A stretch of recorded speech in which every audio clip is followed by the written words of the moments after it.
You adulterer and whore. It'll haunt you even as a ghost. Shen Heng gasped, sitting up abruptly from the bed. Wasn't I killed by my best friend? Was it a dream? But this dream, isn't it a bit too long?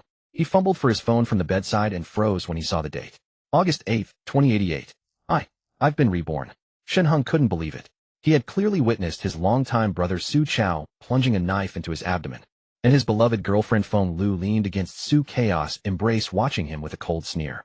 Shen Heng's eyes blazed with fury. In the apocalyptic Ice River era, he had used his fire ability to keep his girlfriend and brother alive for 3 months. But then Su Chao awakened his ice ability and began to stand on his own. Especially in the apocalypse, where the global average temperature was minus 70 degrees Celsius with ice and snow everywhere, the external environment amplified the power of ice abilities. And Shen Heng's fire ability was severely suppressed, making it nearly impossible to kill the mutated monsters except for keeping warm. Determined to survive, he hadn't noticed that Feng Lu had secretly gotten together with Su Chao. One day Shen Heng returned home early after failing to find food and stumbled upon Su Chao and Feng Lu in a passionate embrace. A roaring fire blazed in the living room fireplace, making the room warm as spring. This was the fire Shen Heng had intentionally built up using his ability before leaving to warm the room. As a result, it only made things easier for that adulterous pair. Seeing Shen Heng discover them, Su Chaos' expression changed instantly. He struck first, raising his hand to emit a blue light that froze Shen Heng into an ice pillar. By the time Shen Heng melted the ice off his body, Su Chao had already grabbed a knife from the table and lunged at him, plunging it deep into his abdomen. People in the apocalypse knew that the abdomen was the fatal spot for ability users. All ability users' powers were supplied by a ball of light in their abdomen, like the Dantian C of a cultivator. If the Dantian C is destroyed, all cultivation is lost. The same for ability users. Without his ability, and severely injured Shen Heng was like a fish on a chopping board at the mercy of others. Shen Heng spat out a mouthful of blood and cursed Feng Lu through gritted teeth, but Su Chao sneered and triumphantly told Shen Heng that they had already been secretly together before the apocalypse began. Until now, Shen Heng still remembered Feng Lu's words. We kept you alive like a dog to run errands and find food. Now that you've found out you can die, don't blame us. It's your fault for coming back early without finding food. If you hadn't stumbled upon our affair, you could have lived a bit longer. Blame yourself for being useless. And Su Chao clearly understood the principle that villains die from talking too much. After Feng Lu finished speaking, he raised his knife and slashed Shen Heng repeatedly. Shen Heng, drenched in blood, growled in his last second, "You adulterer and whore. It'll haunt you even as a ghost." The next moment, he found himself in his own bed. Reborn. Shen Heng picked up the water glass on the bedside and drank it all in one gulp. Since fate has given me another life, I will never be weak again. He suddenly remembered something and picked up the phone again. August 8, 2:20 p.m. He cursed under his breath and quickly got up. In 40 minutes at 3 o'clock sharp, the apocalypse would descend. He remembered this day clearly, because it was Feng Lu's birthday. Feng Lu was at work during the day and couldn't come back. Shen Heng had even booked a restaurant, prepared an engagement ring and birthday gifts, planning to surprise her in the evening. Before his death, Feng Lu told him that during her lunch break, she had taken time to go to a hotel with Su Chao to celebrate her birthday. One word: cheap. But now he had no time to waste on Feng Lu. He needed to prepare supplies. Other people were reborn half a year or a year before the apocalypse with time to build a safe house. Even the shortest had a month to prepare. I only have 40 minutes. At 3 o'clock, the scorching summer sky would suddenly darken with clouds followed by a torrential downpour. The temperature would plummet rapidly. By evening, snow would mix with the rain, turning into sleet. In his previous life, Shen Heng hadn't even been able to take Feng Lu to the restaurant he had booked. The roads were completely impassable. By nightfall, it turned into a heavy snowfall. Shen Heng, who stayed home writing novels, had stocked up on food and drinks, so he survived. Those office workers who relied on takeout mostly starved within a month. Su Chao was one of them, but he also lived in the same Taoyuan community. When the heavy snow had been falling for only 2 days, his home ran out of food and water, so he went to Shen Heng's place to freeload. Now thinking about it, Su Chao had deliberately bought a house in the same community to make it easier for him to meet Feng Lu. I actually thought of Su Chao as a brother dreaming of the best friend across the street and the beloved one right beside me. Love Apartment is indeed a sci-fi show. Just as Shen Heng was about to go out to stock up, a voice suddenly sounded in his ear. Host successfully bound to the super vending machine. It is in the host's personal space. Please check it yourself. Shen Heng's eyes lit up. A system. His consciousness sank into his mind space. Inside the space, a vending machine the height of a person appeared, with the surrounding empty area only about 2 square meters and less than 3 meters high. Is this my space? Only about 6 cubic meters in total. Shen Heng was a bit disappointed. Other people's awakened spaces are infinitely large. Why is mine so small? What can I store? Looking at the vending machine, it was only the size of a person, which disappointed him even more. He stepped forward to examine it closely. This slim vending machine was slightly different from those in the real world. The machine was divided into two parts. The upper half was a screen, and the lower half was a dispensing slot. The screen was unremarkable with the word search written on it. It looked ordinary. The dispensing slot is quite large. Shen Heng pursed his lips, then looked at the screen above, and tentatively typed cola. Soon the screen displayed search results. Coca-Cola 330 milliliters, 3 yuan ice room temperature ginger heated stock, unlimited. Coca-Cola 2L, 7 yuan ice room temperature ginger heated stock, unlimited. Pepsi Cola 330 milliliters, 3 yuan ice room temperature ginger heated stock, unlimited. All kinds of cola, every variety imaginable, including Tianfu Cola and Future Cola. At the bottom right of the screen, there was a small note. The marked price is in the host's long country currency. The host can pay with any form of human currency or corresponding value in gold, silver, or jewelry. Other currencies are not accepted. Current vending machine, level 1. Wow, a fair market price. There was also a coin slot at the top right. He tried clicking on Pepsi Cola selected ice, and the screen displayed price 3 yuan. Confirm payment. Shen Heng selected yes. Before he could react, the sound of an item rolling came from inside the vending machine. Soon a bottle of cola rolled out of the dispensing slot. With a thought from Shen Heng, the bottle of cola appeared in his hand like magic. It really can be taken out. His breathing quickened. Host did not insert coins. Account balance is 0. Payment has been automatically deducted from the host's WeChat account. PS after WeChat and Alipay balances are insufficient, it will deduct from the vending machine's upgrade experience. Please pay attention to your personal assets. PPS after the vending machine's experience is fully deducted, the vending machine and space ability will both disappear. Please take this seriously. PPPS if you dare try to pay with ghost money, you will be sent to the underworld immediately. Shen Heng then noticed a personal balance label at the bottom right with a big 0 behind it. He opened the cola and took a big gulp. A refreshing coolness surged through him, and he let out a satisfied burp. With this vending machine, what else did he have to worry about? Right? He remembered something and sank his consciousness into the space again, searching for handgun on the vending machine. If he could get a gun, he would have the upper hand. Unexpectedly, the vending machine displayed nearly 1,000 types of handguns. Prices ranged from 800 yuan to over 100,000. And on the first page, he saw the handsome Desert Eagle. The price was only 35000 yuan. Unfortunately, the purchase button was gray. That meant it couldn't be purchased. The Desert Eagle can be unlocked after the vending machine reaches level 5. Current level 1. Seeing the explanation beside it, Shen Heng was stunned. He hadn't paid attention to the vending machine level earlier. It seemed he would have to upgrade the vending machine. His gaze fell on the experience bar. Experience 320000. 3. Looking at the number, Shen Heng paused. When did the vending machine get 3 experience points? Wait. He suddenly remembered. He had just bought a 3 yuan cola. Could it be? The money spent on the vending machine items is all converted into its experience points. To verify his conjecture, Shen Heng bought another bottle of cola. The vending machine's experience had become 620,000. Just as he thought. Shen Heng now understood completely. He searched for other items on the machine. The vending machine had everything. Not only items like winter jackets and quilts needed for doomsday survival, but even the aircraft carrier he searched for as a joke was available for sale, though priced at 10 billion, requiring the machine to reach level 21. Having played many games, Shen Heng knew that leveling up required exponentially more experience. Heaven knows how much money would be needed to reach level 21. After a brief attempt on the machine, he withdrew his consciousness. Checking the time, 10 minutes had passed. Only half an hour left before the doomsday struck. He looked around the room. This house was bought near the company for Feng Liu's convenience. To support that unfaithful woman, he had worked hard every day, using all his savings for the down payment and bearing the monthly mortgage. It was precisely because of this that Feng Liu could still come home, even in harsh weather after work. He grinned coldly. Though he now possessed the vending machine, he didn't want to leave a single thing in the house for Feng Liu. Jiangcheng was a northern city, so there were naturally winter down jackets at home. He opened the wardrobe and swept all the thick clothes and bedding into the 6 cubic meter space. Then he stuffed all the food and snacks in the house into the space as well. The space was packed to the brim. Seems this little space isn't useless after all. Looking at the house now, it looked as if it had been ransacked, everything in disarray. Normally Feng Liu went to work and he did the tidying up. The house was always kept neat and orderly. But now, seeing the messy room, he felt a surge of pleasure instead. In his past life, if Feng Liu had betrayed him only because she admired Su Chaos' powerful ability after the apocalypse, he wouldn't have been so ruthless. But they had already been entangled before the doomsday. They had even booked a hotel room this very noon. How could Shen Heng possibly leave them any way to survive? Freeze to death, you two. He bought a few miniature cameras from the super vending machine, installed them in the corners, and then walked out of the room. Downstairs, he looked up at the sky. It had been clear when he woke up, but now it was covered with dark clouds. In his past life, he was most familiar with this neighborhood. After holing up at home for over a month, Shen Heng had relied on his ability to venture out and search for supplies.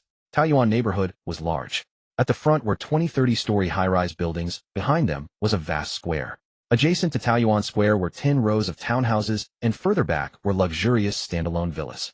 In his past life in the townhouse area, Shen Heng had found a villa and joyfully discovered a stock of food and drink inside. He had then brought Feng Lu and Su Chao there. The villa was of good quality, far from a safe house, but much better than their high-rise apartment. Moreover, the townhouse had 2 basement levels. With snow piled up to 7 or 8 meters outside, hiding underground could preserve some warmth. With less than 5 minutes before the doomsday, Shen Heng had no time to think, so he naturally chose that uninhabited villa. Besides, to upgrade the vending machine, he couldn't stay far from residential areas. With his meager savings, he could at most upgrade the machine to level 3, not even enough to buy a Desert Eagle. Having experienced the apocalypse before, he knew that money would become the most worthless thing in the future. Even a wealthy man had burned all his US dollars to keep warm. With hundreds of thousands, he couldn't even trade for a loaf of bread. Many celebrities and beautiful women had to sell themselves for a single meal. Now, with the incredible super vending machine, he would never have to worry about supplies again. In his past life, Shen Heng had lived in the townhouse at West Row 2 No. 4. As for the standalone villas, each was far apart. In the icy apocalypse, with heavy snow blocking the sky and sun, walking to other houses for trade would waste a lot of energy. This place was more suitable. Every unit had its own yard, and it wasn't far from the high-rise buildings. Moreover, each townhouse's basement was connected to an underground passage leading to Taoyuan Square, unlike the standalone villas which had removed the underground passages for safety. Arriving at the target villa, Shen Heng had just taken out the universal key he bought from the vending machine when he noticed someone next door stepping out. He quickly put the key away and pretended to be a passerby. He glanced casually at the person. It was a beautiful young woman with a fine figure, wearing a Gucci dress, her slightly wavy long hair loose. Her lovely eyes, straight nose, and delicate mouth gave her a charming appearance.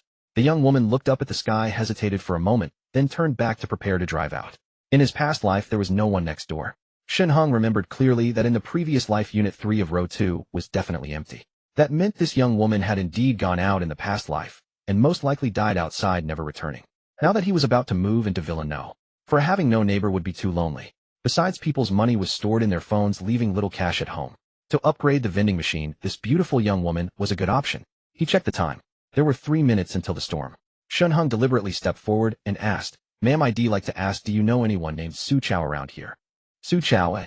The young woman was startled, thought for a moment, and replied, "I don't think so. I've never heard that name."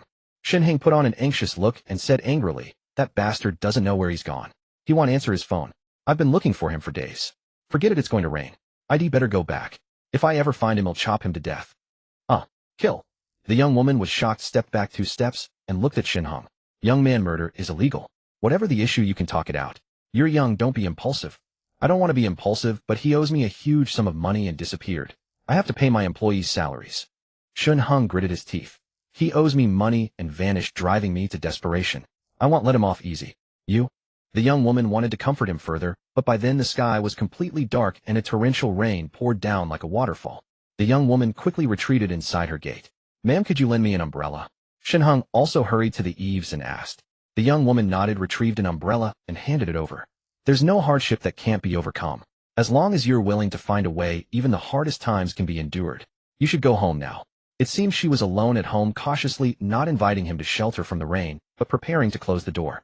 "Thank you." Shen Heng nodded, opened the umbrella, and walked into the rain. After a couple of steps, he looked back and saw the young woman had already closed the courtyard gate. Not a bad heart, and quite cautious too.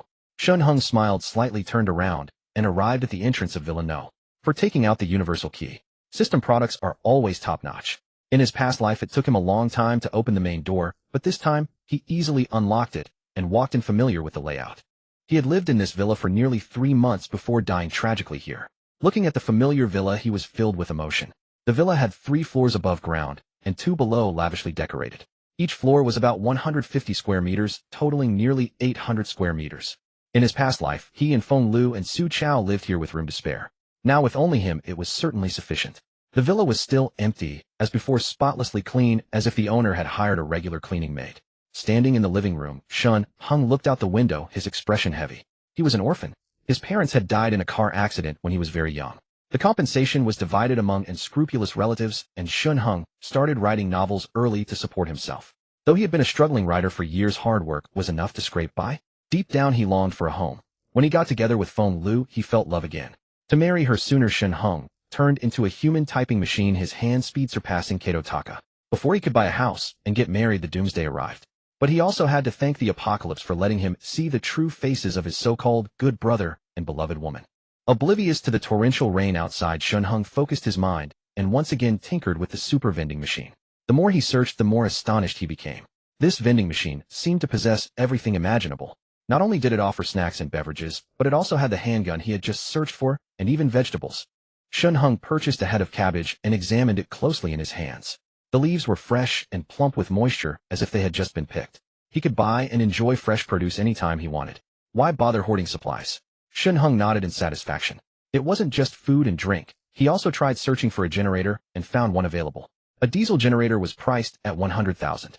Moreover, the vending machine could also yield gasoline and diesel. The market price for 3 barrels of oil was far from cheap. However, after the apocalypse, acquiring money was a simple task, far from difficult. Forget about 7 yuan per liter.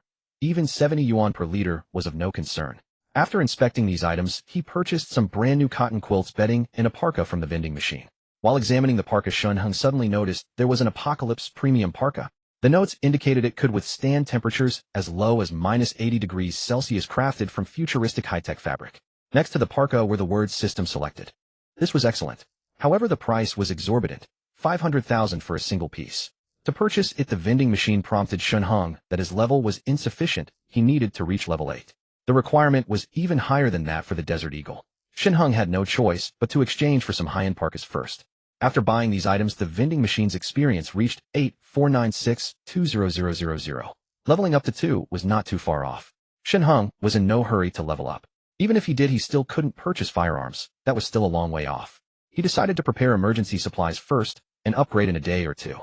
He remembered that after the apocalypse struck, it took over half a month before human order began to collapse. In other words, for the first half-month, everyone coexisted peacefully, perhaps complaining a bit, but there was no looting. People were merely seeking to buy at high prices. During that time, Shen Heng could sell goods at inflated rates to raise the vending machine's level. By the time order crumbled, he would have firearms. What was there to fear? Especially in a country like Dragon Nation, where gun control was extremely strict, a single Desert Eagle could let him dominate. A phone suddenly rang. Shen Heng withdrew from his mental space. Glancing at the caller, a flicker of disgust crossed his eyes. It was that despicable woman, Feng Lu. He stared at the word "darling" on the screen before finally answering. Hello. His voice had already softened. Honey, it's raining so hard outside. Feng Liu's voice came through the phone. Are you still at home? I am at a supermarket now, planning to buy some things for your birthday dinner tonight. Shen Heng said gently, what dishes would you like me to cook for you? It's my birthday today, and you want to eat at home. How boring. Feng Lu pouted discontentedly. Look at Su Chao. When Miao Miao had her birthday, he took her to Jiaxiu Garden with gifts and surprises. What about you? Miao Miao was Su Chaos' girlfriend, Hua Miao, very attractive.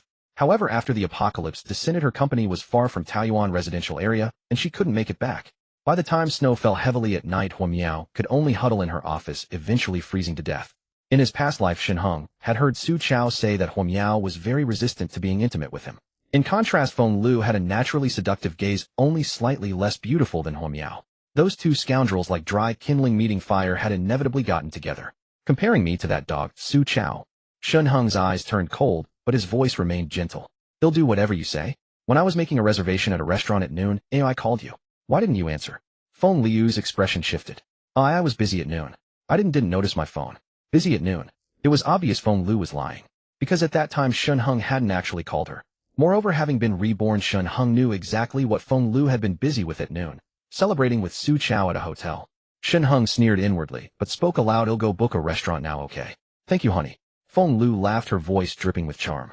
I love you so much, moi. With her alluring tone in the past, Shen Heng would have been overjoyed. But now his face was cold as he replied lightly, okay.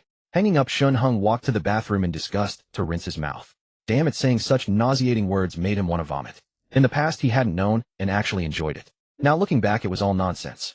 It was just past 3 in the afternoon, yet outside dark clouds pressed down like a city and raindrops as large as beans fell in a torrent, as if the world were ending. Shen Heng sat calmly on the sofa and turned on the television. He had to admit the original owner of the villa knew how to enjoy life and clearly wasn't short on money. The interior decoration was extremely luxurious and refined, showcasing the owner's taste in every detail. The sofa he sat on was by Ezio Bellotti, and even the television on the wall was Samsung's Topophyline 100-inch giant screen. Shen Heng had seen it in a physical store. The display was superb, but the price was steep, over 100,000. At that moment, the television was broadcasting the news. According to reports, this is a global heavy rainfall event expected to last 3 to 4 days. All departments are advised to take flood prevention measures.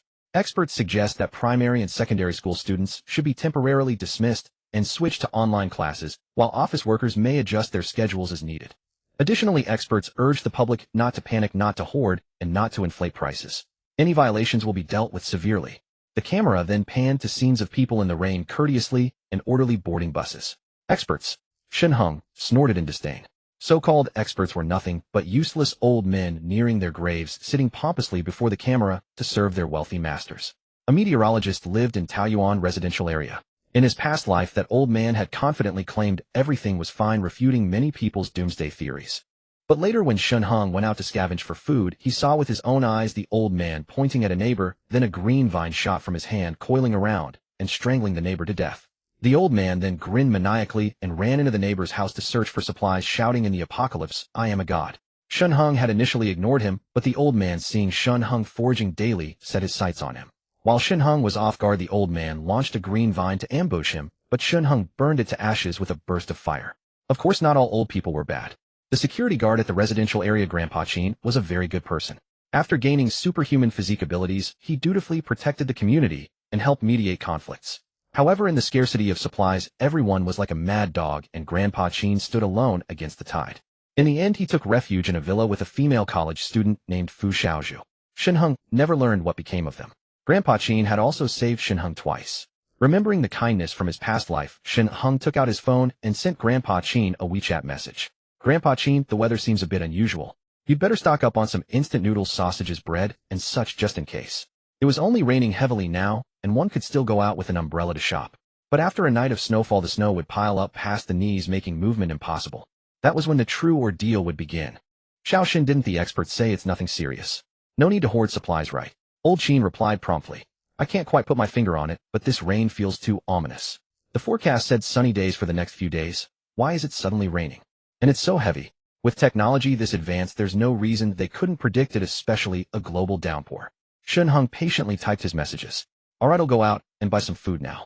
Old Chin lived alone, his daughter working in another city. For convenience, he usually stocked up on instant noodles. He didn't have much food left anyway. Glancing at the rain outside, he still grabbed his umbrella and stepped out of the guardhouse. After sending the message, Shen Heng tidied up the room. He spread out all the purchased cotton quilts and mattresses, even nailing nearly 5 centimeters of bedding onto every wall for insulation. He made sure the cold from the walls could be absorbed by the quilts. Then he tossed all the old blankets and clothes that filled the space into the fireplace. These items still carried the lingering scent of feng lu, which was nauseating. In the apocalypse, who cares about such trivial things? After finishing, the sky outside had grown increasingly dim. Rain poured like a torrent from the window, mixed with hailstones falling from the deep sky, crashing onto the ground with a crackling sound. Shen Heng lit a cigarette and opened the window, letting the refreshing scent of clean air drift into his nostrils. In a few hours, this scene would be gone forever. Then the world would be vast and desolate, with nothing but deathly white as far as the eye could see. After finishing his cigarette, the temperature outside had already begun to drop, and the hailstones suddenly grew larger. Shen Heng closed the window, lit the clothes and quilts in the fireplace, and soon the room warmed up. The smell wasn't great, though. Shen Heng got up, took the unburned bedding from the fireplace, and prepared to throw it into the yard. But a thought struck him, and he carried the quilt into the space. He tentatively tossed the old blanket into the vending machine's output slot, and the machine displayed a line of text. "Old bedding set detected.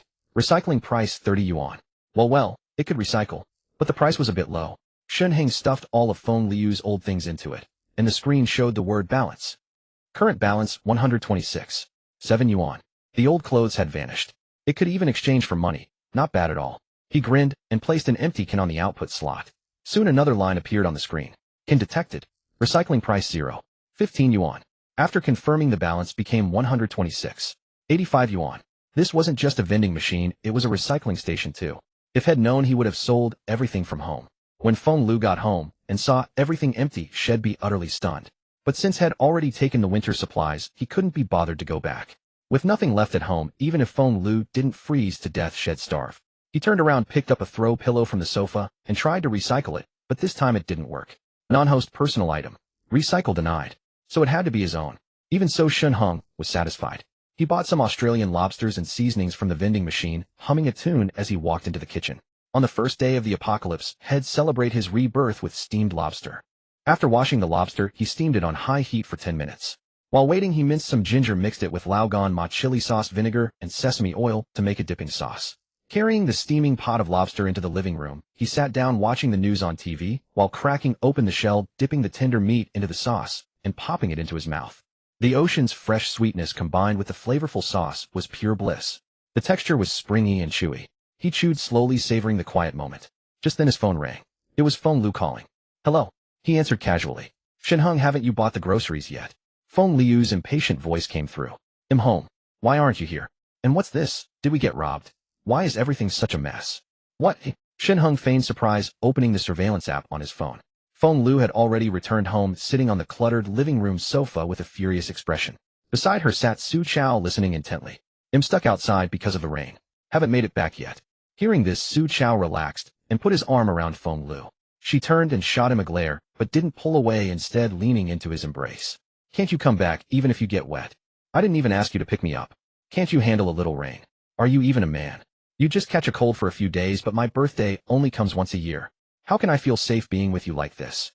Shen Heng was utterly exasperated. You came back in Su Chao's car, and I'm supposed to walk home in the rain for you. Are you home alone? He asked calmly, not particularly angry. Where's Su Chao? Off. Yeah. Feng Lu, who had been yelling, faltered. Su Chao went back to his place. She looked around warily. Shen Heng, afraid she might spot the camera head installed, quickly changed the subject. They'll come home when the rain lets up. Though the camera was small and hidden in a corner, it could still be found if someone searched carefully. The apocalypse had just begun, and Shen Heng wanted to enjoy the show. Otherwise, holing up alone in the villa would be far too boring. Wait for me a moment. I think. Hello. Hello. I can't hear you. Shen Heng moved the phone away deliberately, raising his voice to pretend the signal was bad, then hung up. In the surveillance footage, Su Chao wrapped his arm around Feng Liu's waist and asked affectionately, "Is that loser coming back?" Probably not for a while. Feng Liu's almond-shaped eyes sparkled with allure as she glanced out the window. The rain was torrential. He didn't bring an umbrella, she complained. He won't even brave a little rain. How can he make me happy? Does he still want to marry me? Then we still have time. Again. Feng Lu was startled, but her expression carried a hint of seduction as she obediently laid down on the sofa. The two were consumed by passion, oblivious to the snowflakes beginning to mix with the rain.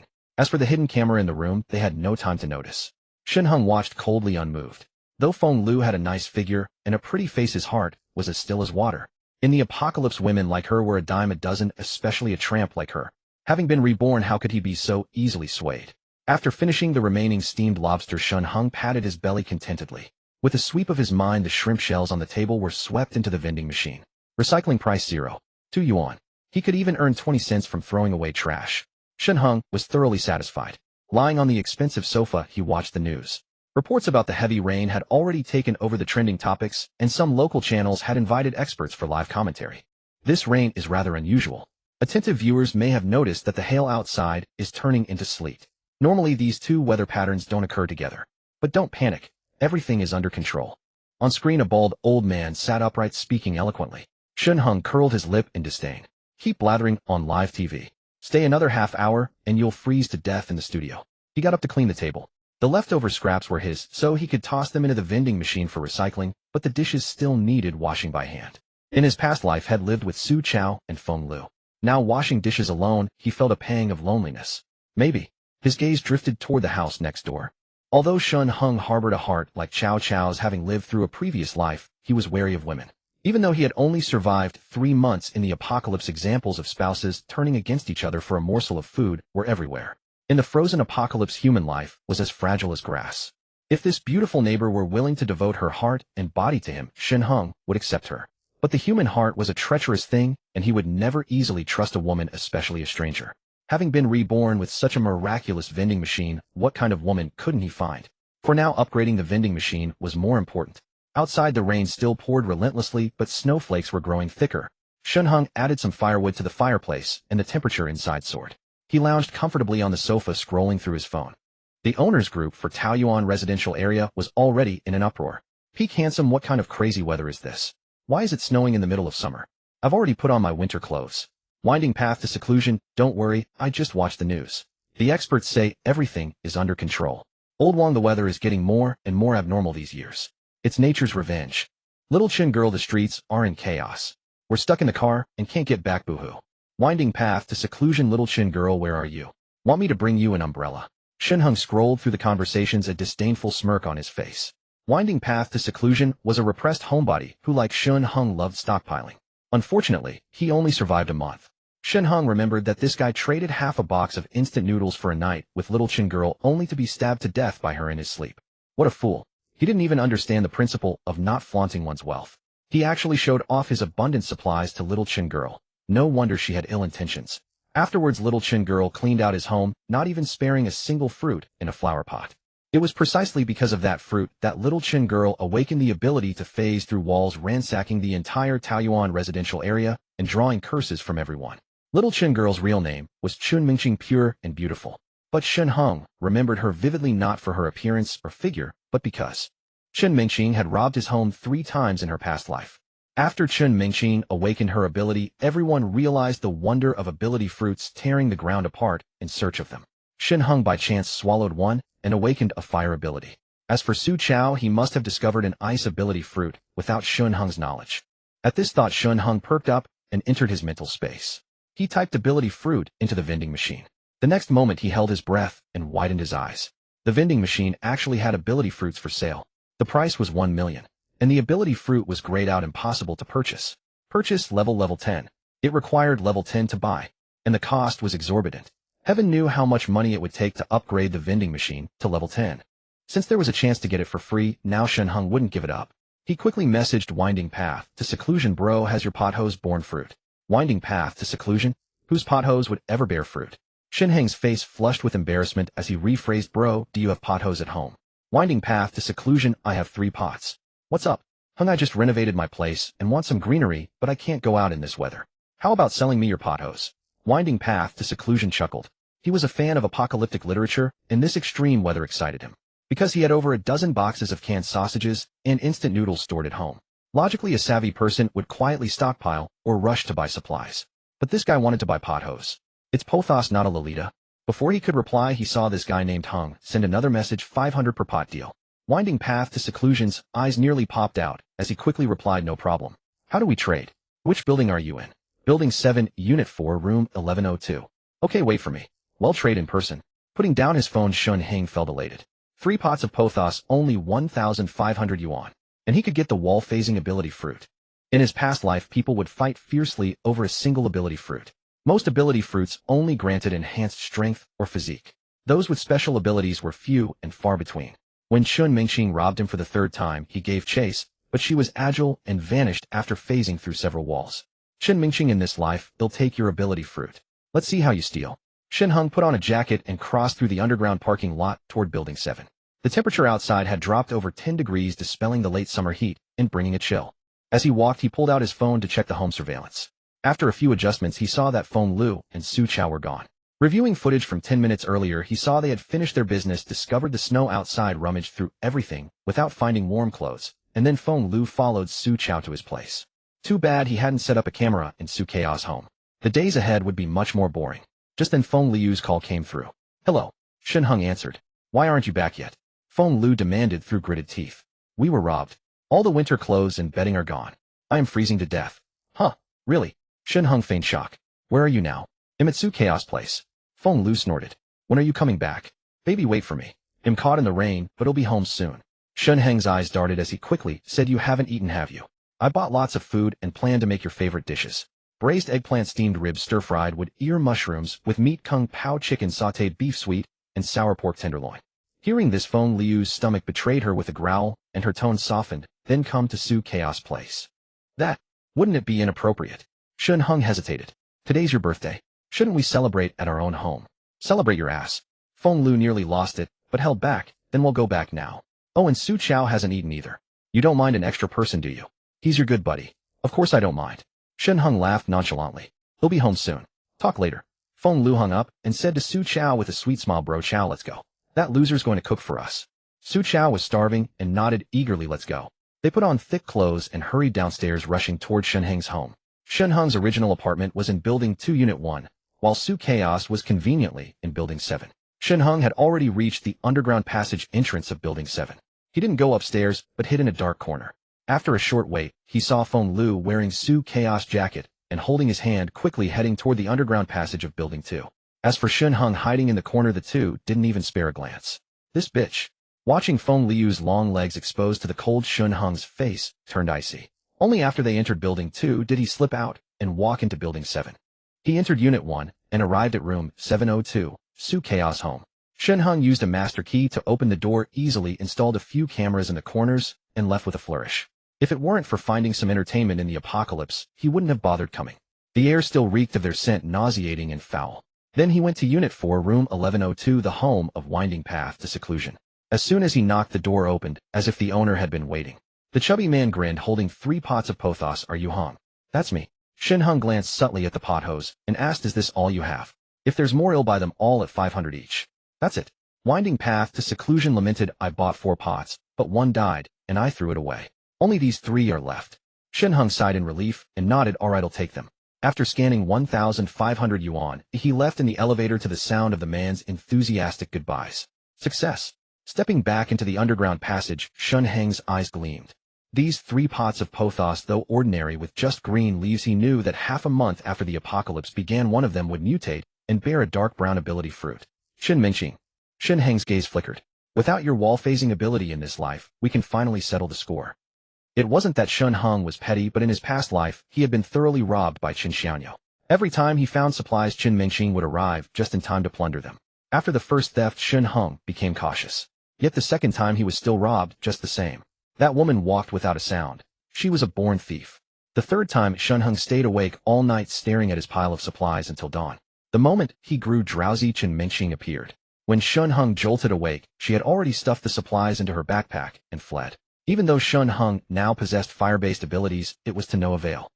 This wall-penetrating ability is mine. Shen Heng sneered. Although he lacked for nothing in this life, once he acquired the wall-penetrating ability, he would immediately go to Qin Mingqing's home and let her taste what it felt like to be robbed. In high spirits, Shen Heng had just returned to his villa with the pothos when Feng Lu called. Hello. Why aren't you back yet? Weren't you supposed to cook for me? I'm starving. Feng Lu scolded harshly. I'm queuing to pay. He'll be back soon. The supermarket's too crowded. Shen Heng replied with a resigned expression. With that, Feng Lu had nothing more to say. She could only toss out a curt hurry up before hanging up. Listening to the dial tone, Shen Heng sneered. 3 years of love wasted on a dog. And she still expected him to cook for them. He'll let them wait. He carefully placed the 3 pots of pothos on the corner table in the living room and lay down on the sofa. Outside, rain and snow mingled, and everyone had finally realized what was happening. In the community group chat, complaints and panic flooded the screen. Great wind rises. How can this be? It's snowing in the middle of summer. Handsome, the snow's getting heavier. Is it the end of the world? Little Peach, don't talk nonsense. Experts say it's just a weather anomaly. After this sleet, the late summer heat will end. We might have an early autumn this year. Old Wang, exactly. After this rain, it'll be crisp autumn weather. The last early autumn in September was, well, the last time. Shen Heng curled his lips and scrolled through the messages indifferently. These fools. Those with a sense of impending doom had already rushed out to stock up on supplies despite the cold, while these people lounging at home playing with their phones would be among the first to die. In a world of ice and snow with frozen pipes, no power, and no heating, the key to survival was endurance. Those complaining now would be utterly dumbfounded when they woke up tomorrow to a world of white. Shen Heng glanced at the thermometer. It was already -3 or 4 degrees Celsius outside. After tonight, the entire world would plunge into temperatures of -30 degrees Celsius. And it would keep dropping. This snow wouldn't stop until Shen Heng's rebirth in his past life. Just 3 days after the apocalypse, the temperature in Jiangxing had already plummeted to -70 degrees. Farther north, it was even colder.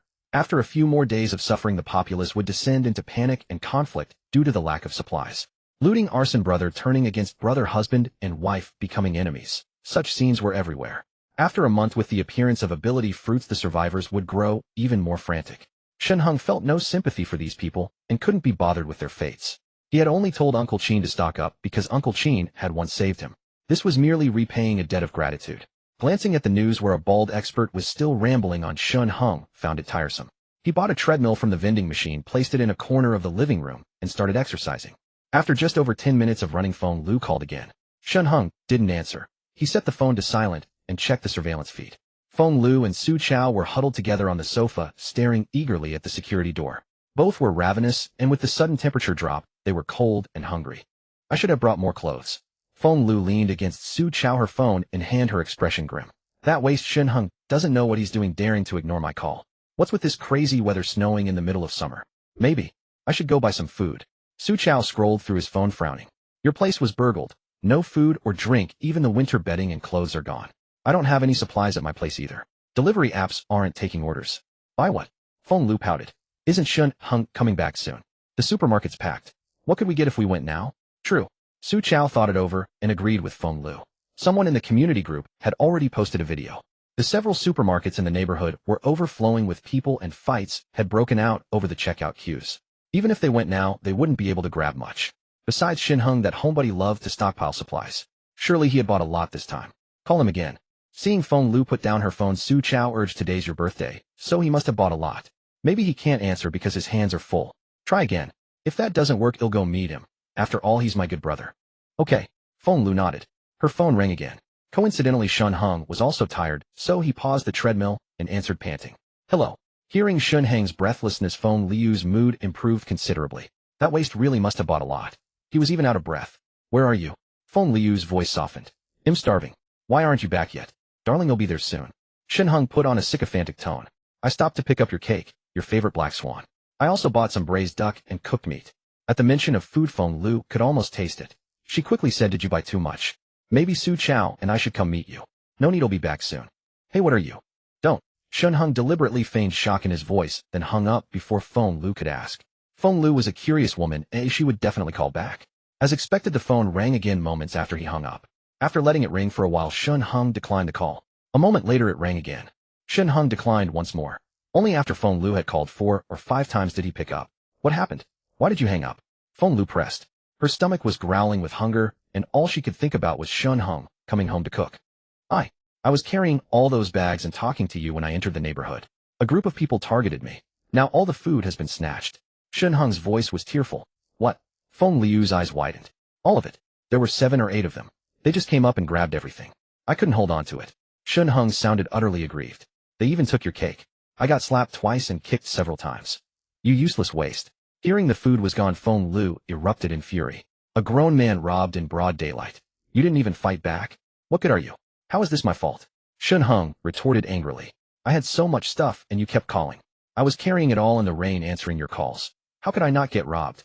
You two just sat at home waiting. Why didn't you buy anything yourselves? Expecting me to come back and cook. They'll cook you nothing. He hung up immediately. Hey you. Feng Lu was furious. That waste dared to speak to her like that. But before she could finish, she heard the dial tone, and she stood there stunned. What's going on? Su Chao leaned in. Cold and hungry, and having expended a lot of energy earlier, his voice trembled. That waste stuff got stolen. Feng Lu fumed. And he dared to talk back and hang up on me. He's rebelling. She then whined, does a man like that deserve to make me happy? I never complained that he didn't earn enough, and he dares to treat me like this. We're not even married, and he's already hanging up on me. What would he do after we get married? Su Chao grew impatient and cut her off. So where is he now? Nothing left. Even the cake was taken. Feng Lu's face darkened. From what he said, not even the bags were spared. Call him again. Be nice. Tell him to go buy more food. Su Chao urged. He glanced out the window. The rain had nearly stopped, replaced by a flurry of snow. I should call him again. Feng Lu was reluctant. After Shen Heng had hung up on her, calling him back would be like admitting she was wrong. Was she in the wrong? Feng Lu pouted, looking unwilling. Watching this on his phone surveillance, Shen Heng curled his lips in disdain. Others might not know, but Shen Heng understood all too well. Without the protection of ability users, these ordinary people would last at most 3 weeks. Even Feng Lu, with Su Chao by her side, was no exception. Come on, who was Su Chao? Just a mid-level manager at a small company. In his past life, he had awakened ice-based abilities only because of Shen Heng's protection. Without Shen Heng's help, could Su Chao survive 3 weeks? Ridiculous. Should we go out and buy supplies ourselves? Su Chao was tempted to slap her. It's already snowing outside. Do you want to stock up? And the weather is too abnormal. Su Chao analyzed calmly. No matter what happens next, the priority is to stockpile supplies. You drove Shen Heng away. Who's going to run errands for us now? That's true. Feng Lu became submissive. Brother Chao, I'm yours now. He'll listen to you. He'll call Shen Heng right now and tell him to go to the supermarket again to buy food and cook for us. Watching their conversation on the surveillance feed, Shen Heng nearly threw up the steamed lobster had eaten. How shameless. She was already with Su Chao like that, yet she still wanted to string him along. Did she think he was a fool to be led by the nose? But since she wanted to play head, play along. After all, he had the vending machine and plenty of supplies. After the apocalypse, everyone struggled to survive, living one day at a time. No one gave a thought to spiritual fulfillment. Only Shen Heng, with his infinite supply of vending machine, considered how to walk his dog and add a little amusement to his post-apocalyptic life. He wanted Feng Lu and Su Chao to spend the rest of their lives in regret, tormented by the icy apocalypse until their deaths. As their discussion ended, Feng Lu picked up her phone to dial again, and Shen Heng's phone rang simultaneously. Still in a state of proud resentment, Shen Heng naturally wouldn't answer. He hung up directly. Under the surveillance, Feng Lu was on the verge of a meltdown. That useless piece of trash, how dare he hang up on me? Now he won't even take my calls. Outrageous. Who does he think he is, refusing to answer my phone? A waste of space, thinking he's something special. She grabbed a throw pillow from the sofa and hurled it to the floor. Could it be that Shen Heng knows about our relationship? Su Chao asked from the sofa, frowning. Feng Lu paused, then shook her head decisively. Impossible. With Shen Heng's temperament, if he found out you and I betrayed him, he wouldn't just hang up the phone. At most, he's feeling wronged from shopping in the rain, and because I haven't placated him yet. Feng Lu sneered. He's nothing but a giant baby, a useless fool. Then I'll give him a call and try to smooth things over, Su Chao said in a deep voice. We still need him to get supplies. And this weather is too strange. If we have to stay home for a few days, neither of us can cook. We'll have to rely on him. He'll mediate, and you apologize to him too. That guy will then serve us wholeheartedly. He shook his phone. No delivery drivers are taking orders anymore, and the shops are closed. We can't live on air, can we? Hearing this, Feng Liu's rigid expression softened slightly. Fine. Su Chao picked up his phone and called Shen Heng. Shen Heng watched the incoming call with a cold smirk, then answered with a raised eyebrow. Hello. Where are you? Feng Lu said you were robbed. Are you okay? Are you hurt? Su Chao asked, feigning concern. I'm fine. Shen Heng said angrily. If she hadn't kept calling me, forcing me to stop to answer, would I have been robbed, eh? That idiot. Now look, I'm stuck in the rain, it's freezing cold, I got robbed and slapped. And her. She's just sitting at home cursing me from afar. A useless piece of trash. Su Chao had the call on speakerphone. Feng Lu, sitting beside him, was livid, barely restraining herself from cursing back. But a glare from Su Chao made her clench her teeth and swallow her rage. All right, calm down. You and Feng Lu have been together for years. It's just a little complaint, nothing you can't talk out. Su Chao cleared his throat. Listen to me, call Feng Lu and have a proper conversation. She was out of line, but as men, can't we be a little magnanimous? What's there that you can't tolerate with your own woman? Meow meow, and I fight too, and I always give in to her. Shen Heng snorted inwardly. Feng Lu is already with you, and you still call her my woman. Not in the mood. Shen Heng cut Su Chao off. She wants to keep yelling? Let her yell all she wants. Before Su Chao could react, he hung up. Su Chao stood there stunned. Well, had never seen Shen Heng so hot-tempered before. When he tried to call Shen Heng again, his calls were ignored. Shen Heng watched the duo on the monitor with amusement. Su Chao was silent and grim, while Feng Lu was cursing nonstop. Enough. Su Chao roared. This is all your fault. Stop it. Wait until he cools down, then you go and sweet-talk him. Do you want us both to go hungry tonight? Feng Lu fell silent. Su Chao stood up and looked out the window. The snowflakes were getting heavier with no sign of stopping. Because it was summer, the ground was warm and the snow had initially melted upon landing. But now, with the dropping temperature and heavier snow, a thin layer of white was accumulating on the ground. I wonder how Meow Meow is doing. He shrank into himself and murmured. Hua Meow was stunningly beautiful with a fiery figure. He had put a lot of effort into winning her over. Unfortunately, she had always refused to get intimate with him. Although they were nominally living together, they slept in separate rooms. How is that any different from having a roommate? Still thinking about your girlfriend? Feng Lu sidled up to him, her voice dripping with jealousy. What's so great about her? She won't even let you touch her. Su Chao gave a dry laugh and quickly pulled Feng Lu into his arms. I was just making an observation. I didn't even call her. That's more like it. Feng Lu leaned into his chest. I'm all yours now. How can you still think of someone else? You promised you'd marry me one day and be good to me forever. Watching them cuddle, and Shen Heng felt sick. But Su Chaos' words reminded him of something. Hua Meow? She had died early in his past life, and since his rebirth he had even forgotten about her. He picked up his phone and dialed Hua Meow. Hello, Shen Heng. The call was answered quickly, her pleasant voice coming through the earpiece. Has Su Chao called you? Shen Heng asked. No. Hua Meow's voice was low. I called him earlier, but he didn't answer. Humph. He was probably busy then. Shen Heng sneered. What's wrong? Hua Meow caught the sarcasm in his voice and asked quickly. Shen Heng tapped on his phone a couple of times, forwarded the video of Su Chao and Feng Lu, and said, I'm sending you a video. Watch it and call me back. Oh, and don't argue with Su Chao just yet. Don't argue with him yet. Hua Meow was puzzled. She had been with Su Chao for a while. It wasn't a very intimate relationship, but they were still boyfriend and girlfriend. He usually deferred to her. Although she wasn't entirely satisfied with Su Chao, to be fair, he treated her well. He just had a habit of getting handsy, always wanting to take things further, which Hua Meow found off-putting. Other than that, what was there to fight about? Just then her phone chimed with the video from Shen Heng. Huh, this. Shen Heng, what is? Opening it, Huo Miao was startled, her cheeks flushing. She quickly looked around, and when she saw no one was watching, she retreated to a corner and lowered the volume. The colleagues who had stayed late were all gathered by the floor-to-ceiling windows marveling at the snow, so no one noticed her. Why would Shen Heng send me a video like this? It's so disgusting and vulgar. Huo Miao's expression soured. In her eyes, Shen Heng had always been a gentleman. She never expected him to send something like this to his best friend's girlfriend. What was he thinking? Just as she was about to close the video and confront him, she heard the woman in the video say, "Brother Chow, I love you so much." The voice was so familiar. Huo Miao froze. She looked closely and realized the two people in the video were Su Chao and Feng Lu. Her face went pale in an instant. Su Chao and Feng Lu. How could this be? And from the surveillance footage, it looked like they were in Shen Heng's house. The timestamp in the bottom right corner of the screen showed it was this very afternoon. Calculating the time, it was exactly when she had called Su Chao. As if to confirm her suspicions, Su Chao's phone suddenly rang in the surveillance video. He picked it up and frowned. Feng Lu asked, her voice coquettish, "Is it Huo Miao?" "Yeah." Su Chao nodded. "Are you going to answer it?"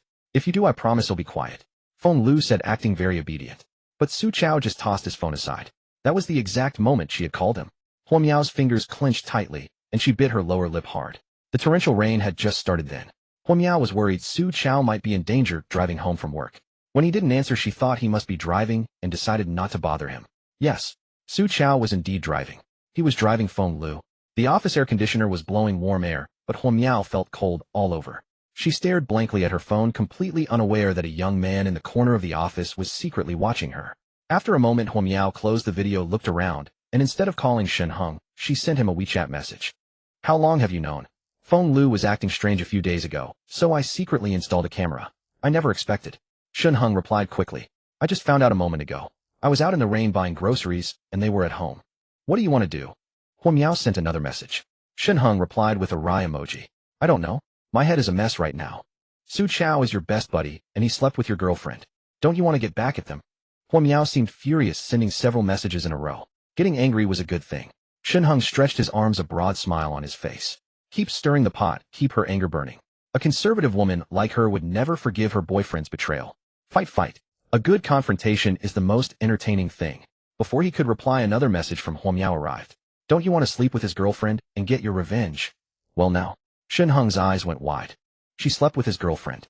Su Chao's girlfriend. Isn't that Huo Miao? This is not a hint, damn it is an outright declaration aimed at him. Shen Heng could never have imagined that the normally reserved Huo Miao would be so brazen as to invite him. Even in this second life, his thoughts had been consumed by revenge against Su Chao and Feng Lu. He had never contemplated anything with Huo Miao. After all, Huo Miao was always aloof. According to Su Chao, she refused even ordinary intimacy. He had begun to suspect there was something wrong with her. And yet now, Shen Heng stared at the message in disbelief, only for it to be retracted by Huo Miao the next moment. Huo Miao seemed embarrassed, fearful that he might have seen it. She withdrew the message and then took no further action. She neither explained why she retracted it nor sent another WeChat. Shen Heng rose, looked at the snow on the ground, and stepped out into the storm. His mind was full of Huo Miao's cool, striking face. A woman like her with him, and with the inconvenient fact that she had Su Chao as a boyfriend. In the past, he wouldn't even have dared to imagine it. But now, he must bring Huo Miao over. He rushed out only to remember he had no car. The ride-hailing app would not connect and taxis would be impossible to flag in this weather. He recalled the attractive young married neighbor who had seemed about to drive out earlier. With this heavy snow, she was probably still home. He would borrow her car. If she agreed, he could repay her after the apocalypse. A little favor returned in kind. Grinning at his own audacity, Shen Heng pressed the neighbor's doorbell. Moments later, the neighbor's voice called out from inside. "Who is it?" "It's your neighbor." Shen Heng called through the door. "I didn't expect this snow. May I borrow your car to pick up my girlfriend? I can also return your umbrella." "Borrow a car. Return an umbrella." The neighbor hesitated, watching the monitor and seeing Shen Heng standing alone outside with an umbrella in hand. "Isn't that the man from this afternoon?" she wondered. "To show my thanks, I brought you a few gifts," Shen Heng said, holding up what he had and waving them at the camera. "I bought wine and seafood this afternoon. With this weather, the snow won't stop soon. I don't know if your pantry is stocked, so. By Fei Winery." The neighbor recognized the label at once. The bottle's market price hovered around 3,000 yuan. Not extravagant, but certainly not cheap. With the seafood in his hands, the little offering already exceeded 5,000. And the man was right. With such strange weather, she might not be able to go shopping for a while. "All right then." The neighbor hesitated a moment and then nodded. "You may borrow the car, but you must do me one favor. I was about to go to Jiangxing University to pick up my sister. Could you bring her back for me? This was after all a society of laws and cameras everywhere. Even if Shen Heng ran off with her car, he could not escape. Besides, Longgua's social order was currently stable and crime rare. Should anything happen, it would be detected at once by the surveillance network and swiftly punished. A man who could easily present wine and seafood was unlikely to steal a car just to borrow it. Jiangxing University. That's conveniently on the way. Huo Miao's company was near the university. No detour needed. Thank you. Shen Heng gratefully accepted the car keys and noted the woman's name and number. Her name was Yang Jinxian. Her sister was Yang Muxuan, a graduate student at Jiangxing University, working on a new research project with her advisor. No wonder she was still on campus during the summer. Shen Heng understood. The sky looked bad, so I thought to bring her over and happened upon you. Yang Jinxian smiled. I just spoke to her on the phone. She's in the dorm. Thank you then. Shen Heng waved and climbed into the car. Yang Jinxian carried herself with poise and spoke deliberately, yet the vehicle she drove was a domineering SUV, a striking contrast. It suited her. Shen Heng, a reader of automotive news, knew the car was costly with strong power and four-wheel drive. Snow posed no challenge to it. With fresh snow on the ground, the drive was effortless. As the car sped away, Yang Jinxian dialed her sister. Muxuan, he'll pick you up soon. Ask him a few things for me.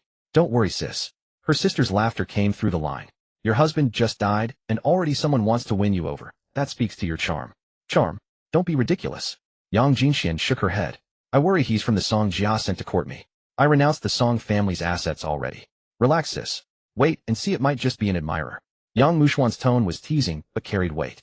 The Song Jia are relentless. Your husband dies, and they won't stop until they get what they want. Yang Jinxian smiled wryly, and ended the call. Neighbor. And the umbrella, she murmured, her gaze dropping. These villas are mine. When did I ever have neighbors?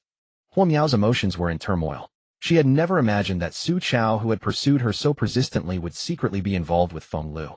Men are animals guided by their lower appetites, she muttered under her breath, then recollected the impulsive message she had sent Shen Heng a moment ago. Even now Shen Heng had not replied. Their chat froze at the moment she retracted the message. I hope he didn't see it, she thought, her cheeks flushing. At the same time, a sliver of curiosity whispered, was it really that good? In the video, Feng Lu appeared to be enjoying himself, intensely quickening the pulse.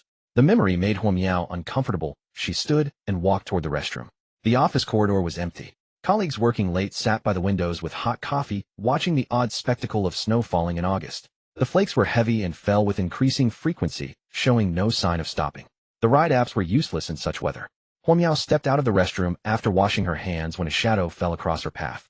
Before she could react, someone seized her from behind and clamped a hand over her mouth. Huo Miao startled, and through the mirror saw the man behind her. Wang Qingguang, the supervisor who had once made advances toward her. Huo Miao, while everyone else is looking at the snow, you're here, secretly watching short videos alone, he sneered. Wang Qingguang's laugh was low and cruel. So pure and aloof, yet so wanton, he jeered. If those short videos make you hungry, let me take care of you properly. I guarantee I can satisfy you more than your boyfriend ever could. Let go, let go. Huo Miao pushed and struggled with all her might, but Wang Qingguang was imposing, about 1.8 meters tall and nearly 200 jin, and immovable. Don't pretend to be innocent, we're all adults here. Trust me, it can be just that kind of relationship. I won't disturb your life, you call when you need me. What do you say? Wang Qingguang had no intention of letting go. Having uncovered Huo Miao's little secret, he saw his chance to seize her. She was the acknowledged beauty of the company, aloof and besieged by suitors. Once she announced she had a boyfriend, most men had despaired and given up pursuing her. Only Wang Qingguang remained fixated. If one perseveres, even an iron pestle can be ground into a needle. Dig in at the right corner, and even a married woman can be won over, he thought. Earlier, everyone was at the window watching the snow. After a call, Huo Miao had grown pensive and idly touched her phone at her desk. Wang Qingguang approached without betraying his intent and stole a glance. What he saw nearly made him exclaim. The aloof beauty was secretly watching short videos at her desk. The discovery filled him with glee. With that leverage, how could Huo Miao escape? If he groomed her into his woman, she would never leave him. Seizing the opportunity, when she went to the restroom, he slipped into the cubicle and clamped his hand over her mouth. If you refuse, I'll tell everyone that you watch short videos in the office. Wang Qingguang snarled. Sorry, but I already filmed you holding your phone and sneaking those videos. Huo Miao, do you want the whole company to know you secretly burn with desire and hide at your desk to watch those videos? He taunted. I'm sure many men would be happy to help you. Huo Miao, who had been struggling, desperately froze at his words. I was filmed watching that video. She stammered. Wang Qingguang nodded with satisfaction. So thin-skinned, he thought mere words had already bound her to him. Seeing that Huo Miao seemed utterly unwilling to resist, Wang Qingguang was immensely satisfied. He extended a trembling hand toward her. This beauty, he could finally enjoy her. But at that moment, Huo Miao suddenly lifted her foot and stomped backward fiercely. Out! The slender heel of her high heel shoe heavily stamped onto Wang Qingwang's instep. He was wearing sandals, and he distinctly felt the heel like a sharp awl drilling into the top of his foot. Clutching his foot, he howled in agony. Huo Miao seized the chance to run outside. Bitch, stop right there. Wang Qingwang's eyes were bloodshot, his teeth clenched. In the silent office building, his sudden yell drew the attention of many colleagues who had been gathered by the windows watching the snow. They all came into the corridor. They immediately saw Huo Miao walking quickly towards them, and not far away Wang Qingwang clutching his foot and wailing. President Wang. What happened? Many people asked in surprise. Huo Miao breathed a sigh of relief. In her high heels, she couldn't run fast. With so many people around, she believed Wang Qingwang wouldn't dare to act rashly. Catch that bitch. Wang Qingwang glared at Huo Miao, grinding his teeth. My foot is ruined by her stomp. His left foot was numb. If he didn't ravage her thoroughly, his surname wouldn't be Wang. Wang Qingwang was a member of the company's leadership with considerable authority and no shortage of sycophantic lackeys. Upon hearing their leader's order, 3 male colleagues immediately blocked Huo Miao's path. Wang Qingwang, what do you mean? Huo Miao's face turned cold. Nothing much, just saw you were lonely, and cold, wanted to send you some warmth. Wang Qingwang chuckled, then lowered his voice. Or how about I send the video to the male colleagues in the company right now, let them see that our company's flower is actually quite lonely. TSK tisk, every day commuting people will see you and think of you curling up your legs, hiding in your cubicle, watching little videos. You. Huo Miao was speechless. This was too shameless. Grab her. Seeing Huo Miao's uncertain expression, lost in thought, Wang Qingwang quickly signaled his subordinates. The 3 men surrounding Huo Miao, being his lackeys, stepped closer to her upon the order. Huo Miao cast a pleading look at the other colleagues. But the rest, even the female colleagues, didn't spare her a glance. As women, they were deeply jealous of Huo Miao. Why was she so beautiful, spoke so clearly, and had all the male colleagues fawning over her? How dare you? Huo Miao was outwardly tough, but inwardly weak, her eyes wide. Wang Qingwang's eyelids drooped, his face full of coldness. Huo Miao, be a good girl and obey, or else. He was determined to have this woman tonight. Or else what? An icy voice came from the elevator at the end of the corridor. Who? Wang Qingwang looked up, and everyone turned around, curiously gazing over. A slender figure appeared, walking with steady steps, approaching them. Who else could it be but Shen Heng? Huo Miao breathed a sigh of relief. In her moment of greatest helplessness, Shen Heng's appearance felt like she suddenly had a pillar of support. Moved. Shen Heng, hands in his pockets, came before the crowd. Who the hell are you? One of Wang Qingwang's lackeys, looking displeased, reached out to push him. Shen Heng sneered, his right hand swiftly swinging out of his pocket. Under the light, a silver flash streaked by. Then the lackey felt a sharp pain in his palm. Looking down, he saw a huge gash across his hand. Blood gushed out. The lackey clutched his hand and screamed, Murder! Murder! Relax, it's just a scratch, but, Shen Heng said coldly, if you dare touch Miao Miao again, I'll chop off your fingers one by one. Get lost. The lackey, terrified and pale, instinctively backed away as Shen Heng approached. The other 2 also retreated several steps, not daring to speak. Are you alright? Shen Heng asked softly, coming to Huo Miao's side. I'm fine. Huo Miao's cheeks flushed, suddenly recalling the message she had recalled. What are you doing? Who's this outsider? Get him out of our company. Wang Qingwang shouted, glaring. Moi. As Shen Heng's cold gaze swept over him, Wang Qingwang felt as if his throat were constricted, and he was instantly rendered speechless. In his past life, though Shen Heng had always scavenged for supplies, while keeping a low profile, he inevitably clashed with others over a morsel of food. To survive for himself, his girlfriend, and his close friends, he had taken lives. Just one cold stare made Wang Qingwang feel as if he were being targeted by a ferocious beast. If he dared to speak again, this man would definitely kill him. Shen Heng, holding Huo Miao, walked over.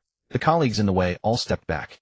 Wang Qingwang was terrified, but for the sake of face, and because his left foot was injured, he couldn't get up, so he could only watch helplessly as the man approached. Huo Miao had originally been very afraid of Wang Qingwang, but held in Shen Heng's arms, she felt strangely at ease. This feeling was something she had never experienced with Su Chao. Slap, slap. Shen Heng crouched down, lightly tapping Wang Qingwang's face with his dagger. Did you just molest my wife? Wife? Wang Qingwang's face stiffened. With the cold dagger tapping his cheek, he dared not be reckless and forced a dry laugh. It's a misunderstanding, a misunderstanding. Misunderstanding. Shen Heng turned to Huo Miao. What happened? He had taken the elevator up. When the doors opened, he had only heard the argument between Huo Miao and Wang Qingwang and had no idea what had happened. But he could see that Huo Miao was in danger. He quickly bought a sharp dagger from a vending machine and hid it in his pocket. Unexpectedly, it came in handy. The video you sent me, I just opened it, and he saw it. Huo Miao's cheeks reddened as she explained in a low voice. He even secretly recorded me watching it and used it to threaten me to make me. Shen Heng understood and glared at Wang Qingwang with a dark face. My wife and I send each other videos to spice up our relationship. It's our private affair. Who the hell are you? All this. Wang Qingguang was dumbfounded. He hadn't expected it was a couple sending videos to each other. He thought he had found leverage over Huo Miao. Where was the justice in that? My wife and I sending videos, what business is it of yours? Shen Heng continued. Huo Miao's face grew even redder. She cast a sidelong glance at Shen Heng with her almond-shaped eyes, then shyly lowered her head. This. Wang Qingguang's lips trembled, and he couldn't utter a word. Daring to have thoughts about my wife means you have to pay the price. Shen Heng stood up and slashed swiftly with his knife. By the time Wang Qingguang reacted, he saw his right pinky finger fly 2 meters away. Staring at his right hand, gushing blood, Wang Qingguang forgot about his left foot and clutched his hand, letting out a blood-curdling scream. Wang Qingguang, right? Shen Heng stared at Wang Qingguang's name badge, saying menacingly, I cut off a finger as a lesson. If you call the police, he'll keep playing with you. As long as you report me and am not caught, you will definitely die. And your wife, children, parents, and relatives. I won't spare a single one. Shen Heng's voice was gentle, but the murderous intent in his words was chilling. Do you understand? I understand. Wang Qingguang's lips were pale, and he nodded in terror. Let's go. Shen Heng turned, holding Huo Miao, and walked out step by step. As Shen Heng had been blocking the view, it was only when the two left that the others saw Wang Qingguang's severed finger, and a chill ran down their spines. Huo Miao was in a daze, pulled all the way downstairs until she sat in the car before she snapped out of it. Looking at Shen Heng's stern profile as he sat in the driver's seat ready to start the car, a surge of excitement rose in her heart. Coupled with the fact that he had called her wife, just now her emotions were stirred even more. It was as if a voice kept echoing in her mind. This man was 10,000 times better than Su Chao. Besides, Su Chao had slept with Shen Heng's girlfriend, so as Su Chaos' girlfriend it was only right for her to sleep with Shen Heng, wasn't it? This wasn't cheating, it was revenge on that pair of adulterers. Seeing Shen Heng turn to fasten his seatbelt, she mustered her courage, grabbed him, and kissed him. MMPH. Shen Heng's eyes widened. He hadn't expected Su Chaos' icy, aloof girlfriend to be so forward with him. Was she really going to follow through on that recalled message? Wait, this wasn't the right place. At that moment, a faint voice suddenly came from the back seat. Hey, can you two at least be mindful of the occasion? There are other people here. Besides, this is my sister's new car. You two aren't being very appropriate, are you? Someone's here. Huo Miao was startled, shoving Shen Heng away abruptly before hiding in the passenger seat, casting a nervous glance toward the back. Well. Shen Heng gave an awkward smile. Young Master Shen, I finally believe you have no designs on my sister. Tisk, your girlfriend is quite pretty, and I can see you two are deeply in love. In the back seat, a young woman with pigtails and a mischievous glint in her eyes blinked. She is. Huo Miao's face flushed crimson, utterly embarrassed. Forgot to mention, she's the neighbor's younger sister. I was in a hurry to pick you up, so I borrowed the neighbor's car. Shen Heng explained briefly, starting the engine, while introducing her to Yang Mushuan, my girlfriend Huo Miao. Girlfriend? Huo Miao's cheeks reddened again, shooting Shen Heng a reproachful glance. He said he was in a hurry to pick me up. Was it because he couldn't wait after receiving my message? Men always driven by their lower instincts. But thinking carefully, if it weren't for Shen Heng, she might have already been at Wang Qingguang's mercy. Oh. Yang Mushuan raised an eyebrow, nodding slightly. Shen Heng gave a dry laugh, focusing on driving. For a moment the car fell into silence. He had originally planned to pick up Huo Miao first. But on the way he received a call from Yang Mushuan, who said she was already waiting at the university gate. Snowflakes filled the sky, and Shen Heng couldn't bear to leave her waiting in the cold, so he first detoured to Jiangxing University to pick up Yang Mushuan. Once in the car, Yang Mushuan curiously bombarded Shen Heng with questions, her probing almost digging up all his secrets. Thanks to being reborn, Shen Heng was more cautious, glossing over sensitive topics to fob her off. But judging by Yang Mushuan's shrewd eyes, she didn't seem convinced. Too lazy to explain further, Shen Heng drove to Huo Miao's company building. Soon he came downstairs with the ethereally beautiful Huo Miao, and as soon as they got in the car they kissed passionately, which finally made Yang Mushuan believe him a bit. Sis, it seems he really did borrow the car to pick up his girlfriend. He's definitely not someone sent by the Song family. As for the neighbor, Shen Heng never said where he lives. Maybe he's a neighbor from the back row of villas. You're overthinking. Yang Mushuan sent a few messages to her sister, then looked up to find Huo Miao clinging to Shen Heng's arm. They're so in love. You don't have to feed us dog food while driving. I know you're crazy about each other, but safety first. Yang Mushuan rolled her eyes. But then she heard Huo Miao's shocked voice. So much snow. Huh. Yang Mushuan followed her gaze. Ahead of the car, white snowflakes fluttered down in a thick, swirling cascade. Shen Heng turned the windshield wipers to nearly maximum speed. The car drove through the snow, and they could even hear a faint crunching sound. The once bustling street was now nearly empty. Pedestrians bundled in thick coats with their necks hunched hurried back to their cars and drove away. How is this possible? Yang Mushuan murmured, isn't it only August? Snow in August. This weather is too bizarre. Shen Heng nodded in agreement, and it looks like it won't stop anytime soon. He knew all too well.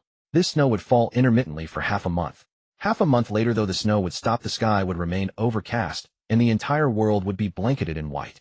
Human cities would grind to a halt with road traffic nearly paralyzed. A blizzard would cover the globe. Jiangxing, being higher in elevation, would have snow burying everything below the 4th floor. Before people could rejoice after a few days' pause, the snow would return with a vengeance. It would come and go. Shen Heng remembered that in his past life the entire city of Jiangxing was shrouded in white, with only high-rise buildings and residences visible above the snow, while other neighborhoods were buried under thick layers. Relying on his fire-based abilities, Shen Heng roasted a tunnel beneath the snow to venture out for supplies. It was this very ability that allowed him to reach places others couldn't. Back then, Jiangxing was controlled by various factions of ability users, and survival meant joining one. Unwilling to fight for any faction, Shen Heng chose to hole up in Taoyuan residential area, where the ability users battled over resources without ever discovering the three of them. In this life, with the vending machine of infinite resources, he had no need to venture out for supplies. Armed with foreknowledge of the existence of ability fruits, he could get a step ahead. He might even clash head-on with the major powers of his past life. This. Huo Miao and Yang Mushuan stared blankly out the window. The wind howled and snowflakes like silver chips danced wildly. Just yesterday, it was a scorching summer day. Oh, in the blink of an eye it felt like a frozen world. It's truly unbelievable. Yang Mushuan murmured.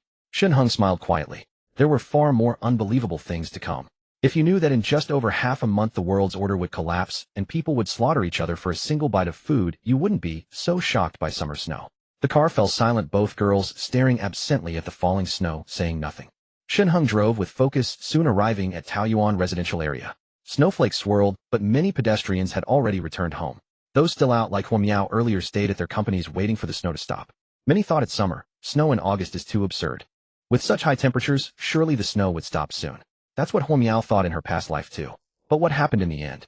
The temperature plummeted, and within 2 days air conditioners froze solid. Those who stayed in their offices without food or water were ultimately frozen to death. When Shen Heng returned to Taoyuan residential area, the snow on the ground was already nearly an inch thick. He drove to Yang Jingshuan's house, where she was already waiting at the door in thick clothes. Sis. Yang Mushuan jumped out of the car and hugged her sister. Yang Jingxian had been on edge. To be honest, lending the car to Shen Heng had been a risk. But compared to that, she was more worried about her sister. If anything happened to her sister, how would she explain it to their parents in the afterlife? Thankfully, her sister returned safely. Thank you. Yang Jingxian gave Shen Heng a deep look. Shen Heng, with his arm around Huo Miao, said with a smile, "Don't mention it. I should thank you. Without you I couldn't have brought my girlfriend back." Held in Shen Heng's arms, Huo Miao's body stiffened. Earlier spurred by revenge against Su Chao and the thrill of Shen Heng's heroic rescue, she had impulsively kissed him. But soon she was startled by Yang Mushuan in the back seat. Until now she hadn't spoken, her face full of shyness. That kiss was just for revenge. As for that message she deleted earlier, it wouldn't happen. But now, held by Shen Heng, her just calmed heart began to race again. Thank you, Sister Yang. Huo Miao forced a smile. Since both the car and the person are back safely, we won't disturb you further. Shen Heng waved at the sisters and strode out with Huo Miao. Watching their retreating figures, Yang Mushuan leaned close to Yang Jingxian and whispered, "Sis, this Shen Heng. He's not what you thought. He's not from the Song family." Yang Jingxian nodded slightly. If he wasn't from the Song family, that was for the best. Alright, it's freezing out here. Let's go inside. Yang Jingxian pulled her sister toward the house. It seemed she had been overthinking. She had grown suspicious earlier when Shen Heng said he was her neighbor. Plus, with her husband dead and her voluntary renunciation of inheritance rights, the Song family probably wouldn't pressure her anymore. She figured Shen Heng must be a neighbor from another row. Passing by the monitoring room, she instinctively pushed the door open and glanced at the screens. But the next moment her brows furrowed as she stared intently at the monitor. She had installed surveillance cameras for every villa in this row. Now all other villas' cameras were functioning perfectly except for the one next door, Villa No. For row 2, whose surveillance area was completely dark. A line of text appeared on the screen. Surveillance equipment damaged. Broken. Yang Jingxian narrowed her eyes. She had only installed these cameras recently. How could they break in just a few days? And all the cameras for Villa No. For were out. Wasn't that too much of a coincidence? Someone next door? The moment she saw that the surveillance at Villa No. For was broken, Yang Jingxian immediately had this thought. But with night already fallen and a heavy snowstorm raging, she and her sister were just two vulnerable women. They wanted to check it out, but lacked the strength. Could it be someone from the Song family secretly living next door, spying on her? A flicker of coldness flashed through Yang Jingshuan's eyes. Song Jingming, I am your sister-in-law. Recalling that night after her husband Song Guangming had passed away, when she was keeping vigil, and the words her brother-in-law had spoken, Yang Jingxian felt her face flush with shame. That scoundrel Song Zhengming actually wanted her to become his concubine. He even said that if Yang Jinxian were willing to stay with him, she could keep a portion of the Song family assets. Yang Jinxian immediately refused this absurd request. After her husband's funeral, she hastily moved to Taoyuan residences. This was her personal property unrelated to the Song family. Yet even so, Song Zhengming had come to pester her several times. Yang Jinxian was truly terrified. Now had this man sent someone to spy on her? What in the world was Song Zhengming doing? Yang Jinxian bit her lower lip. Now that Song Zhengming was the sole heir to the Song family, what kind of woman couldn't he have? Why must he cling to her? Thinking of Song Zhengming's gloomy eyes, a wave of fear washed over her. Somehow at this moment the figure of Shen Heng suddenly surfaced in her mind.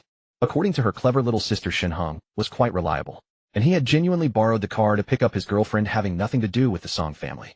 Staring at the pitch-black surveillance feed from Villa No. 4 Row 2, Yang Jinxian quickly pulled out her phone and called Shen Heng. Hello. At that moment Shen Heng had just arrived at the entrance of Villa No. 4 and was about to open the door. Receiving Yang Jinxian's call, he found it a bit odd. Shen Heng. There's something I need to trouble you with again. Yang Jinxian said in a low voice. You haven't gone far, have you? Could you please take a look and see why the surveillance at Villa No. 4 next to me is broken? Surveillance? Shen Heng was taken aback. Yes. Yang Jinxian laughed awkwardly. To be honest, this whole row of villas is mine. I only live in Villa No. 3, so I installed surveillance on all the others. But now all the cameras at Villa No. 4 next door are broken.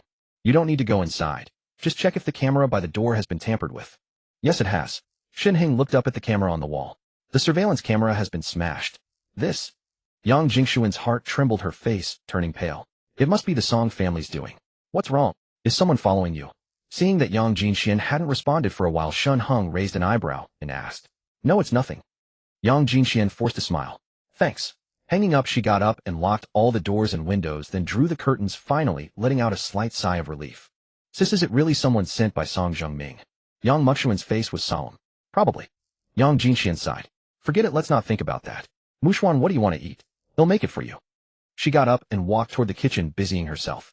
This neighbor lady seems to have a few little secrets. Shen Heng put down his phone and shook his head with a wry smile. She even suspected someone was following her. Come to think of it, of course, it was Shen Heng who had broken the surveillance. Though the apocalypse was imminent, to avoid trouble, he had hidden in the camera blind spots when moving in and destroyed all the cameras. He hadn't expected that all these villas in the second row belonged to Yang Jinxian alone. She was a wealthy woman, it seemed. Shen Heng shook his head, didn't dwell on it, and strode into Villa No. 4. Beside him followed a visibly nervous Huo Miao. Originally Huo Miao had completely let loose, but now following Shen Heng back to the villa, her mood grew even more anxious. Before this, she and Shen Heng weren't all that familiar. She only knew he was Su Chaos' good buddy, and they occasionally gathered for a meal. Now she was actually going back to his place with him. And thinking back to their passionate kiss, her face flushed crimson as she followed closely behind Shen Heng. Only after entering the villa did she snap out of it. This house. Huo Miao's expression turned strange. She had been to Shen Heng's home before. It was in a high-rise building in front of Taoyuan residences. But now how had they ended up at a townhouse? And Shen Heng even had the keys, opening the door without hesitation. Until I find a better option, we'll stay here for now. Shen Heng spread his hands. Should I take you to my old place? Those two are probably still fooling around there. Huo Miao pressed her lips together and said nothing. But she found it odd. What did he mean by until I find a better option? This was already a villa. Jiang City was a new second-tier city with high property prices. To own a villa in a central area like Taoyuan residences, what more could one want? Wait, hadn't Shen Heng been well off before? She hadn't heard from Su Chao that Shen Heng had bought a villa here. So where did this villa come from? But looking up at Shen Heng, who was walking into the room with practiced ease, she could be sure it was his house. Shen Heng pushed open the door, and a wave of warmth hit him. He finally relaxed, took off his heavy coat, and turned to wave at Huo Miao, who was still in the yard. What are you standing there for? Come inside. Huo Miao took a deep breath and followed him into the house. The moment she entered, she was stunned by the luxurious decor. The living room was exquisitely furnished, clearly professionally designed, with every detail flawless.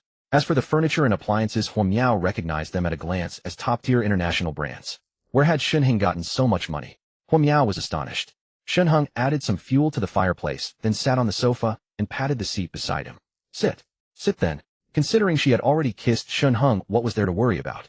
Even if she went all the way with him, it would be revenge on that scumbag Su Chao. If he could do the first wrong with Feng Lu, why couldn't she do the second? She plopped down beside Shen Heng. What are you nervous about? Shen Heng gently pulled Huo Miao into his arms, but felt her trembling and let out a soft laugh. I'm not scared, Huo Miao said stubbornly. Our moment was interrupted by Yang Muxuan earlier. Want to continue? Shen Heng stared at her flushed alluring face and asked softly. Huh? Huo Miao's face turned bright red and she stammered, no need. That was just a moment of impulse. All right. Shen Heng suddenly released Huo Miao and stood up calmly. With that he went up to the second floor. On the stairs he turned back and said, there's a bedroom on the first floor. Get some rest early. Oh, and remember to turn on the air conditioner tonight. Leaving those words he didn't linger and went straight into the master bedroom on the second floor, closing the door with a bang. Huo Miao sat on the sofa stunned. What did Shen Heng mean? His attitude had turned so cold. I just said it was a moment of impulse. She pouted, looking displeased. When she returned to the bedroom she found it a bit cold and quickly turned on the air conditioner.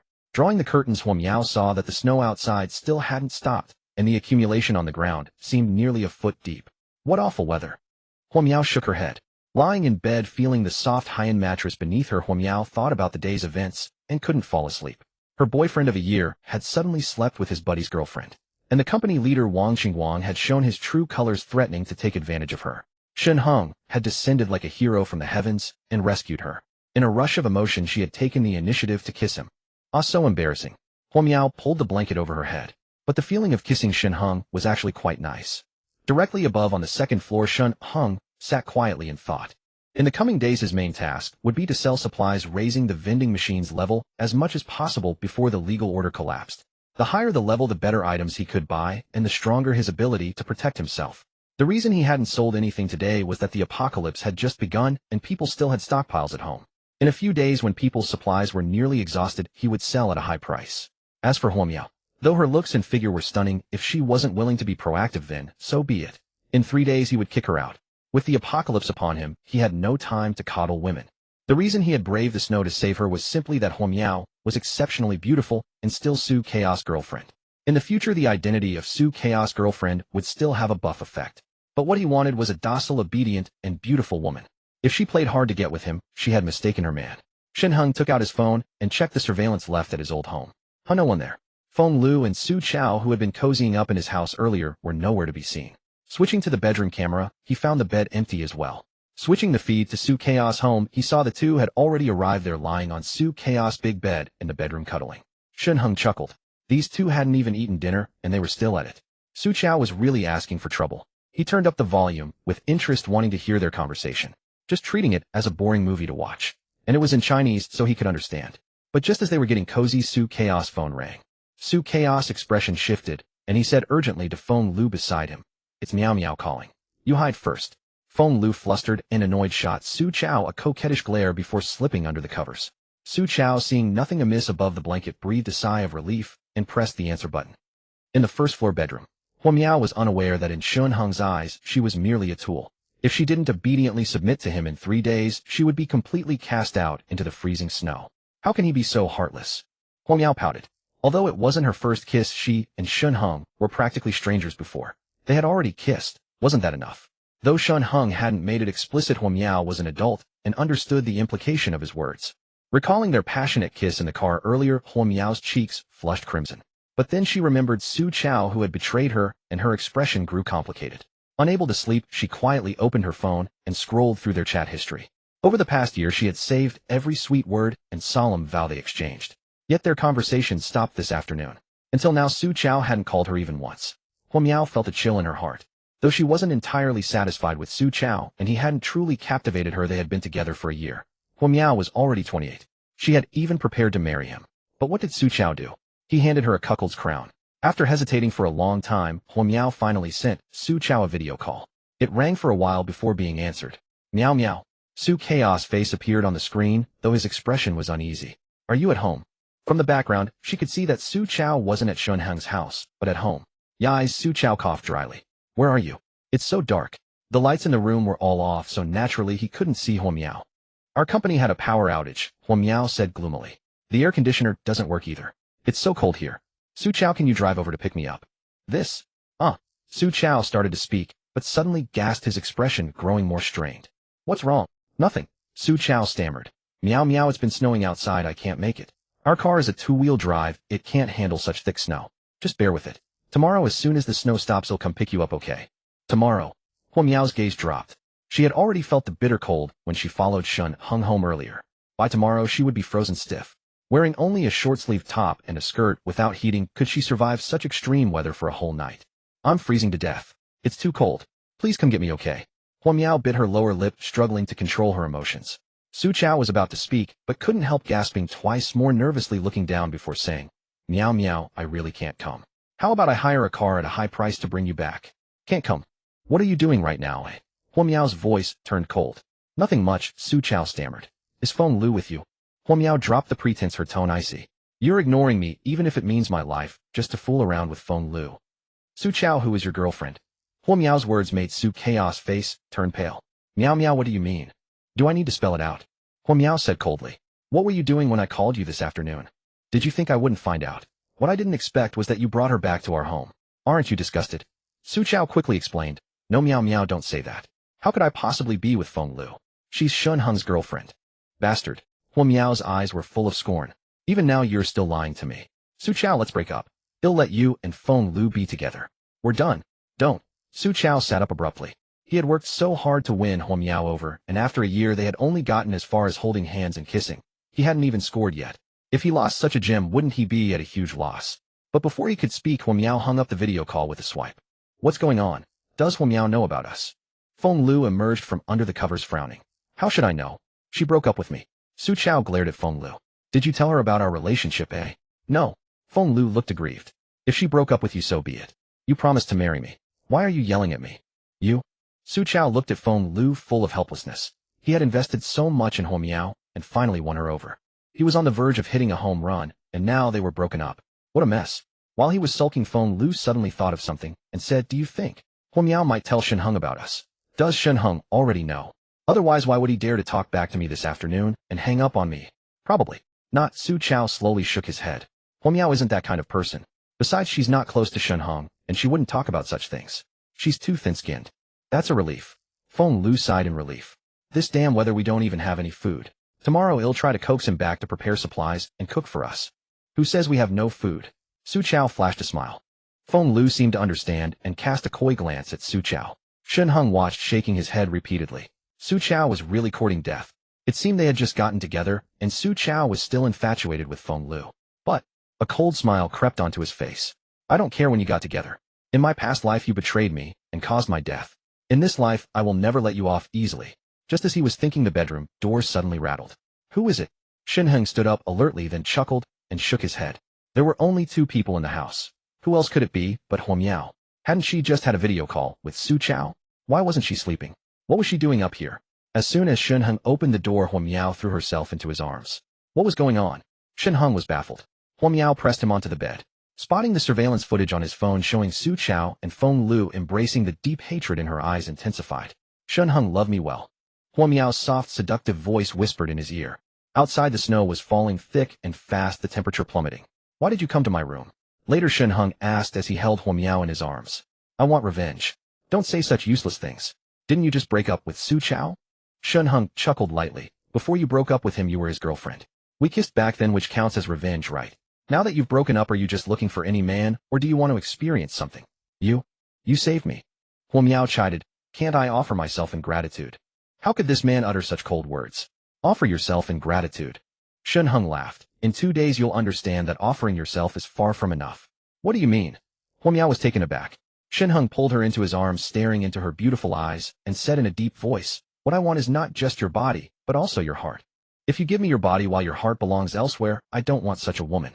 In this apocalypse, he needed not just a life partner, but a companion to face the extreme weather. In his past life, he had only survived 3 months, and even the snow in the sky hadn't completely stopped. Who knew what other dangers would come after the snow ceased? Reborn into a new life with a vending machine that granted unlimited resources, he finally had the capital to survive. He could also lead his companions to survive. But if those by his side harbored ulterior motives, how could he trust them with his back? Although Hua Miao had given him her first time, who could be sure she wouldn't betray him secretly when danger arose? Go rest on the first floor for now. Think it over, and give me your answer tomorrow. Shen Heng spoke. He had only just been reborn today, and had done much. He was already tired. But he didn't feel at ease having Hua Miao sleep beside him. Returning to the apocalypse with memories was already a gift from the heavens. If he was killed in his sleep by the woman beside him, Shen Heng would never forgive himself. Oh, Hua Miao responded with grievance, trembling as she stood up and staggered downstairs. It was her first time. How could this man be so heartless? Hua Miao was full of grievances, tossing and turning in bed, unable to sleep. The next day, Huo Miao opened her eyes, saw the unfamiliar room, and sat up abruptly. Last night. She seemed to recall something, quickly lifted the blanket, and stared blankly. Last night. It wasn't a dream. Thinking back to the events of last night, Huo Miao's face flushed. At the same time, now that she was calm, she felt even more irritated. She was in this state, but what about Shen Heng? He had sent her back to the first floor, and he wanted her heart. How could he be so domineering? She sat in bed for a while before slowly getting up and walking out of the bedroom. You're awake. Shen Heng was cooking in the kitchen. Hearing the bedroom door, he said without turning his head, come over and help. Huo Miao opened her mouth. She was the only daughter in her family and had never cooked. After being with Su Chao since he couldn't cook, he always found ways to take her out to eat. She felt wronged, but smelling the aroma of the stir-fry, she finally held back her emotions and came to Shen Heng's side. Seeing Shen Heng's profile, her grievances faded. Shen Heng's expression was stern, and he didn't look at her much, as if she were still Su Chao's girlfriend. But Shen Heng's profile was quite handsome. What do you want me to do? She asked softly. Forget it. Seeing that Huo Miao was at a loss, Shen Heng said, take out the plate, and I'll put the food on it. She quickly found a plate, but due to the pain she accidentally broke one. Shen Heng sighed, waved his hand, and the shattered pieces of the plate vanished. These plates weren't his, so naturally they couldn't be recycled to the vending machine. He simply stored them in his personal space, piling them in a corner. When he went out and found a trash heap with a thought he could discard them, he mused that he would have to buy all the plates again in the future. Even if they broke, he should be able to recycle and sell them. Using personal space to store these broken plates. If other male protagonists in apocalypse novels knew, they would probably spit out a mouthful of blood. Huo Miao was stunned. She had wanted to find a broom, but Shen Heng waved his hand, and all the broken pieces of the plate vanished. Was this magic? Before she could speak, Shen Heng said indifferently, eat first. He casually stir-fried 2 dishes and steamed a pot of rice. His cooking was decent, and Huo Miao, already hungry, ate heartily. When she was full, Shen Heng had already set down his chopsticks. Seeing Shen Heng's gaze sweep over, Huo Miao shivered and quickly got up to clean. Good, it seems you're quite sensible. Shen Heng nodded with satisfaction. But before you clean up, I have something to say to you. He pulled Huo Miao into his embrace, and her face flushed crimson. Say what? Have you thought clearly about last night's question? Shen Heng asked.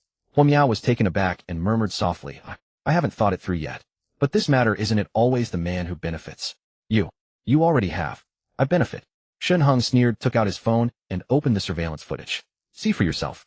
The surveillance showed Su Chao's home. Su Chao and Feng Lu were huddled under the covers, but Su Chao looked weak, while Feng Lu beside him had a rosy complexion. Who's the one exhausted? Shen Heng's voice echoed in Huo Miao's ear. If you can't decide, why not take a look outside? Outside. Huo Miao instinctively looked up, and when she saw the scene, she was dumbfounded. The world outside had turned into a silvery white. Moreover, the thick snow had almost piled up to the windowsill. Was this snow a meter deep? Huo Miao couldn't believe her eyes, staring blankly at the yard outside the window. How could this be? Huo Miao's lips trembled, and the snowflakes in the sky were falling like goose feathers, showing no sign of stopping. Had it been snowing all night, and it still hadn't stopped? Follow me, and I'll do my best to protect you. But if you're not willing to stay by my side with all your heart, I won't stop you. You can go wherever you want. Shen Heng said softly. Protect. Huo Miao looked at Shen Heng in confusion. Shen Heng didn't look at her, instead his eyes fixed on the window as he murmured, the apocalypse has fully arrived. Shen Heng remembered it clearly. The snow of the apocalypse fell with ferocious intensity. People hadn't even had time to react. In a single night, the snow had piled a meter deep. The outside temperature had plummeted, nearing minus 30 degrees Celsius. As the blizzard raged on, the temperature would continue to drop. By tomorrow, even the air conditioner would be useless. Then humans would begin to freeze to death. Apocalypse. Huo Miao was utterly astonished at Shen Heng's words. What era was this? How could anyone still believe in doomsday theories? It was just a heavy summer snow. She turned to speak, but fell silent at the solemn expression on Shen Heng's face. Have you considered what would happen if this snow never stops? Shen Heng asked, his voice low. Never stops? How is that possible? Huo Miao gave a dry laugh. How could snow never stop? But what if it truly doesn't? Shen Heng pressed again.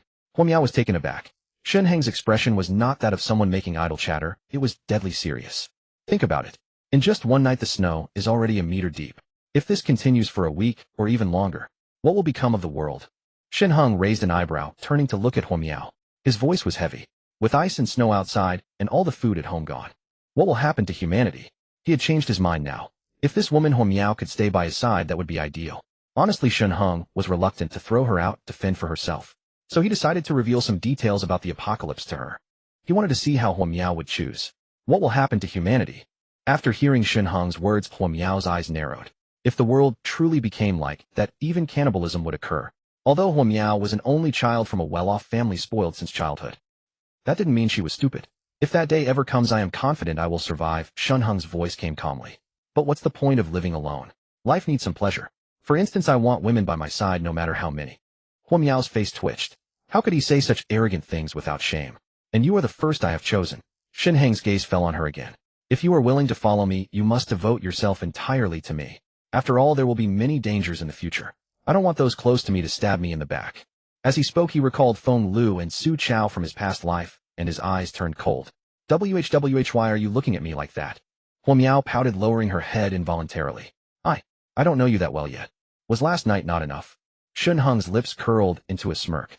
Huo Miao's face flushed crimson. Before you make your final decision, I will take you in. But in this house you must fulfill your duties. Shen Heng pointed to the kitchen. First learn how to cook. So that was it. He just wanted her to cook. Huo Miao's face fell, but she nodded in agreement. Shen Heng stared blankly at the snowflakes outside the window, while Huo Miao quietly returned to her room on the first floor. She took out her phone and scrolled through videos from food bloggers. But today many of them hadn't posted cooking videos. Instead, they were filming the snowy landscape outside, discussing the bizarre snowstorm. Even the tropical cities in the south, which rarely saw snow, were now covered in white. The whole world has become like this, eh? After watching a few videos, Huo Miao was stunned. Sanya, the popular tourist city at the southern tip of China, was now a vast expanse of white. And the beaches once teeming with tourists were now frozen solid and empty. A blogger bundled in a thick down jacket shivered as he spoke. I never thought it would snow in Sanya. At this time of year, we usually worry about typhoons. Luckily, I bought some down jackets when I traveled to the northeast a while ago. As for the people who live here year-round, they probably don't even have a single thick coat. Huo Miao's expression froze. She recalled Shen Heng's words. The end of the world. If it was as Shen Heng said, what should she do? Stock up on supplies immediately. She looked up at the window. The snow was still falling. During the time she had spent watching videos, the snowdrift seemed to have grown thicker. She jumped up and rushed to the living room, shouting at Shen Heng. We need to stock up on supplies right now. Too late. Shen Heng turned from the window and said flatly, check the WeChat owners group. The owners group? Huo Miao was taken aback and instinctively opened WeChat. The owners group was in an uproar. Many were marveling at the abnormal weather, and some suggested buying food and drink to stock up. But then a member posted a video from the supermarket. The supermarket shelves had been stripped bare by panicked shoppers. Since last night, many had been rushing to buy supplies. Seeing the booming business, the owner hadn't closed early. By 11 p.m., everything on the shelves was gone. Not even a roll of toilet paper was left. The heavy snow had blocked the roads and delivery trucks couldn't restock in time. So now the supermarket was just an empty shell. At least you're smart enough to think about stocking up, Shen Heng said, approaching Huo Miao. His voice was soft. In just one day, the snow has covered the globe. The snow in Jiangxing is over a meter deep, and that's not even the worst. Have you thought about the plight humanity will face? Huo Miao's face turned pale. If you're truly willing to be with me, I won't treat you poorly. Shen Heng's eyes turned cold. But if you dare to be disloyal like Feng Lu. Huo Miao gave a bitter smile. In this extreme weather, I'm living in your house. How could I possibly betray you? Although she had initially only wanted to get back at Su Chao, she had to admit she was starting to miss last night. Besides, if not for Shen Heng, she would have been taken by Wang Xinguang at the company last night. Compared to that fat bastard Wang Xinguang, she would naturally choose the younger, more handsome Shen Heng. Besides, Wang Xinguang was despicable, trying to coerce her. In contrast, Shen Heng had taken her in without forcing her. It had all been her own initiative. I hope so. Shen Heng looked at the pitiful Huo Miao and nodded slightly. The human heart is unfathomable. Although Huo Miao had no reason to betray him, Shen Heng still didn't fully trust her. But it seemed she was ready to be his woman. That was enough. In a few days, when the entire social order collapsed, and she saw the cruelty of the world, she would be completely devoted to him. A stunningly beautiful woman like Huo Miao would be the target of every powerful man in the outside world. Shen Heng remembered that in his past life, after the apocalypse, the Song family, led by their patriarch Song Zhengming, rose from a second-rate family to become one of the top powers. Song Zhengming possessed formidable superpowers and had gathered a host of experts. After human civilization completely collapsed, he became the emperor of the northern part of the city. Surrounded by women, he was immensely pleased with himself. And Song Zhengming had a perverse fetish. He was particularly fond of married women. In his past life, it was said that countless women had died at his hands. If a woman like Huo Miao fell into his clutches, she would be tortured to death. As he thought this, his gaze fell on 3 potted plants on the table. Soon, in 2 weeks, the ability fruit will appear. His eyes burned with intensity. When that time comes, I will devour this ability fruit and gain the power to walk through walls. All the treasures from my past life will be mine, and Jiangxing will have a place for me. Shen Heng. Shen Heng lounged on the sofa, scrolling through his phone, while Huo Miao sat beside him, her gaze fixed on the television news. Her eyes would occasionally sweep over him, filled with a complex mix of emotions. I'm thirsty, he suddenly said without looking up. Huo Miao was taken aback. Do I need to spell it out? Shen Heng raised his head in displeasure. Open the fridge, there's cola inside. Give me a can. Okay, sure. Huo Miao quickly rose. After taking just 2 steps, a grimace of pain flickered across her face, and she stumbled. Watching her retreating figure, Shen Heng let out a soft sigh. After all, Huo Miao was the first woman he had known since his rebirth, and an aloof goddess at that. A pang of guilt tugged at him for treating her this way. But if he didn't, a delicate woman like her, even under his protection, might not survive. He had to make her understand at her very core the cruelty of this world. Huo Miao stumbled a couple of steps, steadied herself, and turned to glance at Shen Heng. Seeing his expressionless face buried in his phone, a wave of grievance washed over her. How could you show no tenderness or pity? He couldn't even be bothered to get his own cola. But no matter how aggrieved she felt, she dared not utter a word. The clothes she wore were still Shen Heng's. The weather app on his phone showed it was already minus 40 degrees Celsius outside. In such weather would she dare to give him attitude? When she opened the fridge, Huo Miao's expression changed. Instead of the various foods she had imagined, it contained only 2 cans of cola. She frantically searched elsewhere, but scouring the entire kitchen yielded only some scallions, ginger garlic, a few potatoes and carrots, and a half bag of rice in the corner.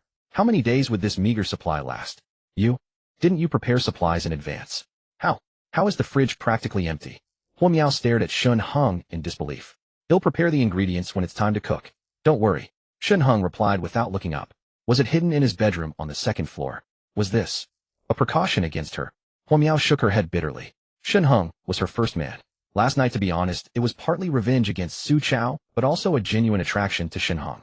Shen Heng still seemed guarded around her. Perhaps it was Feng Liu's betrayal that had made him wary of women. She had heard from Su Chao that Shen Heng and Feng Liu had been together for years. For her sake, he had toiled day and night writing to earn money, often not leaving the house for a week, all to marry Feng Liu as soon as possible. If it were her facing a partner's betrayal, she certainly wouldn't forgive easily either. I'm different from Feng Liu, she muttered softly, a twinge of discomfort in her heart. Shen Heng didn't respond. He had heard her, but he remained non-committal. Time would tell if Huo Miao was sincere with him. For now, he had more important matters to attend to. He registered a new WeChat account, then used his main account to pull this new account into the owner's group. Now logged into the new account, he began posting messages in the group. Harmony brings wealth, dear residents of Taoyuan Estate. The heavy snow has sealed the city, making it impossible to move. I saw the videos you all posted earlier. The supermarket in the complex has been looted. In these freezing days, having no food or drink is a deadly thing. Therefore, for the safety of our estate's residents, I am specially selling a batch of supplies: instant noodles, sausages, cola biscuits, canned meat. Interested parties please inquire. Transaction location: safe passage under the estate square. Early this morning, when the snow had just reached his knees, he had already gone out once. He had carefully observed the outside situation. The snowflakes were nearly the size of walnuts, and with the extreme cold, there was no one around. A few old men accustomed to early morning walks had also turned back, shivering and cursing. At over 30 degrees below zero, no one could bear to stand outside. Exercising in this weather, one would probably freeze into an ice sculpture. Now it was 1 p.m., and the snow had nearly doubled. This meant even fewer people would venture out. He had to seize this moment to make a name for his Harmony Brings Wealth account. In the future, when people wanted to buy supplies, they would naturally think of him first. No sooner had he posted the message than the owner's group erupted. High mountain flowing water, Harmony brings wealth. Brother, you're a true good Samaritan. My family has no food left. Could you sell me some? He'll take a box of instant noodles and a box of Wang Zhong Wang sausages. Old Wang, young man, my family has nothing to eat either. In this time of crisis, shouldn't you show some spirit and send some food to an old man like me? I don't ask for much, just 3. No, 4 boxes of instant noodles will do. Blossoming wealth, Harmony brings wealth. Please give some to me too. It's just me and my grandson at home. We don't eat much. Just 1 box is enough. When this snow is over, he'll definitely report this to the community. This kind of good deed will get you in the papers, on the news, on TV. Chun Xiaoyo, Harmony brings wealth. Big brother, how much food do you have? Can you sell it to me at a discount? Cute face. Messages kept piling up and his phone vibrated incessantly. Huo Miao brought the cola over to Shen Heng, opened the can herself, and handed it to him. Feed me, Shen Heng said without looking up. Oh. Huo Miao nodded softly, bringing the can to his lips. She leaned in secretly and caught a glimpse of him replying to messages in the owner's group with his new account. She was taken aback. Selling supplies. It seemed Shen Heng really had stockpiled a lot of goods, and he was even willing to sell them. Had he foreseen this extreme weather? Otherwise, why would he have stockpiled in advance? Huo Miao stared at him in astonishment, finding him more mysterious by the second. Could someone like this be the waste Feng Liu had described? She thought of Feng Liu and Su Chao on the surveillance footage, shivering faint from hunger. They hadn't eaten a single bite since last night. Even the air conditioner struggling under the extreme weather was humming and groaning. She on the other hand was with Shen Heng, wearing a thin pajama set in a warm room where a cheerful fire crackled in the fireplace. She had just eaten a hot, comforting meal feeling utterly at ease. And in her hand, she even held an ice-cold drink. For a moment, she felt a sense of unreality. She had been scrolling through bloggers' videos earlier and had seen plenty of news. Across the world in just a single day, many had already frozen to death, especially in tropical countries. Acclimated to year-round heat, they had never prepared for such bitter cold.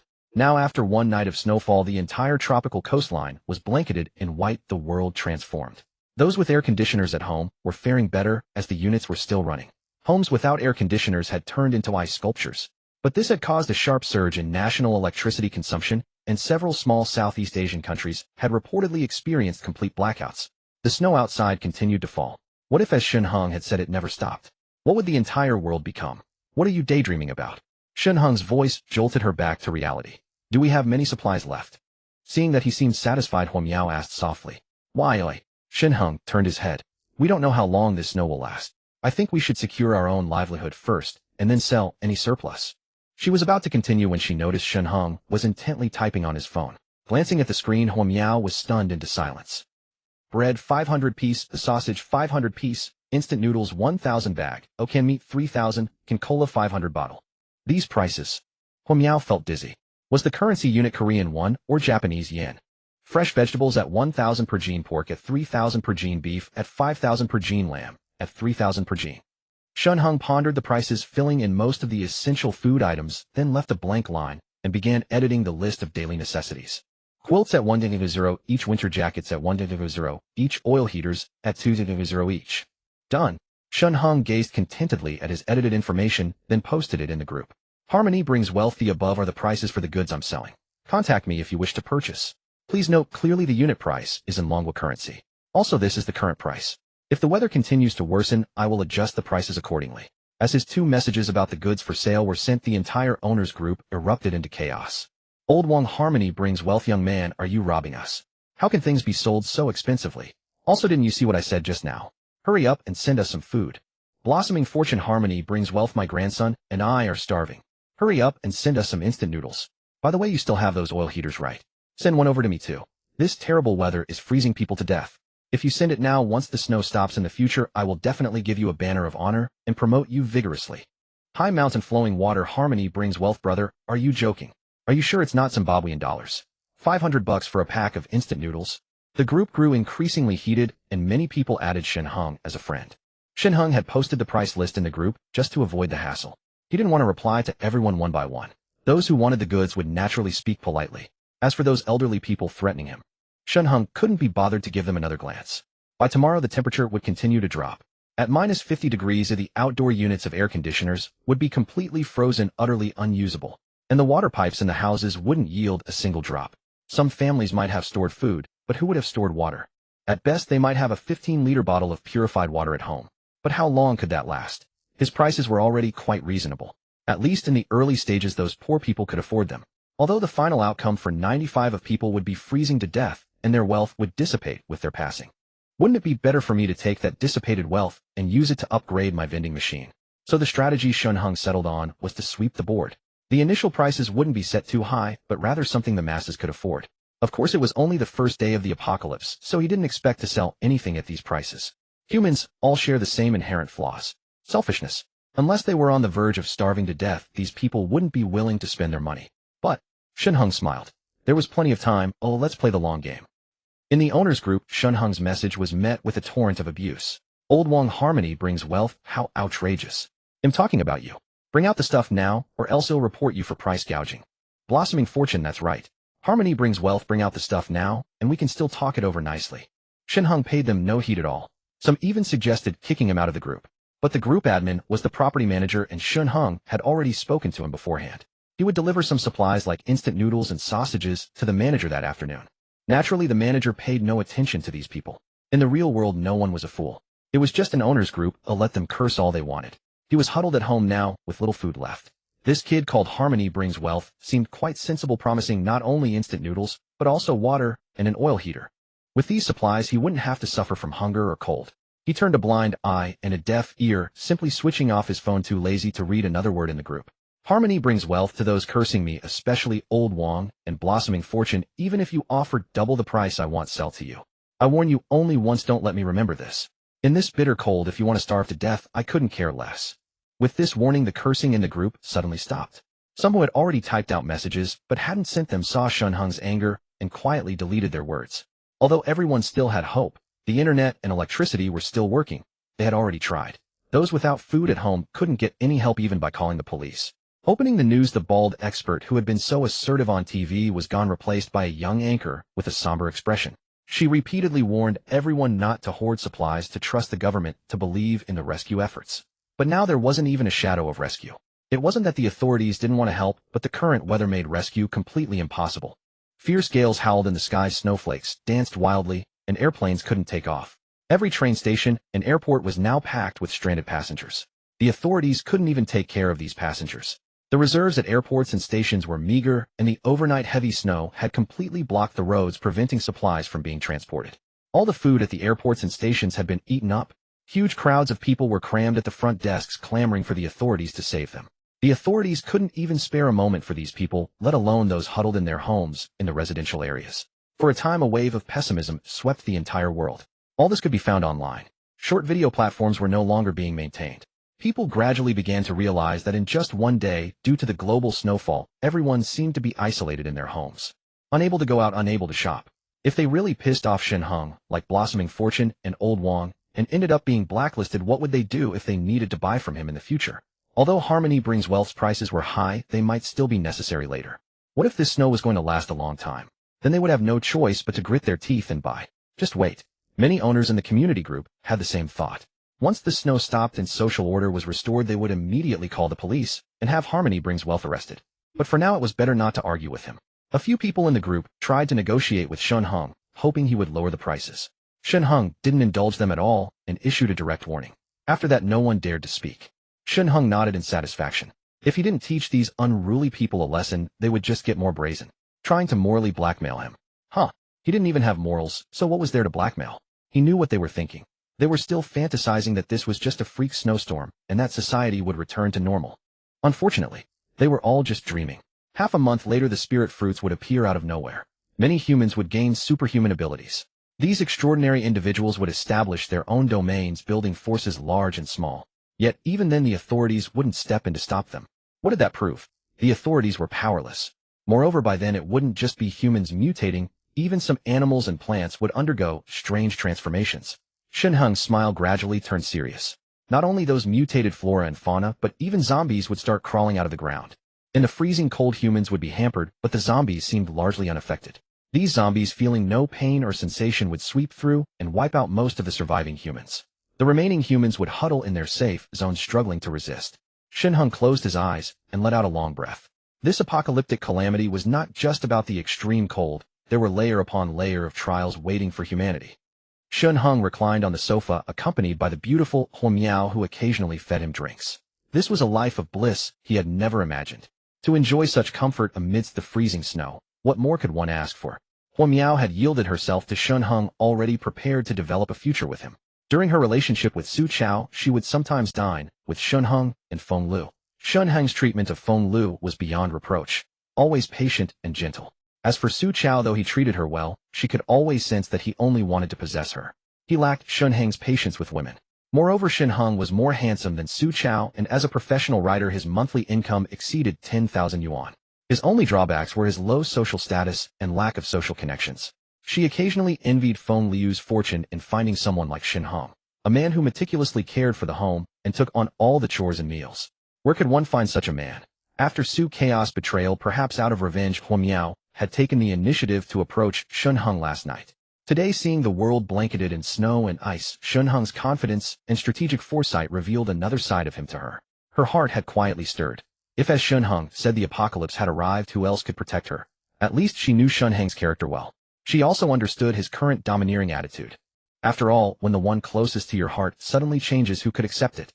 She hadn't even realized that she was gradually compromising with Shen Heng, even becoming dependent on him. Though Shen Heng hadn't disclosed how many supplies he had, his willingness to sell them proved his reserves were substantial. To have such foresight before the blizzard, stockpile enough food, and even dare to sell it at high prices without fear of consequences.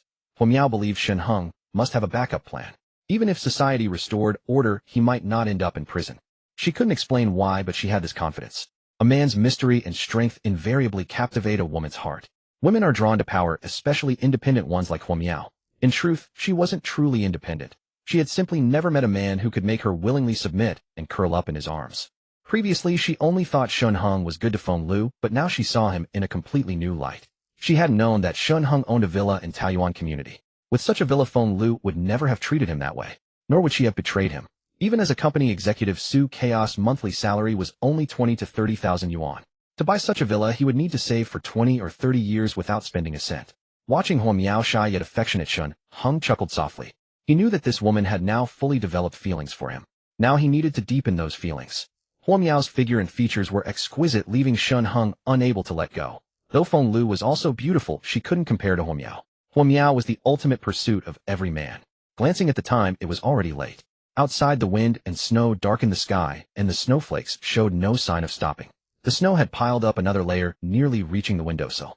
It was impossible for anyone to pass through. He still needed to deliver some food to the property manager. Shen Heng got up and dressed, asking, "What would you like for dinner?" "Anything is fine, but maybe some leeks and kidneys. I've heard they're good for men." Miao gazed at Shen Heng tenderly, her eyes full of deep affection. Shen Heng chuckled to himself. He went into the kitchen, bought some meat and vegetables from the vending machine, and placed them on the counter. "I have some things to do and need to go out.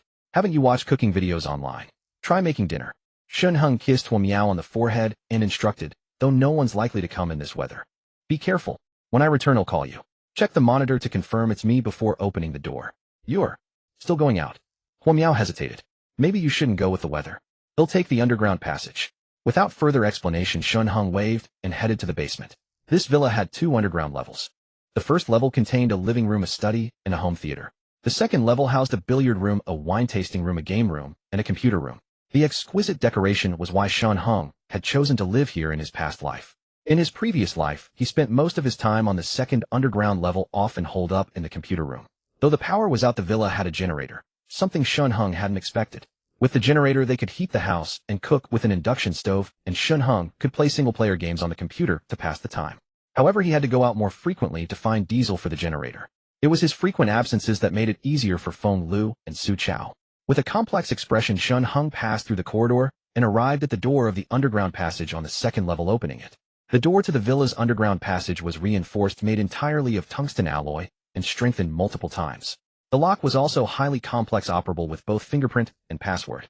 But with a key, it could be locked from the inside, disabling both fingerprint and password functions.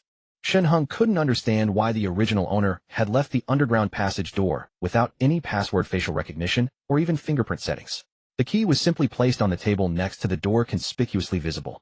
Now that he knew all these villas belonged to the beautiful neighbor Yang Jinshuan, he was deeply curious. Why had Yang Jinshuan, who already lived in Villa No. 3, also decorated Villa No. 4 so luxuriously? Even the wine cellar downstairs was stocked with all kinds of fine wines. Was she simply burning money, switching between villas to live in? One villa, one style, the ultimate in living however she pleased. It was beyond comprehension. Shen Heng didn't know that after Yang Jingshuan's husband died, she returned to Taoyuan community and lived in Villa No. 3, and had recently renovated Villa No. 4. Her younger sister Yang Mushuan was about to graduate from graduate school. In this city, Yang Jingshuan's only remaining family was her sister, and she wanted to give Villa No. 4 to her as a neighbor. After all, her sister was young and would inevitably have a boyfriend in the future. Living together would be inconvenient. Besides, Yang Jinxian had also thought that she was still young, and despite her deep love for her husband, she couldn't remain a widow forever. She might meet a suitable man and start a new life. Living in the same villa would foster sisterly bonds, but it would be inconvenient if either of them had a man. That's why she had specially renovated Villa No. 4 for her sister. But no one expected that this newly renovated villa would ultimately benefit Shen Heng. This security door had saved him a great deal of trouble. Among all the features of this villa, Shen Heng was most satisfied with this security door, as it spared him the need to replace it himself. Although he could purchase all kinds of top-tier security doors from the super vending machine, they would be troublesome to install. Now with the bitter cold and snow, Shen Heng was no professional technician. How could he manage the installation? In the future, he would have to use the underground passage for all his dealings. Possessing unlimited supplies, he would inevitably be followed by those with ulterior motives. When they saw him enter this villa, they would surely believe he had hidden a massive stockpile of resources inside. They would try every conceivable method to break into the villa. If this security door was too flimsy to withstand even ordinary attacks, it would be better to abandon the place altogether. Be careful, Huo Miao said, having dressed and accompanied Shen Heng to the door, her voice reluctant. Don't worry, you'll be back soon. Shen Heng glanced at the passage, then pressed the key into Huo Miao's hand. I'm giving you the key to the security door. I'm afraid I might lose it in the chaos outside, and then would be unsafe living here. When I return, I'll ring the doorbell. Remember to check through the monitor to make sure it's me before opening the door. All right. Huo Miao nodded solemnly. With a thud, the thick door closed. Shen Heng turned and strode into the underground passage. This was also a small test for Huo Miao. She had clearly seen that there was only one key to the security door. If she wanted to take revenge on him, she could simply refuse to open the door. However, Shen Heng had a master key from the vending machine. What door could he not open? Earlier, Huo Miao had asked him if the other rooms on the second floor held his stored supplies. At that time, Shen Heng had neither confirmed nor denied it. If she sneaked up to the second floor while he was away, he would no longer trust her. In the corner of the second floor, Shen Heng had already hidden several miniature cameras. If Huo Miao went up, the cameras would capture everything clearly. After all, a woman with a pure and aloof appearance, a perfect figure, and her innocence intact was someone he cared about. But if she truly did so, Shen Heng would not hesitate to throw her out into the frozen world, leaving her to fend for herself. He would no longer easily trust women. Especially in the apocalypse, a world where order had crumbled, survival was the top priority. Women were merely an addition to life. Shen Heng strode forward, following the underground passage all the way. The passages behind the row houses were empty. Whether because few people lived in the villa area or everyone was holed up at home, Shen Heng didn't see anyone else until he reached the square. Upon arriving beneath the square, the space opened up before him. This meant he had reached the center of the residential complex. Ahead lay the area of 20-30-story high-rise buildings. A few more steps and people began to appear. This was only natural. Each of the 20 buildings had at least 4 units towering 30 stories high. At minimum, they housed 7,000 households. With an average of 3 people per family, that made nearly 20,000 residents. These high-rise residents of Taoyuan district were a vital source for upgrading his vending machine. And don't underestimate these buildings. Though not as luxurious as the villas, Taoyuan district was a top-tier residential area in Jiangxing. Even in the high-rises, there were few poor people. Shen Heng was an exception. He had worked tirelessly writing, and a book of his had unexpectedly gone viral online, allowing him to scrape together a down payment to buy a unit here. The reason he bought in Taoyuan district was at Feng Liu's insistence. She had demanded to live in such an upscale neighborhood, looking down on all others. Su Chaoyu's salary wasn't low, but even he couldn't afford a place here. His family had bought it for him. Except for a rare few paupers like Shen Heng, the remaining owners were all white-collar workers or minor success stories. He needed to take over Taoyuan district, quickly expanding outward before people perished completely. That was Shen Heng's goal. Moreover, the vending machine had previously indicated that without Chinese currency, one could use other equivalents to purchase items, which would also raise the machine's level. Gold and jewelry were all accepted. But in the later stages, when most humans had died and the snow lay thick on the ground, where would he find money? He continued forward. Past the square, the underground passage was crowded with people. Many bundled in thick clothes had come to the passage for fresh air. Unable to go out for a day, they felt cooped up. Since the ground floor doors were blocked, they wandered the passage, instead spotting other owners and gathering in small groups to discuss the damnable weather. As Shen Heng passed a few middle-aged men in their 40s or 50s, he overheard their conversation. This snow is still falling, and it's getting heavier. Could it be endless? What nonsense are you spouting? Do you really think it's the end of the world? Global snowfall has brought the doomsday theories back. I'm starting to wonder. It's midsummer, and it's snow. Our Jiangxing is relatively lucky, but it's cold here in winter, so we have thick clothes. I heard that in Sanya many have frozen to death. Yet it's summer all year round there. No one expected snow there too. I saw on the news that Sanya's beaches have frozen into a solid block of ice, and there are people on the beach who are now ice sculptures. The girl filming the video was scared to tears. I saw that video too. This snow is too bizarre. Snow in August. I've never even heard of it. The emergency number is down now, and we don't have much food at home. The pipes have frozen, and no water comes out. What are we supposed to do? Do you know that guy Harmony brings wealth in the group?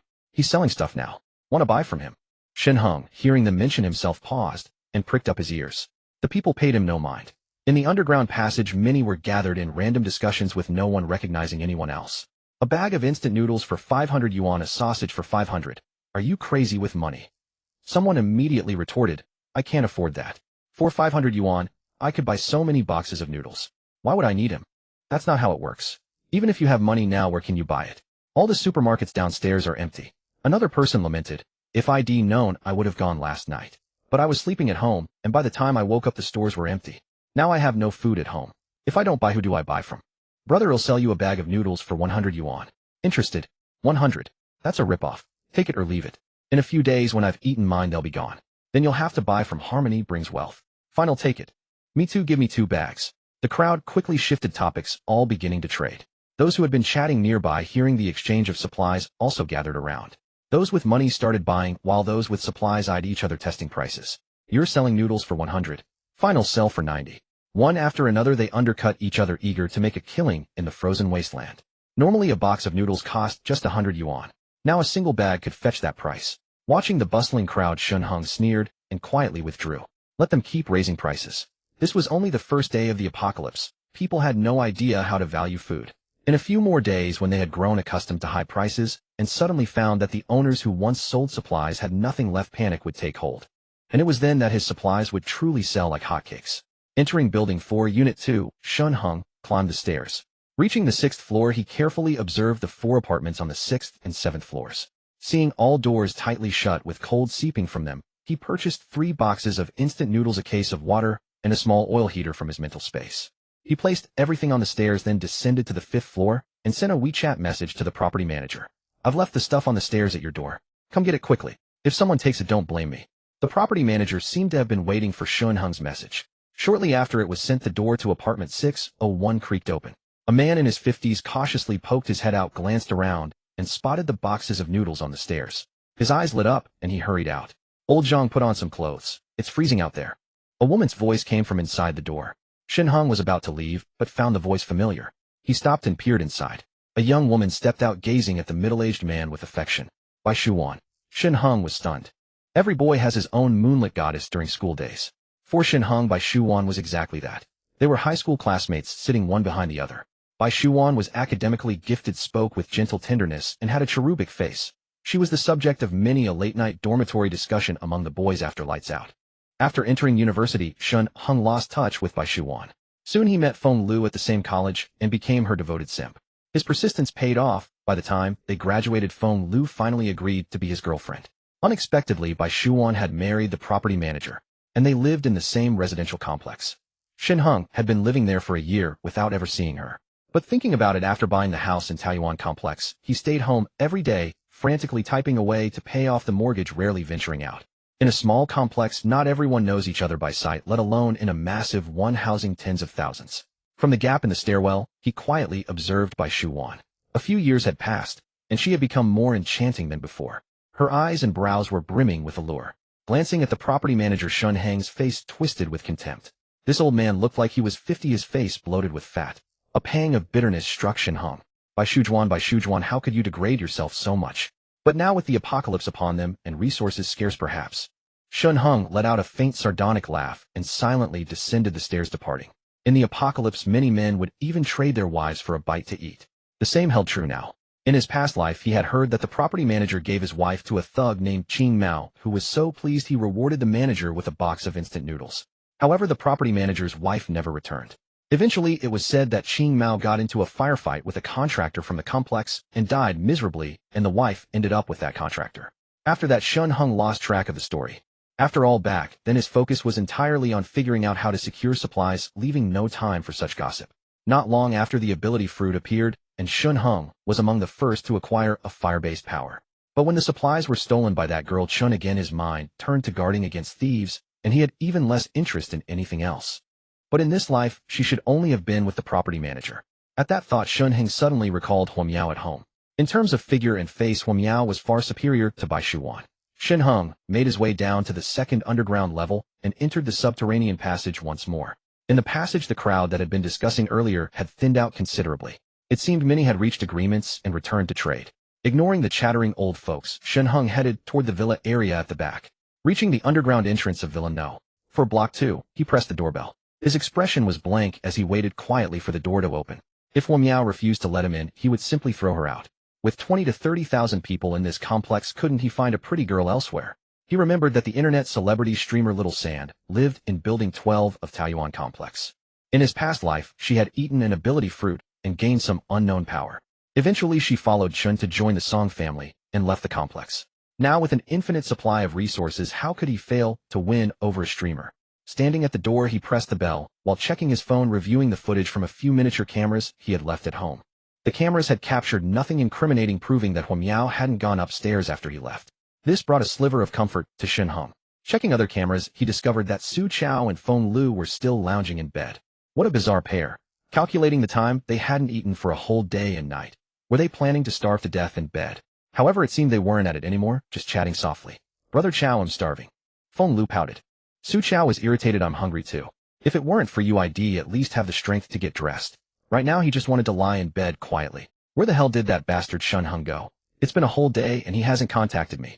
Feng Liu's face was twisted with resentment. That bastard had always fawned over her, terrified of making her angry. Now a whole day had passed without a single phone call. She was truly furious. Maybe you should call him. Su Chao suggested tentatively. I don't even have the strength to get up. I'm starving. Tell him to bring some food over quickly. Let's wait a bit longer. Feng Lu gritted her teeth. If I call now, I'd be admitting I'm wrong. I'm not wrong. He should be the one calling. You. Su Chao was at a loss for words. What the hell time was it? And she was still worrying about who was right or wrong. What would it cost her to apologize to Shen Heng now?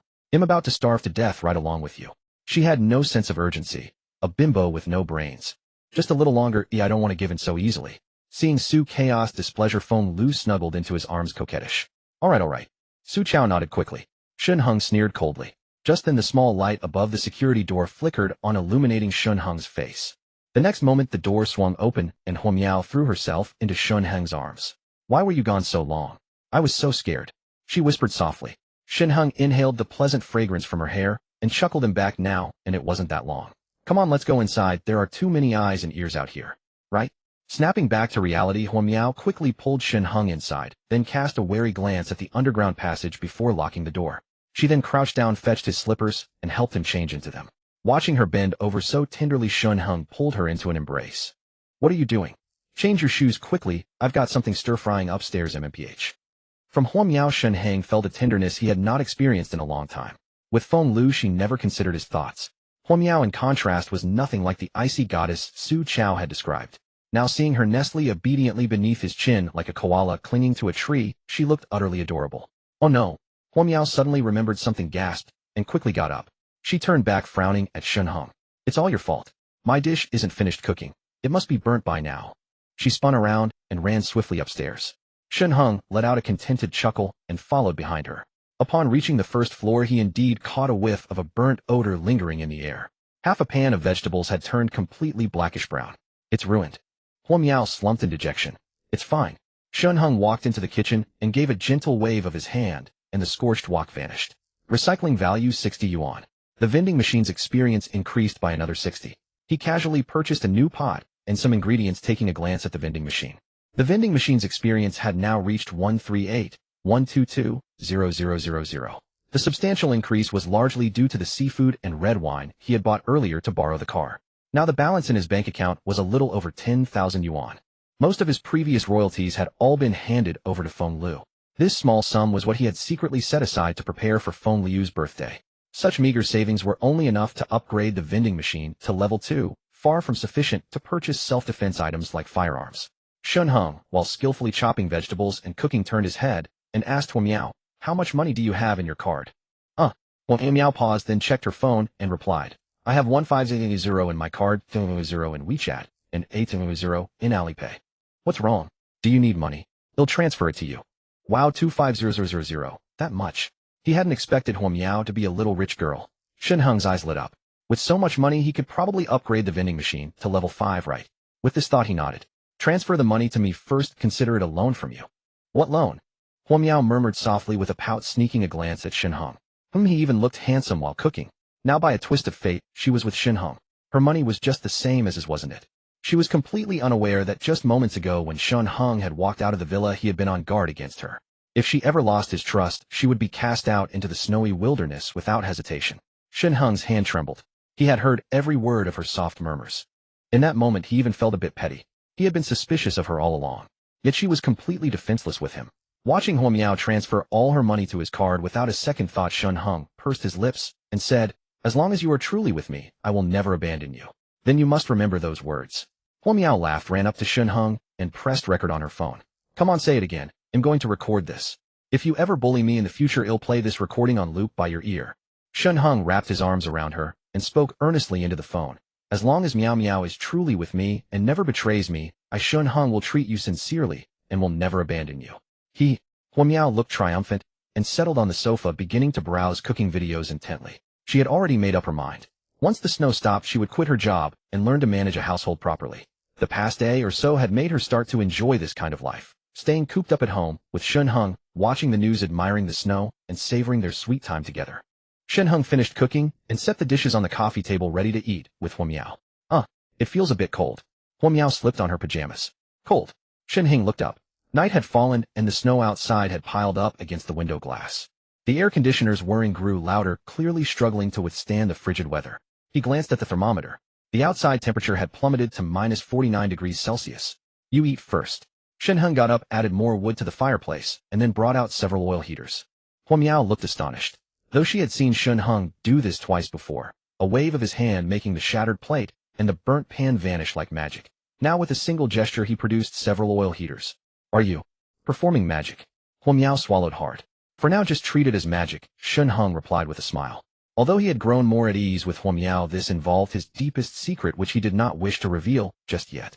In half a month, when the ability fruits appeared, he believed Huo Miao would understand. By then she would naturally regard these secrets as an early awakening of his powers. So amazing. Huo Miao gazed at Shen Heng, her eyes filled with stars. After turning on all the oil heaters, the indoor temperature rose considerably. Shen Heng shut off the air conditioner. Even if it kept running, it wouldn't hold out. By midnight, the temperature would drop further, approaching minus 60 degrees. Even a functioning air conditioner would be completely frozen. After doing all this, he sat down to eat with Huo Miao. After the meal, Huo Miao took the initiative to clear the dishes, while Shen Heng lounged on the sofa to digest his food and watch the news.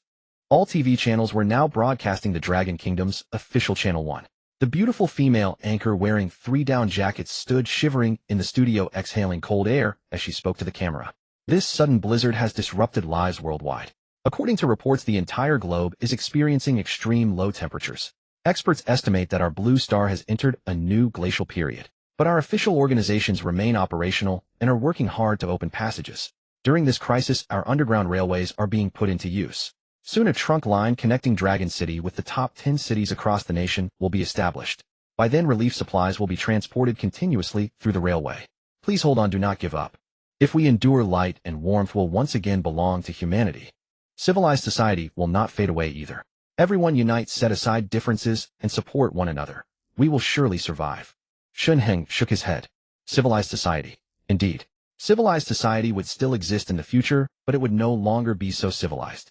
Laws and morals would all turn to smoke. Fists would be the only truth.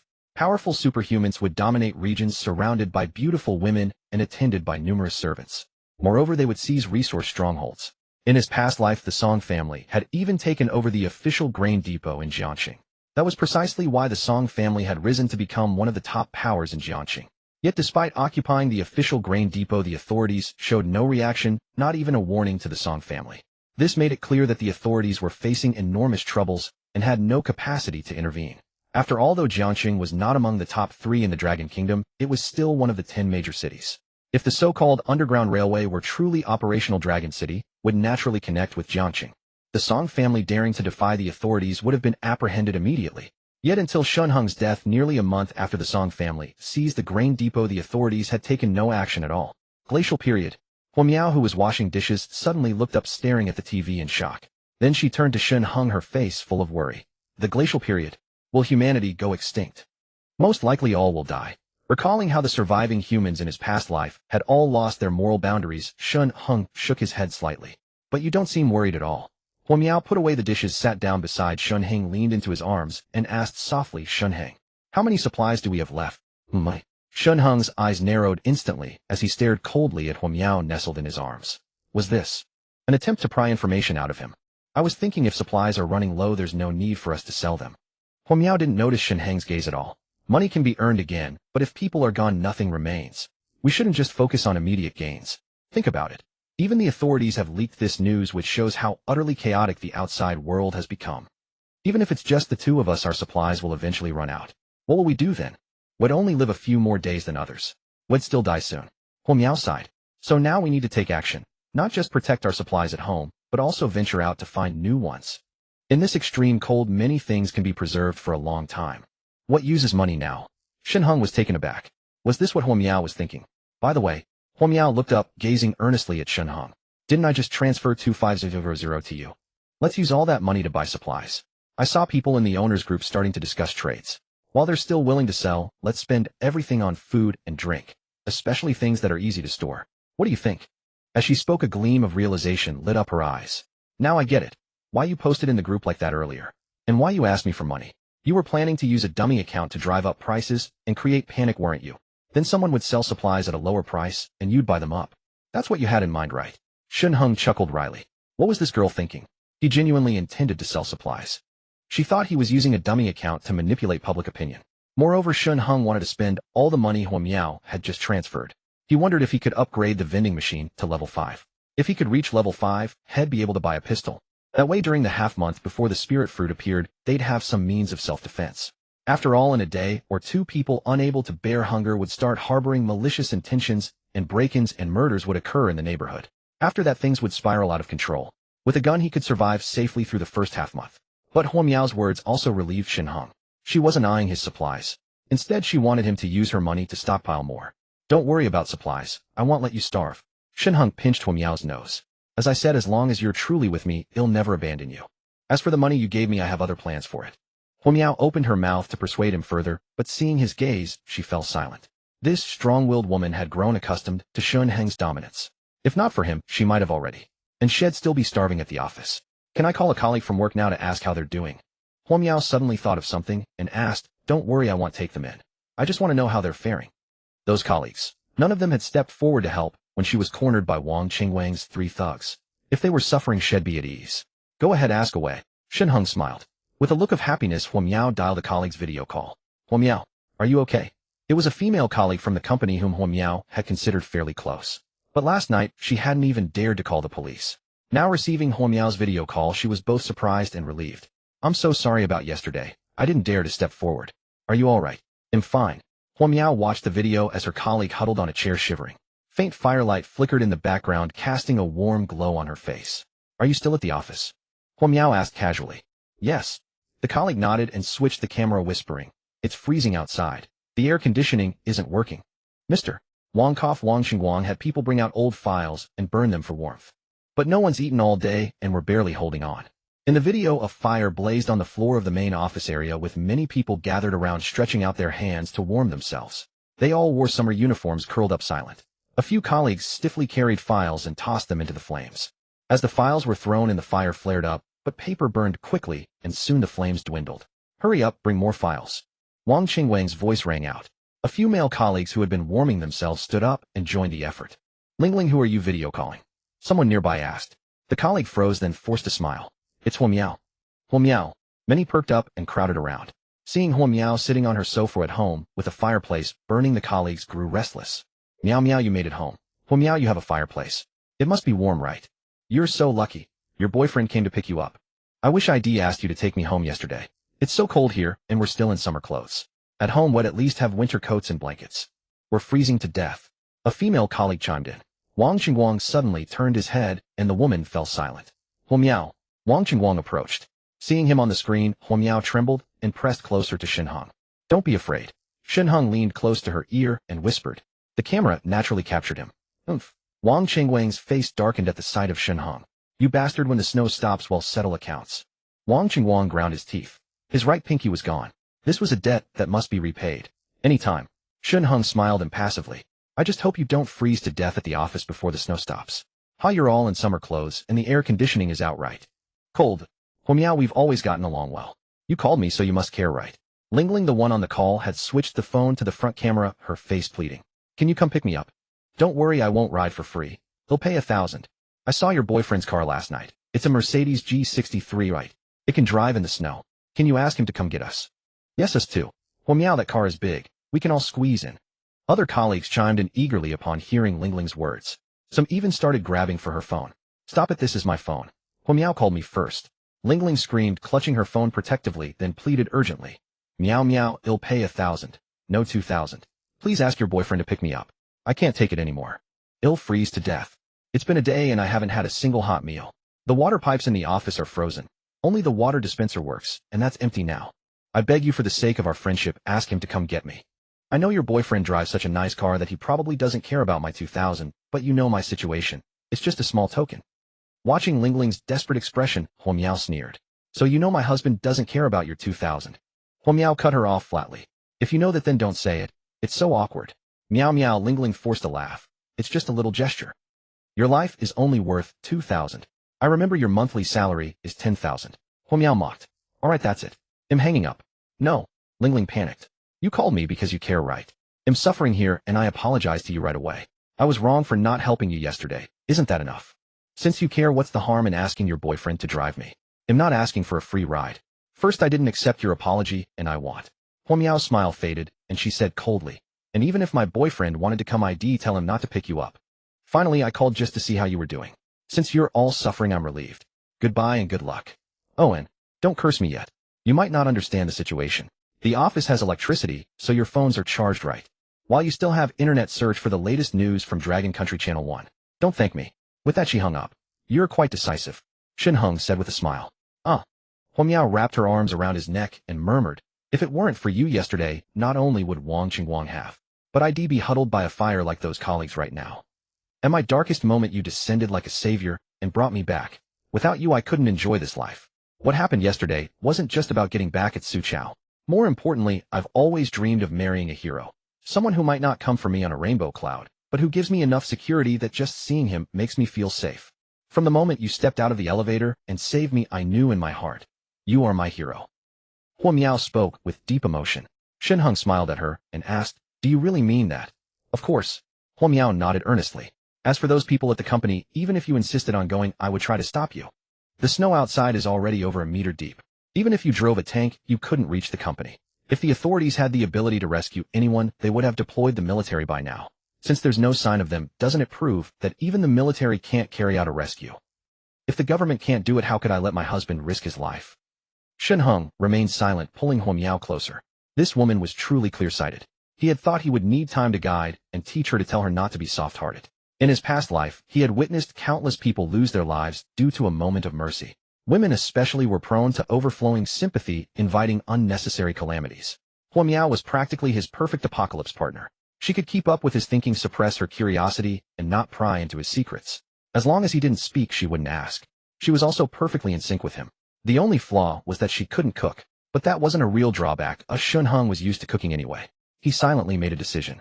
In the future, he would obtain a supernatural fruit for Huo Miao to consume. He wondered what kind of ability she would awaken. Even if it was just the most common physical enhancement, it would be enough for self-defense. Huo Miao had no idea that because of these words, she had already secured a significant place in Shen Heng's heart. He even wanted to procure a supernatural fruit for her. Shen Heng was in no rush for the fruit. It would still be 14 days before the fruits appeared. If he couldn't find one by then, he could just upgrade the vending machine and spend $1 million to buy one. But the vending machine only had one type of supernatural fruit, with no indication of what ability it granted or its effects. By the way, what did you just call me? Shen Heng suddenly asked. Huo Miao blushed, whispering softly, "Who husband?" The gentle address sent a wave of pleasure through Shen Heng. That night, Huo Miao moved into the second-floor bedroom. The next day, she woke up to find the other side of the bed empty. She went downstairs and found Shen Heng had already prepared breakfast. "Come eat," Shen Heng said, waving her over. The table was laden with congee pancakes, milk sandwiches, boiled eggs, an incredibly lavish spread. A wave of warmth surged from Huo Miao's heart. It was such a blessing to rely on a man like this. She opened her eyes to find he had already taken care of everything. But a sudden thought struck her. She looked up and saw the lights were on inside, and all the curtains were drawn. "Why haven't you opened the curtains?" Huo Miao smiled as she walked to the window. The moment she pulled the curtain aside, she froze in place. The snow outside had already covered more than half of the window. It felt as though they were living underground. Through the top of the glass, she could still see snowflakes dancing in the air, the relentless blizzard still falling tirelessly. At this rate, by tonight the snow will completely bury the first floor. Shen Heng calmly waved her over. "Eat first." "Oh." Huo Miao nodded solemnly and obediently sat back down beside him. "Is the apocalypse really coming?" Even though the official news last night had announced, based on expert estimates, that Earth had entered an ice age, she still wasn't fully convinced without seeing it with her own eyes. But the blizzard outside had just made everything clear to her. The apocalypse had truly arrived. How long will this snow last? Her voice trembled slightly. "It probably won't snow forever." Shen Heng took a sip of congee, thought for a moment, and said, "There will be a day it stops. But for now, people can't go out. Hunger, cold, and the lack of supplies are the most critical factors." Having lived a second life, he now had a clear grasp of the future and could think further ahead. In his past life, he had been constantly hiding and thinking only about survival. But in this life with the vending machine of infinite supplies, he could view problems more comprehensively. Is the government truly powerless against this snowstorm? He narrowed his eyes, his fingers lightly tapping the table. Normally, it was just a relatively heavy snowfall. The timing was wrong. It was the sweltering summer, so everyone was caught completely off guard. But even so, should they have declared the start of an ice age after just one day of snow? Normally, they should have united people to overcome the crisis together, instilling enough confidence for everyone to persevere while waiting for rescue. But that news report last night seemed more like a despairing warning telling everyone to fend for themselves. This thought had occurred to Shen Heng just after he finished cooking. Seeing the thick snow in the yard, he had planned to buy a snow shovel from the vending machine. But the moment he went to purchase the tool of thought struck him. The government had large-scale snowplows. Once those snowplows passed through, the entire road would be cleared, pushing the snow to the sides. There was also a military garrison near Jiangxing. If the military were deployed, a mere snowstorm would be nothing. They could quickly clear the roads and restore traffic. But where was the military? Suddenly, intense curiosity arose within him. The Jiangxing military camp was located in the northern part of the city. Taoyuan residential area was also slightly north of the city center, not too far from the camp. It was only a few dozen kilometers away. He should go to the camp and see what the military was doing. This thought crossed his mind. Why hadn't the military come to the rescue during this nationwide disaster? But for now, he had more important things to do.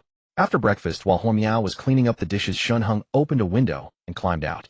The first floor door was completely frozen shut. The biting cold wind hit him, and even in his thick winter coat, he couldn't help but shiver. It was freezing. The outside temperature had plummeted to minus 60 degrees Celsius. He grabbed a snow shovel and cleared the snow from the window and the door. As he shoveled, he became more certain. Although the snow was deep, it was light and fluffy. It was easy to push away. In another month or two, with the snow falling and stopping intermittently and the occasional sun, the snow would become denser and much harder to clear. Where were the government and the military? After shoveling the snow in the yard into an upward slope leading to the gate, Shen Heng bought a snowmobile from the vending machine. He had initially worried that the machine's small delivery slot would make the purchase futile. Yet to his surprise, a palm-sized snowmobile dropped out moments later. Before Shen Heng could widen his eyes in shock, the snowmobile instantly enlarged upon landing in his consciousness space, becoming full-sized in the blink of an eye. So this is how it delivers goods. No wonder the vending machine sells aircraft carriers. Shen Heng waved his hand, and the snowmobile materialized beside him. He paid it no further mind and turned to walk inside. The vending machine was only level 1, capable of selling only basic snowmobiles, costing him 10,000 yuan. However, this sufficed to upgrade the machine to level 2. Vending machine current level 2, experience 1956-40000. 40,000 yuan in purchases were needed to reach level 3. The experience requirement had doubled. Shen Heng raised an eyebrow. He wondered if level 3 would demand 80,000. If it doubled again, level 4 would require 160,000. Doing a quick mental calculation, reaching level 5 would cost a total of 300,000 yuan. Even adding Huomiao's money, it fell short. He could almost slap himself. What a disaster. Why had he played the devoted fool, giving all his earnings to Feng Lu? If only he had kept a little more, it would have been enough for level 5. Then when going out for trades, carrying a gun would ensure his safety. But now wasn't the time to dwell on that. Shen Heng waved at Huomiao, who sat obediently on the sofa. Come help. Huomiao hurried over. Shen Heng pulled out a pile of items like a magician. These are all insulation materials. We'll use this glue to stick them on the walls and windows. He had checked the night before. The villa, though solidly built, was insufficient for such extreme weather. Snow covered everything, constantly draining heat. This film-like material was an insulation product available only after the vending machine reached level 2, labeled as high-tech insulation. Of course, system-curated options existed, but like the curated parkas, they required level 8. For now, this insulation would have to do. The glue for sticking it was also a system-sold super adhesive, purchasable only at level 2. This was why Shen Heng had bought the snowmobile first, to upgrade the vending machine and access these supplies. This level 2 exclusive strong glue, a tiny tube, cost 100 yuan. Alright. Huomiao nodded, and they worked swiftly. Shen Heng tore down the old fabric on the walls, replacing it with the insulation film. The 100 yuan glue lived up to its price. A small dab was enough to bond the film firmly to the wall, unyielding to pulling. Huomiao carefully wrapped the insulation film around the windows. As she worked, she spotted the snowmobile in the yard and froze. She clearly remembered that when she arrived at the villa 2 days ago, the yard was empty. And after a full day of snow yesterday, she had looked out the window and seen nothing there. Could it be that Shen Heng had cleared the snow and placed it just now? But where did the snowmobile come from? She recalled how Shen Heng had waved his hand and the insulation films appeared on the floor. These materials were lightweight and excellently insulating, but Huo Miao had never seen anything like them. Shen Heng's secrets were too many. How could he with a gesture like a master magician conjure so many things? But, since Shen Heng didn't want to explain, she as a wise woman wouldn't pry. In this extreme weather, being by Shen Heng's side was already fortunate enough. Whatever special ability he possessed, as long as she remained obedient and sensible, she could survive with him. After 2 days together, she had figured out Shen Heng's personality. The more compliant and well-behaved she was, the more he treasured her, even indulging her gentle coaxing with a smile. But if she were domineering, he wouldn't tolerate it. Feng Lu had been that domineering type. As long as she understood this, staying by his side with obedience and grace, he would like and be satisfied. The apocalypse. Huo Miao gazed deeply at the thick snow outside the window. The snow continued falling relentlessly. No sooner had Shen Heng shoveled it than a new layer piled up. Following Shen Heng as a sensible woman was the only way to survive. He had even prepared a snowmobile in advance. Being with him was the greatest guarantee. Of course she was now somewhat unable to leave him. At this thought, Huo Miao's face flushed. She glanced back at Shen Heng, still busy applying insulation film to the wall, and her heart raced. Stop daydreaming. Focus on fixing up the house first. On short video apps, many people were crying out with no food or drink, begging for supplies. But in this extreme weather with snow covering everything, no one could go out to help anyone else. Some had already frozen to death. Staying in this warm villa with food and drink, she should be grateful. After Shen Heng finished the first floor's walls, he checked Huo Miao's work and found she had been meticulous, even cutting the film to fill every corner. Shen Heng nodded slightly. He bought more insulation film from the vending machine and said to Huo Miao, "Miao Miao, I need to go out now. Keep applying the film at home. The weather will get colder. Cover all the walls in every room, understand? You're going out again." Huo Miao worried. "It's so cold outside. Is it urgent? Does it have to be now?" "It's important." Shen Heng nodded slightly. "Don't worry, I can handle my safety. I might not make it back by noon, but it'll return in the afternoon. Not even for lunch." Her worry deepened. "Relax, it's really nothing, just a bit far." Shen Heng hugged Huo Miao. After a moment, she reluctantly let go, staring at him. "Be careful then. They'll wait for you." A warmth spread through Shen Heng's heart. Once a cold, beautiful woman opened up, what man could resist? But now with this doubt in his mind, he had to investigate. He donned a thick fur hat, thermal ski goggles, a heavy mask, and winter leather gloves. Shen Heng was fully armored. Yet as he stepped outside, a gust of cold wind pierced him with bone-chilling cold. It was freezing. The wind howled and snow swirled in the air. Fortunately, the snowmobile had a windshield. Shen Heng bought several thick quilts, draping them over the vehicle and himself, which eased the chill. "Let's go." He started the snowmobile, nodded at Huo Miao, twisted the throttle, and the machine shot forward, speeding down the shoveled slope and out the gate. "Be careful." Huo Miao's heart pounded as she watched him ride away. She reluctantly returned home, locking the door. In the kitchen, she found more food had appeared beside the cutting board. It had been the same yesterday. Shen Heng never went upstairs, and he had no place to store things on him. How could he produce so many supplies? And the insulation film material, she had never heard of it. Where did it come from? More importantly, the snowmobile. What ordinary person keeps a snowmobile at home? Shen Heng seemed to have prepared for this snow disaster long ago. But the key was, the news had never mentioned anything about an ice age. How did Shen Heng know? Oh, and the second floor. She glanced curiously at the other rooms upstairs.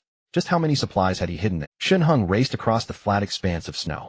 The villa that once stood there now only had its second and third floors visible, as the first was nearly buried under the heavy snow. In his past life, he had never ventured out so boldly. But now, armed with the super vending machine and knowledge of future events, his worries had faded. Since the spirit fruit had yet to appear and Dragon Kingdom strictly regulated firearms, there was little to fear. The snowmobile's roar was loud, catching the attention of Yang Jinxian next door. "Muxuan, did you just hear something?" Yang Jinxian huddled at home, wearing every piece of clothing she could find draped in thick layers. She turned to ask her sister. Yang Muxuan, similarly bundled up, shrank her head and whispered, I think I heard an engine sound. It's close. Seems to be from next door." Yang Jinxian frowned slightly and nodded. "I think so too. There's definitely someone next door. It must be the Song family." Thinking of that annoying Song Zhengming gave her a headache. She had seen the Dragon Kingdom TV news. Even now, wouldn't Song Zhengming leave her alone? With so many mouths to feed in the Song family, shouldn't he focus on gathering supplies? Why couldn't he let her go? She had no idea that the neighbor was Shen Heng, who had once borrowed her car. "So should I go check?" Yang Muxuan asked softly. Yang Jinxian shook her head cautiously, but her sister's words reminded her. She rushed upstairs to look toward the source of the sound. Shen Heng wasn't heading to the high-rise apartments, but toward the detached villas at the back. Those villas were at the northernmost edge of Taoyuan Estate. With snow so deep it nearly covered the estate walls, why take a detour? Just drive straight through. He sped along the snowmobile at full throttle and saw nothing but pristine white snow, not a soul in sight. When Yang Jinxian reached the second floor, and looked toward the sound, she only caught a glimpse of a figure driving away on the snowmobile. It must have come from Villa No. For next door? She bit her lower lip. Was anyone still there now? Should she go check? But she dared not take the risk. If someone was still there, she'd be walking right into a trap. Song Jingming, you're so cunning. To spy on me, you even prepared a snowmobile for your people. A wave of helplessness washed over her. Was she truly destined to submit to Song Jingming? The whole world seemed like a painting steeped in absolute silence, broken only by the roar of the snowmobile's engine. Though he had never driven a snowmobile before, the empty roads made it easy. He could go anywhere. As Shen Heng drove, he identified buildings around him heading north. Just as he reached the detached villa area, he spotted someone on a second-floor window, frantically waving a bedsheet. Seeing him approach, the person waved the sheet faster, clearly trying to catch his attention. Shen Heng frowned and slowed down. As he drew closer, he saw it was a woman and relaxed slightly. To be honest, without a gun, his self-defense was weak. If it had been a burly man, he would have turned away immediately. Something wrong. He stopped outside the villa's gate and asked. The wall was close to the second-floor window, close enough to see each other's faces clearly. This woman was quite beautiful, Shen Heng noted. She even rivaled Huo Miao, who was already a stunning beauty. With Yang Jinxian and Yang Mushuan next door, he hadn't expected such a beauty in this area. But then again, the villa owners were wealthy and powerful, so keeping a beautiful woman hidden was common. There must be many like her. The thought stirred his interest, but only for a fleeting thrill. Bringing her home was out of the question. You. Cough, cough. The woman on the second floor, seeing him stop, eagerly opened the window to speak. But a gust of cold wind hit her, and she coughed violently.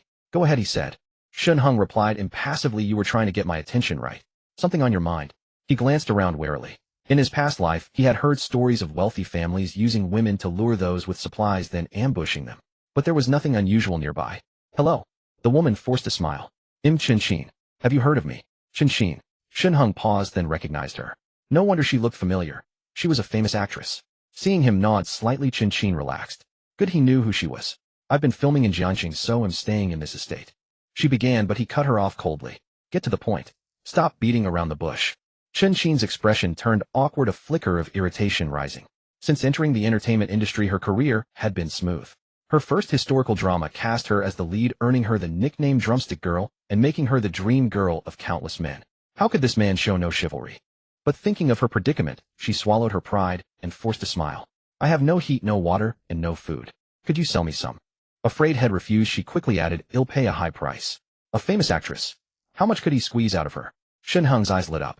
She'd fund his gun purchase. Are you in the estate's owner group? He asked. Huh. Chen Xin was taken aback. No, I'm not. She usually lived in Modu. Taoyuan Estate in Jiangxing was just one of her many properties. After making money, she lacked investment savvy and simply bought houses everywhere, including this second-tier city. She had come here secretly a few days ago to film in Jiangxing. Staying at the cruise hotel meant risking being followed by reporters, which she found annoying. As for the owner group, she had never joined. That's fine, Shen Heng explained. Some people in the group are trading supplies. A pack of instant noodles or a sausage goes for 500. So expensive. Even with her high salary, Chen Xin was stunned. Highway robbery. It's a seller's market. Shen Heng sneered. Look at this snow. It's still falling. If it continues tomorrow, even your second floor might be buried. By then. Chen Xin's face turned pale. She never stocked food at home. Her assistant handled that. After finishing a shoot 2 days ago, she had her assistant drop her off for a good sleep. But when she woke up, snow was falling. It was over a meter deep and her assistant couldn't come. Trapped, she found her water pipes frozen and only 2 bags of chips in the house. In 2 days, she had only eaten those 2 bags of chips. I'll buy. She blurted out, afraid he'd leave. Well, Shen Heng said, do you need bottled water? Your pipes are frozen, so you're out of water, right? And instant noodles, eggs, sausages, canned meat. Your heater's broken too. Chen Xin nodded frantically. At -60 degrees, it's frozen solid. I have oil heaters. They'll bring 3 plus some self-heating hot pots. Stop, just stop. Hearing him list all that food, Chen Xin's mouth watered. I want it all, she said with a tight smile. Name your price. Name my price. Shen Heng laughed, his eyes scanning her up and down. Even without makeup for 2 days, she was stunning. Unlike some stars who relied on cosmetics. Feeling his predatory gaze, Chen Xin instinctively pulled her collar tighter. She realized this transaction might not be so simple. He seemed to want more than money. A flicker of regret. Was it too late to back out now? Name your price. Under Shen Heng's gaze, Chen Xin felt fear, but having gone hungry for 2 days, she was nearing her breaking point. The basement of the standalone villa had no passageway. That meant she could only stay by the window waiting for someone to pass by. For 2 days she had been crouching here. Even though it was colder by the window, Chen Xin had no better option. The snow grew heavier with no sign of stopping, and she could no longer rely on her assistant or the crew. All she could do was hope for a passerby to lend a hand. If this continued, would she become the first female star to starve to death?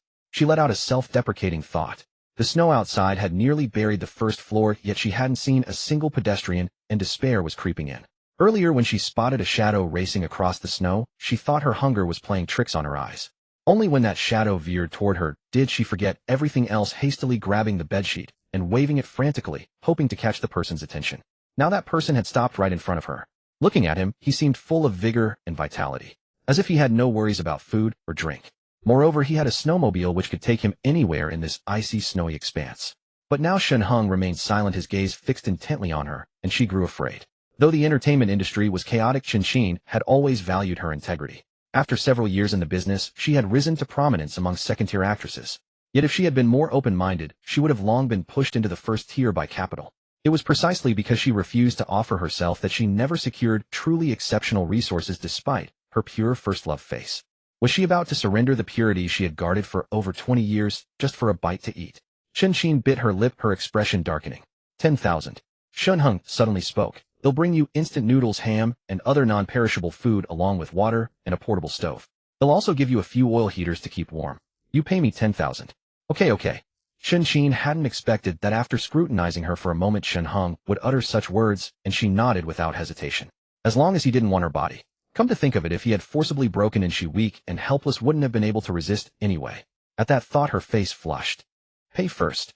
Shen Heng pulled out his phone. Chen quickly scanned the code to pay. After the transaction went through, Shen Heng put away his phone and said calmly, "They'll definitely be here by this afternoon at the latest. Don't worry, I want to see you." All right. Chen nodded obediently. Shen Heng's gentlemanly conduct greatly improved her impression of him. Even though 10,000 far exceeded the cost of those supplies, she felt he wouldn't cheat her. Besides, for a star like her, 10,000 wasn't a small sum, but it wasn't something to agonize over either. Wait a moment. Seeing Chen obedient demeanor, Shen Heng reached his hand into the bedding while summoning the vending machine, quickly buying a pack of instant noodles and some ham. When his hand emerged again, it held 2 items of food.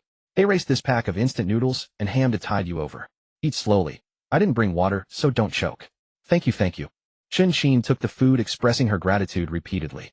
All right, close the window. Shen Heng instructed, and as he was about to leave on the snowmobile, he recalled something and turned back. Don't stay by the window all the time. You were lucky to run into me. If it were someone else. The allure of a female star, many men would want to taste. Could you resist? Chen-Shin's face instantly reddened, and she lowered her head within them. Hide in your room first, and draw all the curtains as if no one's home. Shen Heng added, when I come for you, I'll knock on your window, and give you a heads up on WeChat. Okay. Chen-Shin nodded obediently. After arranging everything, Shen Heng waited for her to close the curtains before turning to leave. It wasn't that he didn't want to taste. After all, she was the dream girl of many men. But now wasn't the time. Earlier he had deliberately sized her up, and he believed Chen-Shin had noticed. Some women with wider circles in the entertainment industry would have made the first move. But Chen-Shin didn't. Instead, she curled up and persisted in buying. Though he wasn't entirely convinced, Shen Heng felt this star was relatively conservative. That only piqued his interest more. Driving the snowmobile out of Taoyuan residences, a smile played on his lips. If this woman could be obedient, he wouldn't mind taking her into his home. After all, at home, there was only Huo Miao. In the future, he would face more hardships and need the help of many companions. Even if Chen-Shin didn't develop feelings for him, he was willing to nurture the connection. With that thought, he suddenly remembered Grandpa Qin. He wondered how Grandpa Qin was doing. In his past life, until his own death, Grandpa Qin had always lived on. With his warning this time, Grandpa Qin had stockpiled supplies in advance, so he should be safe now. Shen Heng didn't want to disturb Grandpa Qin's discovery of the ability fruit prematurely, lest he alter the trajectory of his past life. Though Grandpa Qin's ability was ordinary, merely enhanced physical strength, building a safe house would still require someone with such talent. Besides, in his past life, Grandpa Qin had saved him repeatedly, and Shen Heng trusted his character completely. This could be considered one of his companions. Talent is scarce. Shen Heng shook his head with a sigh. Exiting the north gate of Taoyuan residences, he drove north along the road. The loud roar of the snowmobile drew many people to their windows, curious to see who it was. When they spotted Shen Heng on the snowmobile, the people huddled in the buildings on both sides wore envious expressions. Wow, he actually has a snowmobile. In this harsh weather, being able to move around freely was truly impressive. Wait. Many quick-witted individuals suddenly realized. This guy had a snowmobile, so he could freely access the supermarkets. From there, he could grab plenty of supplies for free. In an instant, people in the buildings along the road rushed to the windows, some even trying to break through to intercept him. But unfortunately, the snowmobile was too fast. By the time they scrambled to stop Shen Heng, he was already far away. He's quick. A man in an office building on the east side cursed. They were on the second floor, almost level with the snow outside. Shen Heng had just passed right before their eyes. A missed opportunity. Boss Zhang, from where he came, he must live in Taoyuan residences. Behind Boss Zhang, a young man in glasses leaned in and whispered, "So what?" Boss Zhang's expression soured. They ran a tech company. 2 days ago, due to heavy rain, they planned to go home after it stopped. But the rain didn't let up. Instead, it turned to snow. Luckily, the company had a cafeteria with some food and drink. Still, after 2 days, supplies were nearly gone. Boss Zhang led his team to break into other companies' offices, and by luck, they scavenged some snacks. They also hauled back office supplies from other companies to burn for warmth. He was still worried about his wife at home. After a video call, he saw her shivering from the cold. This couldn't go on. Just as he was thinking, he saw Shen Heng glide past. He wanted to stop him and demand the snowmobile, but by the time he opened the window, Shen Heng was already gone. Boss Zhang, since he lives in Taoyuan residences, he must be out foraging. He'll definitely come back. The glasses man leaned close to Boss Zhang's ear and whispered, "We'll prepare in advance. As soon as he returns, we can stop him." Exactly. Boss Zhang's eyes lit up. Then he frowned, "But that snowmobile is too fast. How do we stop it?" "For that, we'll need the cooperation of the building across the street." The glasses man grinned, leaning in to whisper further. Good, good. Boss Zhang's eyes grew brighter as he listened. "Do as you say. Quick, get everyone moving. If we stop him, the snowmobile can carry two. You and I ride first." "Thank you, Boss Zhang." The glasses man expressed his gratitude and hurried to instruct the subordinates. Following his directions, the team perked up and began gathering cardboard boxes from the building. Then they tore the boxes open, opened the windows, and tossed them onto the snow. In the building across the street, many stranded office workers watched curiously. "What are you waiting for?" The glasses man grabbed a megaphone and shouted to the opposite building, "Throw out your cardboard boxes too and lay them flat on the snow." The people on this side, confused, watched as those in the opposite building huddled and tossed more boxes onto the road. As the boxes flattened out, a few people tentatively stepped onto the snow. While the soft snow sank only slightly but didn't swallow them. Boss Zhang and his team were invigorated. The people in the opposite building now understood their intent and quickly joined in gathering boxes. Half an hour later, the two groups met. Boss Zhang hunched over, shook hands with the leader from the other office building, striking a somewhat commanding pose. "Boss Zhang, what's this about?" The bald leader from the opposite side looked puzzled. "Boss Zhang, you saw that snowmobile earlier, right?" Boss Zhang chuckled, but as he parted his lips, cold air rushed in. He quickly shut his mouth and leaned in to whisper, "Your building's food supply must be running low too, right? With the snow unrelenting, if we keep enduring, we're all doomed. Let's join forces and take that snowmobile. What do you say?" Hearing Boss Zhang's plan, Boss Zhao's eyes gleamed. "Deal." Shen Heng naturally had no idea that his flashy passage had already sparked a collaboration between two buildings on the street. He would set traps for him upon his return. Shen Heng was now in high spirits. In his past life, despite possessing extraordinary abilities, he had always lingered around Feng Liu, even occasionally tempted to join certain factions, but was thwarted by his ties to her. Feng Liu's exact words were, "I'm so beautiful. If you joined those major powers, what would you do if their leaders took a fancy to me?" Thinking it over, Shen Heng ultimately gave up. But now reflecting on it, wasn't Feng Liu simply content to stay cooped up in that villa enjoying the supplies he gathered, while secretly meeting Su Chao? In his previous life, when he ventured out, he relied entirely on his flame ability to melt the thick snow and then trudged along on foot. Beneath the heavy snow of Villa No. For Rotu lay countless snow tunnels he had baked out. He had hardly ever appeared above the snow. Now facing the biting cold wind, Shen Heng felt an unparalleled exhilaration. He could finally race above the snow in this apocalypse. And with the super vending machine, there was no need to worry about supplies. As long as he kept upgrading the machine's level, enhancing his abilities and self-defense, he could enjoy the apocalypse life with ease. Exactly. For others, the apocalypse meant barely surviving and life-or-death stakes, but for Shen Heng, it was his chance to rise as an overlord. He knew well that to live a carefree life, he needed a strong fist. In the past, he might not have thought about building any power, but having lived a second life, he craved immense authority.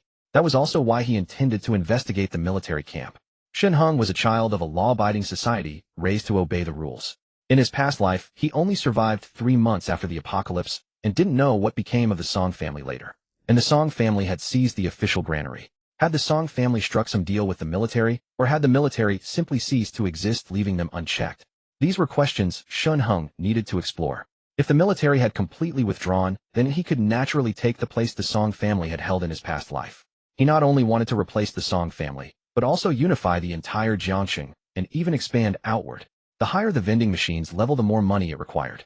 With the apocalypse just beginning, Shen Heng couldn't possibly gather everyone's money into his hands all at once. In the future, by the time he could unify Jiangxing, the city's current tens of millions would likely number only a few tens of thousands at most. The money of the dead would be even more plentiful. But Shen Heng couldn't access the dead's wealth. He had to keep expanding his influence.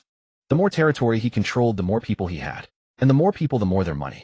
Racing along as the towering buildings gradually thinned, Shen Heng knew he had reached the city's edge. Before long, a green building appeared ahead. Shen Heng's gaze sharpened as he quickly stopped the snowmobile. He was still far from that building, and the snow on the ground was crisscrossed with numerous overlapping tire tracks. Someone was here. Shen Heng stored the snowmobile in his consciousness space. With the vending machine upgraded to level 2, not only could he purchase level 2 items, but the space housing the machine had also doubled from level 1. Previously it was only about 6 cubic meters, but now it was 12 cubic meters. Tossing the snowmobile into a corner of the space took up hardly any room. Shen Heng bought some tools from the vending machine and began digging in the snow from a distance. This won't do. After digging for a while, Shen Heng was sweating profusely. The military camp was still about a kilometer away, or at this rate, he'd be digging forever. He took out the vending machine and searched for snow removal, finally finding a level 3 item. Snow removal moron robot. Good grief, not smart, but moron. Shen Heng made a face like an old man looking at his phone. Still, the robot cost 3000 and required level 3 to purchase. It couldn't be too bad. Buy it. But since the vending machine was only level 2, Shen Heng needed to buy more items to upgrade it. He purchased a batch of superglue, mainly because it took up little space and wasn't cheap. A box cost him 100 yuan, and he placed it next to the snowmobile, occupying only a tiny corner. The vending machine's experience had reached 121,334,0000. Less than 300 to go. Shen Heng pondered for a moment, then bought another pile of supplies. Instant noodles, sausages, canned drinks, mineral water, and oil heaters. All things Chin needed. Having taken 100 yuan from her, he couldn't give her shoddy goods. But these supplies were relatively cheap, and he was still far from upgrading. Shen Heng frowned, then suddenly remembered Chin seemed to lack thick clothes, so he bought several sturdy winter jackets. After all, it was only August and Chin had come to Jiangcheng to film. She wouldn't have brought winter clothes. Plus, in the Taoyuan neighborhood villa, Chin stayed only a few days a year. She had bought it as an investment, so there were hardly any clothes inside. Huddled in a home, without heating or air conditioning, it was a miracle she hadn't frozen to death. It was fortunate Shen Heng arrived in time. Another night, and Chin might have frozen to death. After buying these, he thought of Huo Miao at home. Huo Miao also had no clothes, and was still wearing Shen Heng's. He searched the vending machine for women's clothing, bought various pajamas, and a few pretty outfits for Huo Miao, finally pushing the machine to level 3. Level 3. Shen Heng perked up. This was a real milestone. At level 3, he could not only buy the snow removal moron robot, but also some self-defense items. For example, daggers, triangular blades, and something he had his eye on, a crossbow. A dagger cost a whopping 3000 yuan. He didn't know what it was made of, but Shen Heng was flush with cash, especially with Chin as his cash cow. He wasn't stingy and bought 2 with a grand gesture. Soon 2 hefty daggers dropped into his hands. The daggers felt excellent in hand with razor-sharp tips. Shen Heng swung them a few times, quite satisfied. So far the vending machine seemed decent, following the principle of you get what you pay for. Even if this dagger couldn't cut through iron like mud, it couldn't be far off, right? The crossbow's price shocked him even more. A divine arm crossbow cost 3000 yuan. Initially Shen Heng wanted a regular one, but upon reading the description of the divine arm crossbow, compact and capable of firing 3 bolts in succession, he decided to get it. Considerate preparation for the vending machine's upgrade. After buying the crossbow, Shen Heng picked some compatible bolts from the machine and called it done. Glancing at the vending machine after spending so much, the experience bar wasn't even halfway full. And the upgrade experience for the vending machine had indeed become 8000. So it doubled with each level. If he ever wanted to buy an aircraft carrier, how much would that cost? There was no use thinking too far ahead. He took the divine arm crossbow from his space and, following the instructions, mounted it on his right arm. This crossbow was slightly different from regular ones. It had 3 strings corresponding to 3 bolts. There was even a slightly raised button near his right thumb. Once the crossbow was set, pressing the button would fire the first bolt at the target, pressing again would release the second. After all 3 bolts were shot, head need to reload. It was good. A continuous fire mechanism, but unfortunately after 3 shots head have to pause. Shen Heng muttered to himself, then suddenly froze, eyeing the crossbow with suspicion. This thing seemed to be hinting at something. He stared at the crossbow for a while, then turned away nonchalantly. Once I eat the ability fruit, it'll not only awaken my powers, but also strengthen my body. 3 shots won't be the limit. Shen Heng initially wanted to keep buying to quickly upgrade the vending machine to level 5 and purchase firearms. But counting the money in his pocket, if he reached level 5, after buying a gun, he wouldn't have enough for bullets, so he gave up. Anyway, he only planned to observe quietly today and investigate. If he could find something good, if not, so be it. After buying the moron robot, he had less than 200 yuan left. Fortunately, the vending machine was close to the threshold. With a bit more experience, it would reach level 4. The robot was small, less than half a meter tall. Taking it out, Shen Heng doubted what it could actually do. In this 2-meter deep snow, what use could it be? But the next moment something astonishing happened. After starting the robot, it dashed forward, its claws transforming into spinning tops and whirling rapidly ahead. A hole opened in the back of its body near the rear, continuously ejecting snowballs. Caught off guard, Shen Heng was pelted by a barrage of snowballs. Damn! He spat out snow and ducked aside, covering his head. Truly worthy of the name moron. It didn't even care about its owner behind it, just plowing through the snow. Still, this robot had its benefits. First, it was silent. The spinning tops on its claws whirred away with hardly any noise. Second, it was highly efficient. Shen Heng found that as long as he stayed to the side and behind the robot, careful to avoid the snowballs it ejected, he could stroll leisurely all the way to the military camp. The vending machine's moron probably just meant no AI, no voice commands, no ability to recognize its owner. Only single-minded work right. But for him it was perfect. Strolling leisurely behind the robot's left flank, Shen Heng hunched over and advanced cautiously. The robot's efficiency was astonishing. As its twin claws spun, the snow ahead was flung aside, either scattered to the sides or instantly compacted into snowballs that were shot backward. Moreover, the snow-cleared passage beneath was remarkably stable, with no signs of collapse. As long as no one walked overhead, he wouldn't be discovered. Of course, in such extreme weather, who would be out and about? The snow outside was still loose, anyone stepping on it would sink in instantly. After trudging a few hundred meters, Shen Heng surveyed his surroundings, then set the robot to clear another 200 meters ahead. He halted, pulled out a snowmobile, and straddled it, casting a complex glance back at the robot. Another 200 meters, and had reached the heart of the military camp. He was now almost certain someone was inside. Had spotted several snowmobile tracks earlier. He was ready to flee the moment the robot was detected. After a short wait, the robot stopped in the distance, its task complete, standing silently. All was quiet, and he remained undiscovered. Shen Heng crept forward, cautiously stowed the robot in his space, and picked up a snow shovel, beginning to clear the area slowly. The remaining snow required his own effort. Half an hour later, sweat beaded on Shen Heng's brow as he let out a slight sigh of relief. He had cleared all the snow near the camp's main building, the tall green structure had spotted earlier. This was the office building of Jiangshan Camp, with the barracks not far off. Shen Heng crept to the entrance. He dared not dig too high, unsure if soldiers had cleared the doorway, so he stayed as close as possible. But as he approached, he froze, ears pricked with tension. Has Colonel Liu really decided? Yes, Brother Wang, that's what he told me. Two faint voices drifted over. The gruff voice of Brother Wang carried a hint of irritation. If we abandon Jiangxing, what about its millions of people? I've heard people are already freezing to death. Shouldn't we act? But Colonel Liu received orders from above. We split into two groups, one to Penlai Island, the other to guard the capital. The capital is the imperial seat and cannot be compromised. The speaker was likely Colonel Liu's secretary or aide. Shen Heng speculated. Brother Wang, don't be upset. These are orders from higher-ups. I've checked with other camps. It's the same. The secretary continued. This isn't a secret. You know about Penlai. Our coastline is long and nearly all of it is frozen. If they breach inland, the capital's threat grows immensely. The higher-ups have already entered the shelters. We should go too. But the once fiery Brother Wang sounded deflated. Just leave like this. What else? The secretary replied.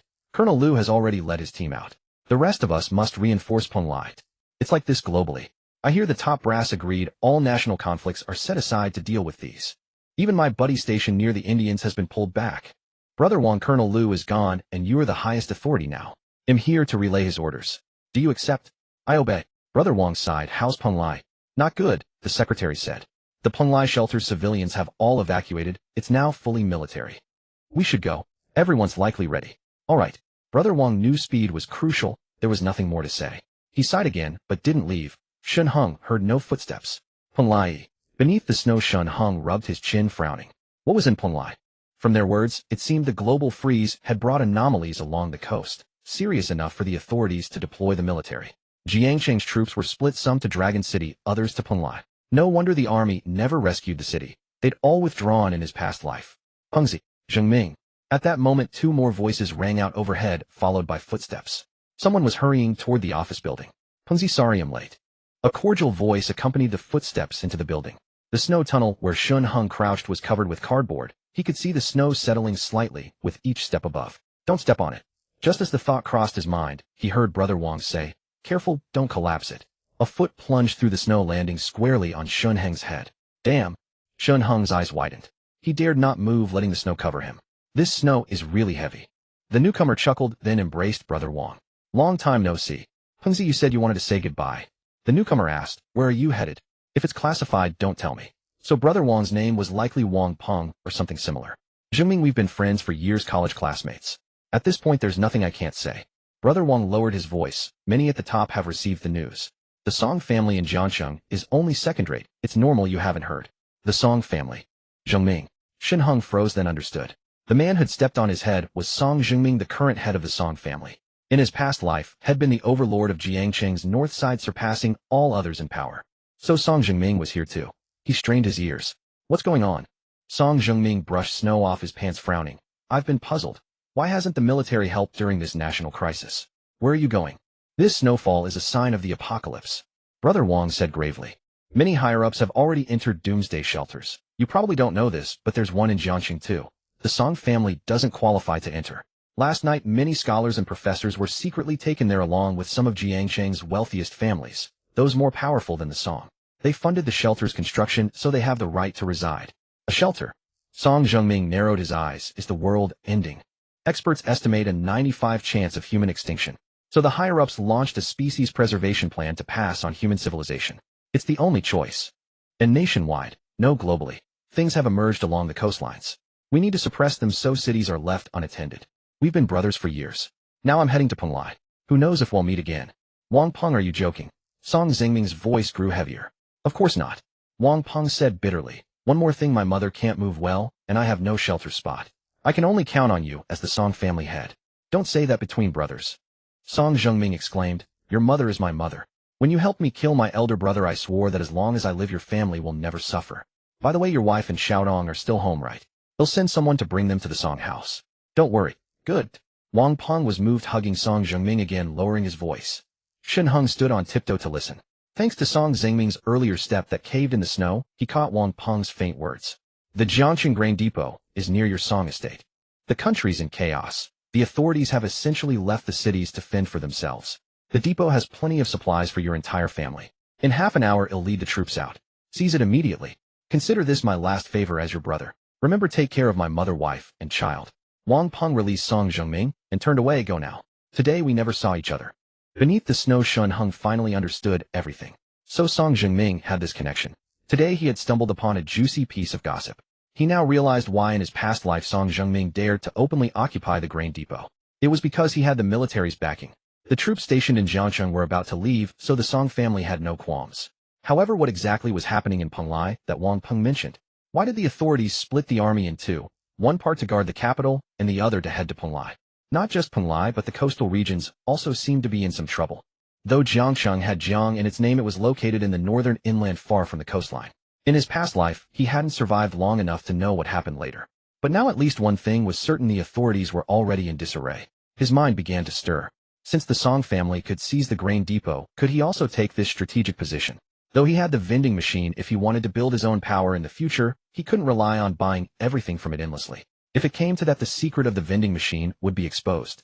So he had to take the grain depot himself. Of course, there were also the treasury, the bank. After the apocalypse, people scrambled for supplies, but no one went near the banks. Because when people realized the snow wouldn't stop, and there was no rescue from the authorities, what use was money? To start a fire for warmth. It was more practical to break into a coffin shop than to painstakingly crack open a bank vault. After all, wood burned much better than paper. He had also gathered quite a bit of gossip. From what Song Zhengming had just said, he learned that the eldest son of the Song family, Song Guangming, who had been the talk of the town for his sudden death, was actually the victim of his younger brother Song Zhengming's scheming. It was he who had colluded with Wang Peng to secretly deal with Song Guangming.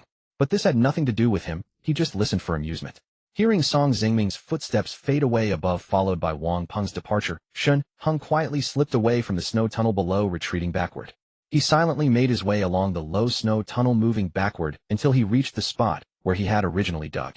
There he pricked up his ears and listened for a long while. Confirming there were no sounds from outside, he cautiously poked his head out.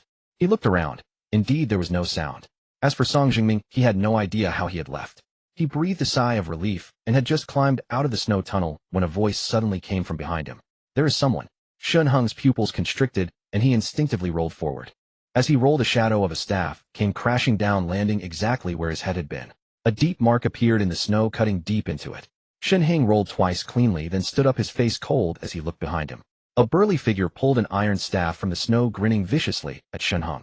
Kid, you're not slow, but I wonder how many of my strikes you can dodge. He swung the staff again at Shen Heng. Shen Heng dodged backward quickly, but the snow on the ground was thick. Each step sank his legs deep, making it impossible to evade. Wait. Shen Heng barely avoided another strike, and said gravely, "Who are you? I don't think I've seen you before. Why are you attacking me?" His legs were buried in the snow, making movement difficult. He was wary of this sudden, burly man. In his past life, he had survived by scrounging, fighting others for a bite to eat, and had some combat skills. But this man was no slouch either. However, because the ground was covered in thick snow, both of them were hindered in their movements. The man was nearly 1.9 meters tall and weighed over 100 kilograms. Each step sank him even deeper than Shen Heng. Seeing Shen Heng trapped in the snow, seemingly unable to escape, the man laughed triumphantly. Heh. He chuckled lightly. You want to know the answer to that question? Well, I have a question for you too. I'll answer yours first, then you answer mine. Deal? He had been observing quietly earlier. Shen Heng had dug a very long tunnel under the snow. It was impossible for a person to dig so deep and so long by sheer effort. Fine. Shen Heng's eyes darted around, and he nodded in agreement. He was also quite curious about this burly man. In the bodyguard of the Song family head, the man said. When the head left earlier, he saw the snow tunnel you dug. He thinks you're talented and wants to recruit you. He specifically ordered me to wait here. Is that so? Shen Heng raised an eyebrow.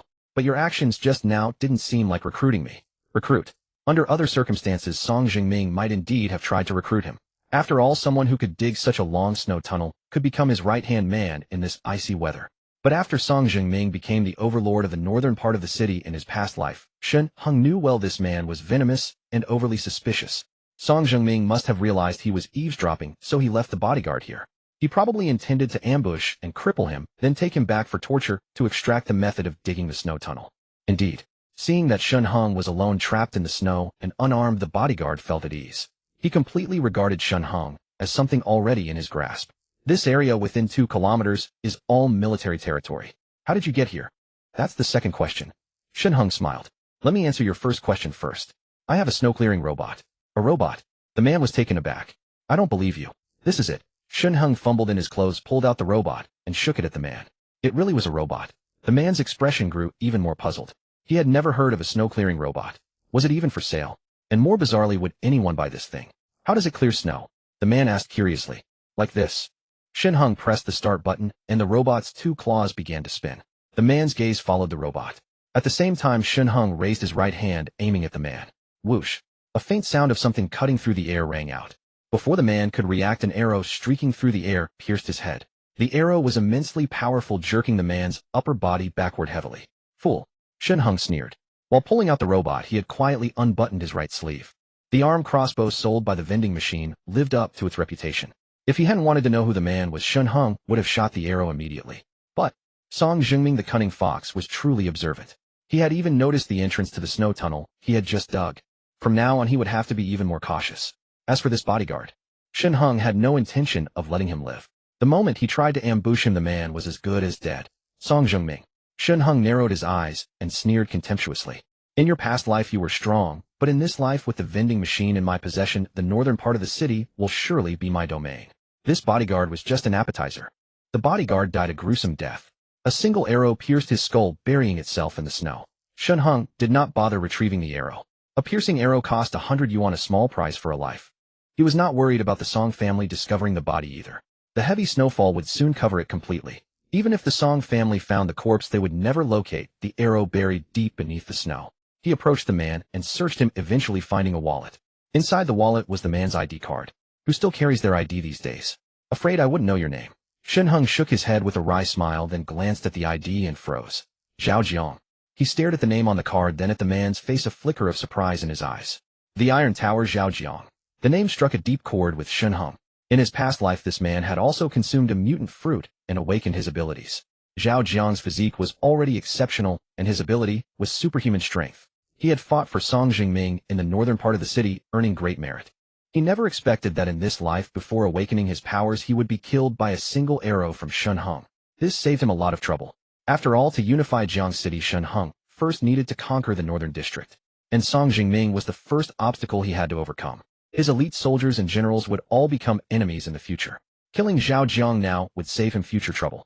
As for himself, he had no worries.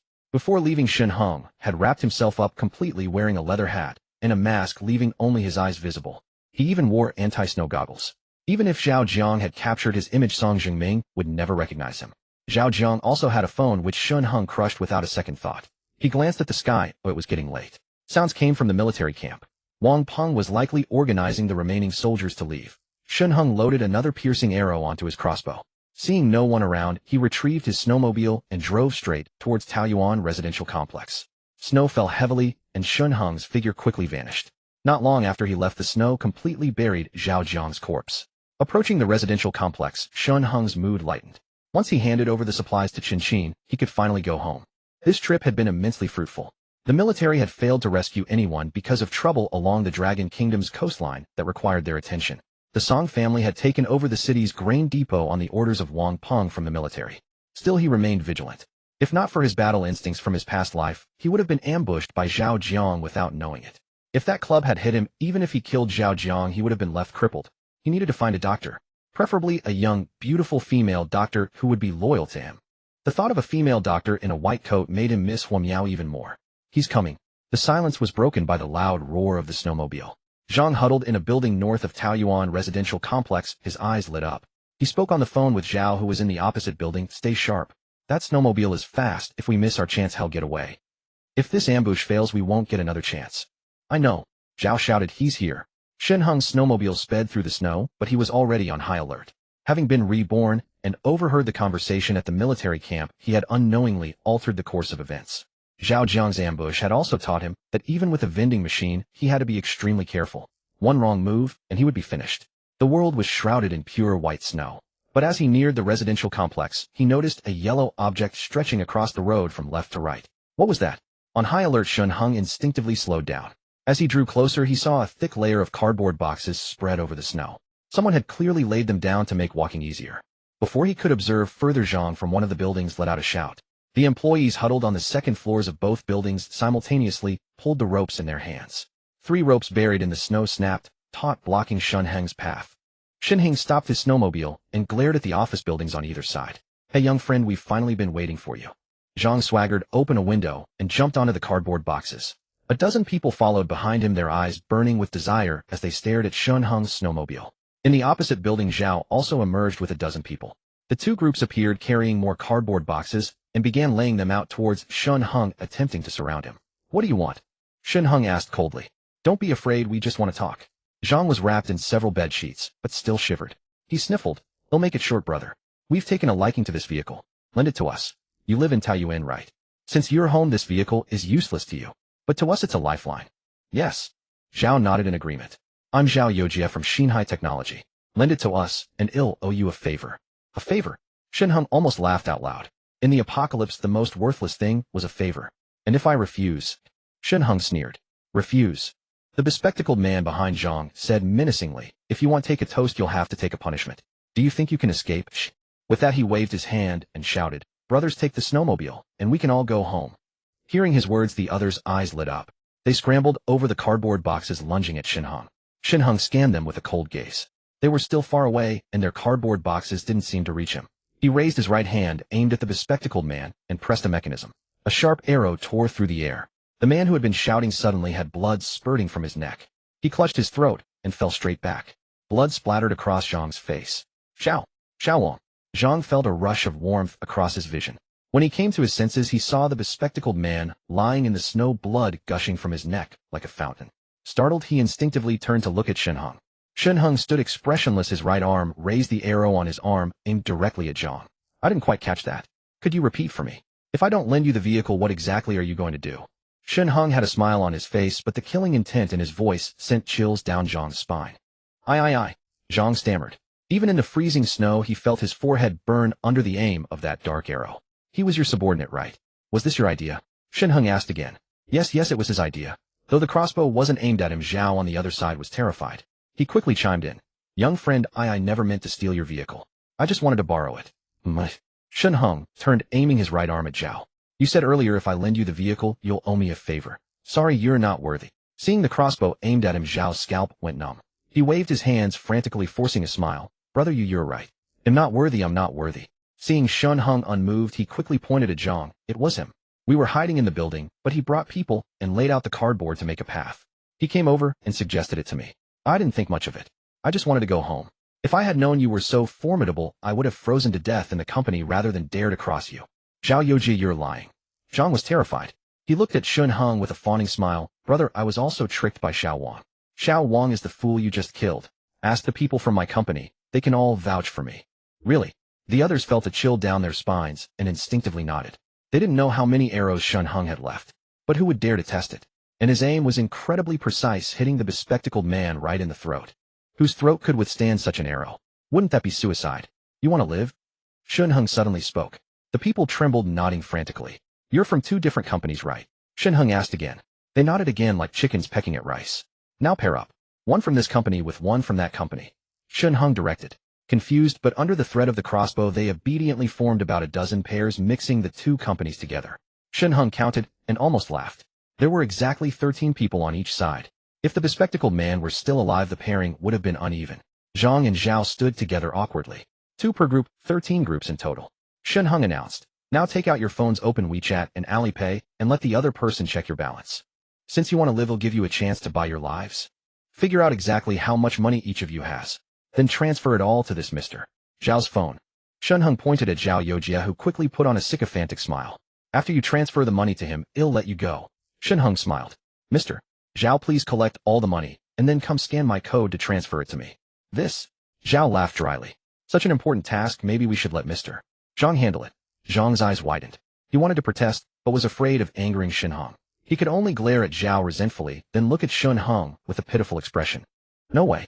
If he went over to scan the code, Shen Heng might just shoot him dead on the spot. It's you. Stop making excuses. Shen Heng's face hardened. Weren't you the one who introduced yourself and wanted me to owe you a favor? My request is simple. Will you do it or not? His right arm aimed at Zhao Yojia. If you don't want to, then hand the job over to Mr. Zhang beside you. I'll do it.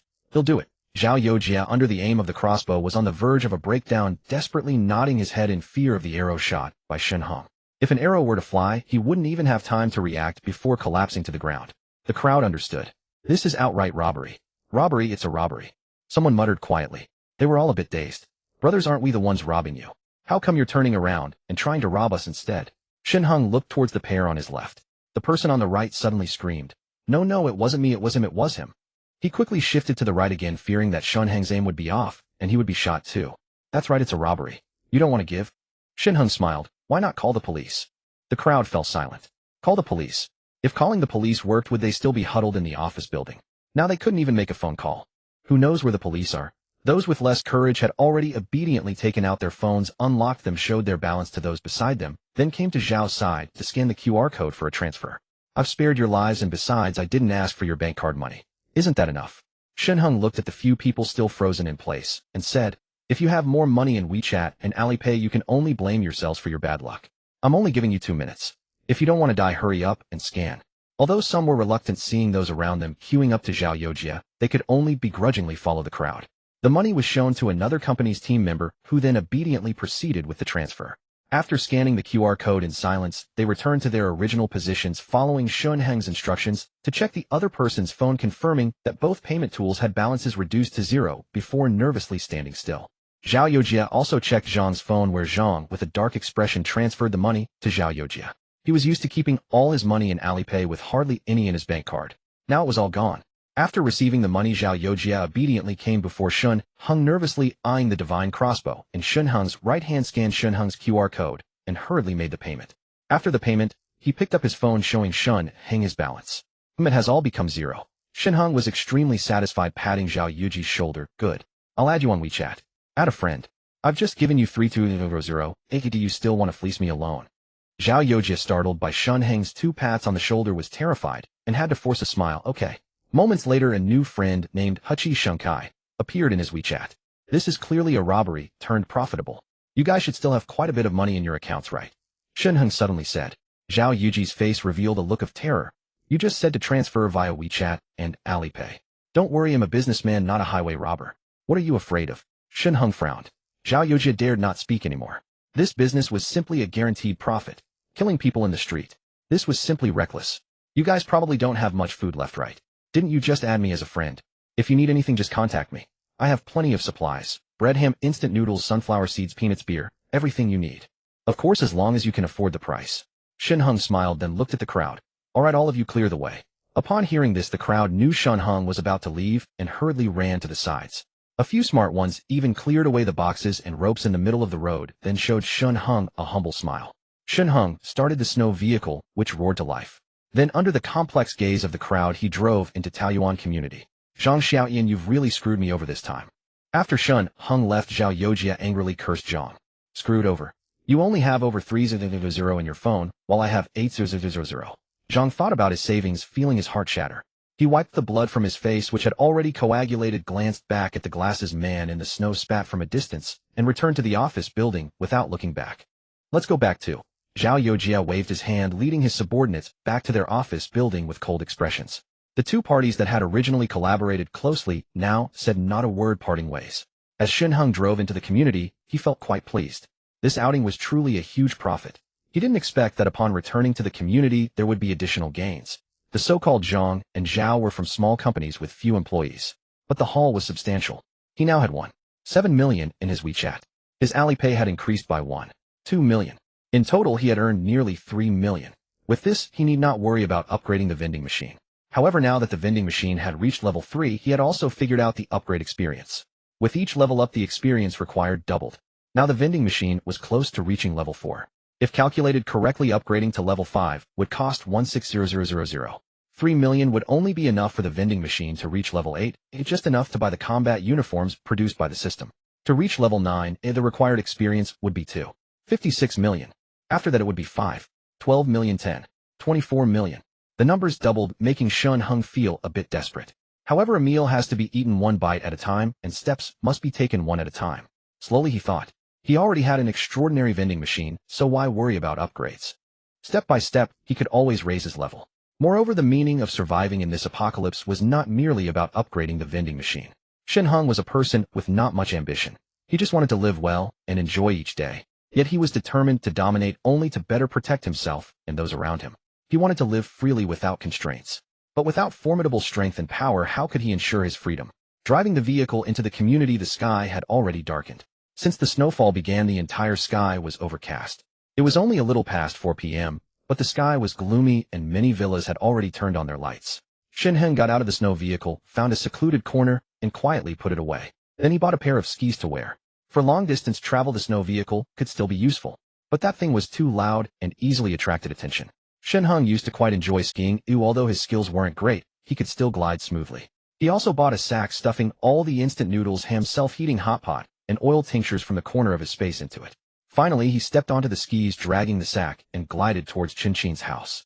Arriving outside Qinchin's house, Shen Heng first looked around before feeling assured enough to cross the yard wall through the snow, reaching Qinchin's window. The snow had thickened considerably. Shen Heng remembered that when he went out in the morning he needed to take a big step to clear the yard wall. But now the accumulated snow was almost level with the wall. The entire ground floor was completely covered in snow. Other residents seemed to pay no attention to the outside, probably because they still had some food left in their villas, and each household had drawn their curtains. After all, the weather was too cold and windows were prone to drafts. Drawing the curtains could provide some insulation. Qinchin's house, however, was dark, as if she had heeded Shen Heng's advice. After all, turning on the lights at night would only signal to others that someone was home. On regular days, if the lights were on, thieves wouldn't dare to approach. But in the apocalypse, having the lights on was too conspicuous, equivalent to blatantly announcing to others there are people in this house, and I'm still alive. Being alive means your house has food and drink, right? What difference does it make from a target? It's clearly inviting people to come rob. If he hadn't gotten a hold of her yet, and something happened to Qinchin, wouldn't that be a huge loss? He had also considered directly taking Qinchin back to his villa, but with Wen Miao watching, Qinchin wouldn't stir up much trouble. But he didn't do that. Female stars in the entertainment industry all have high expectations, and fervent fans have pushed them to the skies. If they don't endure some hardship, how can they manage in the future? Shen Heng wanted a considerate and obedient woman. He could not act like a sycophant.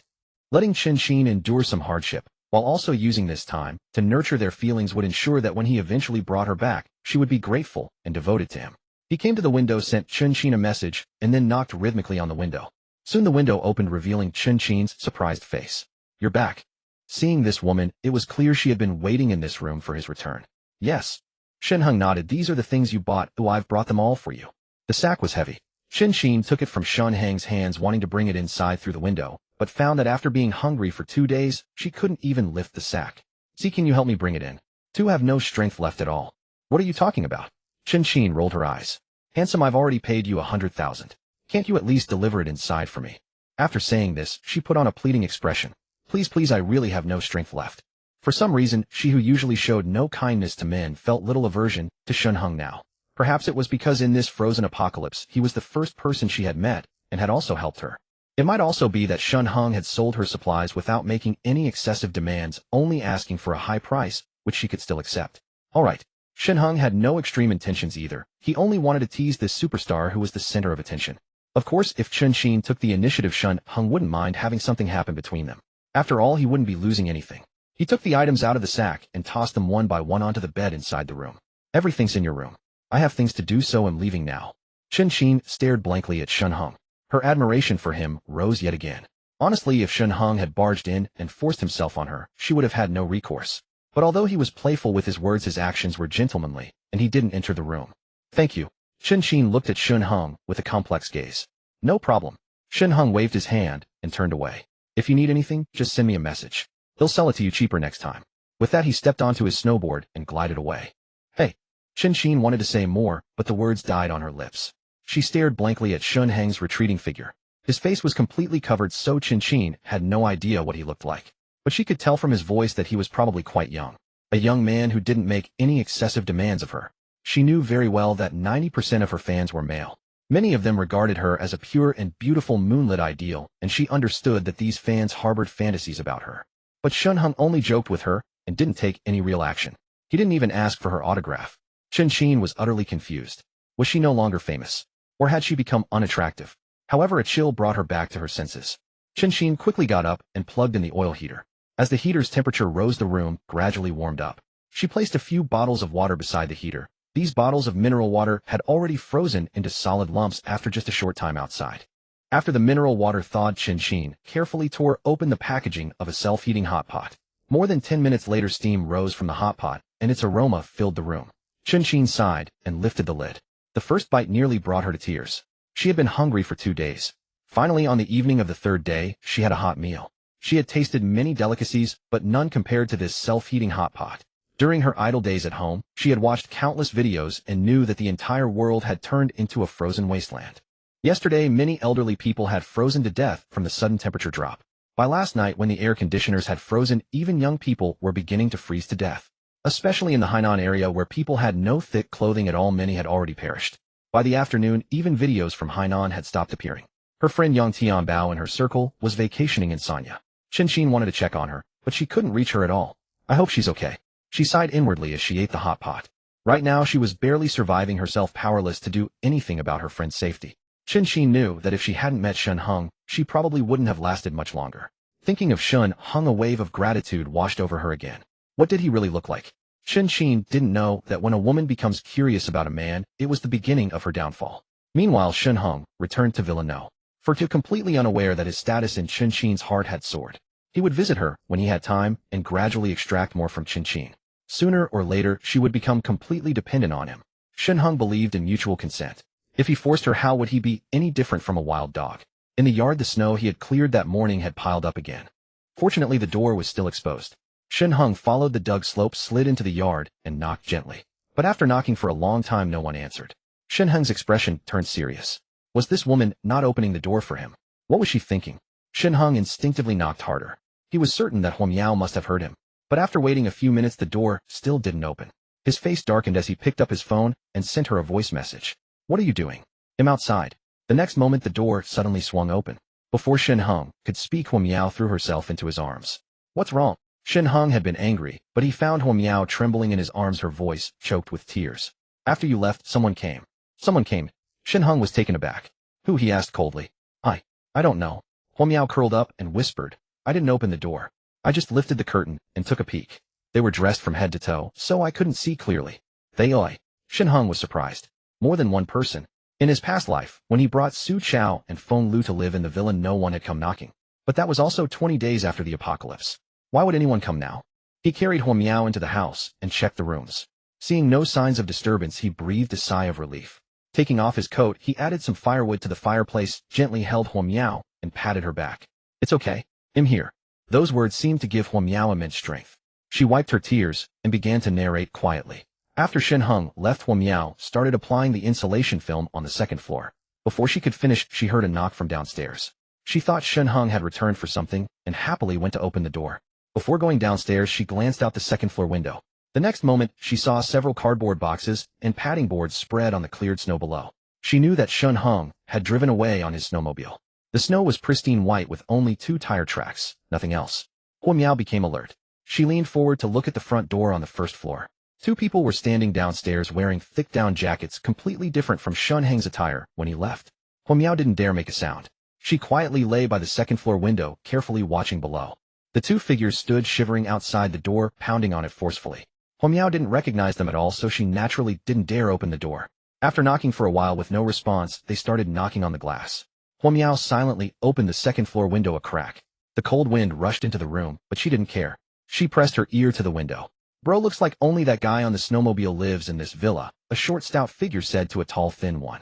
The tall man nodded, slightly knocked on the window again, and whispered something to the fat man, but the howling wind drowned out their words. Huo Miao only saw them start searching the yard for tools to break the windows.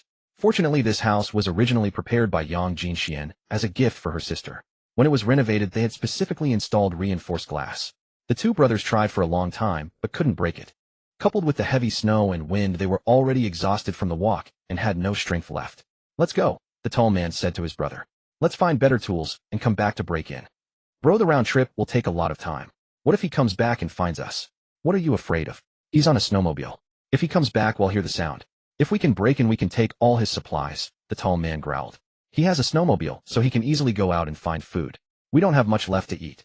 "All right," the fat brother agreed through gritted teeth. The 2 of them trudged away through the snow one after the other.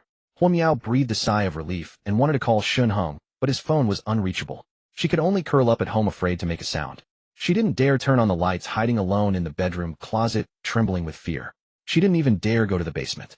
After all, in the eyes of ordinary people, the basement might store food and drink. If those 2 broke in, they would likely search the basement. But what food could be in a villa's bedroom? They might not even glance at it, and just leave. She curled up for half the day until Shen Heng returned and knocked.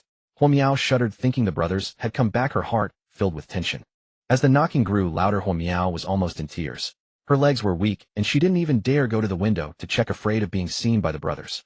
Until her phone suddenly buzzed with a message. Opening it, she saw it was from Shen Heng. Huo Miao finally breathed a sigh of relief and rushed downstairs to open the door. After listening to Huo Miao's account, Shen Heng held her close to comfort her. But a sharp, icy gleam flashed in his eyes. "They actually dared to covet my home. They must have a death wish. It's all right, my dear, I'm here." Shen Heng held Huo Miao close, while stroking her silken hair as he softly comforted her. After a moment, Huo Miao wiped away her tears. "I am fine now. Ahem." Shen Heng cleared his throat. "You start cooking. He'll handle those 2. He glanced at the kitchen, his heart aching even more. The vegetables he had left for Huo Miao that morning remained untouched. Clearly, before she could even prepare a meal, 2 uninvited guests had arrived, attempting to smash through the window. Huo Miao had hidden in the wardrobe, her heart undoubtedly filled with despair. At this thought, his tenderness deepened. As for her inability to reach him by phone, it must have been due to the signal jamming equipment at the military camp. Shen Heng sank into the sofa, his mind delving into the vending machine. A search revealed a high-signal, ultra-clear communication walkie-talkie, purchasable only at vending machine level 5. That's the one. A glint of determination flashed in Shen Heng's eyes. Other walkie-talkies were available to him now, but this particular one had a level requirement. According to the product description beside it, it was a premium item handpicked by the system. A single unit cost 50000. You get what you pay for. He realized that the prices marked on this vending machine were the fairest market rates. This walkie-talkie priced at 500 would surely not disappoint. With it, he wouldn't have to worry about Huo Miao being unable to contact him when there was no signal. Time to upgrade the vending machine. Shen Heng inspected it, further discovering that many desirable items required higher levels for purchase. And they were far from cheap. For instance, the thermal film currently plastered on the walls could be replaced with his system-selected, high-strength version at level 7. There were also various high-density bulletproof glass, thermal blackout curtains, fully sealed density adhesives, infrared laser detection mirrors, outdoor combat gloves, and all kinds of firearms. Everything he could possibly use. He even found wild animals for sale, though they were dead and meant only for cooking. Initially, he lacked the funds to upgrade the vending machine, but after a successful robbery on his way back, he now had over 3 million, brimming with confidence. He called out to Huo Miao, busy in the kitchen, "Call me when dinner's ready. I'm going to the basement." Standing in the wine cellar, Shen Heng purchased several large freezers and placed them against the wall. He bought a large quantity of seafood, stuffing it all into the freezers. Then he added instant noodles, sausages, canned food, bread, beef, buying whatever came to mind. After all, these goods were meant to be sold to the community residents. The vending machine's experience points soared. Already close to leveling up, purchasing a few supplies pushed it smoothly to level 4. The experience required for level 5 doubled again, demanding 16000. Just as he had suspected. Shen Heng let out a sigh. Though the upgrade seemed fast, now the experience requirements would double each time. By level 10, he'd need over 10 million. No wonder level 10 unlocked the ability fruit. To reach level 10, he'd have to spend more than 20 million in total. Damn, that wasn't cheap. Despite his lamentations, his hands moved without pause. In the blink of an eye, the wine cellar floor was piled high with supplies, and the vending machine leveled up again. Level 5.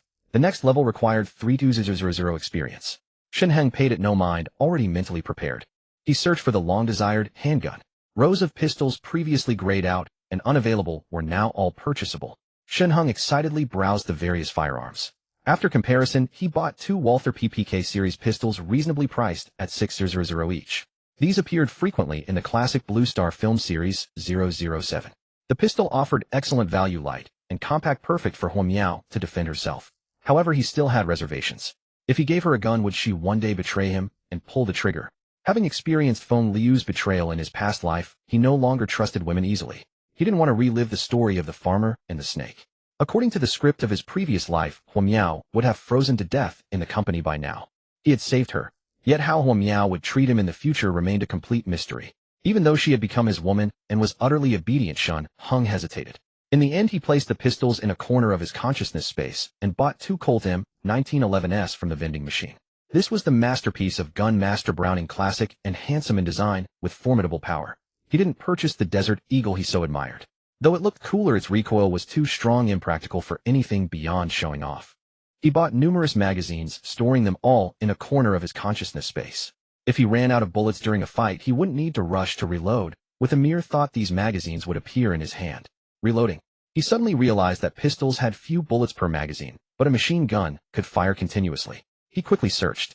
Unfortunately, the system indicated that submachine guns required vending machine level 9. Shen Heng sighed. When the vending machine reached level 9, he might as well push it straight to 10. At level 10, he could buy the ability fruit directly. Why bother with guns? For now, having pistols gave him some confidence. Level 5 to 6 required 32000. He transferred all the money from Alipay and WeChat into the vending machine's balance, seeing he still had nearly 7 million. He had only spent the money Huo Miao had given him.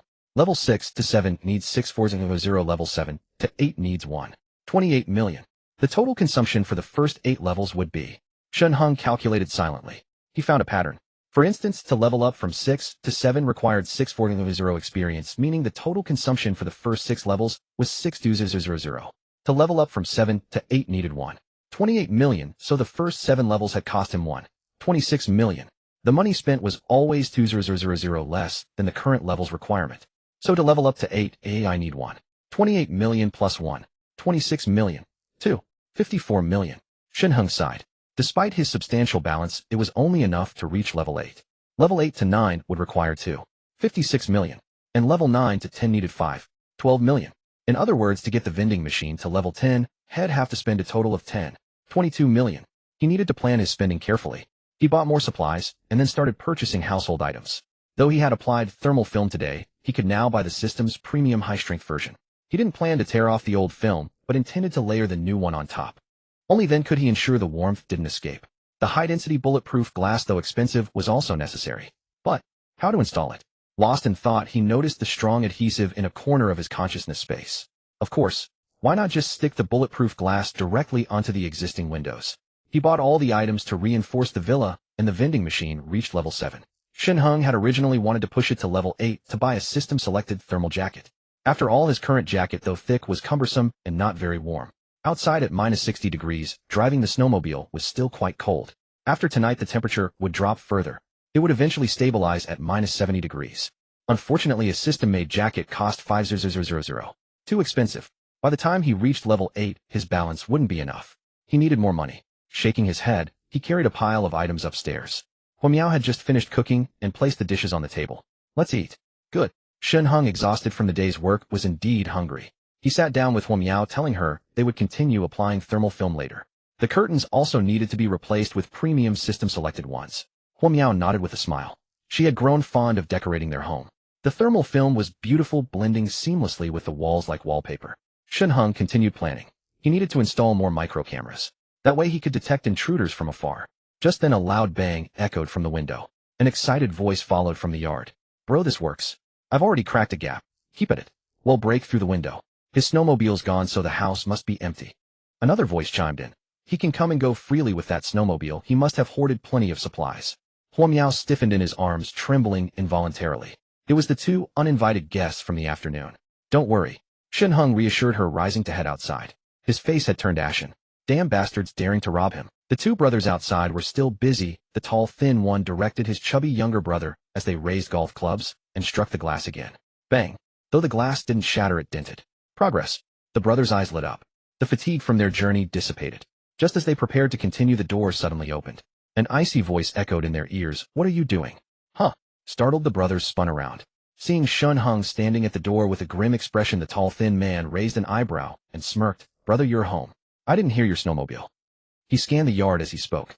There was indeed no snowmobile. Why are you smashing my window? Shen Heng asked coldly. We came by this afternoon and saw you leave. The tall, thin man chuckled. We wanted to say hello. I'm in Villa 3, A row 5. Brother, you must have plenty of supplies, right? Share some with us. Shen Heng laughed. They didn't even say by just share. Who do you think you are? Seeing Shen Heng laugh, the tall, thin man joined in. I'm the general manager of Jianing International. Before he could finish, Shen Heng lunged forward and punched him in the face. The tall, thin man, caught off guard, grunted and flew backward, planting into the snow like a tree. You hit my brother. The chubby younger brother, furious, swung the club at Shen Heng's head. Hua Miao, though terrified, stood by the window, pale and nearly screaming at the sight. As the club neared Shen Heng, he ducked low, dodging it, then swept his leg, sending the fat man crashing to the ground. Trying to rob me. Before the man could rise, Shen Heng's foot pressed onto his face. You? Humiliated, the fat man struggled to get up, but the foot on his face only pressed harder, forcing him to whimper and beg, Stop, please don't hit me. Let me go, well pay, well compensate. Wincing in pain, he pleaded. Fine, leave $1 million and get lost. Shen Heng said flatly. $1 million. The fat man froze. No deal. Then let's keep playing. Shen Heng sneered. Nearby, the tall, thin man finally crawled out of the snow, humiliated, and tried to step forward, but seeing his brother under Shen Heng's foot, he halted. You heard me right. Shen Heng's voice turned icy. $1 million and you're out. If not, we continue. No, don't hurt my brother. The tall, thin man took a deep breath, his face dark. Well pay. Just don't touch him. Shen Heng opened a QR code and slid his phone across the ground. It stopped before the tall, thin man. Scowling, he glanced at Shen Heng's cold stare, then gritted his teeth and scanned the code to pay. Done. The tall, thin man looked up. Can you let my brother go now? Shen Heng snorted, lifted his foot from the fat man's face, and said coldly, You can get lost now. You. The tall, thin man's teeth chattered. Though wealthy, $1 million was no small sum. Anything else to say? Shen Heng's icy gaze swept over. Well. The tall, thin man took a deep breath and spoke slowly. Brother, we've paid. Can I make a deal with you now? Where's your snowmobile? Name your price, and he'll buy it. Buy my snowmobile. Shen Heng was taken aback. He had to admit this tall, thin man was quite something.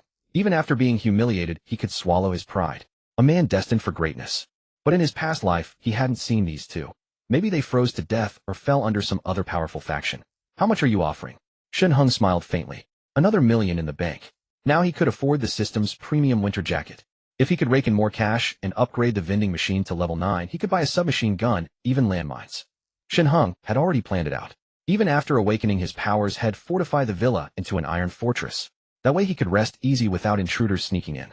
What if someone like that Shen girl from his past life showed up again, able to phase through walls? Head never sleeps soundly. Shen girl had wall phasing skills, but she still had to stand on the ground. If she dared step into my yard, I'd make her taste a landmine. 100,000. The tall, thin man tested. Your snowmobile's normal price is around 10,000, right? He'll pay 100,000. Shen Heng shook his head and laughed. Seriously. He sold a pack of instant noodles for 500, now a 200-fold markup. By that logic, to buy his snowmobile, the guy should offer at least $2 million to show sincerity. You think him a beggar? Shen Heng said flatly. The tall, thin man frowned. Then what's your price? With that snowmobile, he could go out and find food. Firm price $2 million. Shen Heng cut to the chase. $2 million. Why don't you just rob me? The tall, thin man was stunned. Shen Heng shrugged. Take it or leave it. If you can't afford it, get lost. He turned to open the door. Wait, I'll buy it. The tall, thin man gritted his teeth. Where's the snowmobile? I want to see it now. Inside the house. In this weather, a snowmobile is a treasure. I wouldn't just leave it in the yard for people like you to steal, would I? Shen Heng said deliberately. So it was inside. The tall, thin man's eyes gleamed. Fine, well, buy it. The tall, thin man nodded and shot a glance at his chubby brother. The fat man understood and nodded back. Show us first. If it's in working condition, I'll pay. The tall, thin man nodded. Deal. Of course. Shen Heng smiled and turned to pull the door open. Die.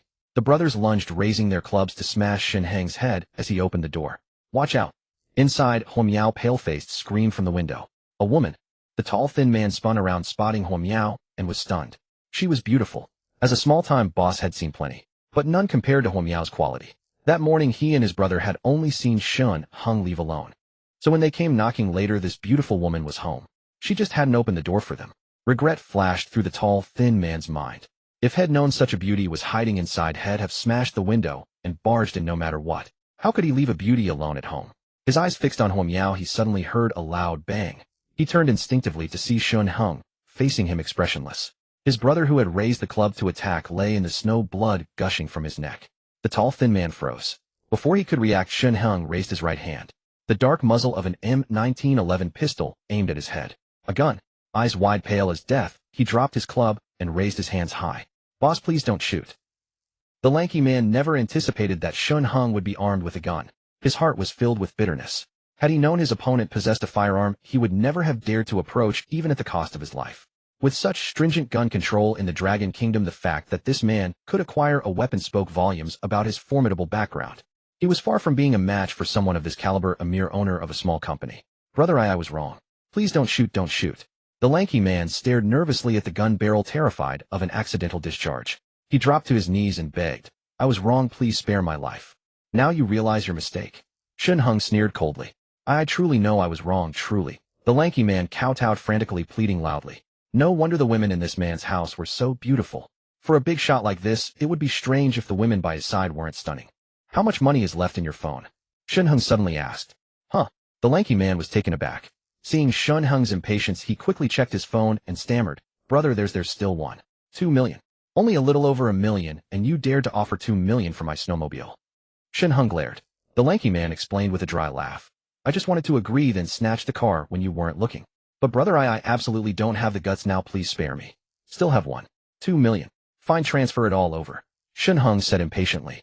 The lanky man, without a hint of reluctance, swiftly transferred the money. Shen Heng didn't press further, satisfied as he glanced at his phone balance. Well, another profit. As Shen Heng looked at his phone, a flash of hatred crossed the lanky man's eyes, followed by a pained glance at his brother's corpse. Quickly sensing Shen Heng's gaze lifting, he masked his expression, forcing a dry smile, and looking at Shen Heng with a fawning demeanor.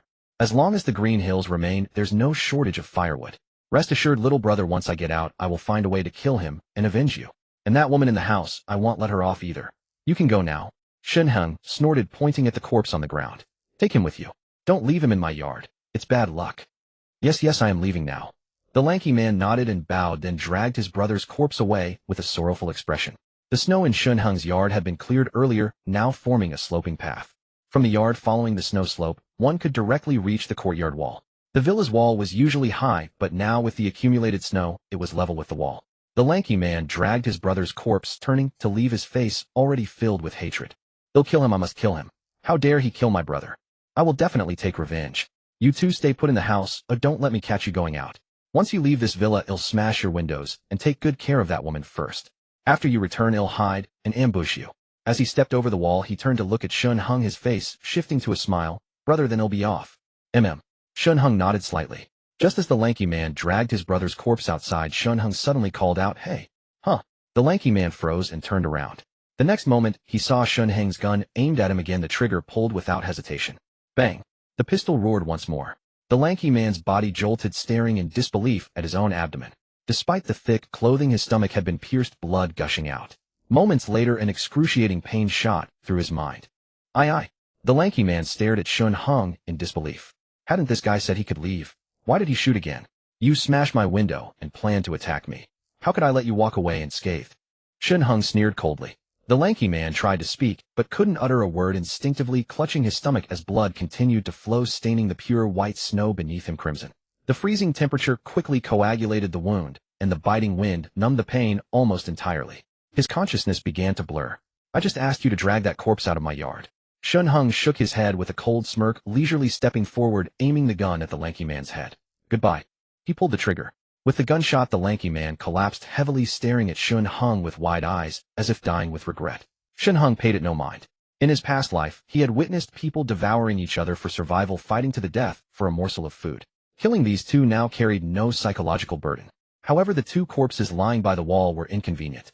Shen Heng frowned, stowing them away in his space, planning to toss them out on the street when he left the neighborhood. When he returned indoors, Huo Miao rushed over and hugged him tightly. "Honey, you're amazing. You have a gun." Her heart raced. "But you killed someone, you'll definitely be caught.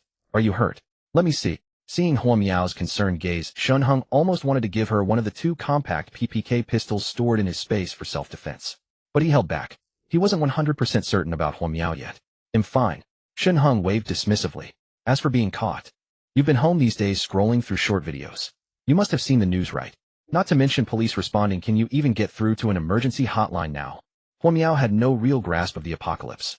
In this end time, strength is everything. It's pure jungle survival law. Nothing else binds you. Laws, morals, they're all useless. Well, Huo Miao was stunned. Just like the fear you had this afternoon, worried those two would break in. "Why were you afraid? Weren't you scared they would?" Shen Heng shook his head. "Why were you scared? Isn't there law?" Huo Miao had no reply. "You're smart. You should already understand." Shen Heng said calmly. "Since the authorities announced the global ice age, not a single official has been seen. That means those of us left in the city are on our own. The authorities expect us to fend for ourselves." Huo Miao shuddered. "I'm saying this because I want you to understand that only trusting yourself is the truth." Shen Heng continued. "This is the apocalypse now." Huo Miao nodded softly. Shen Heng smiled with satisfaction. He released Huo Miao and began affixing the high-density glass he had purchased earlier onto all the windows, layer upon layer, inside and out, ensuring no one could break them again. He had full confidence in the quality of items sold by the vending machines. These pieces of glass had cost him over 400,000. Huo Miao, sensing the crisis, diligently pasted insulation film on the walls. After finishing, Shen Heng placed numerous microcameras in every corner of the yard. 2 hours later, he sat on the sofa with Huo Miao pulling out his phone. He checked the group chat and found that today even more people were frantically tagging him to buy supplies. Even instant noodles at 500 yuan a pack seemed acceptable to everyone. Unfortunately, their messages went unanswered since he had muted the owner's group. As for those who had been selling supplies yesterday, realizing the snow showed no sign of stopping for 3 days, they had all fallen silent. No one knew how long the snow would last, and the authorities remained completely unresponsive. Better to keep what little food they had for themselves. When the cupboards were bare, no amount of money would matter. These people have quieted down. Shen Heng chuckled, sending a message in the group. "Anyone want to buy something? Good, but let me make it clear, the prices I posted yesterday are yesterday's prices. Today all prices are doubled. Anyone interested, contact me." The moment this message appeared, the entire owner's group exploded. Many frantically tagged Shen Heng. "YLP Harmony brings wealth, brother. How can you do this? Instant noodles at 500 a pack was already outrageous, and now you're doubling it. 100 yuan a pack. Can you make it cheaper? I really don't have much money left." "Happiness Harmony brings wealth, 100 yuan for a ham sausage. You might as well rob a bank." "Wusher Auto, are you desperate for money? Are you crazy?" Watching the barrage of replies, Shen Heng lazily sent another message. "Trade is voluntary. I'm just announcing my prices. If you don't want to buy, get lost. I warned you yesterday. Those tagging me and cursing me, I won't sell you anything. Not even if it's 100 yuan a pack." Instantly, the insults in the group dwindled. However, Happiness and Wusher Auto continued to rant wildly. Frowning, Shen Heng contacted the group admin and kicked those two out. The property manager, having received supplies, now obeyed him without question. Some residents had no food left at home and had been starving for 3 days. Just now he had enjoyed a steaming bowl of pickled cabbage and beef noodles with his newlywed wife. "If not for this generous patron, I would have been fainting from hunger. A bunch of idiots daring to curse my cash cow." Gunshots. Shen Heng was busy when Yang Jinxian and Yang Mushuan, the sisters, huddled together for warmth next door. Both looked up. "Sis, those gunshots must be from next door." Yang Mushuan's face turned grave. Yang Jinxian pursed her lips and remained silent. Her heart was filled with despair. It must be that bastard Song Zhengming sending his men. He still refused to let her go. Even though the authorities couldn't offer rescue now, and the blizzard was so fierce, he still sent people to watch her. Wait, the authorities couldn't manage the rescue. Her face suddenly paled. If even the authorities couldn't care for the masses, didn't that mean society was about to collapse? Then wouldn't she fall completely into Song Zhengming's hands? As Song Zhengming's sister-in-law, she knew all too well how twisted his psyche was. She would become his plaything. At that thought, her entire body trembled. She had no idea that the neighbor she so feared was actually Shen Heng. The owner group gradually quieted down. Meanwhile, Shen Heng grew busy. People had started sending friend requests to Shen Heng. Shen Heng accepted them all without exception. Soon a newly added friend sent him a message. Bro, I want to buy 5 boxes of instant noodles, 100 eggs, 100 sausages, and bottled water. Oh, do you have a gas stove? He'll take it all. Can you give me a discount? Well, the first one was a big spender. Shen Heng raised an eyebrow, clicked on the person's avatar, and then understood. This was a rich second-generation, surnamed Wang who lived in a detached villa behind. He was loaded. The villa here was given to a female influencer. On the day of the rainstorm, he came to spend the night, but ended up trapped. Having starved for a day, he saw Shen Heng selling supplies, and immediately asked first. Shen Heng was a bit puzzled. Logically, a top-tier rich guy like this should have been taken to a shelter long ago, as Wang Peng said. Why was he hiding in a villa in Taoyuan Estate? He didn't know that Master Wang had stayed one night and slept soundly until noon the next day. By then the snow outside was already so deep that he couldn't get out. When his father finally contacted him, even helicopters couldn't fly. He could only advise him to wait until the blizzard stopped to come pick him up. During the blizzard, he had to fend for himself. After seeing Shen Heng's post about selling supplies, Master Wang contacted him without hesitation. He was used to a life of luxury. He had never gone hungry before. Let's make it a round number. Give me 1 million and I guarantee you won't lose out. Shen Heng replied. Deal. This rich second generation was a straightforward guy and agreed immediately. Then he asked, so how do we trade? If I pay you first, what if you cheat me? He was rich, but not stupid. You're staying in the detached villa behind, right? He'll deliver it to you later. Tell me your exact location. I'm in Villa No. 1. Do you know the way? When you arrive, send me a WeChat message, and he'll open the door for you. No, open the window. Master Wang said. Alright, it's a deal. Shen Heng nodded with satisfaction. This first deal was a big one. A great start. And this Master Wang probably still had plenty of money. He needed to treat him well, and make sure he didn't die. Soon others sent messages asking to buy supplies. However, compared to Master Wang, these people bought much less. Almost everyone just ordered a few packs of instant noodles and some water. A few even cursed after adding him as a friend. Shen Heng calmly blacklisted them. Not buying now, and still having energy to curse. Let's see if in a couple of days you'll be begging to buy from me. Some people had just lived in peace and prosperity for too long, still living in fantasy. He quickly tallied their purchase information while replying. Soon he saw a familiar ID that had contacted him. A tiny grain of sand. This was an internet celebrity. With a short video of herself dancing in sheer gauze, gently swaying to the music, she had exploded overnight, gaining 1 million followers in 24 hours.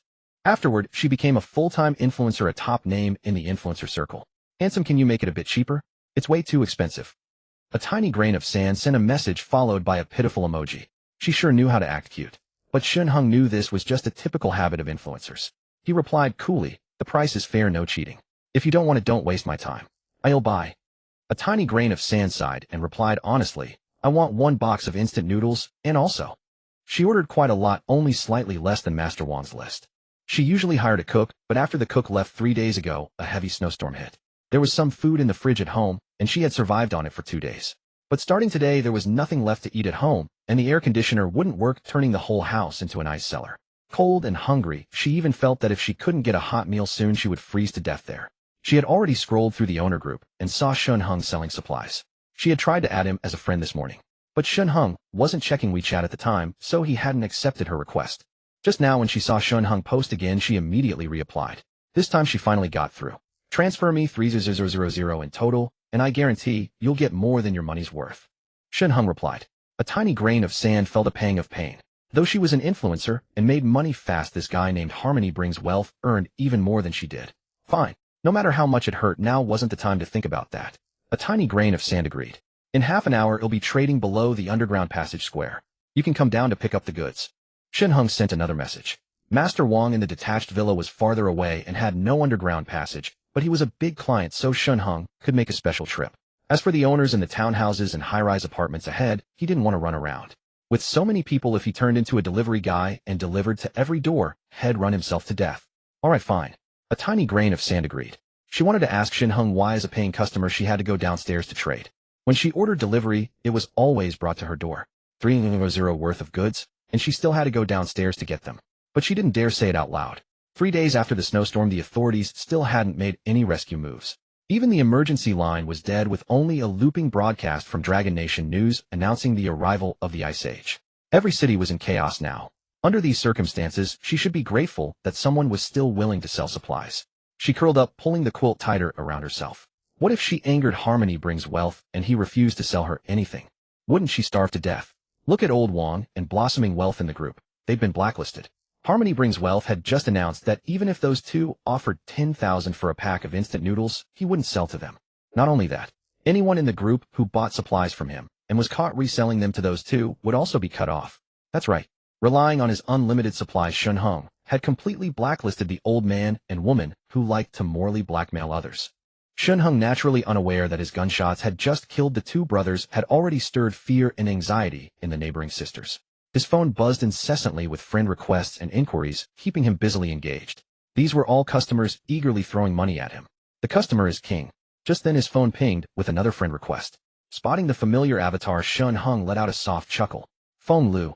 He had thought this woman had frozen to death with Su Chao. To his surprise, she was still alive. She hadn't contacted him for 2 or 3 days, showing some resilience. Hello, I want to buy supplies. Can you make it cheaper? As soon as the friend request was accepted, Feng Lu sent a polite message. Shen Heng was using a newly registered account, so Feng Lu had no idea she was contacting her own boyfriend Shen Heng. Shen Heng harbored no goodwill toward his ex-girlfriend and replied coldly, fixed price. Take it or leave it. After sending that message, he opened the video surveillance. It had been over a day since he last checked, and those two, Su Chao and Feng Lu, were still lying in bed. Su Chao looked gaunt and sallow. They really weren't afraid of death. Su Chao spoke weakly. I haven't eaten in almost 3 days. I'm starving. Seriously, can you blame me for this? Feng Lu rolled her eyes at him with a coquettish charm. Just then her phone rang beside her ear, and she quickly grabbed it to check. The next moment, she saw Shen Heng's reply. Really? Feng Liu's face darkened instantly. She was a universally adored pretty girl, never spoken to like this before. So, does that harmony brings wealth still have supplies? Su Chao mustered his strength and leaned in. Yes. Feng Lu nodded. But it's 1,000 yuan per pack of instant noodles, no bargaining. He said if I don't buy I can get lost. Then buy quickly. Su Chao couldn't wait any longer and urged, Shall Lu buy now, or others might snap it all up. That's true. Although Feng Lu had been cooped up in bed with Su Chao for 3 days, she occasionally scrolled through the news and saw the official announcements. No one could save them now. Only by relying on themselves could they survive. How much should we buy? Feng Lu hesitated. If we buy too much and the snow stops in a few days with society returning to normal, we'll take a huge loss. 8,000 yuan could buy so many packs of instant noodles. That's true. Su Chao nodded in agreement. He got up, pulled open the curtain, and glanced outside. Seeing the relentless snowfall, he said uncertainly, I think this snow will continue for at least another 3 or 4 days. Let's buy enough for 4 days first. Well, eat and observe the situation. By the way, keep in touch with this harmony brings wealth and build a good rapport. Don't let him run out of supplies before we can buy more. Okay. Feng Lu responded, picked up her phone, and this time instead of typing, she sent a sweet voice message. Brother Ilbai, don't be harsh. First give me 8 packs of instant noodles and 4 sausages. By the way, are the sausages Wang Zhongwang brand? How many grams are they? Shen Heng sneered upon receiving the message. Any other man might have been swept off his feet by Feng Liu's soft, seductive voice. But he knew Feng Lu was a venomous beauty. He picked up his phone and replied in a low, husky tone. Oh, a sweet girl, huh? Want your big brother to give you a discount? Your voice is really pleasant.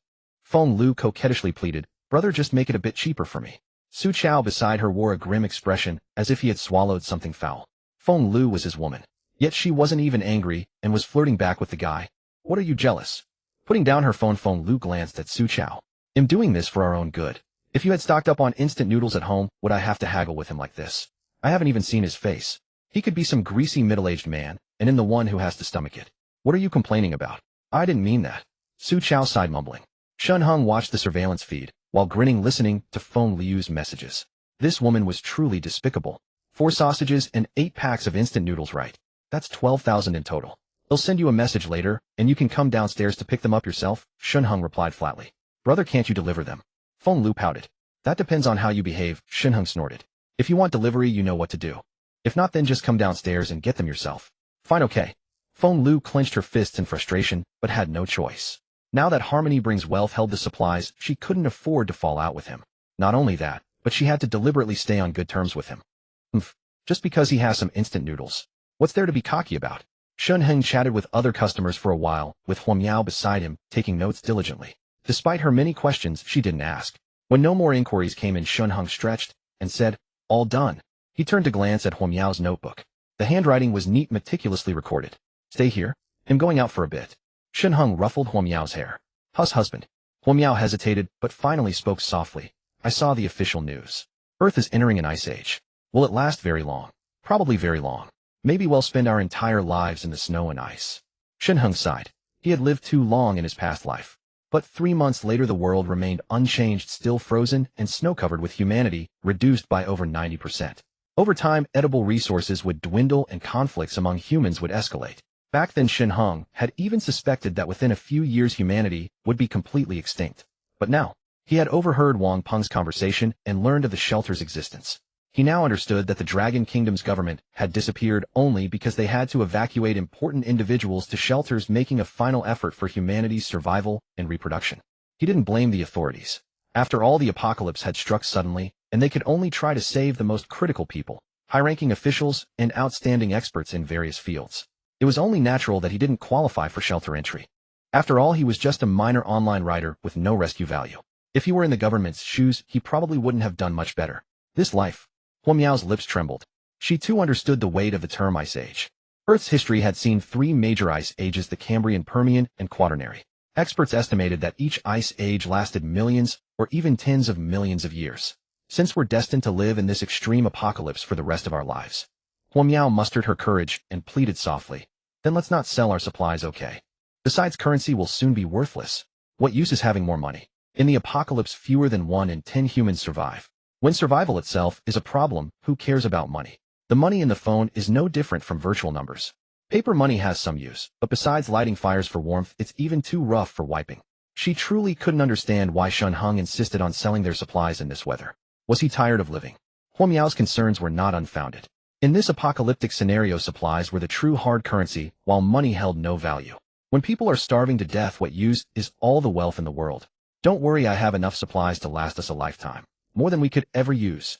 Shen Heng chuckled. This girl was already learning to think for herself. Huo Miao stared at him in astonishment. A lifetime. More than they could ever use. How much had he stockpiled? As for selling, I can't explain it for now, but just trust me. Shen Heng said softly. You know what you're doing. Huo Miao leaned into his arms. I didn't mean anything else. Her feelings for him had evolved beyond mere affection. A hint of admiration had taken root. Since Shen Heng was certain he had enough supplies for their survival, she need not worry any longer. Moreover, she increasingly felt that Shen Heng was an enigma. He greeted the blizzard apocalypse with calm composure, summoning a snowmobile and various supplies with a mere wave of his hand.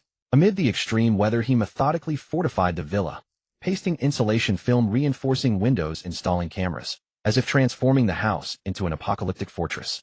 In the past 2 days, she had also glanced at the owners' group chat. Many in the group had nothing to eat or drink. Some had even frozen to death. She felt grateful to be by Shen Heng's side in such circumstances, wealth warm and free from worry about survival.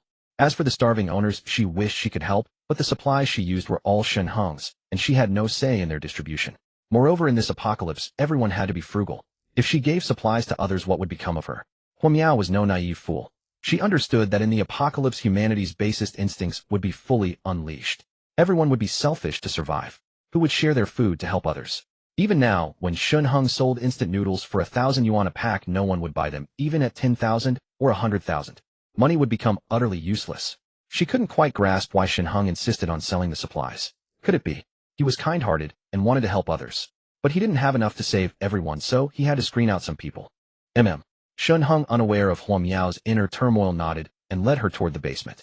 In the wine tasting room, supplies were piled high, filling the entire space. Huo Miao was stunned, covering her mouth in awe as she looked from the goods to Shen Heng. She had been to the basement before, and this room had held nothing but a few bottles of wine. Now even the wine table was covered with instant noodles, canned goods, and various self-heating hot pots. How had he managed to get all this? She watched as Shen Heng, following a list in his notebook, stored the corresponding supplies into his consciousness space. They vanished. Huo Miao was startled. Though she had witnessed it before, the sight still amazed her. With a wave of his hand, a large pile of goods disappeared. It was astonishing. Organize these things while I'm gone. Shen Heng waved and turned toward the underground passage door. Okay. Huo Miao nodded obediently. She had no intention of betrayal, and after this display, she became even more compliant. If Su Chao could see Huo Miao acting so docile, his jaw would drop. Was this the same aloof, icy goddess from before? Shen Heng walked through the underground passage, heading forward. Even inside the tunnel, the biting cold was palpable. Now the passage was empty. Who would venture out for fresh air in such freezing weather? Everyone was huddled under blankets at home, shivering. When he reached the square below, he first took out the supplies from his consciousness space, neatly arranged them, then notified the customers on WeChat to come downstairs for the transaction. Soon someone wrapped in a blanket hurried into the underground passage, approaching Shen Heng quickly. Spotting the piles of food on the ground, the person's eyes lit up. Are you Harmony Breeds Wealth? The newcomer clasped his hands and asked politely. Yes. Shen Heng nodded. What do you want to buy, eh? The man quickly pulled out his phone showing the chat history. Sunshine spreads across the sky. I need 4 packs of instant noodles, an egg, 2 bottles of water, and a portable stove. Shen Heng glanced at the chat record, nodded slightly, and gathered the items. He also added a self-heating hot pot to the bag. That'll be 20,000 yuan. Hey, race a free hot pot. 20,000 yuan. In the past, these items wouldn't have cost more than 200.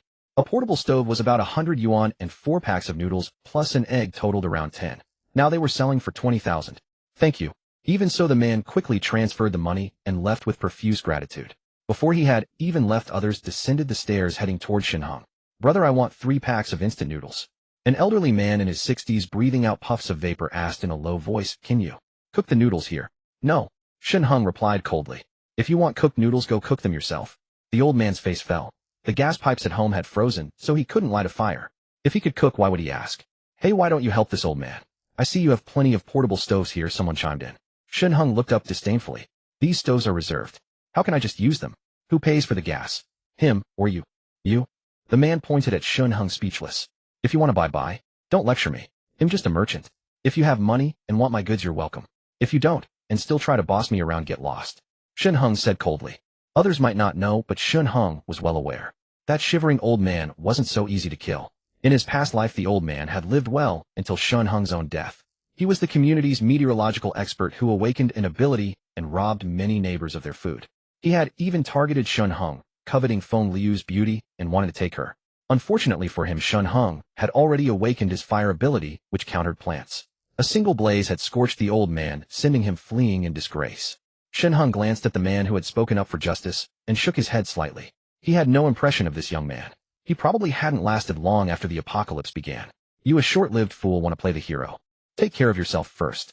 Faced with Shen Heng's blunt refutation, the man felt embarrassed but could not utter a word. He still wished to purchase supplies, yet feared displeasing Shen Heng and provoking his wrath. If the man refused to sell, what would become of his wife and children at home? Turning back to look at the others, as time passed, more and more people who had bought supplies had already descended the stairs and surged forward. Yet everyone remained silent, merely queuing quietly and waiting. The man ultimately had nothing more to say and lowered his head to stand still. All right, 3,000. Shen Heng handed 3 packs of instant noodles to the meteorologist. The old man's lips trembled, and he finally sighed, scanned the code, and tottered away. Though many said nothing, their faces revealed a flicker of pity. Shen Heng sneered inwardly. A bunch of idiots. Line up properly. Someone had already crowded forward, and others, seeing this, also gathered around. Shen Heng barked without hesitation. Anyone who doesn't queue properly, I won't sell to them. Don't you know first come first served? Only when the line is orderly will the transaction proceed. Hearing this, the few who had pressed forward awkwardly went to the back of the queue. On the way, someone muttered, it's too cold, and the selling is too slow, only to be sharply reprimanded by Shen Heng. Feng Lu, clad in Su Chaos' thick winter coat, stood at the end of the line, stamping her feet from the cold. She too felt annoyed and wanted to cut in line, but after Shen Heng's scolding, she slunk back to the rear. This man had absolutely no idea how to be gentle with women. She did not recognize the man selling supplies as Shen Heng.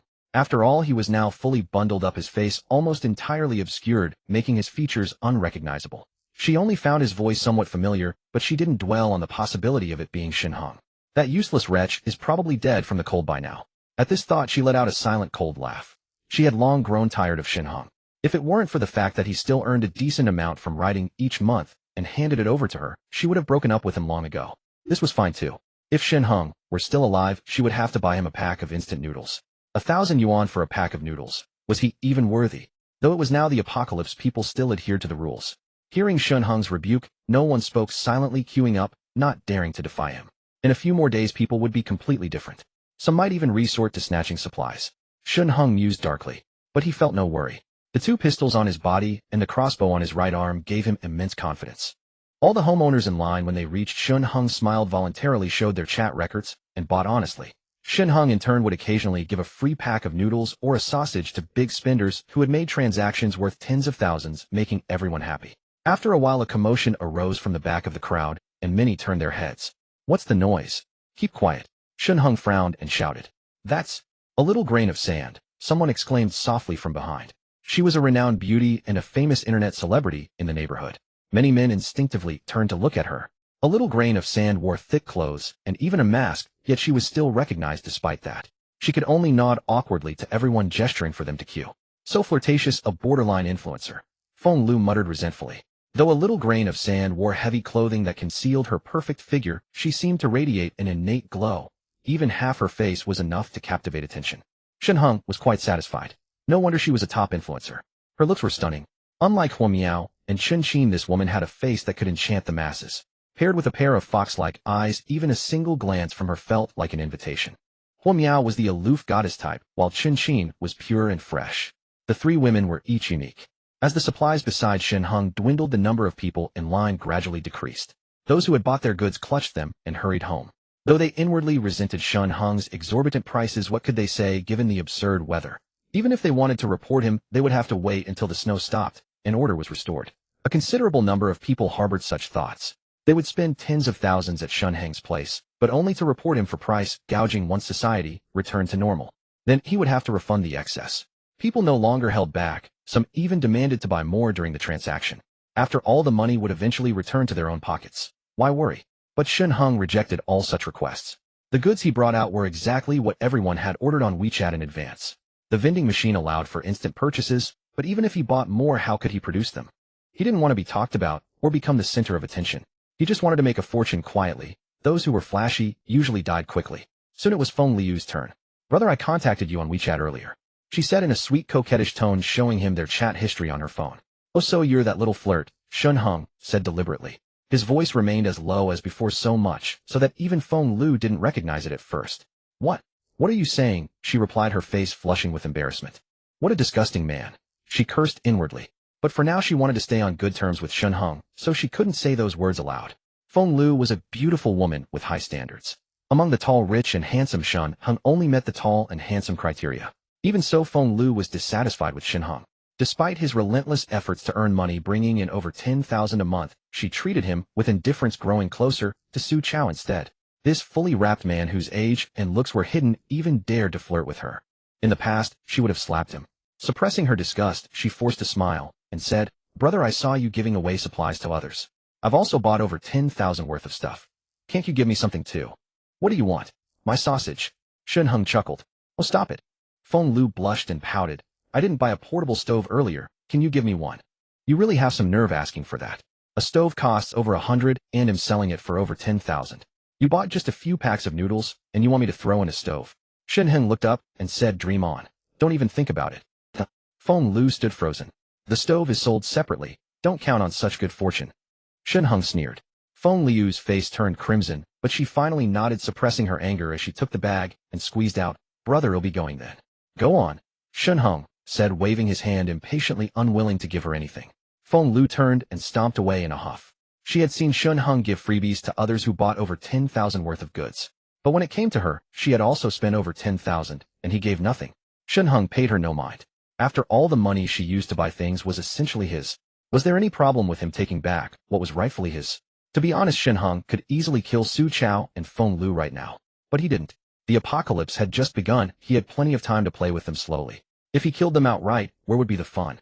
He would let this treacherous couple experience utter despair and agony before ending their lives. After Feng Liu left, Shen Heng conducted transactions with the remaining individuals, leaving only One Little Sand. This woman purchased quite a few items.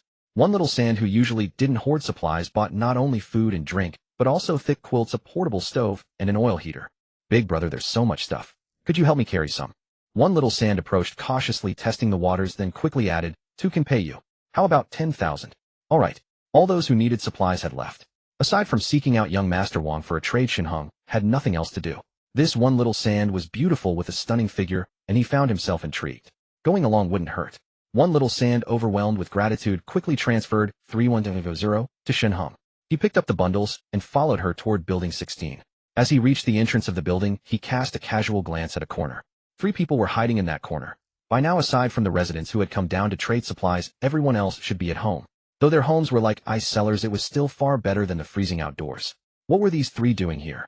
However, seeing the furtive, greedy stares the 3 men fixed on One Little Sand, Shen Heng understood. Everyone knew that One Little Sand was beautiful, a top-tier internet celebrity, the object of many men's nighttime fantasies. These 3 must have thought that with society in chaos, they could seize the chance to have their way with One Little Sand. "Big brother, this way." Unaware, One Little Sand continued leading the way. Entering Building 16, she headed toward the elevator. "Don't take the elevator," Shen Heng said, waving his hand. "It's freezing now." The cables could snap at any moment, and the power supply might be unstable. You don't want to be trapped inside, do you? He wasn't exaggerating. It was true. If trapped in an elevator, no one would come to rescue them. But my home is on the 22nd floor. One little sand hesitated, embarrassed. No problem, Shen Heng replied with a wave. Since I took your money, you'll carry it up the stairs for you. Hearing this, one little sand said no more and led the way carrying instant noodles.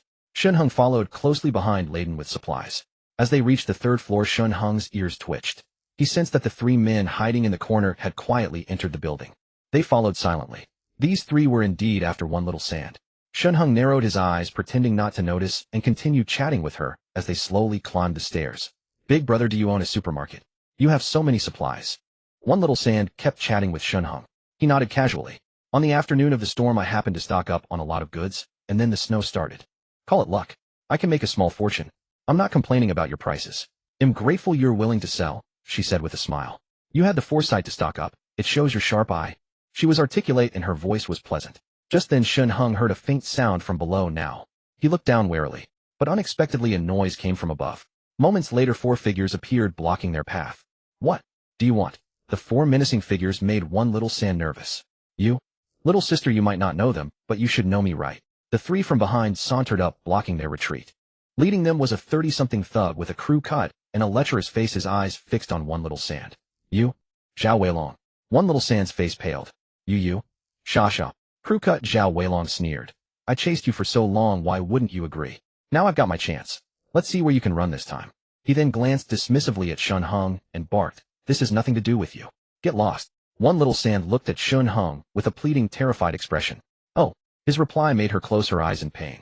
Shen Heng set down his things and asked, so I can go? Yeah. Zhao Weilong nodded smugly. The 6 lackeys smirked coldly. Shasha, now that there's no one else, we can have a proper talk about our relationship, right? Zhao Weilong stepped forward while one little sand backed away, but she was trapped by his men. Zhao Weilong, when did I ever have a relationship with you? One little sand's voice trembled with tears. You've been harassing me. Yeah, I kept at you, and you called the cops, you bitch. Zhao Weilong's face twisted with malice. They'll give you one more chance. Take your time calling the cops. Go ahead, call them. But no one could get through to the police now. Zhao Weilong saw this as a golden opportunity. One little sand was scared to tears, curling up and sobbing. I sent you so many gifts online, and you still wouldn't add me as a friend. Zhao Weilong said coldly. What, you think I didn't send enough? You cozy up to your top donors, but look down on fans like me who send less. No, I didn't. One little sand hurriedly explained. I never added even my top donor as a friend. I really. Enough.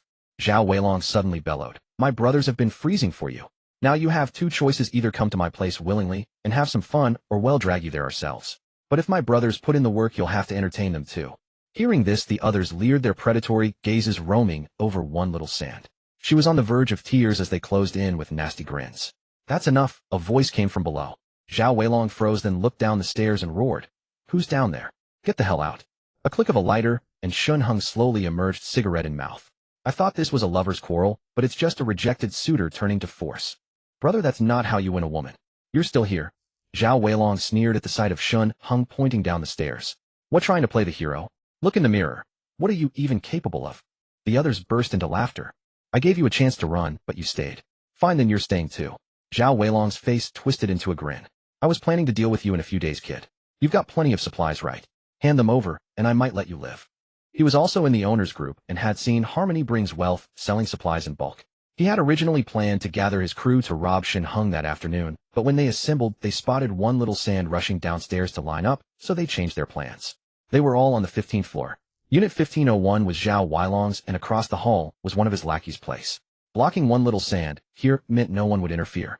As for the residents below, one family worked out of town and only came back on weekends. The other family hadn't made it back on the night of the storm. They were either shivering in their office or already frozen to death. On the 14th and 15th floors, only their crew remained. Oh, Shen Heng smiled watching Zhao Weilong approach. He said contemptuously, you want to rob me? They'll give you a chance to. Take your men and roll out into the snow, and I might consider letting you live. Just you. Zhao Weilong was arrogantly dismissive. He reached out and poked Shen Heng's head.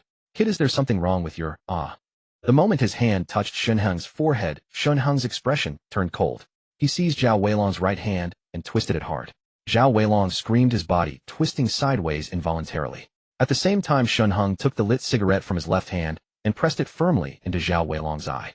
Zhao Weilong let out a pig-like scream, his body shaking violently. Blind. He was certain his left eye was now completely gone.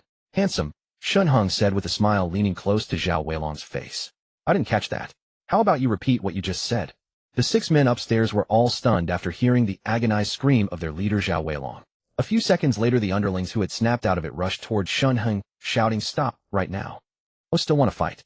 Shen Heng released Zhao Weilong, who lay in the hallway clutching his eyes, letting out a heart-wrenching cry. "They'll kill you. They'll make you pay. So damn noisy." Shen Heng stomped on Zhao Weilong's mouth, the icy sole of his shoes silencing him completely. Zhao Weilong could only whimper, unable to speak. The leading underling charging at him had already drawn a dagger and thrust it fiercely toward Shen Heng. How reckless! Shen Heng suddenly raised his arm, and the crossbow emitted a faint piercing sound. The charging underling let out a muffled groan as the powerful bolt sent him flying backward, crashing into the men behind him. The underlings were thrown into a daze. When they scrambled to their feet, they saw a bloody hole in their comrade's forehead. Blood gushed out but quickly began to congeal in the biting cold. A dead man. Everyone shuddered, their faces pale, as they stared at Shen Heng. Though they were thugs, they usually only engaged in fights and threats, rarely seeing blood, let alone a murder scene. "Want to try again?" Shen Heng sneered, watching their ashen expressions. "No." A blonde-haired man swallowed hard and forced a smile. "Boss, we were just passing through." He edged along the wall toward the stairs. Shen Heng remained cold and silent. As the blonde-haired man passed Zhao Weilong, he didn't dare even glance at his leader. Only when he reached the next floor did he exhale deeply, then looked up at Shen Heng with gratitude. "Boss, rest assured, I'll never dare to bother Miss Shasha again. I'll get out of here now." Shen Heng gave a slight nod. The blonde-haired man bowed with tearful gratitude and fled without looking back. The others followed suit, muttering, "Boss, we're just passing through too." They skirted around Zhao Weilong and rushed down the stairs in a panic. Seeing that Shen Heng didn't make a move against them, they fled even faster. You. Zhao Weilong nearly fainted from rage. Were these the loyal underlings he trusted? They all ran away. Damn it, I'm still here. You won't even help me. Just you left? Shen Heng looked down at Zhao Weilong. Zhao Weilong immediately shut his mouth, staring nervously at Shen Heng's right arm. From close range, he could clearly see the crossbow strapped to it. One bolt was missing from the left slot, while 2 sharp bolts remained in the middle and right. I was wrong. Zhao Weilong's lips trembled as he glanced at the bolts and quickly said, "Boss, I won't offend you again." "Still have thoughts about her?" Shen Heng pointed at a little grain of sand. The little grain of sand was in a daze. She had been completely dumbfounded since Shen Heng shot the underling. Living in a society governed by law for years, she never imagined someone would dare to kill. Even as the underlings fled, her mind remained blank. She stood frozen like a puppet until Shen Heng pointed at her again. "No." Zhao Weilong waved his hands, frantically terrified that Shen Heng would kill without warning. "No joke, he killed without blinking. I'm just a small-time thug. How could I dare to provoke someone like him? He'll give you a chance to live." Shen Heng said calmly. "You name it." Zhao Weilong, quick-witted, caught the implication and spoke eagerly. "Get rid of this body and clean up the blood on the floor." Shen Heng glanced at Zhao Weilong and said, "If it's not done by the time I come down, your life is forfeit." "Boss, don't worry." Zhao Weilong nodded hastily. "You're so strong, you'll take a long time. They'll clean it up now, right now." Shen Heng was speechless. Without further ado, he grabbed the little grain of sand and headed upstairs. As Shen Heng pulled her along, the little grain of sand's face flushed bright red. As an internet celebrity, she understood Zhao Weilong's words. What a long time. How could that be? I don't even know what he's like. She glanced at Shen Heng's profile. Shen Heng had removed his mask after smoking. He looked quite young, with a sharp jawline. After Zhao Weilong's remark, he didn't deny it. Could it be that he really wanted to? With that thought, the little grain of sand grew even more nervous. Though she was an internet celebrity, she had never met her top donors in person. She only had them on WeChat and hadn't even shared private photos. She often browsed online and had read many apocalyptic novels. She knew that after the government declared the onset of the Ice Age, the whole world would soon descend into chaos. In the apocalypse, every beautiful woman becomes a resource for the strong. Women are inherently vulnerable, unable to match men in physical prowess. She was well aware of her own looks and figure. To survive, someone like her might have to trade her body. She stole another glance at Shen Heng. This man seemed about her age. As long as he wasn't a greasy middle-aged man, she could accept it. Shen Heng, of course, had no idea what was going through the little grain of sand's mind. When they reached the door of 2201, Shen Heng said, "This is your place, right?" The little grain of sand snapped back to reality, hurriedly opened the door, and smiled apologetically at Shen Heng. "We're home. Sorry I was a bit out of it. Big brother, thank you so much." Her smile bloomed like a flower, and even Shen Heng was momentarily captivated. He turned away with difficulty, set down a pile of supplies on the floor, and let out a long sigh. Having a dimensional space, but not being able to use it, having to drag all this stuff up the stairs. This was no job for a human. And he was such a fool just because the little grain of sand had an alluring figure and stunning face. He had carried all these things upstairs for a mere 10,000. But that smile was really beautiful, especially those enchanting fox eyes full of charm and captivating. Sweat beaded on his face. He took off his snow goggles and turned to look inside the room. The little grain of sand froze, staring intently at Shen Heng. He was younger than she had imagined, looking about her age, and quite handsome. Remembering Zhao Weilong's words, her cheeks flushed. Embarrassed and conflicted, she just stared at Shen Heng blankly. "Is there something on my face?" Shen Heng asked in surprise, touching his cheek. "No." The little grain of sand snapped out of it. "Big brother, wait a moment, I'll get you a towel." Moments later she came out with a quilt and said softly, "Bro, all the towels at home are frozen stiff and unusable. Use this to wipe your sweat." This was the quilt she slept under. She didn't know what had possessed her to offer it for wiping sweat. "Oh heavens, Shasha, you must be losing it." She shook her head vigorously. Shen Heng took it and wiped his face, a pleasant fragrance wafting to his nose. He sniffed it unconsciously before noticing the little grain of sand watching him with rosy cheeks. Ahem. Shen Heng casually handed the quilt back to her and was about to leave when she pulled out a cigarette and offered it. "Bro, a huazi." She gently placed the cigarette between Shen Heng's lips, then took out a lighter and said softly, "Let me light it for you." "Oh, thanks." Shen Heng took a deep drag, feeling his mind clear. "I don't smoke. A female friend left this last time she visited." After lighting it for Shen Heng, the little grain of sand explained unprompted. She didn't know why, but seeing Shen Heng's surprised look at the cigarette in her hand, she felt compelled to clarify, even emphasizing it was a female friend. "Could I be falling for him?" The little grain of sand shrank back. She was usually a homebody fond of daydreaming. She always dreamed of marrying a handsome, aloof hero or a CEO. And now, Shen Heng had appeared like the hero of her fantasies.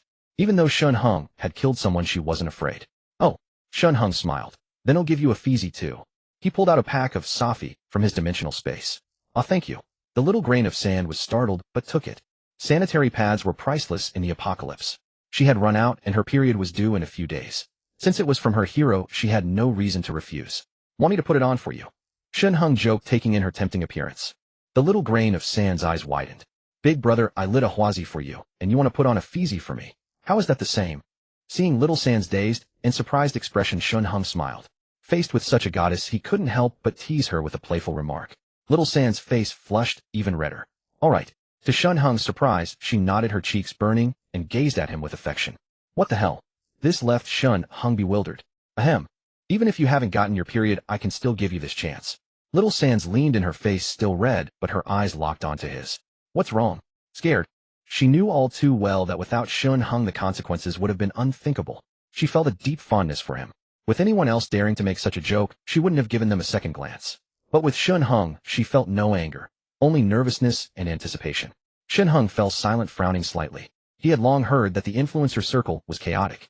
Little Sands was one of those curvaceous internet celebrities, with almost all her fans being male. No wonder she was so forward. But then again, Shen Heng was no saint. Since she had invited him so eagerly, why should he hold back? He would just use protection. Little Sands didn't resist. She knew that in this apocalypse, a woman like her without a protector would face a grim fate. If not for Shen Heng today, Zhao Weilong and his men would have violated her. In a few days, if someone more ruthless appeared, Zhao Weilong would hand her over without hesitation. And what then? She would be passed around like a toy or goods. Rather than that, it was better to willingly follow Shen Heng. This man was about her age, quite handsome, and had just saved her. More importantly, he had a massive stockpile of supplies. Little Sands was well aware that in the apocalypse, having supplies meant survival. Without them, what use was money? As a top streamer, her bank account had long surpassed 10 million. But without supplies, that money was nothing but numbers. When she had gone upstairs earlier, she had thought it through carefully. She didn't know why Shen Heng wanted money, but in the apocalypse, supplies were life itself. Having supplies meant having absolute control. Even if this officially declared Ice Age was short-lived and society soon returned to order, she could still earn money. But only if she survived until then. Having gone nearly 2 days without food, enduring hunger and cold, she never wanted to experience that again. Every second was torment. So when Shen Heng teased her earlier, she didn't scold him, but nodded with deep emotion. All things considered, this man was her best choice. Internet celebrities sure are forward, Shen Heng mused, but he soon noticed that Little Sands seemed quite inexperienced. She's playing it well, he thought with a smirk. Just then his phone rang, and they both stopped. Shen Heng didn't want to answer. This was the top Kuaishou influencer, one Little Sand, with millions of fans. But the phone kept ringing, and he suddenly remembered Huo Miao, who was still at home. He had left in such a hurry that he forgot to give her a walkie-talkie, thinking he'd be back soon. Shen Heng got up from Little Sands and pulled out his phone. It was a voice call from Mr. Wang, who had ordered 1 million worth of supplies. Was he urging delivery? Shen Heng didn't dare neglect this major client and quickly answered. Hello, Mr. Wang. Brother, have the supplies started shipping? Mr. Wang's polite voice came through. I'm at the underpass dealing with residents from the upper floors. There are a lot of people here. They'll finish up and deliver them to you personally. Shen Heng said. Little San's face was rosy, and she remained silent, gazing at Shen Heng with love. Brother, do you have anything else? Mr. Wang asked. If you have any good stuff you're willing to sell, I'll take it all. Don't worry, money's no issue. Shen Heng was surprised. This Mr. Wang had already bought over 1 million worth of goods. Why did he want more? You mean? Shen Heng hesitated. Warm items. As long as they're good, he'll buy them all. Mr. Wang sounded urgent but seemed afraid of letting something slip, so he coughed and said, It's too cold in the house. Whatever you have, just name it. If the stuff is good, I'm fine with it. Alright, I understand. He'll head over now. Shen Heng nodded and hung up. Did this rich kid Wang Jia know something? He had bought 1 million in supplies earlier because he had money to spare. But now why had he suddenly changed his tune and wanted more? In any case, Wang Jia wanting to buy up supplies was good news. His vending machine could continue to upgrade quickly and soon had unlocked the ability fruit. Wah! What's wrong? Little Sans asked softly, her cheeks flushed. She was ready. No matter who Shen Heng was, if he found out she was a virgin, he wouldn't just abandon her, right? When his phone rang, she had sneaked a peek thinking it was his wife calling. But to her surprise, the name on the screen was Wang Jia. Little Sans knew of this national husband. Mr. Wang was a wealthy second generation and quite famous online. Many influencers approached him, and he never refused. As the saying goes, steady as a rock is Mr. Wang, flowing as water are the influencer girls. In recent years, Mr. Wang had been with one influencer after another, but none of them spoke ill of him after breaking up.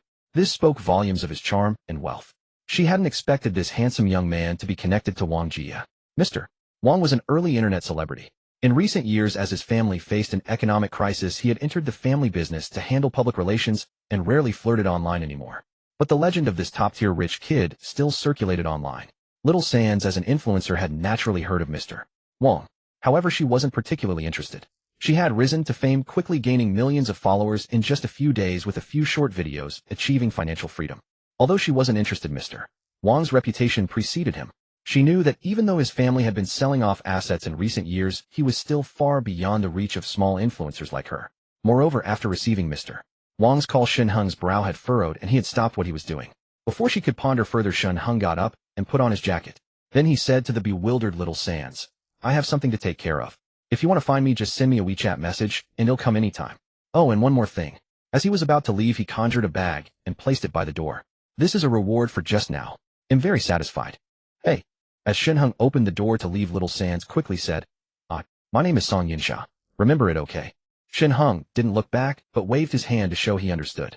Song Yinsha got out of bed, locked the door, and then glanced at the bag on the floor. The next moment she was stunned. The bag was full of various fruits. There were even pineapples and durians. What shocked her even more was that these fruits weren't frozen at all and seemed perfectly fresh. Where did these fruits come from? Had they been in his jacket all along? Noticing the fruits starting to freeze in her hands, Song Yinsha quickly picked up the bag and stuffed them under the covers. But why did he leave me these fruits? From what he said, he would give me more supplies next time. Really, I'm not that kind of person. Song Yinsha buried her head in the covers. Shen Heng, of course, had no idea that after he left, Song Yinsha would imagine so much. In his mind, he did see Song Yinsha as that kind of easy woman. After all, how many influencers were truly innocent? Leaving some supplies seemed fair. As the saying goes, where there's money, the chickens will come.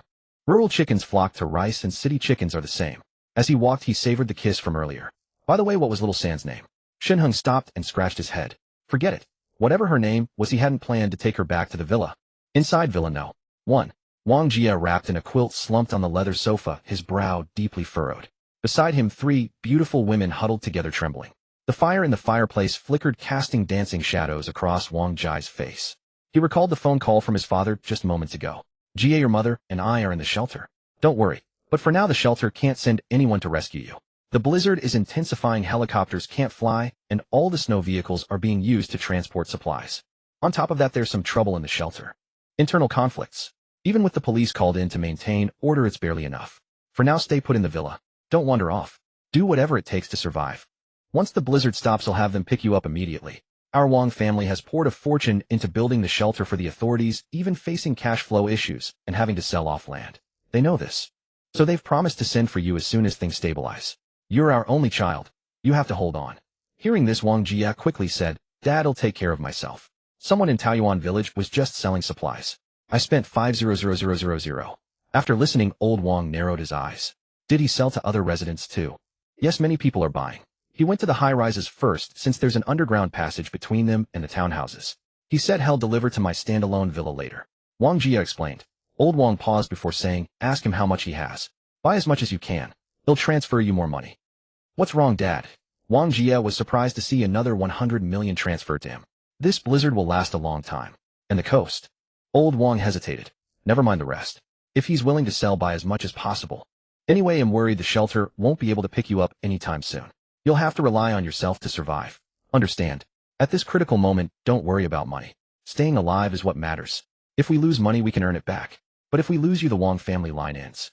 Old Wang said sternly, don't be stingy with money. Survival is the top priority. Okay. Despite his playboy appearance, Wang Jia was far from foolish. On the contrary, to groom his son, Old Wang had sent him abroad to study early on. Wang Jia not only developed an independent and resilient character, but also relied on his own ability to get into a top university all the way to a PhD. After returning to China, he realized he didn't need to work hard. The family company was full of talent, and his father was still in his prime, allowing him to enjoy a life of luxury without lifting a finger. That's when he started dating girls and letting loose. Hanging up the phone, Wang Jia remained silent for a long time. From his father's tone, the weather wouldn't let up anytime soon. After all, his father, though not holding much power in the shelter, had spent a fortune this year building it for the authorities. Even inside the shelter, he held a lofty status. And the shelter was filled with experts. Wang Jia's eyes darted. If the experts predicted continued snowfall, he shouldn't just sit still. He needed to stock up on more supplies. His father was right. Survival was the top priority. He quickly picked up his phone and dialed Shen Heng. Reaching the 15th floor, Shen Heng saw Zhao Weilong standing respectfully by the stairs. The corpse of the thug on the ground was gone, and even the bloodstains had been cleaned up by Zhao Weilong. Seeing Shen Heng, Zhao Weilong was momentarily stunned, then his face broke into a fawning smile. So fast. What a waste. Zhao Weilong thought to himself, but dared not say it aloud. All cleaned up. Shen Heng nodded, then pulled out 2 packs of instant noodles and tossed them to Zhao Weilong. Guard Shasha. If anything happens to her, I won't let you off. Shen Heng had already figured Zhao Weilong out. He was a bully who cowered before the strong. With a firm stance and a little incentive, Zhao Weilong would obediently comply. As for Song Yunsha, even if he had the guts, Zhao Weilong wouldn't dare lay a finger on her now. Besides, Zhao Weilong lived downstairs from Song Yunsha and could see anyone coming up the stairs. With him watching, Shen Heng could rest easy. Sure enough, Zhao Weilong nodded, repeatedly grinning. Don't worry, boss. He'll protect the missus. He was truly terrified and had completely given up any thoughts about Song Yunsha. This man before him was someone who would actually kill. He still remembered the sight of his thug's body being thrown down the stairs. The wide, unseeing eyes of the dead man sent chills down Zhao Weilong's spine. Behave, and you'll get your rewards. Shen Heng nodded in satisfaction and handed Zhao Weilong 2 more sausages before turning to head downstairs. As Shen Heng turned, Zhao Weilong's eyes widened. He saw the handle of a gun tucked into Shen Heng's collar. Did I see that right? Was that a gun?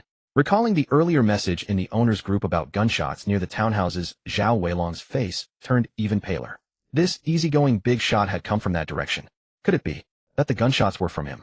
He swallowed hard, looked at the instant noodles and sausages in his hand, and made up his mind. This big shot was not someone a small fry like him could mess with. Had better just do his job standing guard. Don't worry, boss. He'll protect the missus, even if it costs me my life. He snapped out of it and shouted loudly at Shen Heng, who was descending the stairs. Shen Heng waved a hand without looking back and left. 2 packs of instant noodles and 2 sausages cost only a few bucks. A few bucks for a loyal follower. What a deal. Besides, Zhao Weilong was a streetwise thug, clever and quick to adapt. What more could he ask for? He had already planned it out. To survive in this apocalypse, he had to level up the vending machine as fast as possible.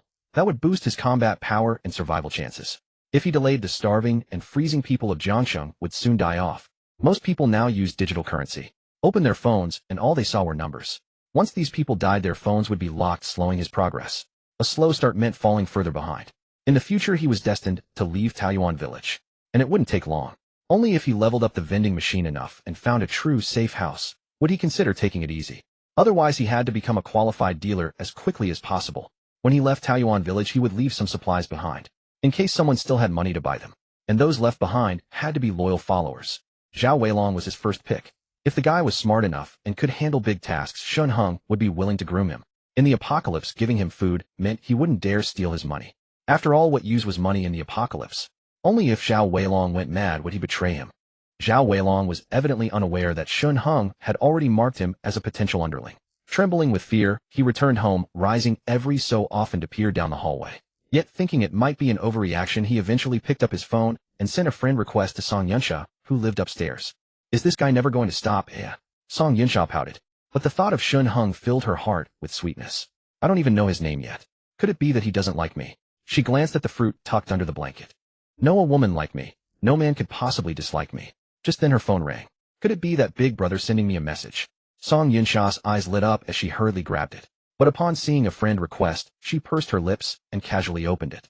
Then her eyes widened. This Zhao Weilong actually dares to send me another friend request. How can he still harbor such delusions? Don't ask how Song Yunsha knew it was Zhao Weilong. Because in the request his note clearly stated, I am Zhao Weilong. As if anyone wouldn't know. Without a second thought, Song Yunsha rejected it. But soon Zhao Weilong sent another request. This time he added another line, Sister-in-law, am Zhao Weilong. Don't worry, I won't bother you. Big brother asked me to protect you. Song Yunsha, half convinced, accepted his request. As soon as it went through, she sent a message. Did he ask you to protect me? If Zhao Weilong dared to lie or harass her, she would block him without hesitation. But Zhao Weilong replied honestly. Big brother gave me supplies and told me to stay and protect you. And to watch the hallway, making sure no other men go up to bother you. He spoke plainly, which was also a warning to Song Yunsha. You are now Big Brother's woman, so don't even think about flirting with other men. If I catch you, will tell Big Brother without a second thought. I understand. Song Yunsha nodded contentedly. It seems in Brother Kai's eyes I'm still important. He even secretly had Zhao Weilong protect me. He must have had something important to do earlier, not finishing what we started. After all, it was young Master Wang calling. Men after all prioritize their careers. Meanwhile, Shen Heng had already gone downstairs and entered the passageway. Seeing a few bicycles parked by the side, he pushed one out and rode home. Upon reaching the entrance of his basement, he knocked on the door. Surveillance cameras covered the area, and Huo Miao had spotted Shen Heng the moment he appeared on the monitor. She flung the door open and leaped into his arms. All right. Shen Heng chuckled. I have some business to attend to. I need to go out again. Going out again? Huo Miao pouted, her face full of disappointment. Don't worry, you'll be back soon. Even faster this time. Shen Heng smiled and pinched her nose. He had no time for lingering with Huo Miao now. Young Master Wang, his big spender, was eagerly waiting for him. Besides, he was the first customer. He had to be given full emotional value. Young Master Wang had said not to worry about money, so Shen Heng returned to the storage room and looked around. Huo Miao had already organized all the supplies neatly. Instant noodles, sausages, canned goods. Those were no-brainers. Naturally, he'd prepare them for his honored customer. As for what else he might need, Shen Heng rubbed his chin and picked up some insulation film and sealing glue. Of course, everything he took out was purchasable at vending machine level 0. Earlier, Huo Miao had mentioned that the system's premium selections were things she had never even seen before. The materials were extremely special, perhaps not even available on Earth. Although the apocalypse had begun and everyone was looking out for themselves, Shen Heng preferred to keep a low profile and wouldn't sell his best items. What if someone with ill intentions noticed and caused trouble for him later? After packing some seafood, vegetables, and fruits along with insulation materials, Shen Heng returned to the yard. He found a vehicle in the vending machine called Snowmobile Upgraded 3, which required level 5 to purchase. The product description even included a line, stable, silent, swift. Your perfect partner for profitable ventures and vanishing without a trace. Quite a bold description. Shen Heng chuckled and bought it directly. The price? A whopping 280000. Damn, that's not cheap. Remembering the level 8 jacket that cost 5000, curiosity got the better of him, and he bought that too. Earlier during his transactions, nearly 100 people had traded with him, totaling 8000 in sales. Among that, Xiao Xia had contributed 3000. Compared to the entire neighborhood, 100 people was indeed too few. But that was to be expected. After all, the apocalypse had just begun, and many still had food reserves, and others preferred to wait and see. Shen Heng understood the general mindset. Most thought his prices were too high. They still believed this was just a fleeting nightmare, expecting order to be restored soon. It's just a heavy snowfall. What's there to worry about? That's precisely why by the 5th or 6th day, hunger would drive people to abandon all legal and moral boundaries, scrambling for supplies. If they wanted to starve, let them starve. Shen Heng sneered. Tomorrow these items won't be sold at the same price. But with only a few 100,000, which would also boost his vending machine experience, there was no hesitation. He bought it. Shen Heng purchased one and held it in his hands. He noticed that this jacket was incredibly thin, like a sun protective garment. Can this keep me warm? Shen Heng wondered. If he wore this outside, he'd probably turn into an ice sculpture the moment he stepped out. But trusting the vending machine, Shen Heng went home and changed into the jacket, which felt like a sun protective layer. When he tried going out again, he was astonished to find that he felt no cold at all. Moreover, the garment was extremely lightweight and he no longer felt cumbersome. The clothes fit perfectly, yet instead of feeling restricted, he felt as light as a swallow. No wonder it's so expensive. With such incredible technology, Earth science probably couldn't even begin to replicate it. The slightly cheaper items were likely close to current technological capabilities, hence their lower price. Shen Heng's guess was correct. For instance, the snow removal idiot robot, costing tens of thousands, could be mass-produced on Earth within a year at most. But the snow removal smart robot cost over 2 million. In other words, even if Earth researched for another 50 years, it would struggle to produce such a thing. The same logic applied to the jacket Shen Heng wore. An ordinary antifreeze jacket costs at most 3,000 or 4,000.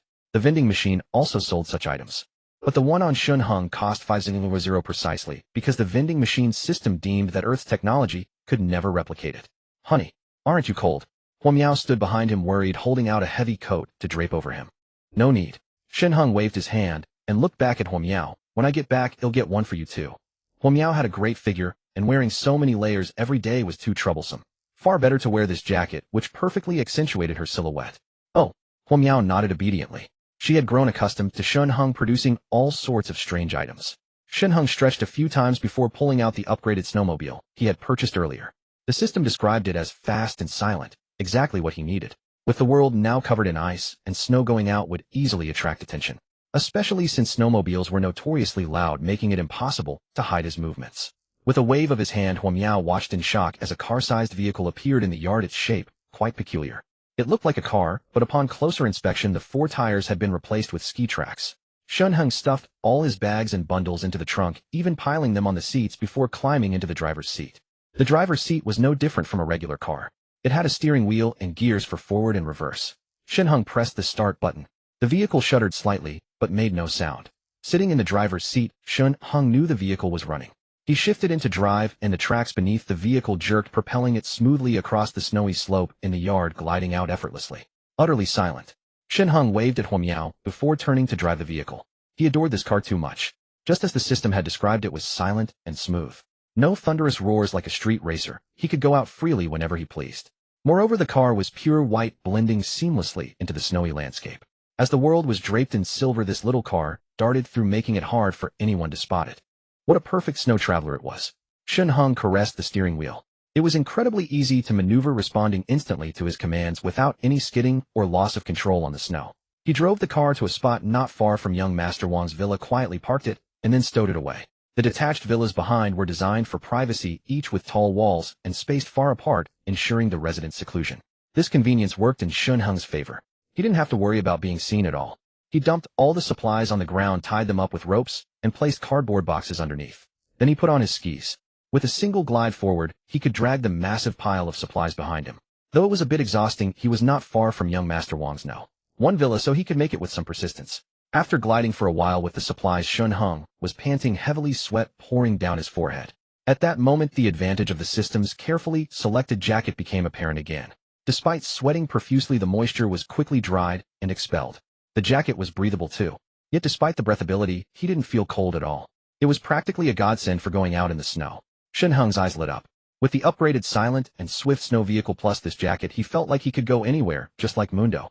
He could go wherever he pleased. He dragged the pile of supplies to the outside of young Master Wang's villa and sent him a message. Young Master Wang, the supplies are here. The next moment, the second-floor window opened, revealing a head wrapped in a quilt. Brother, over here. Wang Jia waved. Shen Heng, panting, dragged everything over. When Wang Jia saw the densely packed sacks of various sizes tied to the rope behind Shen Heng, his eyes sparkled. What a haul of supplies. Young Master Wang, here are all the essentials for surviving the apocalypse. Shen Heng opened the first sack. Here are canned goods that keep well: instant noodles, ham, beef. He then opened the second sack. This one has bottled water, a portable stove, and an oil heater. He talked on and on, opening the third sack. Here are some insulation materials and strong glue. Stick these on the walls to keep the indoor temperature stable. The fourth sack contains extra thick quilts, thermal mattresses, and electric blankets. The fifth sack has firewood for the fireplace. The sixth sack. Stop. Wang Jia interrupted Shen Heng, his eyes burning with desire. He'll take it all. Just tell me the total price. He could already imagine that with these supplies he wouldn't need to worry about survival at all. Shen Heng was simply incredible. He even had firewood prepared, and he thoughtfully brought seafood and various snacks. Why choose? He'll take everything. You want it all. Shen Heng hesitated. Young Master Wang, you know, if I were to sell these at a price, there are plenty of wealthy people in this community who would jump at the chance. So since you've taken a liking to me, I won't let you lose out. Wang Jie waved his hand grandly. Just name your price. If it's reasonable, I want haggle. He was indeed rolling in money. Shen Heng stroked his chin, looking at Wang Jie. Behind Wang Jie stood 3 young women, all curiously peering at him through the window. Good heavens. These 3 women were exceptionally beautiful too. Truly the big shot was impressive. Wang Jie turned, following Shen Heng's gaze to the women behind him. Want to trade them? That could work too. No, let's talk about money. Shen Heng averted his gaze with difficulty, his expression earnest. No kidding.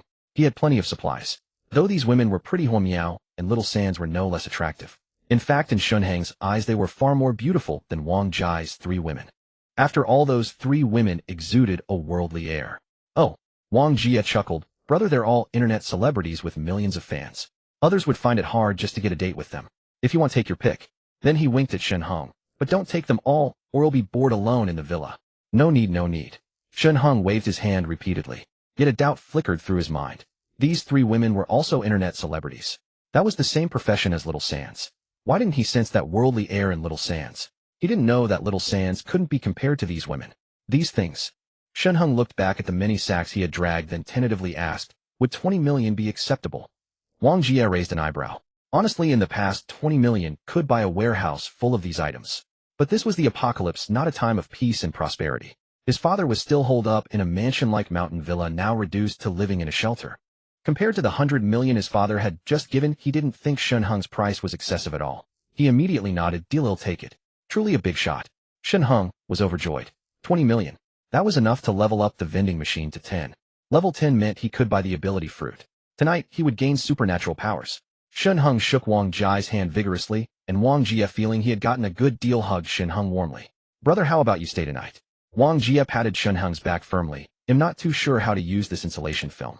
You should guide me, right? It's not a one-time deal. You can't just take the money and skip the after-sale service, can you? Wang Jie had been quite famous a few years ago, and Shen Heng had watched many of his videos. He knew Wang Jie was straightforward and said what he meant. So he didn't refuse and nodded. All right. Shen Heng climbed through the window into the villa. He didn't know that old Wang had already contacted Wang Jie and informed him of the gravity of this disaster.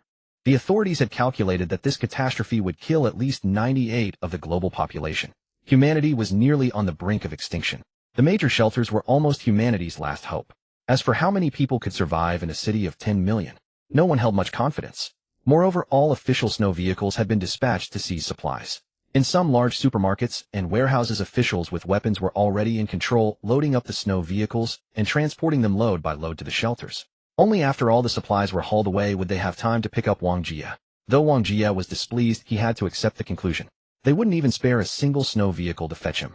That meant in the eyes of those in the shelter his life was worth less than a load of supplies. Even old Wang could do nothing about this. Now Shen Heng had delivered so many goods, asking only for 20 million from Wang Jie. Look, this brother only asked for 20 million and gave me all these supplies. But you all would rather haul another load of goods than come for me. Wang Jie was moved beyond words and said earnestly, from now on you are my brother. Then he added sincerely, brothers are like limbs, women are like clothes. Limbs can wear whatever clothes they please. Shen Heng did not immediately drag the women to play cards. Instead, he first guided them to plaster insulation film onto every wall inside the house. Then from the largest bag at the back, he pulled out thick glass and affixed it to the windows with strong adhesive. Though this glass was not as superior as the system-selected panes in Shen Heng's own home, it was sufficient to withstand a fair amount of wind and cold. After finishing these tasks, he added more firewood to Wang Jie's fireplace, organized all the supplies and the women, and arranged them neatly in the living room. Only then did he have a moment to send Huo Miao a message telling her that he would return home a bit later tonight. All right, husband. Be careful, and it'll be good, and wait at home. Huo Miao's reply came quickly. Shen Heng shook his head. Somehow he felt a sense of betraying his wife. He placed all 5 oil heaters in the living room and turned them on. Soon the room grew warm. Wang Jie, who had been wrapped in a quilt, tossed it aside and was now cheerfully cooking instant noodles on a portable gas stove. The other 3 women were also cooking various foods on the stoves. Shen Heng had brought 7 portable gas stoves in total, along with over 30 gas canisters, enough for Wang Jie to use for a while. Brother, how did you manage to stockpile so many supplies in advance? With the warmth and the aroma of food filling the air, Wang Jie's face glowed red as he slurped his noodles heartily and asked. I'm a doomsday prepper, Shen Heng replied with a prepared excuse, chuckling lightly. My family has a bit of money and I have no other hobbies, so I stored plenty of supplies in my warehouse. Especially on that day of the heavy rain. I sensed something strange about the weather, so I braved the storm to go to the supermarket and bought several 100,000 worth of goods. Who would have thought? The apocalypse actually came. You're incredible. Wang Jie gave Shen Heng a thumbs up. Unlike me, I just fool around all day. What's so great about it? Just a blind cat catching a dead mouse. Shen Heng shook his head and said with a bitter smile. Actually, it's not that I desperately need the money. After all, the snow has piled up this thick and no one from the authorities has come to rescue us. They've even announced the arrival of the glacial era. I'm afraid society will never recover. Wang Jie paused, squinting his eyes, but saying nothing. I asked for your money just for some psychological comfort. I also wanted to show my deceased parents that their son actually had some talent for business. I managed to make 20 million from a few goods I got from you, young Master Wang. Shen Heng added deliberately. He had already noticed Wang Jie's momentary daze just now. Upon reflection, it made sense. Young Master Wang came from a wealthy family in the capital. How could he not get into a shelter? Even if his father had sold off a lot of assets, a lean camel is still bigger than a horse. The Wang family's wealth far surpassed that of some local tycoons in Jiangxing. If the top wealthy families of Jiangxing could enter shelters, why couldn't Wang Jie? Could it be that the shelter was too busy to pick up young Master Wang? Just 20 million. Wang Jie said with a laugh. Brother, if I can get picked up smoothly in the future. Well, anyway, I'll give you all my remaining money then. Seeing the sorrow in Shen Heng's eyes, Wang Jie felt sympathy. Despite his indulgent lifestyle, he had never done anything truly bad. On a show he once participated in, he earnestly stated that his father had sent him abroad to study so that he could one day return and serve his country. Thus, despite Wang's philandering nature, Shen Heng subjectively held a good impression of him. Wang Jie coughed dryly and lowered his head to slurp his noodles again, having nearly let something slip just now. His father had warned him not to reveal certain matters to the outside world lest it cause greater panic. In the face of such a natural disaster, though the authorities were willing but powerless, they still hoped the people could live in peace. Revealing the news of shelters would mean letting the public know that the government had completely abandoned its people. What chaos would that unleash across the nation? How the world's already like this, just live one day at a time. Shen Heng laughed. The beer on the table had frozen solid, but now thawed completely in the warmth. After finishing his noodles, Wang Jie grabbed a bottle and tossed it to Shen Heng. Drink. Shen Heng clinked bottles with Wang Jie, and they both gulped down more than half. The other three women gathered around, sitting on either side of Wang Jie and Shen Heng, with the remaining one seated between them. Brother Wang, I want some too. The woman in the middle said in a coquettish voice. Get it yourselves. Wang Jie waved his hand, then pointed at Shen Heng. This is my brother. By the way, brother, what's your name? Shen Heng, he replied. This is my good brother. Just call him Brother Shen. And remember, you must cooperate with whatever he wants, understand? Wang Jie said. The red-haired woman holding Shen Heng's arm teased Brother Wang. Does that mean if Brother Shen wants to, we have to go along with it? Of course. Wang Jie nodded. Treat him like you treat me. Remember, if it weren't for my brother Shen, we'd still be freezing and starving. Who can guarantee how many days they'd survive? Recalling the heavy snow outside that had fallen tirelessly while they were affixing the glass, the world a pure white dead silence. The three women nodded in lingering fear. Shen Heng's mouth twitched as he tried to refuse, but Wang Jie clapped him on the shoulder. Come on, brother, don't reject my goodwill. Shen Heng said goodbye to Wang Jie and climbed out through the window. He hadn't expected Wang Jie to be so wild. Those three girls would be goddesses in the outside world with countless simps. They were leagues above Feng Lu. In this world, money and power truly reigned supreme. In times of peace, wealth could buy everything and power could seize anything. Now in the apocalypse, even a top-tier rich second generation like Wang Jie had to call him brother. Wasn't that because he had supplies? So I've become brother-in-law with young Master Wang. Thinking back, Shen Heng shook his head slightly. When he had climbed out the window earlier, Wang Jie seemed about to say something, but only sighed in the end. Though unspoken, Shen Heng knew Wang Jie must have wanted to tell him about the shelter. He was just held back by some constraints. Shen Heng didn't care much about the shelter. After all, in his past life, he had nothing and still survived over 3 months only to die at the hands of Feng Lu and Su Chao. Now reborn with the infinite resources of the vending machine, he could survive just fine without a shelter. The surroundings were pitch black, but the ground was a sea of white. The dark sky seemed like a giant beast endlessly spewing heavy snow.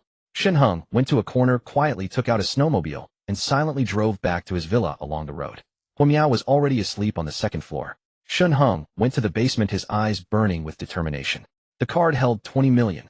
Now it was time to upgrade the vending machine. Tonight, I shall gain supernatural powers. The vending machine had now reached level 8. To advance from level 8 to 9 required 2.56 million, while the total cost from level 1 to 8 was 2.54 million. That meant reaching level 9 would cost a total of 5.1 million. Advancing from level 9 to 10 required 5.12 million. To reach level 10 would require a total of 10.22 million. This was an amount that Shen Heng had once thought would drive him to despair. From now on, each level would cost the sum of all previous expenditures. Though Wang Jie had spent 20 million in truth, it was barely enough to bring the vending machine to level 11. Advancing from level 11 to 12 would require 48 million. The money needed would snowball into an astronomical figure. Even now sitting in the basement, Shen Heng was momentarily at a loss as to what to buy. Could it be that this vending machine wants me to save the world? A bizarre thought suddenly popped into Shen Heng's mind. But then he shook his head and let out a disdainful laugh. Save the world? If the authorities hadn't done it, why should he? Besides, the vending machine needed money too. After some thought, Shen Heng decided to buy more supplies. He also purchased a women's down jacket in Huo Miao's size.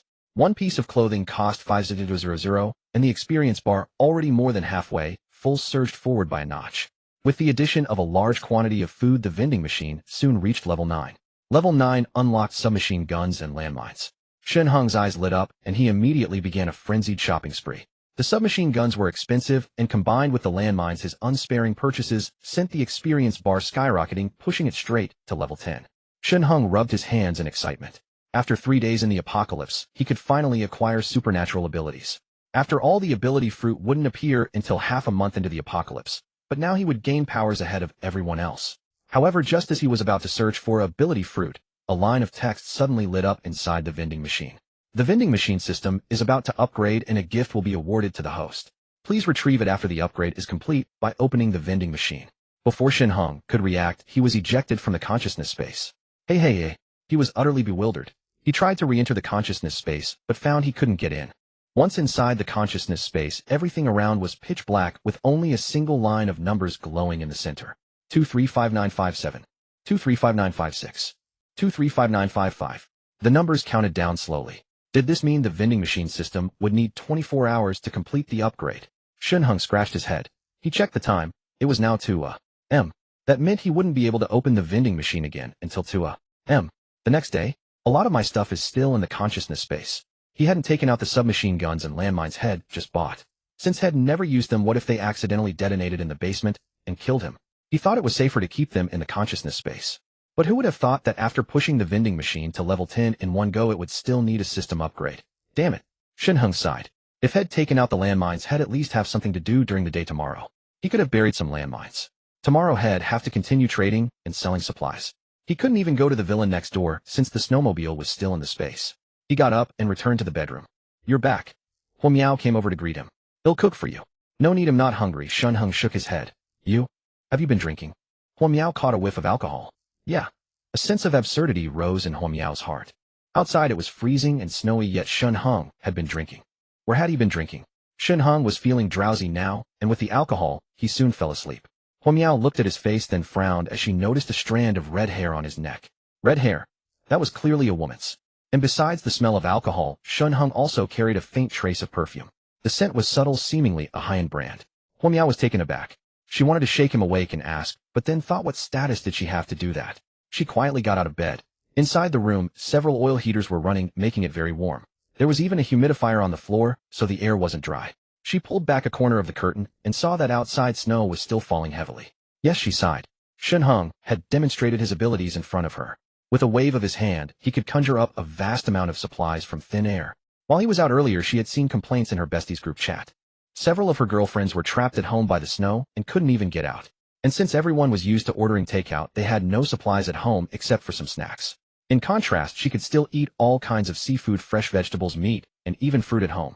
While everyone else was huddled at home shivering, she could wear a thin nightgown and lie on the sofa playing with her phone. In her besties group, 2 girls who lived together had lost contact. Some said they had starved to death, while others said men had broken in and dragged them away. Compared to other neighborhoods, Taiyuan, being a high-end residential area, housed wealthy and influential people, so things were relatively restrained. In some poorly managed, old, and dilapidated areas, looting had already occurred. Those 2 girls were renting in a typical urban village where all sorts of people could be found. The girls in the group were full of lamentations, each one deeply pessimistic. Huo Miao could live in a villa free from worries about food and clothing, cherished by Shen Heng. She was already incredibly fortunate. What right did she have to question him? Besides, after these few days together, she had realized that Shen Heng was someone who yielded to softness, but not to hardness. If she lost her temper in front of him, Shen Heng would never give her a good face. But as long as she obeyed, he would be in a much better mood. Had Shen Heng gone out to find another woman during the day? Thinking about how he had left her alone during the day while the 2 brothers kept knocking at the yard gate, Huo Miao's heart trembled. Whoever had supplies was the boss. Though Huamiao couldn't accept it emotionally, she understood that in the apocalypse social rules had collapsed. And in this world, frankly, men were the protagonists. Women were merely adornments. This was determined by physiological structure. Whether in mental or physical labor, men generally had the upper hand. In the apocalypse, this rule would be magnified infinitely. Men with abilities or strength would possess more resources. Naturally, this included women. In her eyes, Shen Heng was one of them. Huamiao let out a faint sigh. I've clearly fallen for you, and am devoted to being with you, so why must you be unfaithful? Am I not good enough? Huamiao was smart and knew that blocking was worse than guiding. The strand of hair on Shen Heng's neck had already made her feel a sense of crisis. If one day Shen Heng's new flame won his favor, would she lose his protection? To put it more severely, would she be kicked out? It was very possible. A sense of crisis instantly rose in Huamiao's heart, and she furrowed her brow in thought. That's it. She immediately thought of the neighbors next door. It was decided. A gleam shone in Huamiao's eyes. Tomorrow morning, he'll talk to them. If they want to move into the house like me, surely Shen Heng won't refuse, right? The next day, Shen Heng slowly awakened. He got up and went downstairs only to see Huamiao wearing an apron and cooking. Seeming to hear the commotion upstairs, Huamiao looked up and smiled gently. You're awake. Shen Heng nodded, feeling a guilty conscience as he returned to the bedroom to put on clothes. But soon he couldn't help but feel a bit angry. Damn it, why should I feel guilty? Even if I did something, I don't need to worry about Huamiao, do I? If I hadn't taken her in, she'd be frozen to death by now. Is she trying to control me? Yet he was completely unaware that Huamiao was already prepared. Both harbored their own thoughts, eating in silence. But just as they were eating, Shen Heng's phone suddenly rang. He picked it up and saw it was a video call from Feng Lu. This woman actually has the nerve to video call me. Shen Heng initially wanted to hang up, but then glanced at the food on the table, broke into a smile, and answered lazily. Shen Heng, where are you? Clearly Feng Lu hadn't expected him to answer so quickly, and she forced a smile as she asked. But as soon as she spoke, Feng Lu couldn't help but widen her eyes. Where was Shen Heng? She was shivering from the cold at home, just having crawled under the covers to gnaw on a pack of instant noodles. Yet Shen Heng was wearing only a thin pajama, his cheeks rosy, and he was even holding a pan-fried bun. Are we living in the same world? Me? Of course I'm at home. Shen Heng shrugged and asked flatly, something wrong?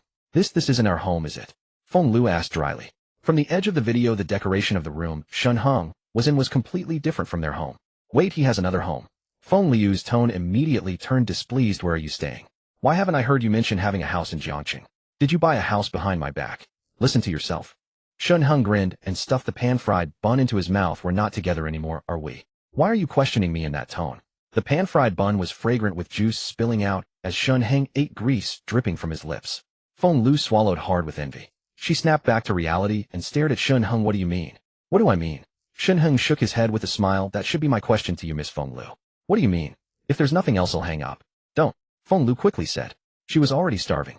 Although she had bought a few packs of instant noodles from Harmony Brings Wealth, it was clear that this little food was far from enough. Moreover, she felt that the instant noodles she cooked weren't as tasty as Shen Heng's. No, if Shen Heng were here, he would never let her eat such junk food as instant noodles. For a moment, she squeezed out tears and spoke softly. Shen Heng, can't you just give in to me? I know I was wrong. Where are you now? I miss you so much. Miss me? Shen Heng nearly choked on the bun in his mouth. How could Feng Lu say something so disgusting? He took out another phone, logged into a secondary account, and checked the surveillance footage at Su Chaos' home. Then Shen Heng laughed helplessly. Feng Lu was still under the covers. Feng Lu was holding her phone for the video call, while Su Chao was hiding just out of the camera's view, staring eagerly. Yes, I really miss you. Feng Lu said with a pitiful look, lowering her voice. In our past arguments, you always gave in to me. Why won't you this time? Don't you love me? Weren't you going to marry me? Do you have to make me bow my head and admit fault? Alright, I'm bowing my head now. Are you satisfied? She pouted and said, don't be mad at me anymore, okay? In the past, hearing this, Shen Heng would have rushed back immediately. He would not only comfort Feng Lu with hugs, but also work twice as hard on chores and cook her a delicious meal. But now he had seen Feng Liu's true colors and naturally wouldn't repeat the same mistake. Besides, he glanced at Huamiao sitting across from him. With such a beautiful woman in his arms, wasn't that wonderful? He wasn't a fool. Why would he go back to Feng Lu? Even in terms of looks alone, Feng Lu couldn't compare to the three girls from last night. Before, Shen Heng had to be careful and watch her mood when he was with Feng Lu. Do you really know you're wrong? Shen Heng deliberately retorted. Yes. Feng Lu said in shame. After leaving you, I realized how foolish and stupid I was not cherishing you. Well, never argue again, okay? Alright. Shen Heng nodded and suddenly caught sight of Huamiao across the table, silently laughing. This girl was full of jealousy, staring right at him. You agreed. Feng Lu was stunned, completely missing Shen Heng's expression. Since you've admitted your mistake, what else is there to dwell on? Shen Heng said calmly. Was he really going to rekindle things with Feng Lu? Then where are you now? I'll come find you. Feng Lu excitedly sat up, but immediately felt the cold and realized the situation outside, so she shrank back under the covers troubled, but it's snowing so hard outside. Where are you? Still in Taoyuan community. Yes. Shen Heng nodded with a smile. Although the consciousness space was now closed and couldn't connect to the vending machine, it would only take a day to upgrade, and after that he would have superpowers. There was no need to worry about Feng Lu revealing his location. Besides, he had 2 pistols and a crossbow in his pocket. If any fool dared to come, he could take care of them and send a warning to the community. Still in Taoyuan community. Feng Liu's eyes widened, and she asked urgently, did you buy another house? When did you buy it? Why didn't I know? Realizing her words were too harsh, she put on a pitiful look. Don't you hand over all your monthly royalties to me? When did you secretly save so much money? You never really saw me as your girlfriend? It's a distant relative's house. He's abroad and can't come back in this weather. I happen to have the keys. After you scolded me that day in that heavy rain, I had no choice but to come here to take shelter. Shen Heng shrugged.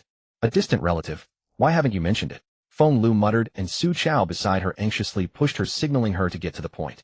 Who cares about that at a time like this? I'm starving to death.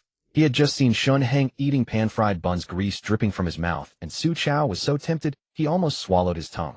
It had been snowing for 4 days, and Shen Heng could still eat such delicious food. It was unimaginable. His distant relative's house must be stocked with plenty of supplies. Ahem. Feng Lu snapped back to reality, glared at Su Chao, and tilted her head, signaling him to stay hidden and not touch her lest Shen Heng noticed something wrong. Su Chao shrank back reluctantly. What's wrong?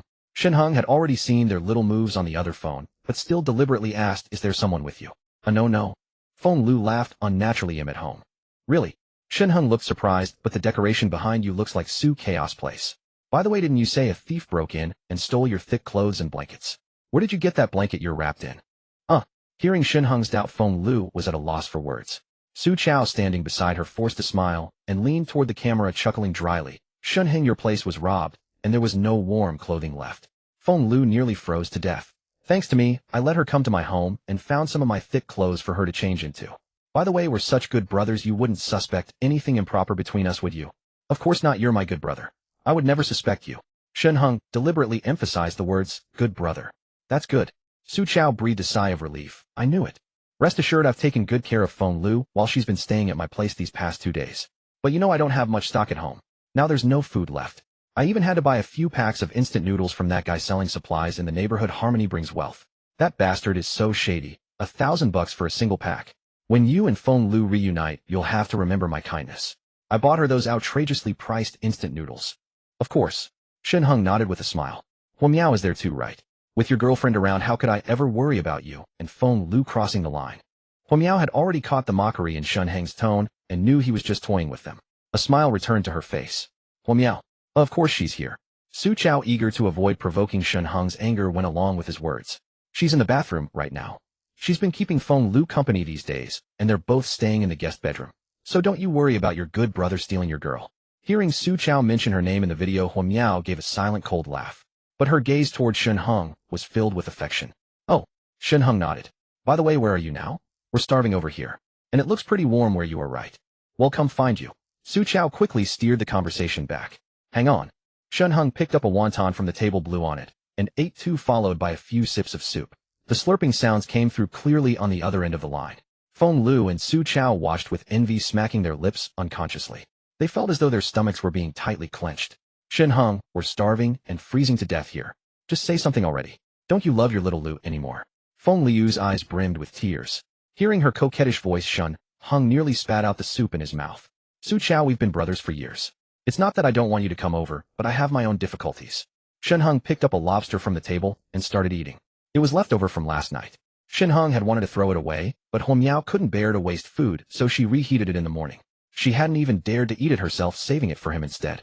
Though Shen Heng wasn't very hungry anymore, this leftover lobster was the perfect prop for the moment. Su Chao and Feng Lu stared intently at the lobster in Shen Heng's hand. Lobster? Eating lobster first thing in the morning. How extravagant was that? What difficulties? Su Chao asked, his eyes fixed on the lobster as Shen Heng leisurely peeled off the shell. He swallowed hard, his throat working furiously. Feng Lu stared straight ahead, silent, but her eyes held nothing but that lobster. Even though we're brothers, isn't it a bit inappropriate for my girlfriend to be staying at your place after we had a fight? If word gets out, where would I put my face? Shen Heng shook his head helplessly. You just said Miao and Feng Lu are staying together. It's not that I don't trust you, but you should at least let Miao say something to me. That way I'd feel a bit better. Just have Huamiao video chat with me, and he'll believe you. After all, Huamiao works late all the time. I even suspect she's not at home. If she's not there, then you too. A man and a woman alone together for 2 or 3 days in Feng Liu, and I just had a fight. I'm afraid she might want to get back at me by deliberately. Hearing this, Feng Liu's eyes widened. Shen Heng, you don't trust me that much. Do you think I'm that kind of woman? What do you take me for it? If you're unwilling, it just proves you have something to hide. Why would I bother bringing you over? Shen Heng shook his head. It's snowing so hard out there, and I don't have much to eat. He got up, went to the kitchen, opened the fridge, and switched to the rear camera. With all this food, I could last quite a while on my own. But if you all come over, that's a few extra mouths to feed. If you've betrayed me, and I still take you, and wouldn't that make me look like a fool, eh? You? Feng Liu was about to curse, but Su Chao grabbed her arm. You've got a point. He looked up and shouted toward the other room. Meow meow meow. After a few calls, he chuckled dryly.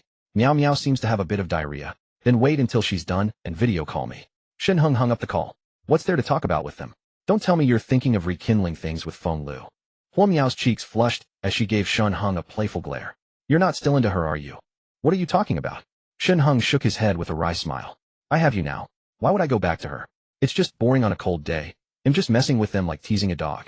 Elsewhere, Su Chao was about to say something when he realized Shen Heng had hung up. He stood there dumbfounded. What do we do? Feng Liu's face darkened. Shen Heng actually suspects us. No kidding. If Huamiao stayed at Shen Heng's place for 3 days, I'd be uneasy too. Su Chao could understand Shen Heng's feelings.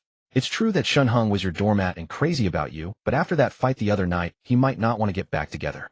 You need to make him remember the good times you shared, make him miss being with you. He's a loser, but not an idiot. Su Chao added, don't boss him around like that. Once a man thinks clearly, that act won't work on him. Be more seductive like how you are with me. Use your strengths, understand? Seductive? With him? Feng Liu looked disgusted. If you don't want to, forget it. Su Chao said coldly. I just saw his fridge packed with food. There's even steak, pork, trotters, chicken feet, ribs. At the mention of those foods, Feng Liu felt her mouth water uncontrollably. For days, she had only eaten 1 pack of instant noodles. She was starving. Fine, stop talking. He'll do whatever you say. Feng Liu quickly said, is that enough? Not yet. Su Chao sighed, frowning. Shen Heng insists on seeing Huamiao before hell let it go. But with this weather, and Huamiao knowing about us, she'll never forgive me. He paused, then his eyes lit up. Got it. Huamiao must be huddled up at her office right now. If he could appeal to her emotions and reason with her, tell her that if she cooperated, he would definitely rescue her. Then they could split the food at Shen Heng's place 50-50. Surely Huamiao would agree. There was no food at his place and none at her office either. Even though they'd broken up, they were once boyfriend and girlfriend. Business is business, but friendship remains. He picked up his phone and eagerly dialed Huamiao's number. Huamiao's phone suddenly rang. Who is it? She frowned, picking it up to see that it was Su Chao calling. She furrowed her brow, slightly wanting to hang up. Answer it, and listen, Shen Heng said with a smile. Huamiao gave a helpless smile. Oh, by now she had grown accustomed to following Shen Heng's words. She had no desire to exchange another word with Su Chao, but since Shen Heng had spoken, she suppressed her disgust and answered the call. Hello. Her voice was cold as she picked up. Meow meow, you finally answered my call. Su Chao on the other end was frantic with anxiety. After dialing several times in a row, Huamiao finally answered, and his face lit up with joy. Yet it never crossed his mind that if things had been as before and Huamiao had remained at the company, she would likely have frozen to death by now. Everyone was dressed in summer clothes, and with the company's air conditioning no longer running, who could endure it? Is there something you need? Huamiao said coldly. Su Chao, I don't want to be in touch with you right now. Just say what you have to say. All right. Su Chao, now in need of Huamiao's help, gave a dry laugh. Meow meow. Don't call me that so intimately. Huamiao cut him off directly. You're getting cocky now. Su Chao was deeply displeased. He knew Huamiao's temperament well. After she discovered his relationship with Feng Liu, everything between him and Huamiao was completely over. Huamiao would never tolerate a boyfriend's betrayal and infidelity. Even if he crawled back on his knees to beg, Huamiao would never forgive him. There's something I need your help with. Su Chao cleared his throat. Are you still at the company? So what if I am? Huamiao snorted. As far as I know, your company has no food, and it's so cold. Su Chao said. Huamiao, even though we've broken up as your ex-boyfriend, I still want you to be well. Now that you're in trouble, I can help you solve it. Oh, Huamiao sneered.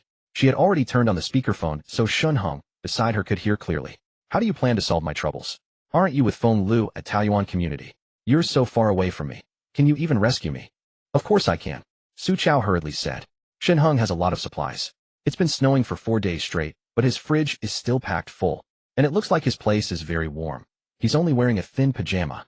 Huamiao, you should know that in this weather the air conditioning is useless, right? Don't you want to move into his warm house? Huamiao didn't reply but cast a seductive glance at Shen Heng. Not only have I moved in, but I've also become his woman. Feng Lu and I want to move into Shen Heng's place. But he's suspicious of us. With things as they were, Su Chao didn't hide anything, but spoke openly. He wants you to confirm that you've been staying in the other bedroom of our place with Feng Lu these past few days. So I need your help. Of course I know you want help for nothing, so I hope we can cooperate properly. How do we cooperate? Huo Miao noticed Shen Heng gesturing to her, and asked calmly. Send a video to Shen Heng now to prove that you and Feng Lu have been living together these days, so he doesn't have to worry about being cuckolded. Seeing that Huo Miao was interested, Su Chao perked up. Just a video. No, a video is too risky, just give him a call. In return, he'll rescue you, and if conditions allow, he'll even get you into Shen Heng's warm home. Rescue me? Isn't that a joke? Huo Miao mocked. You couldn't even pick me up in a rainstorm, and now, with this heavy snow, how are you going to get me? You're just trying to use me. Why don't you trust me? Su Chao grew anxious. At this point, why would I lie to you? He paused before continuing. Near your company is Jiangsheng's university town. I have a sister living in a community there. They'll have her take you in first. I just asked, and she usually stocks up on food. If you go there, you won't have to worry about eating for a while. After the snowstorm subsides in a few days, I'll have her send you over. That should work, right? Send me over? How? Huo Miao shook her head with a cold laugh. Do you take me for a fool? What sister do you have? I've never heard you mention her before. Besides, even if she does have food stored in this weather, why would she be willing to share it with me? What's in it for her? Well, Su Chao hesitated, glancing at Feng Lu beside him. But with his stomach growling, he gritted his teeth and said, she's a girl I once dated. She even got pregnant with my child and wanted to marry me, but I refused and made her abort it. She's deeply devoted to me and will do whatever I say. Now do you believe me? Oh, and she's a ski athlete with the right equipment at home. Do you think that distance would be difficult for her once the snow stops? Of course, the main thing is she has a snowboard, so she can go out freely. I just called her and she agreed. Huo Miao, it all depends on you now. Su Chao closed his eyes and spilled everything. Feng Lu beside him stared wide-eyed in disbelief at Su Chao. Didn't you say she was just a good friend? Feng Lu asked blankly. Su Chao forced a bitter smile. Xiao Lu, I did lie to you before, but I had no choice. I truly love you so. Don't worry, I've cut all ties with her. What I'm doing now is just to keep us alive. I will never have anything to do with her in the future. As long as we survive, I'll delete all her contact information. You lied to me, you lied to me. Feng Liu's face twisted with fury as she lunged at Su Chao, her sharp nails digging into his face.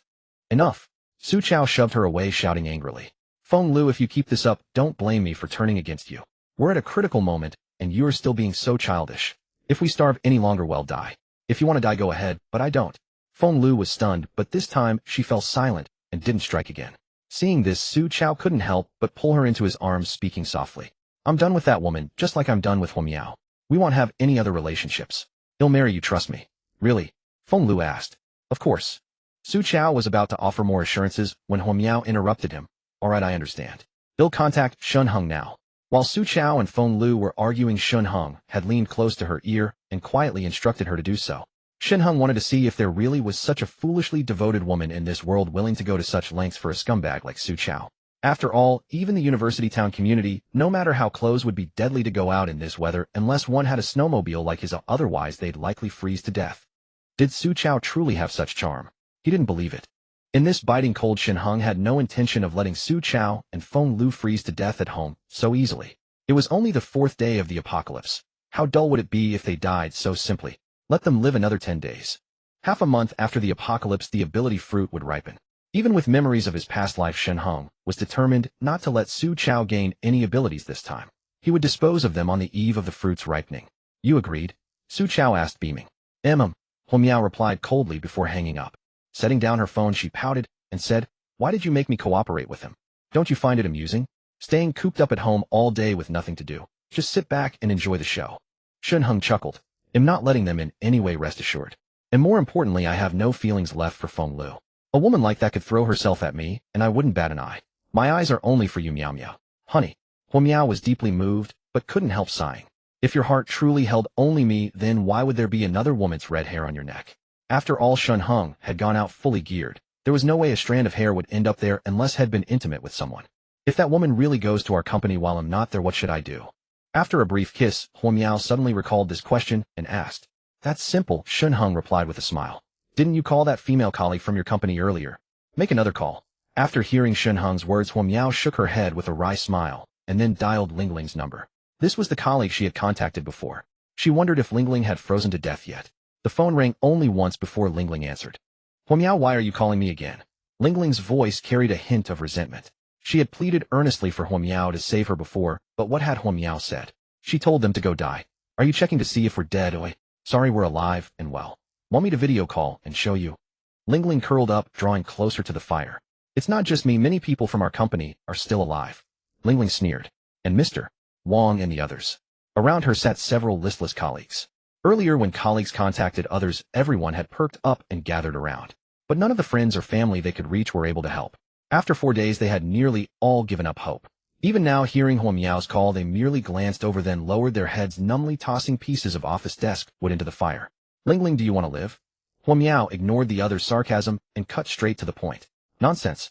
Who doesn't? Ling Ling mocked. But you don't need to say that just to flaunt how well you're doing, right? I don't want to hear it. If you want to live, you'd better hear me out. Ling Ling's expression shifted, but in the end she stated, I have an online friend, a close sister I met online, who lives near the company. She's a ski athlete and can easily reach the office to rescue you. Hua Miao said slowly. I'm safe now, but I want to help you too.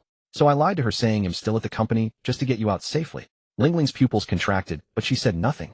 I told you she's an online friend, so she's never seen my photo. She only knows my name is Hua Miao. Hua Miao continued. When she gets to the company, they'll send you a WeChat message in advance. When you meet her, say you're Hua Miao, and she'll take you away. If you don't agree, you'll contact another colleague. I agree. Ling Ling exclaimed excitedly. But then realizing her voice had risen, she quickly shrank back, grabbed her phone, and stepped out into the hallway. Once there she asked urgently, Good Miao Miao, is everything you said just now true? Do I have any reason to lie to you? Hua Miao rolled her eyes. No, that's not what I meant. Anyway, if I can leave the company, they'll be so grateful. Ling Ling was moved to tears. If I can survive, I'll never forget this great kindness for the rest of my life, Fong Ling. Don't make a sound, and don't let anyone else know, understand? Hua Miao gave a few instructions. Ling Ling nodded vigorously. After hanging up, she wiped her tears, took a deep breath to compose herself, and then walked back to the office. The exhaustion and cold of the past few days had vanished completely. But Fong Ling didn't know that while she was on the phone in the hallway, Wang Qingguang was hiding behind a nearby door, his eyes fixed on her intently. Should I call Su Chao back now? Hua Miao set down her phone and turned to ask Shen Heng. No rush, let them stew a bit. Shen Heng glanced at the monitor. Su Chao had already calmed Feng Lu down, and they were embracing again. How had he never noticed before that Feng Lu, that wretch, was so easy to appease? Or was it that this woman's heart was so entirely devoted to Su Chao that she followed his every lead? Shen Heng zoomed in on the monitor to carefully examine each room in Su Chaos Place. He remembered clearly Feng Lu had bought 4 sausages and 8 packs of instant noodles from him. To his surprise, those 2 fools had already devoured all those noodles. The wrappers were scattered all over the floor, matching the exact count. After starving for so long, they'd wolfed down 8 packs in a single day. Hope they didn't choke. Now they were hungry again. Shen Heng lazily picked up his phone and posted a message in the homeowners group. Peace brings wealth, supplies still for sale. But the weather shows no sign of improving, and my stock is running low. Today's prices are doubled. That means 1 pack of instant noodles costs 200 yuan, and 1 sausage is the same. Prices are adjusted accordingly. Today's supplies are limited. First come, first served. As his message went out, the previously quiet group began to stir, with many people surfacing to respond. A few cursed and grumbled about Shen Heng's high prices. 1,000 yuan was already exorbitant, and now it was doubled. 2,000 for a pack of noodles. How many boxes could that buy? But Shen Heng didn't even glance at those replies before the property manager muted them. Soon Shen Heng received a private message from the property manager. Brother, want me to pin that message you just sent? I've already muted those idiots who cursed you. His words were dripping with flattery. You didn't kick them out of the group, did you? Shen Heng asked. Of course not. I wouldn't dare without your say-so, the property manager quickly explained. Good. Shen Heng nodded with satisfaction. Manager Zhang, are you running low on food at home? They'll head to the underground passage for a deal later. You come down too, but don't cut in line. Be last, and he'll give you something. All right, thanks, brother. Whatever you need, just tell me. The property manager's eyes lit up as he expressed his gratitude profusely. This brother knew how things worked. He immediately added Shen Heng to all the major and minor groups of Taoyuan community and began promoting him. All he did was lift a finger, and the guy sent him a generous gift. Now it was just a small favor for a brother. Besides, receiving Shen Heng's supplies for free made him feel a bit uneasy. So he promoted relentlessly. Meanwhile, in the groups, more and more people frantically added Shen Heng as a friend. Yesterday, they had been skeptical about his massive stockpile, but today there was no doubt left. Especially after seeing the words, limited supplies, first come, first served, they went wild, scrambling to contact him. Yesterday, only about 100 people had reached out, a drop in the bucket for a large community of 700 households. But now everyone believed in the strength of peace brings wealth. He had vast supplies. So despite today's prices doubling, the starving residents began contacting Shen Heng in droves. Of course some had hoarded goods. After only 4 days a few households accustomed to cooking still had food and drink. But water was a major issue. Even if they had food, people couldn't go without water, could they? So they too started contacting Shen Heng. And some, thinking themselves clever, saw the endless snowfall and considered scooping up clean snow to bring home. Once melted, wasn't that just rootless water? It might lack nutrients, but it wouldn't kill anyone, right? Just as everyone was frantically seeking supplies from Shen Heng, someone in the homeowners group suddenly posted a message. Damn, don't drink the snow outside. The family across from me went out to collect some, and as soon as they drank it they all died. A single word stirred up 1,000 ripples. The homeowners who had been seeking supplies were all stunned. Someone asked tremblingly, is it true? My dad just went downstairs and got some snow. He drank it just a few minutes ago. This snow is poisonous. Another person chimed in, sending a voice message directly. I just drank the melted snow. I feel so nauseous, dizzy. The voice abruptly stopped. Everyone was instantly horrified. Although they hadn't witnessed it firsthand, they couldn't help but shudder. The neighbor across from me also shoveled snow this morning, went home. And there's been no movement since. I wonder if something happened to them too. My friend lives downstairs from me. He told me to get some snow melt to drink. But now I can't reach him anymore. One message after another exploded, and everyone felt a chill down their spines. At that moment, the person who had asked earlier tearfully, Shen Heng. Lily Yuanshenko Heshenkafa, big brother, do you have any medicine? My dad has been vomiting nonstop. It's only been a few minutes since he drank the snow melt, and he's already coughing up blood. You have supplies, so you must have a way to save people, right? I have money. If you save my dad, he'll give you 100, no 200. The crowd fell silent. Shen Heng shook his head. In his past life, someone had died after drinking snow melt. So Shen Heng never dared to touch the snow, even trying his best in this life to keep it off his body. The clothes he wore outside were thrown away at the door as soon as he got home.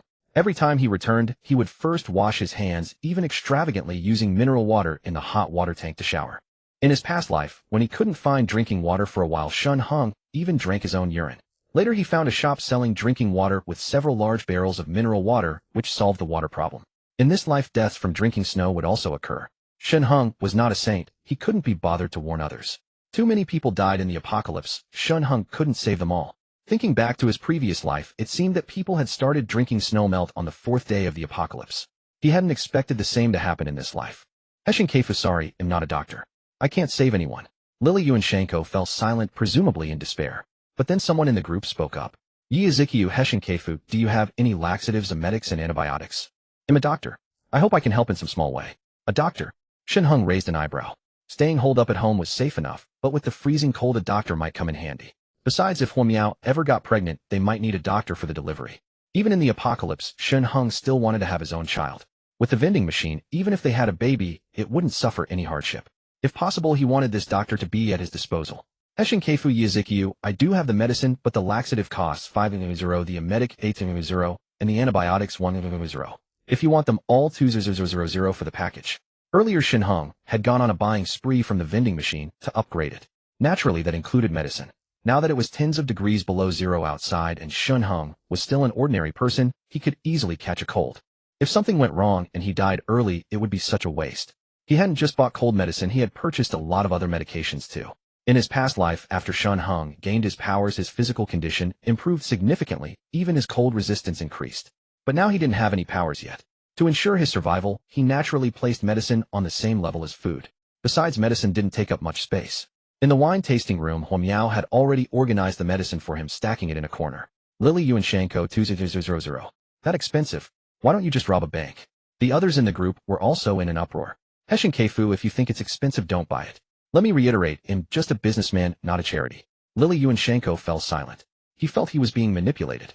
After all, he had just said in the group that he would pay 200 if he could be saved. And then this guy turned around and asked him for exactly 200. The thing was, that was all the money he had. Yiazikiyu, these medications aren't that expensive. Do you really need to jack up the price like this? Even as a businessman, you should have some human decency, right? Heshenkafu, this isn't how you make money. Heshenkafu Yiazikiyu, if you don't want to buy, shut up. You're a saint, you pay for it. Shen Heng curled his lip in disdain. So what if he was a doctor? There were plenty of people living in this complex. There was more than one doctor. But who in an ordinary household would stock laxatives and emetics? If I don't sell to you, figure it out yourselves. Besides, plenty of people had gone out to shovel snow and drink the meltwater. If I sold the medicine cheaply and everyone came rushing, how could I upgrade the vending machine? Yiazikiyu fell silent. Although the others in the group didn't dare to criticize Shen Heng, some started offering suggestions. Jiangbi and Finji, Lily Yuanshenko, there's a hospital next to our complex. Why don't you go look for some there? Huang Xiang to Candy, yeah, it's not far from the complex. They're sure to have those medicines at the hospital. Lao Wang 20000, that's outrageous. Heshin Keifu, why don't you just rob a bank? You're a real crook.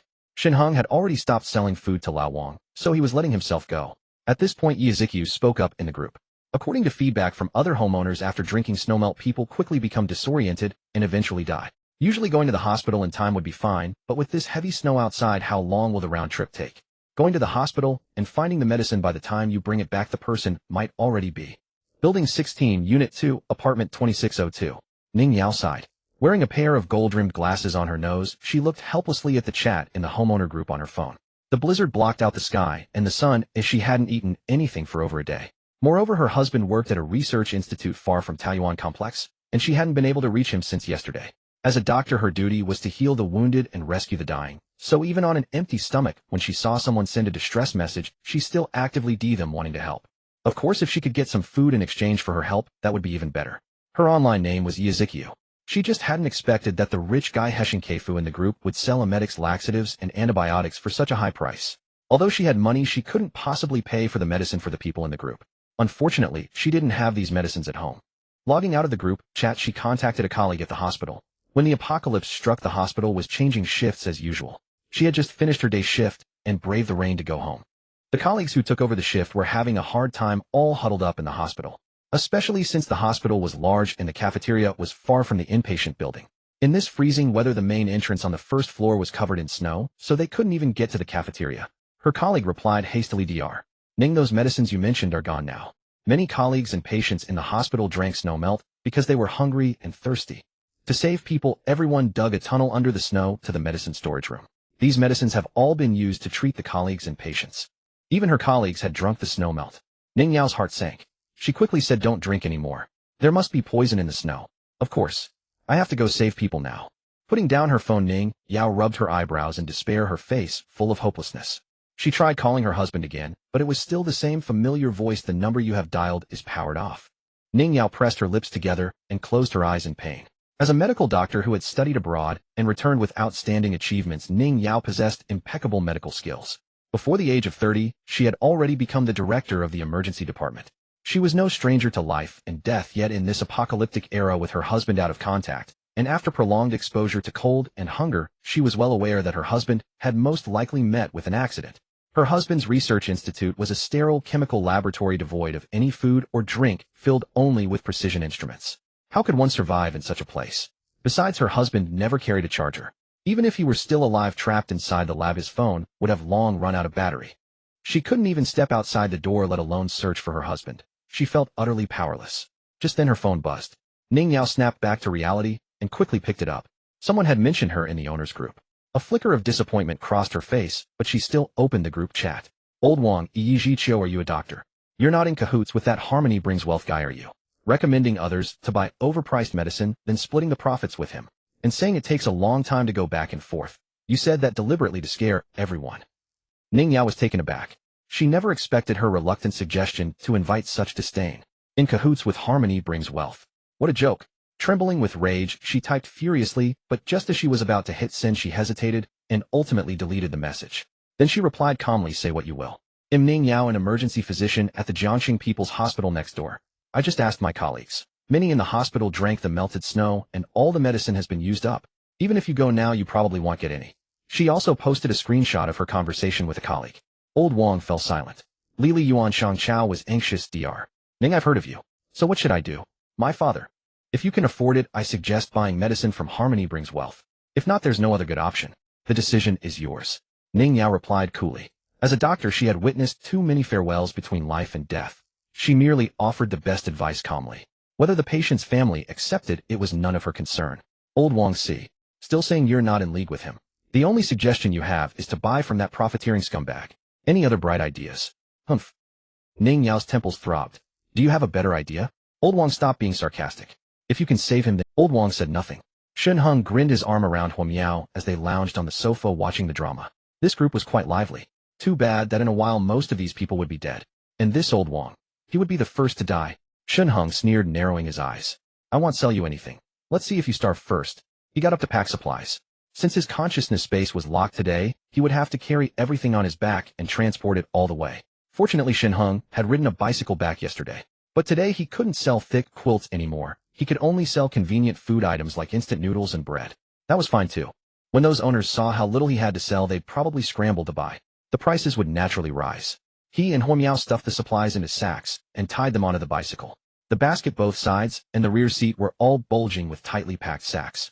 Thanks to the spacious underpass and the absence of people, Shen Heng could wobble onto the bike and pedal forward.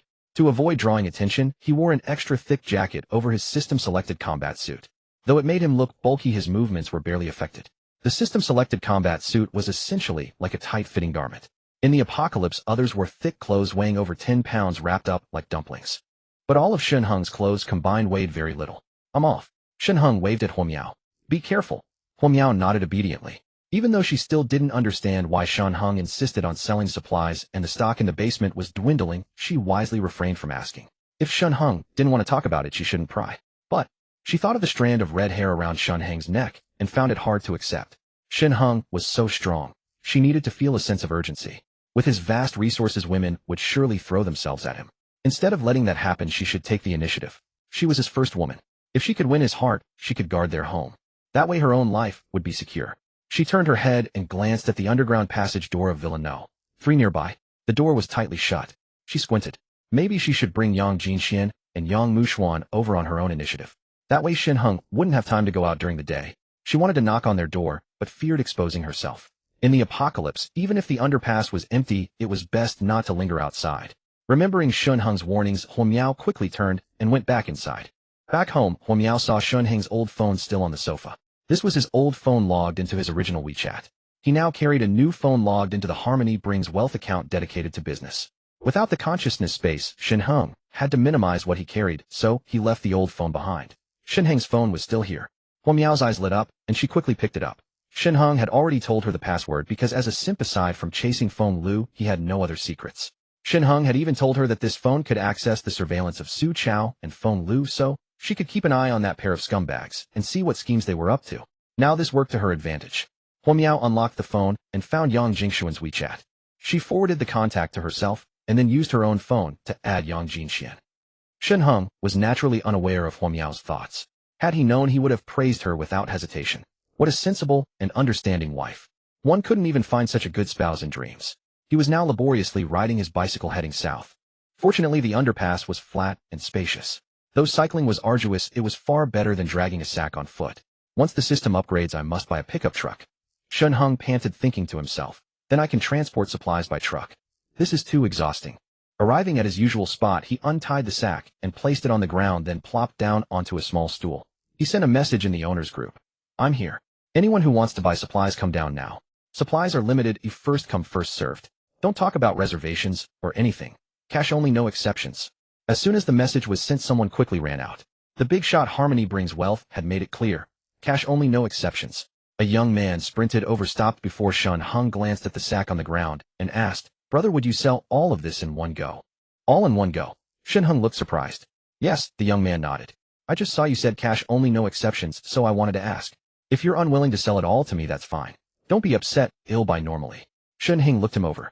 This person seemed about his age, exuding a composed demeanor, yet sharp and shrewd with sincerity in his eyes. His speech was humble. While he had to admit he had a decent impression of him. "Why do you want to buy everything?" Shen Heng asked. The young man glanced left and right. He had already arrived at the underpass earlier and had been waiting there to meet Harmony Brings Wealth privately. "Never mind, tell me first. If you can convince me, even if others come down, I won't sell to them," Shen Heng said with interest. "All right." The young man replied, "My name is Gui Yuping. My family runs a used car business. Brother, will be honest with you. If you sell the supplies to me, I can first feed my own family and then sell the surplus to recoup costs. That's why I wanted to meet you first. Of course, even if I resell the extra supplies, it'll set a higher price than yours. I won't undercut you." Gui Yuping. Shen Heng was startled. The name sounded familiar. He remembered. In his past life, after Song Zhengming unified the northern part of the city, he had acquired a strategist named Gui Yuping. Among the major factions in the city, Song Zhengming was paramount. Other factions were all wary of Song Zhengming's aggression. Originally, Song Zhengming had indeed planned to advance into the western district and gradually encroach. But after taking Gui Yuping under his wing, he suddenly changed his mind, fortifying the north and focusing on steady management. When the other factions in Jiangxing saw Song Zhengming inactive, they began fighting among themselves. By the time Shen Heng died, the other factions were locked in fierce conflict, while Song Jingming remained still. Shen Heng could see it. Song Jingming must have used some scheme to sow discord among them. Otherwise those factions would have united to resist Song Jingming first. Gui Yuping's methods were remarkable. Shen Heng withdrew his gaze. He didn't believe that madman Song Jingming possessed such strategic acumen. Now with Gui Yuping speaking so earnestly, Shen Heng felt a sudden urge to take him in as a subordinate. Whether he was that Gui Yuping or not, he seemed sharp enough. Giving him a chance couldn't hurt. Shen Heng narrowed his eyes, looking past Gui Yuping. Gui Yuping also noticed. Many people were already running out from the underpasses of their buildings, surging toward them. His expression grew tense. He had been observing the group for 2 days. Yesterday, he had even come downstairs to watch Shen Heng trade with the others. This big shot Harmony Brings Wealth had an astonishing amount of supplies. He had everything, even selling oil heaters. Gui Yuping was green with envy. His child was only a year old. If he could get an oil heater, the little one wouldn't have to suffer in the cold. But yesterday he only observed and didn't make a reservation with Shen Heng.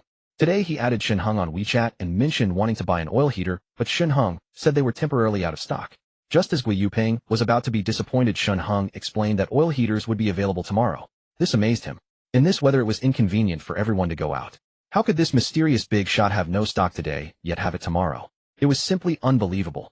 So he took the bold step of coming over to ask Harmony Brings Wealth directly.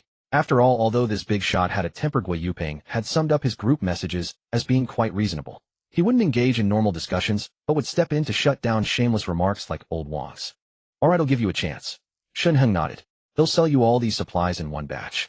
He casually gestured at the sack for Gui Yuping to inspect, then asked, I want list everything. You name a fair price. He intended to test him. Gui Yuping was taken aback. Name his own price. He leaned over, taking turns examining the sacks, and tentatively said, I estimate you have about 5 boxes of instant noodles, about 140 packets, and maybe 80 bread rolls. At your price of 2,000 per packet, that's about 440000. If you're willing to sell these, I'll round it up to 5000. Is that acceptable? Sharp eyes. Shen Heng nodded in satisfaction. Yesterday when he came to the square, he had taken supplies from his mental space. Far more. Today on a broken bicycle his load was limited, and indeed it matched Gui Yuping's estimate. Alright, 5000 it is. Shen Heng nodded approvingly. They'll sell you all of this, but remember those in the group I said I wouldn't sell to. I won't sell to them either. Gui Yuping quickly agreed. Anyone you blacklist is my enemy. Excellent. Shen Heng said with a smile. I'll observe you for a few days. If you prove suitable, I'll consider you one of my own. I'll provide free food for your entire family as long as you're loyal to me. Of course I am. Gui Yuping was overjoyed. He hadn't expected this big shot to take him in as a subordinate and provide free supplies. Even though his used car business meant he had considerable assets, most were tied up in vehicles with little cash flow. At the rate Shen Heng was selling, supplies would double in price in a few days, and he wouldn't be able to keep up. But now this man was offering him a chance. What was there to hesitate about? Gui Yuping immediately moved to kneel and worship. Shen Heng stopped him and said, Enough, let's trade first. Gui Yuping transferred the money to Shen Heng. Shen Heng instructed, These are all yours now. You can do whatever you want with them. Keep them or sell them. I won't interfere. But I'll warn you, keep just enough for today's needs. Tomorrow, it'll bring better food. Tomorrow his mental space would unlock. With so many items available to buy, there would be no need to worry about bread or instant noodles. Big Shot'll follow your lead. Gui Yuping nodded eagerly. They'll give you something else. Shen Heng pulled out a dagger and discreetly handed it to Gui Yuping, lowering his voice. In the apocalypse, hearts are unpredictable. This is for self-defense. Thank you, Big Shot. Gui Yuping took the dagger to move to speak. By the way, my surname is Shen. Just call me Brother Shen. Shen Heng patted Gui Yuping on the shoulder, then rode his bicycle toward Building 4 Unit 2. In his basket was a small bag containing supplies for the property manager. He hadn't seen that fat fellow in a day and found himself missing him a bit. Of course, what he really missed was the white moonlight of his student days by Shuwan. In his past life, the property manager, lacking food and drink, had sent by Shuwan away in exchange for supplies. This time around, since he was providing for him, the man should know better, shouldn't he? Old Zhang, didn't you say Harmony Breeds Wealth was going to trade at the underpass? He also promised to give you food, so why aren't you hurrying? What's the rush? He relies on me to set up deals in the group every day. Shouldn't he be the one bringing it to my door? Going out in this freezing weather is enough to kill a person. You? He has supplies, so what are you so smug about? Don't piss him off, or we'll go hungry. Would he dare? Hey, even if he doesn't, you could just step in, and that guy would be groveling at your feet in no time, right? Nonsense, what are you saying? Haha, just kidding. I'm going now. At the entrance of Unit 2A, Building 4, Apartment 601. Shen Heng listened to the laughter inside, shaking his head with a wry smile. This property manager really thinks too highly of himself, relying on him to network in the group. Sorry, but that's no longer the case. I've just outsourced the entire supply sales business. If Gui Yuping does a good job, I won't need you anymore. Besides, if it weren't for your wife being by Shujuan, do you think I'd bother bringing you supplies? Just then the property manager reached the door, turning his head as he unlocked it. You stay put and behave yourself, don't go flirting with anyone else. What are you talking about? Bai Shuan retorted with feigned anger. The property manager muttered a few more warnings, but as he opened the door he was startled to find a figure standing right there. Taking a closer look he realized it was none other than Harmony Breeds Wealth, whose smile seemed a bit stiff. Could he have overheard everything he and his wife had just said? Shen Heng was dressed exactly as he had been yesterday. A leather hat, snow goggles, and a pitch-black mask. The property manager's jowls trembled. A big shot, why are you here? Hearing the commotion at the door, Bai Shuan rushed over as well. Spotting Shen Heng, her face flushed, and she couldn't help but glare at her husband before quickly speaking. You're Mr. Harmony Breeds Wealth, right? Old Zhang mentioned you. Thank you so much for the supplies. Please come in. Right. Please come in. Snapping out of it, the property manager quickly stepped aside. Shen Heng swaggered into the apartment and placed the bag on the table. The couple's eyes were immediately drawn to it. The property manager itched to open the bag and see what was inside, but he felt too awkward to do so in front of Shen Heng. He just stood there rooted to the spot. Have a seat. Shen Heng made himself at home, lounging comfortably on the sofa. I brought you quite a haul today. Self-heating hot pot, self-heating rice. The couple's eyes lit up with greed. All these things. Right now, even a single pack of instant noodles sells for 2,000. How much would that self-heating hot pot and rice cost? It was almost unimaginable. Old Zhang, Shen Heng suddenly spoke. He had previously addressed him as Manager Zhang, but now the title had changed. The property manager, however, didn't mind. He straightened up, his face plastered with a fawning smile. Yes. Go ahead. You're a lucky man. Shen Heng turned and gave Bai Shuan a long, meaningful look. After all these years, she had matured far beyond her school days. Though she couldn't compare to Ho Miao, she was still quite a beauty. And there was the added bonus of her being an old classmate. Bai Shujuan, feeling Shen Heng's gaze on her, blushed and lowered her head shyly. The property manager snapped back to reality and gave a dry laugh. Well, I got lucky. Shed just started working at the property management office when I set my sights on her. Then her family ran into trouble. Her father got sick and was hospitalized. I helped out a bit, covered the medical bills. She was grateful, and we ended up together. So that's how it was. Shen Heng understood now. He had thought that after all these years, Bai Shuan might have become vain and materialistic. But with her looks, she could have easily found someone much wealthier. There was no reason for her to waste her youth on a mere property manager. Marrying a fat, greasy man over a decade older than her, what was she after? So it was out of gratitude. I came by today to let you know that you don't need to help me with the owners group anymore. Shen Heng turned back to the property manager. I've subcontracted the supply sales business to someone else. Huh? The property manager was stunned. What do you mean? It means I won't be coming out to sell things anymore. Shen Heng stood up with a smile. I'm done after today. Oh, and a word of advice. Tomorrow prices will at least double again. So if you can buy now, you'd better stock up. After all, with this weather, who knows when the snow will stop? Bai Shuan and her husband felt a jolt of fear and instinctively looked out the window. Outside, the snow was still falling heavily, the sky as gloomy as ever, showing no sign of letting up. In the courtyard, the snowdrifts had grown even deeper. Yesterday, they had only reached the first floor. Now they were almost up to the windows of the second-floor balcony. At this rate, in another week, wouldn't the snow bury even our sixth floor? What chilled them even more was the thought of prices doubling. A pack of instant noodles was already 2,000. Doubled, that would be 4,000. Who could afford that? With Shen Heng supplying them before, they hadn't worried. But now that he said he was stopping, the property manager was panicking. Brother, no big shot, you're not selling anymore. Then what are we supposed to do? Shen Heng didn't answer. He just frowned at the property manager. Snapping out of it, the manager forced an awkward smile. I am not trying to pressure you, I'm just a bit nervous. His family had been fairly well off, but after making a decent sum recently had paid off the mortgage on their apartment early. Now he had hardly any savings left. Thinking about that stupid move a few days ago, he wanted to slap himself. Why hadn't he kept that money for emergencies? But had heard that Bai Shijuan's younger brother was about to get married, and he was afraid her family would ask him for money. Was he wrong to do what he did? Bai Shijuan's family had spent all their money on her father's medical treatment. Otherwise, it wouldn't have come to him hiding the money. Now, hearing Shen Heng's words, he was utterly terrified. First of all, what happens to you is none of my concern. Shen Heng said flatly. Let's be honest, this was a simple exchange of interests. You let me post supply sale messages in the group, and I gave you some supplies in return. Every owner's group is just an ad board for sellers, isn't it? But did any of them ever pay you or give you anything? If you think about it, you were the one who came out ahead in this deal between us. Am I wrong? The property manager nodded. As for your future life, you can buy supplies from my underling. Shen Heng continued. Since we've had a decent relationship, he'll sell a pack of noodles to others tomorrow for 5,000. He'll have him give you a 20% discount, 4,000 for you. How about that? Aren't I looking out for you, brother? The property manager's lips trembled. 5,000 for a pack of instant noodles. And even with a 20% discount, it was still 4,000. It was outrageous. But what could he say? There were so many wealthy people in the complex that even at 5,000, hell even 10,000, plenty would be scrambling to buy. The fact that he was offering a discount was already generous. He silently calculated his savings and was horrified to realize he couldn't even afford a single box of instant noodles. Please help us. We'll be eternally grateful. Bai Shijuan's face was drained of color. She wasn't stupid as she knew that without supplies she wouldn't last more than a few days. Heh. Shen Heng gazed at Bai Shijuan's pretty face and said slowly, if old Zhang doesn't have the money he can always trade something else. Alright, I'll be going now. Shen Heng gave the property manager a faint smile and walked out of the apartment. Something else. Bai Shijuan was puzzled, frowning as she thought, old Zhang. What valuable things do we even have left?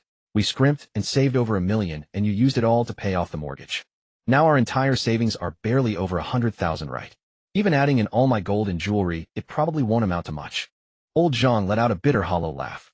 As a man he understood perfectly well what Shen Heng had meant by something else. And he had said it while looking directly at Bai Shijuan. Though I joke with my wife like that to get a rise out of him, I never actually intended to go that far. Shen Heng emerged from the tunnel and glanced at his watch. It was already 4 in the afternoon. Winter had descended abruptly, stretching the night and casting the sky in a dreary gray. As he walked through the underpass, he could still see a crowd gathered around Gui Yuping in the distance attempting to purchase supplies. Gui Yuping was methodically selling goods while adding others on WeChat. By 2088, Dragon Nation's infrastructure was remarkably advanced. All cables and wires had been buried underground and towering high-rises stood everywhere, each rooftop equipped with signal towers to ensure communication. In his past life, even at the moment of his death during the apocalypse, network signals still existed. Only in certain areas where heavy snow hindered signal transmission did local networks falter. Without repairs, signals worldwide would gradually slow until they eventually ceased. The power outage occurred 15 days into the apocalypse, triggered by the appearance of the ability fruit. People fought fiercely over a single ability fruit, including those who had already awakened their powers. These superhumans could no longer be described as mere humans. With a single strike they could cause immense destruction. The underground cables were severed as a result, leading to a blackout. After the power went out, even the superhumans struggled to survive, let alone ordinary people. The number of humans who had barely endured for over half a month was drastically reduced once more. Ability fruit. Shen Heng shook his head. He had no idea how these things came to be. Moreover, the emergence of the ability fruit had indeed caused catastrophic human casualties. In the apocalypse, without any social order, humans would slaughter each other for their own selfish gains. That's right.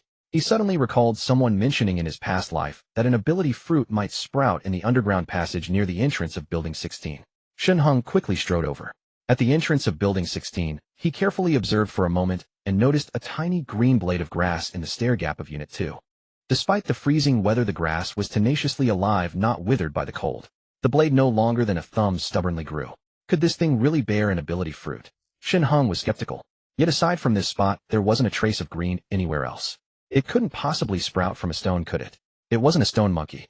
Just then Zhao Weilong emerged from the building, froze at the sight of Shen Heng, and then broke into a broad smile as he approached. Big brother. Shen Heng nodded. Big brother, are you here to see sister-in-law? Zhao Weilong sidled up. I've added sister-in-law on WeChat. Don't worry, I'm not bothering her. I told her to notify me immediately if she's in danger. So far she hasn't asked for anything, and I've been keeping an eye on the stairwell entrance. Nothing unusual. Afraid Shen Heng might not believe him, he pulled out his phone to show their conversation. Shen Heng nodded again, his gaze fixed on the blade of grass. Could such a small plant bear such a large ability fruit? Though the fruit was only the size of a strawberry, it seemed an unbearable burden for this tiny sprout. Brother, what's wrong? Seeing Shen Heng ignore him, Zhao Weilong curiously leaned in to look at the grass. It's so cold.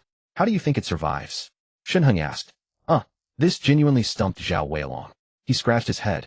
Maybe. Because the underpass has no snow. Shen Heng paused. That might actually be true. The plants covered in snow outside would mutate after the ability fruit appeared, but they wouldn't bear fruit. The pothose head bought home, kept indoors away from snow, had indeed produced an ability fruit. This detail seemed to have gone unnoticed by others. He took a deep breath and looked solemnly at Zhao Weilong. This man was truly his lucky charm. Keep an eye on indoor plants for now. Actually, never mind. Are your underlings still reliable? At Shen Heng's words, Zhao Weilong's face flushed. Just yesterday, those same underlings had scattered, leaving him to take a beating. They're sort of reliable. They usually follow me, but yesterday you were too brutal and scared them off. Zhao Weilong said sheepishly. Then secretly gather more underlings. They'll provide supplies and you must unite them all. Shen Heng narrowed his eyes. I don't demand absolute loyalty, but with supplies on offer they'll willingly join. Have them contribute all their household plants. And secretly collect plants from other homes. Trade supplies for them. Got it. Zhao Weilong nodded hastily. He had no idea what Shen Heng wanted with the plants, but since the big brother had given orders, he dared not question.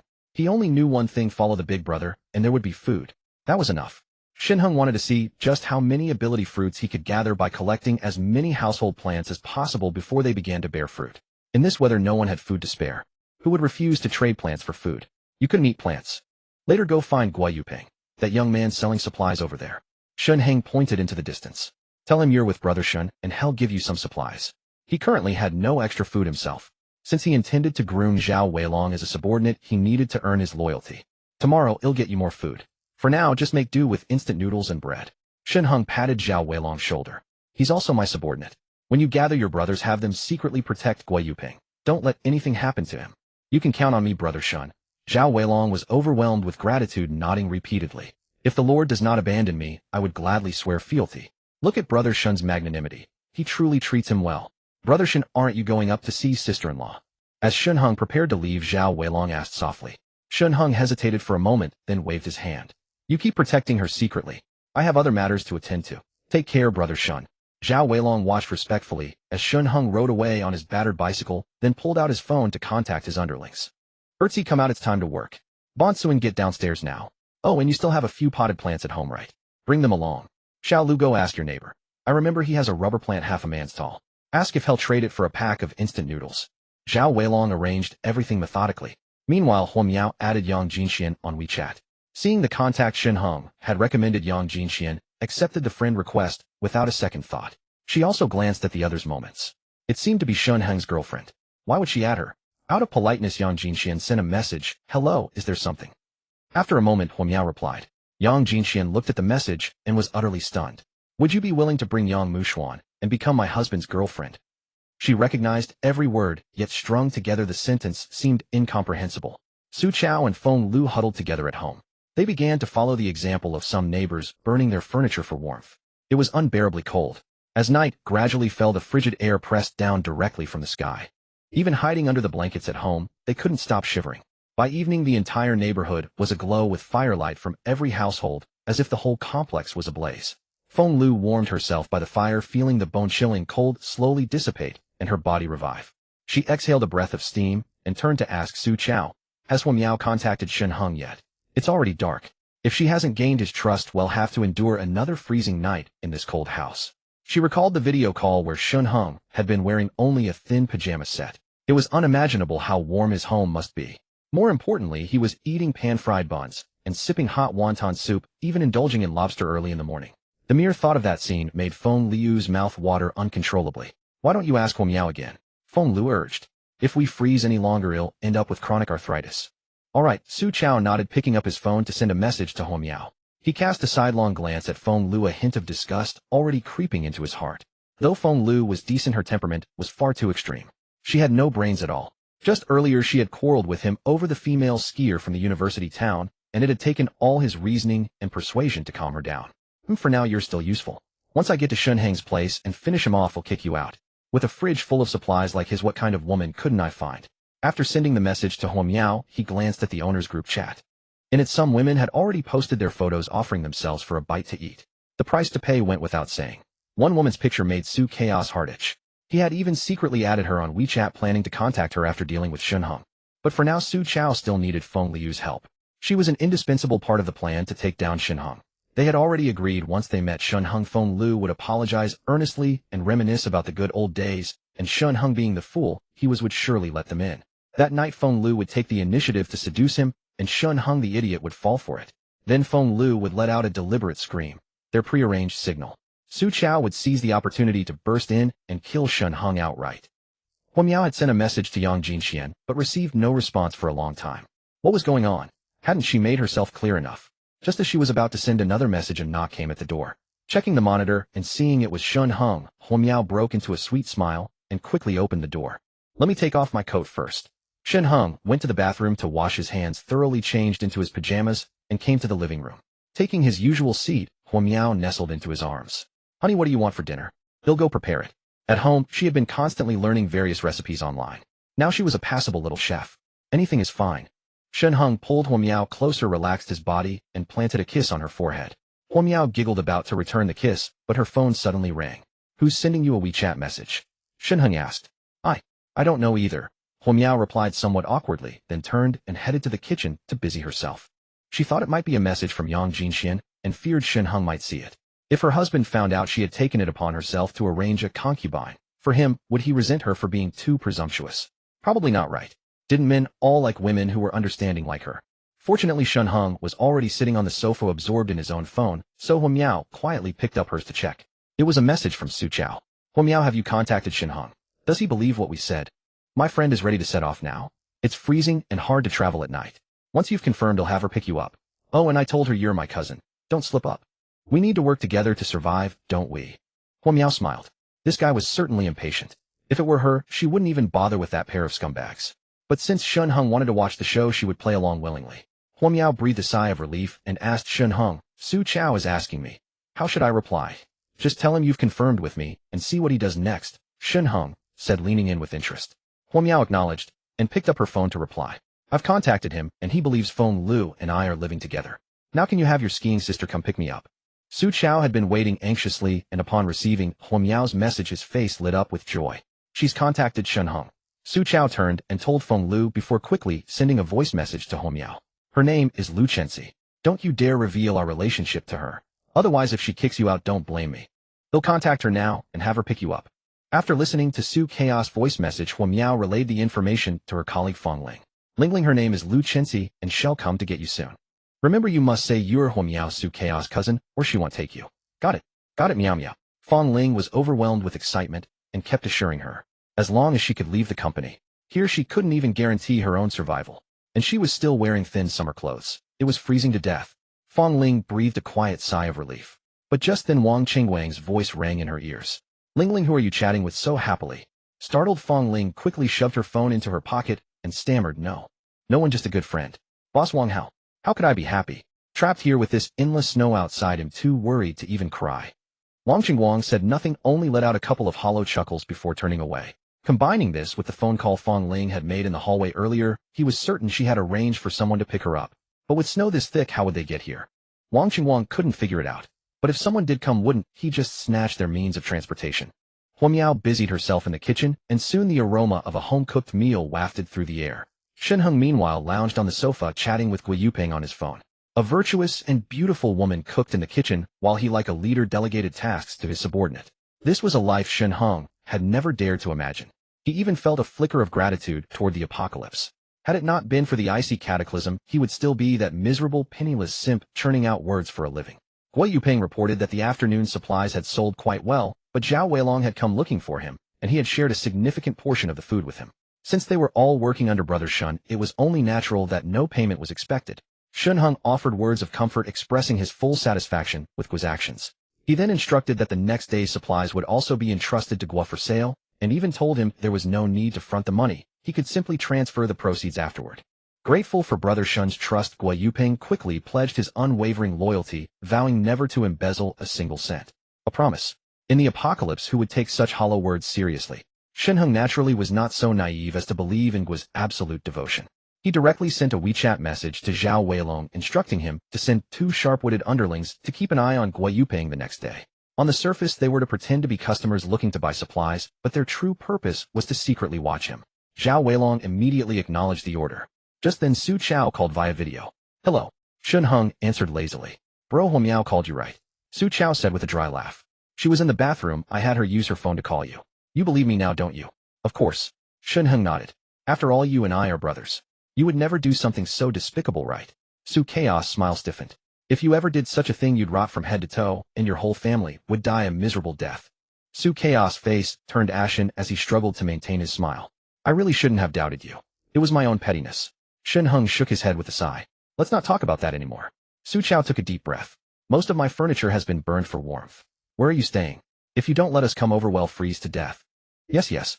Feng Lu also crowded in front of the camera, her face full of grievance. Shen Heng, don't you feel sorry for me?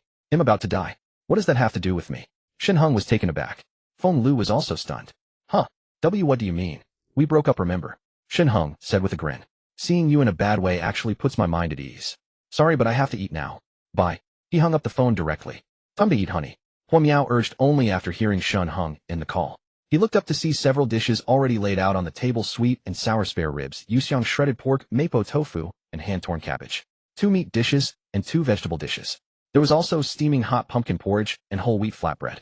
The aroma was tantalizing. Shen Heng took a sip of the porridge, feeling a wave of warmth and comfort spread through his stomach. He then took a few bites of the dishes, nodding repeatedly.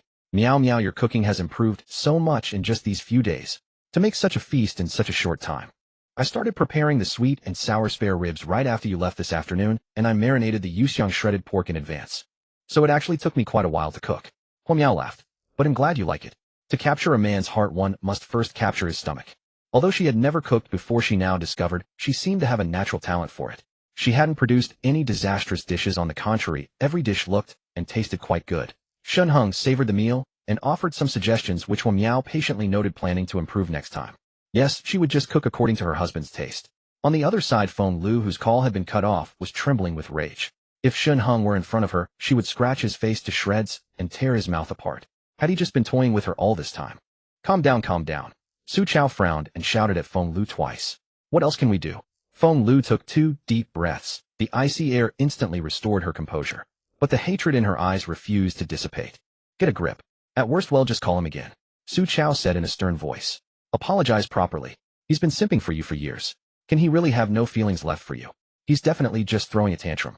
Besides, if we want to survive this, we have to rely on him. If you make him angry and we can't reach him anymore, what will we do? Spend another night in this icebox. Feng Liu's eyes cleared. She couldn't bear to suffer here any longer. This place was simply uninhabitable. Just now she had seen Shen Heng change into thin pajamas, a short-sleeved one at that. Was the place he was living in really that nice? Fine, I'll call him again. He'll swallow my pride and apologize. They'll coax him until he's not angry anymore and gets us over there. Feng Lu looked utterly determined. She would even kneel and beg him if that's what it took. But Shen Heng, go ahead and be arrogant now, thinking you've got me figured out, don't you? Once I'm inside your door, you're dead. She dialed Shen Heng's video call again. The phone on the table rang. Shen Heng picked it up and immediately chuckled. It's Su Chao again. He shushed Huo Miao and answered the call. Huo Miao proactively moved to sit beside him, keeping herself out of the camera frame. Shen Heng. Feng Liu's coquettish voice came through the video. Shen Heng averted his gaze and said flatly, what else is there? I admit it. I was wrong earlier. I shouldn't have lost my temper with you. Do you really have the heart to break up with me? Feng Lu pouted, tears welling in her eyes. If I stay in this room, it'll really freeze to death. Can you bear to watch me die? What do you want then? Shen Heng shook his head, picked up a piece of sweet and sour spare rib, and put it in his mouth. It was savory, fragrant, and the meat fell off the bone. With a flick of his tongue, the small rib bone slipped out, and he cleanly spat it onto the table. He was even eating ribs. Feng Lu stared fixedly at the bone he spat out, swallowing her saliva desperately. She couldn't believe Shen Heng was eating so well. Su Chao, standing beside her, pursed his lips tightly, nearly mad with envy. Slurp. Shen Heng deliberately took a loud sip of his porridge before smacking his lips and looking at the video. You were the one who wanted to break up. That day of the torrential rain, I was out buying things all alone, and you didn't even ask how I was. And when the heavy snow came, it fell for 3 whole days before you even sent me a video. Did you even think of me as your boyfriend? I do, of course I do. Feng Liu's face was full of desperation. I know I was wrong. Give me another chance, okay? Do I have to kneel down and beg you? Shen Heng gave a light laugh, his face full of disbelief. Fine then. Feng Lu lowered her head, her teeth chattering, but eventually she knelt down before the phone. I'm kneeling for you, Shen Heng. Look at me, I truly know I was wrong. We were together for 3 years. I admit I have a bad temper, and you were always the one who tolerated me. But I really regret it now. Can't you forgive me for the sake of our long relationship? I'm begging you. I've been feeling nauseous for the past few days, and my period hasn't come. There might be a baby now, your baby. How can you bear to let a pregnant woman freeze in this cold? I'm carrying your child. Even if you don't pity me, even if you loathe me, I have your child in my belly. The child is innocent. Are you really willing to let him freeze to death with me, his mother? To survive, she made up the story on the spot. The more she spoke, the smoother it became, tears streaming down her face, as if it were all true. You really are. Shen Heng's usually calm expression suddenly changed. How long has it been? Have you taken a test? I haven't yet. I was going to surprise you on my birthday. Feng Lu said, her hair disheveled, her voice faltering. I just never expected. Feng Lu, I can take you in, but it's only for the child's sake. After a long silence, Shen Heng sighed, picked up another bite of yuxiang shredded pork, and chewed it slowly, as if organizing his thoughts. Feng Lu and Su Chao once again found their eyes glued to his mouth. It was as if they could smell the aroma of the dish through the screen. But my supplies are running low. Shen Heng lowered his voice and asked, is Su Chao still with you? Feng Lu was taken aback. Su Chao, standing to the side, frantically waved his hands at her. No, he's not. Feng Lu caught on. Why? My supplies are only enough for the two of us for about half a month. I figure the snow will stop by then, and I can go out to find more food to support you and the baby. Shen Heng tapped his fingers on the table, his expression serious. But you know Su Chaos' appetite. He eats more than a pig. If I let him come, then Huo Miao will have to come too. For people with this little food, how many days will it last? We'll have nothing to eat but the wind. I can go hungry, but your baby can't. Shen Heng's face twisted in pain. So you'd better get rid of Su Chao. To survive for the child, I can only take you in. This? Feng Lu hadn't expected Shen Heng to make such a suggestion. Su Chao, standing nearby, was furious, his face darkening. Maybe we should let him come too. After all, he did take me in for 3 days. Feng Lu suggested hesitantly. No way. Shen Heng refused without a second thought. Su Chao eats like a pig. He alone can match the two of us. And Huo Miao, she's quite the eater too. Ouch. Huo Miao pinched his waist hard as she heard him badmouthing her. Shen Heng's face twitched in pain. Still, he was video calling Feng Lu, so he took a deep breath and sat up straight. Feng Lu paid no attention to Shen Heng's expressions or actions, instead mulling over his words. Doubt even began to creep into her heart. Look at the meals Shen Heng had been having, so lavish. And the house was warm. This was no ordinary comfort. Having finally earned Shen Heng's trust, shouldn't she seize this opportunity? Su Chao was no good either. He had tricked her into bed, and she thought he was her true love, only to find out today that he had another woman on the ski slopes. Infidelity once committed would happen again and again. Su Chao might have other women she didn't know about. Skating girls, billiard girls, internet cafe girls. As she thought this, Feng Lu conveniently absolved herself, forgetting that she too had been unfaithful, betraying Shen Heng. Then, let me think it over. Feng Lu said softly. All right, make up your mind quickly. Don't let anything happen to the child. Shen Heng urged seriously. Once you've decided, avoid Su Chao and contact me privately. Okay.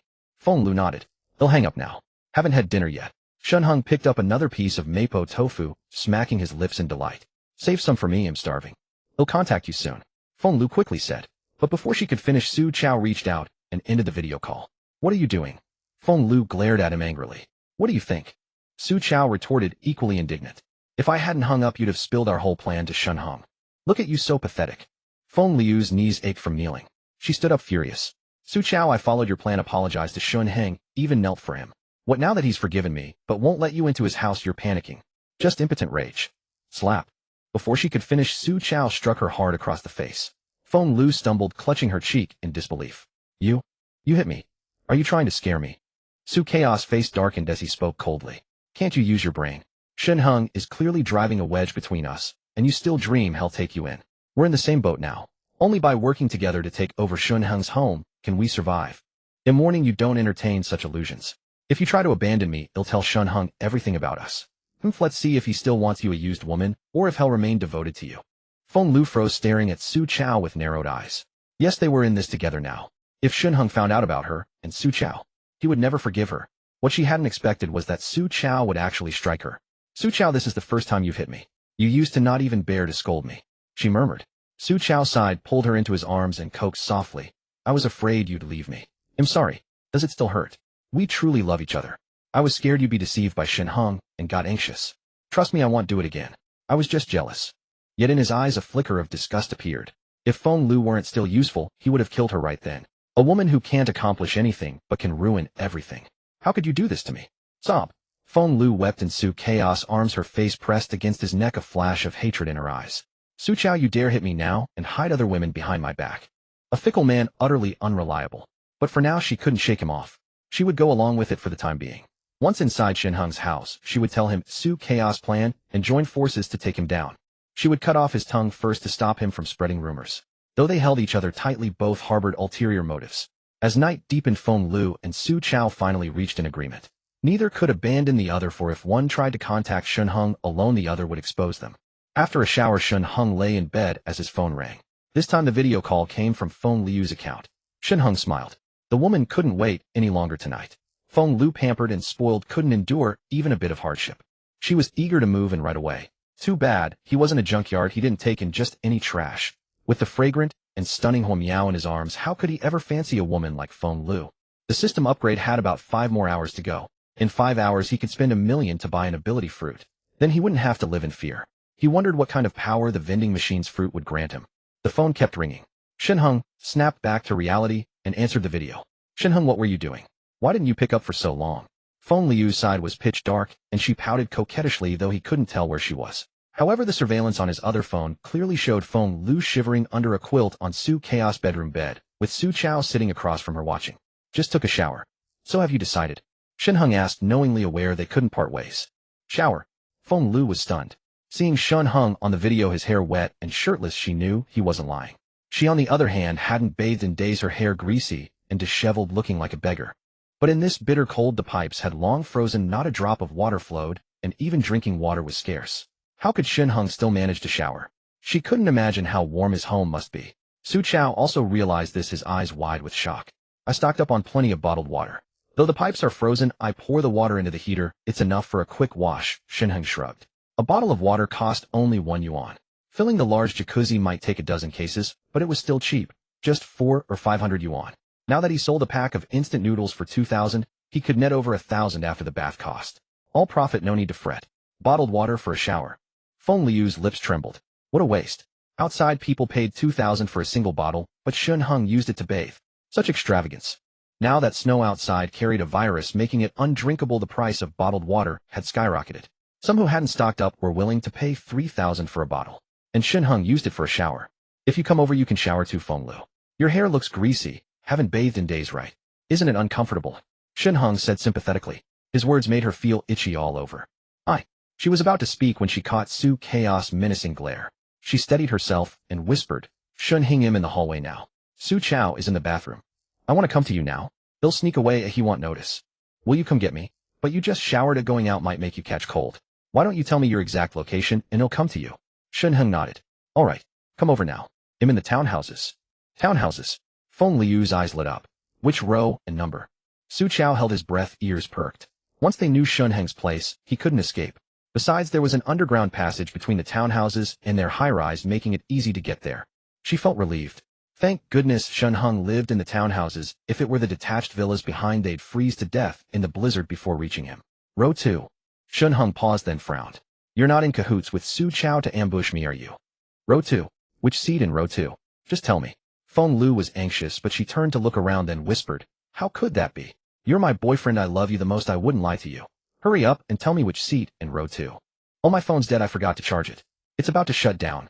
Shen Heng stared at the screen in shock, his face full of apology. Wait for me to charge it first, otherwise it might die any moment. After saying this, he quickly ended the video call. Walking the dog. He was quite curious to see if Feng Liu would actually come with Su Chao. After all, he had installed micro cameras near the villa. The temperature was even lower at night. He wondered if the two would brave the cold to come out. First toy with them, let them suffer before they die. Only then could Shen Heng's hatred be appeased. Honey, what wicked idea do you have now? Huo Miao said softly. When you said row 2 earlier, I thought you were actually going to tell her our exact address. What are you, jealous? Shen Heng chuckled. Don't worry, I won't keep any lingering ties with that kind of woman, nor will I rekindle anything with her. Then what kind of woman would make your heart stir?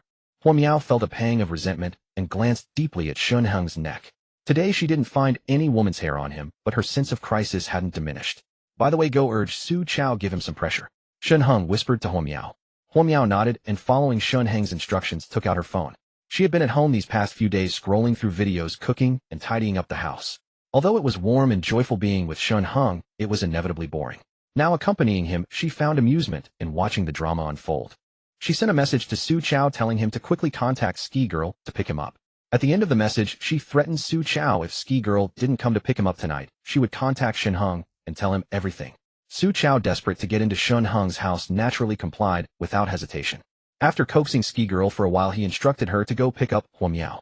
Ski Girl, whose name was Lu Chenxi, was reluctant, but because she deeply loved Su Chao, eventually put on thick clothes, grabbed her skiing gear, and went downstairs. She didn't know what she was thinking, venturing out in the snowstorm late at night to pick up Su Chaos' cousin. Oh well. Su Chao had just promised her that once the snow stopped he would take her to his home, and they would live happily together. At that thought, Lu Chenxi no longer felt the biting cold of the outside. Instead, her heart burned with passion. She was a provincial ski team athlete, and also an experienced player. After ski training, she often went to bars and inevitably hooked up with some decent-looking men. Until she met Su Chao, Lu Chenxi's heart was captured. Feelings are hard to explain, either they had only been a one-night stand, she was already deeply invested. Moreover, Su Chao was handsome, had a good job, and was always gentle and gentlemanly when with her. Unlike others who treated her like a cheap bicycle, Lu Chenxi wanted to settle down. Once when they were together while he was in the shower, she secretly pricked the condom with a needle and successfully got pregnant. When she told Su Chao, he looked troubled and coaxed her for a long time, saying he was in a career upswing and about to get promoted. At this critical moment, he didn't want anything to derail his prospects. Under Su Chao's sweet talk, Lu Chenxi eventually had an abortion. But Su Chao promised that once his job was stable and he reached a leadership position, he would marry her. Now as long as she picked up his cousin, there would be no need to wait for his promotion. The wedding would be held as soon as the snow stopped. Lu Chenxi was overjoyed. After all, she would meet his family sooner or later. By picking up Su Chao's cousin this time, she could also build a relationship. As the sister-in-law, she had to make a good impression on her future cousin-in-law, right? The snow grew heavier. Lu Chenxi shrank her neck, skillfully put on her skis, then leaped onto the snow and swiftly glided toward Huo Miao's company. Huo Miao's company wasn't far from Lu Chenxi's home, just over a kilometer. But in the harsh weather, the streets were empty. Not everyone was a professional skier like Lu Chenxi, nor did everyone have snow gear. The night was pitch black, but luckily the streetlights were still working, illuminating the wide, empty road. Apart from the howling wind, there was no sound at all. To be honest, Lu Chenxi was also scared. She was a woman after all. But thinking of Su Chao's promise, she found courage. After receiving Huo Miao's call, Fong Ling's weary eyes couldn't hide her surprise. She could leave the company tonight. Huo Miao was truly a kind person. She remembered all of Huo Miao's instructions. When she met the girl named Lu Chenxi, she was to tell her that her name was Huo Miao. Su Chao was her brother. She was curious. Wasn't Su Chao Huo Miao's boyfriend? How did he become her brother? But she didn't voice this doubt. She would say whatever Huo Miao told her to say. Since Huo Miao had taken the initiative to rescue her, what if she changed her mind if Fong Ling asked too many questions? Gossip wasn't as important as survival. In the company office, a bonfire blazed, and many colleagues had already fallen asleep around it.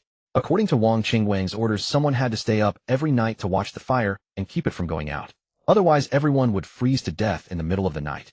Originally, Fong Ling wasn't supposed to be on duty tonight, but she had swapped with another girl. She set her phone to vibrate.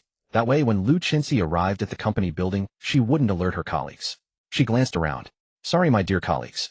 There was no helping it. She was closest to Huo Miao. Time to go. She knew that nearly half of the office desks had been burned, and the remaining ones would only last a few more days. More importantly, there was no food or drink in the company. Staying here meant starving to death. Since she had a chance to leave, she had to seize it without hesitation. Not far away, Wang Qingwang leaned against the wall, feigning sleep. He squinted, secretly observing Fong Ling. From the moment she volunteered to stay on duty, he knew someone would come to pick her up tonight. She was planning to sneak away. This meant that whoever was coming could only take a few people, maybe just one, so Fong Ling couldn't be open about it. But since she could leave, what harm would it do to take one more? And if only one could go, why shouldn't it be him? Wang Qingwang struggled to stay awake. After 4 days of hunger, he could barely hold on. Just then Fong Ling's phone vibrated softly. A call. Fong Ling was thrilled and quickly took out her phone. Seeing an unfamiliar number, she was even more excited. This must be Lu Chenxi calling. She glanced warily at her colleagues. Wang Qingwang snapped, fully awake. Seeing Fong Ling look his way, he quickly closed his eyes and let out a faint snore. Good. Everyone was asleep. Fong Ling's smile widened. She got up quietly and headed for the stairwell. After she left, Wang Qingwang quickly stood up and crept to the office door. Peeking out, he saw Fong Ling walking toward the stairs while on the phone. Is this Sister Chenxi? Yes, I'm Huo Miao. I'm on the 4th floor of the company. Where are you? On the 2nd floor. Wait for me, I'll open the window. You brought my clothes. Thank you. Okay, open the window. I'll go in first. You put on the clothes before coming out. It's freezing out there. Lu Chenxi breathed out steam as she stood by the window on the 2nd floor. After skiing such a distance, her face was numb with cold. Carrying a hiking backpack full of clothes, she felt sweaty all over. After all, Huo Miao was trapped at work, likely still in summer clothes. If she went out like that, she'd freeze solid on the way. If Huo Miao froze to death, Su Chao would never forgive her. Fong Ling answered the phone, and before going downstairs glanced back at the office. Wang Qingwang quickly ducked back. Someone. Fong Ling froze as she thought she saw a figure. But when she had left, all her colleagues were asleep. She stood there for a moment, but no one appeared at the office door. She must have been seeing things. After days of hunger, dizziness was normal. According to Huo Miao, Lu Chenxi had plenty of food at home. Finally, she could have a full meal. She couldn't wait and rushed down the stairs. Wang Qingwang, hidden in the office, let out a long breath. Fong Ling was quite alert. When she turned around earlier, he almost didn't react in time. But in her phone call, she said her name was Huo Miao. What did that have to do with Huo Miao? At the mention of that name, hatred flashed in Wang Qingwang's eyes. He had lost his little finger because of Huo Miao's husband. Hearing footsteps in the stairwell, Wang Qingwang knew Fong Ling had gone downstairs. Never mind the details. Head, just follow and see. He chuckled softly, pulled a long stick from a nearby desk, weighed it in his hand, and then slipped silently out of the office. Which row and which number is it? Feng Lu and Su Chaos' eyes were bloodshot. Shen Heng had only said half the words, leaving them in the dark. After all, there were 10 villas in the second row of the townhouses. Were they supposed to check each one in the dead of night? They would freeze to death before exhaustion claimed them. Besides, the only way to the townhouses was through an underground passage which led straight to the basement, a 2-story basement at that. If Shen Heng was asleep upstairs, even if they shouted their throats raw, he wouldn't hear a thing. Answer the damn call. Feng Liu's eyes were crimson as she tried to video call Shen Heng again, but he didn't pick up. Bastard, hadn't he charged his phone yet? She called him again only to hear the prompt that his phone was off. Gritting her teeth, she kicked the wall, then clutched her foot and crouched down, her face twisted in pain. It hurt so much. She glanced at Su Chao, who was frowning deeply, seemingly oblivious to her. Resentment swelled within Feng Lu. In the past, if she was in pain, Su Chao would have been all over her with concern. But now he didn't even notice her. Once I get into Shen Heng's house, he'll team up with him to kick you out. Humph, I want you to lift a finger. You'll freeze to death out there. Do you think Shen Heng might have figured out we're tricking him and is just messing with us? Su Chao suddenly spoke. No way, Feng Lu said, enduring the pain as she thought for a moment before affirming. With his IQ, he'd never catch on to my scheme. Remember, every time I acted cute and begged, he'd be dying to hold me in his arms. She jabbed at Su Chao. Unlike you. True, he probably hasn't noticed since he didn't see me, and we were careful to use your phone when calling him. Su Chao nodded.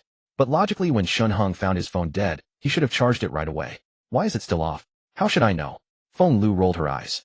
That bastard Su Chao won't even comfort me. The spark's gone. I gave you an opening, but since you don't care, don't blame me for choosing Shen Heng over you. Wait 5 minutes, then try calling Shen Heng again, Su Chao instructed. I'm tired, I'll nap for a bit. With that, he lay down on the bed. Feng Lu was furious. Fine. You're making me keep in touch with Shen Heng while you sleep. Who isn't tired in the middle of the night? Don't you dare sleep. Feng Lu roared. Su Chao opened his eyes with disgust. When we get to Shen Heng's and the main fighter, don't I need to conserve my energy? As a seasoned ladies' man, he caught Feng Liu's hint perfectly. But he had no intention of soothing her. Hungry and cold, and I still have to cater to your emotions. Besides, once I see Shen Heng, he'll strike first and take him out in one blow. Then it'll be Feng Liu's turn. In theory, he and Shen Heng were evenly matched in build and weight. If Shen Heng recovered, their fight could drag into a stalemate. That's where Feng Lu would come in. But how could Su Chao trust her? Earlier, Feng Lu had already wavered, wanting to abandon him. Fate must stay in my own hands. I need to kill Shen Heng in one decisive strike. He curled up under the blanket, eyes closed, but his mind raced. Feng Lu hadn't left yet, because she feared that if she did, he'd spill their affair to Shen Heng, ending in mutual destruction. But once Feng Lu stepped through Shen Heng's door, she'd be free to choose. Whichever side she favored would likely win. So it's best to ambush Shen Heng with a weapon, kill him, then turn around and take out Feng Lu too. Su Chao and Feng Lu lay on the same bed. One curled up, the other sitting on the edge. Just 2 days ago they were all over each other, but now they harbored hidden agendas. Meanwhile, Wang Qingguang crept to the second floor. The faint sound of Feng Ling's phone call had become clearer. Chenxi, I'm on the second floor now, where are you? Oh, I see you. Feng Ling spotted a figure waving frantically through a window. Her eyes lit up, and she hurried over. The clatter of high heels echoed through the hallway. Wang Qingguang crouched low, edging closer. Whoosh. Feng Ling pulled open the window, and a blast of cold air rushed in, making her shiver. But her heart raced with excitement. Finally, she was saved. Sis, let me help you. She reached out. No need, move the window aside. It's too cold out there. Lu Qinxi instructed, then nimbly leaped into the office. Wang Qingguang hid under a desk, trembling from the cold. Fortunately, after Lu Qinxi jumped in, she closed the window and unzipped her bag. I don't know your size, but these are all sportswear, oversized. They should fit. Get dressed quickly. Okay, thanks, sis. Feng Ling was touched. My name's Huo Miao, Su Chaos' cousin. She didn't forget to introduce herself. Lu Qinxi was puzzled. Didn't we just talk on the phone? I know you're Huo Miao. Feng Ling laughed, awkwardly coughed, and quickly pulled on the clothes. Since you can't ski, I only brought my snowboard. You'll stand on it and hold me tight. It'll take us home. Lu Qinxi instructed, but don't be too stiff. When I move a foot, follow my rhythm and lift yours lightly. Trust me, it's simple. Okay. Feng Ling nodded eagerly. Su Chao said you've been starving for days. Hey, race a sausage to tide you over. When we get back, he'll cook you some noodles. Lu Qinxi added. Sausage. Feng Ling grabbed the sausage Lu Qinxi offered, tore open the wrapper, and took a big bite. Slow down, don't choke. Lu Qinxi shook her head. Apart from training and hitting bars, she spent her time gaming at home. Lucky for her, she had stocked up on supplies just 2 days before the blizzard hit. But now with 2 people in the house and only snacks, the supplies would run out in 3 or 4 days. Lu Qinxi knew the scarcity of resources. Though not as insane as the prices in Shen Heng's Taiyuan neighborhood, they were still exorbitant. Take your time to warm up fully, then we'll head out. There's a supermarket on the way. We can climb in from the second floor and grab some food. Lu Qinxi patted the large bag on her back. She had planned ahead the bag held clothes, and once Huo Miao dressed it would be empty. Perfect for shopping at the supermarket. Great. Fong Ling nodded quickly. By the way, you're Su Chaos' cousin. He never mentioned you. Lu Qinxi asked, casually sensing that Fong Ling wasn't really his cousin. Probably some side piece. After all, Su Chao had easily hooked up with her. A man like that couldn't be as innocent as he seemed. Yeah, we had dinner together a few days ago. My company's far from his, and he's busy with work, so we only meet on weekends. Fong Ling answered calmly without missing a beat. I see. Lu Qinxi studied her face and accepted the answer. This girl wasn't much to look at. Even if she wasn't Su Chaos' cousin, she posed no threat to me. After a moment, Fong Ling said, okay, let's go. Lu Qinxi nimbly climbed out the window. Just as she turned to help Fong Ling, a sinister chuckle came from behind her. Fong Ling sneaking off without telling your boss. Afraid I won't let you go home. Fong Ling's body stiffened as if struck by lightning. Mr. Wong. She forced a dry laugh and quickened her pace to climb out. But before she could, a strong force yanked her back inside. Thud. Fong Ling hit the floor. Thanks to her thick clothes, it didn't hurt much. She scrambled up, glaring. What do you want? A few minutes won't hurt. Wang Qingguang smiled, his gaze shifting to Lu Qinxi at the window. Pretty lady, why not come in and have a chat? What do you want to talk about? Fong Ling asked nervously. Wang Qingguang chuckled lightly. Why you Fong Ling suddenly changed your name to Huo Miao? Huo Miao is also an employee of our company. You swapped names, even changed your surname. Upon hearing Wang Qingguang's words, Fong Ling's expression shifted abruptly. Damn it. Wang Qingguang must have overheard her phone call. She had felt someone was spying on her in the office earlier. It was this man. Shut up. You. Fong Ling's face turned pale, her voice fierce, yet trembling. Before she could finish, Lu Qinxi climbed back in through the window, closing it with a blank expression. I want to hear this too. Wang Qingguang smiled and nodded at Lu Qinxi. My name is Wang Qingguang. Fong Ling's. Her company's supervisor. As for Huo Miao, whom you came to rescue, she's already gone home. What do you mean? Lu Qinxi furrowed her brow. After hearing Wang Qingguang's words, she sensed something was off. Why would a woman named Huo Miao be called Fong Ling by this man? Thus, when Wang Qingguang suggested a talk, Lu Qinxi didn't hesitate to climb back. Before the blizzard 4 nights ago, Huo Miao was indeed trapped at the company. But later during the sleet, her husband came to pick her up. Wang Qingguang's face darkened as he mentioned Huo Miao's name. Unsure of Lu Qinxi's relationship with Huo Miao, he dared not reveal his hatred. Yet if this woman had never met Huo Miao, why had she come to fetch her? Her husband? Lu Qinxi was puzzled. Su Chao hadn't told her any of this. Yes, her husband's name is Su Chao, that's right. Wang Qingguang slapped his forehead. Lu Qinxi staggered, shouting, no, that's impossible. Why not? We all knew Huo Miao had a boyfriend named Su Chao. We just didn't realize they'd secretly married without inviting any of us colleagues.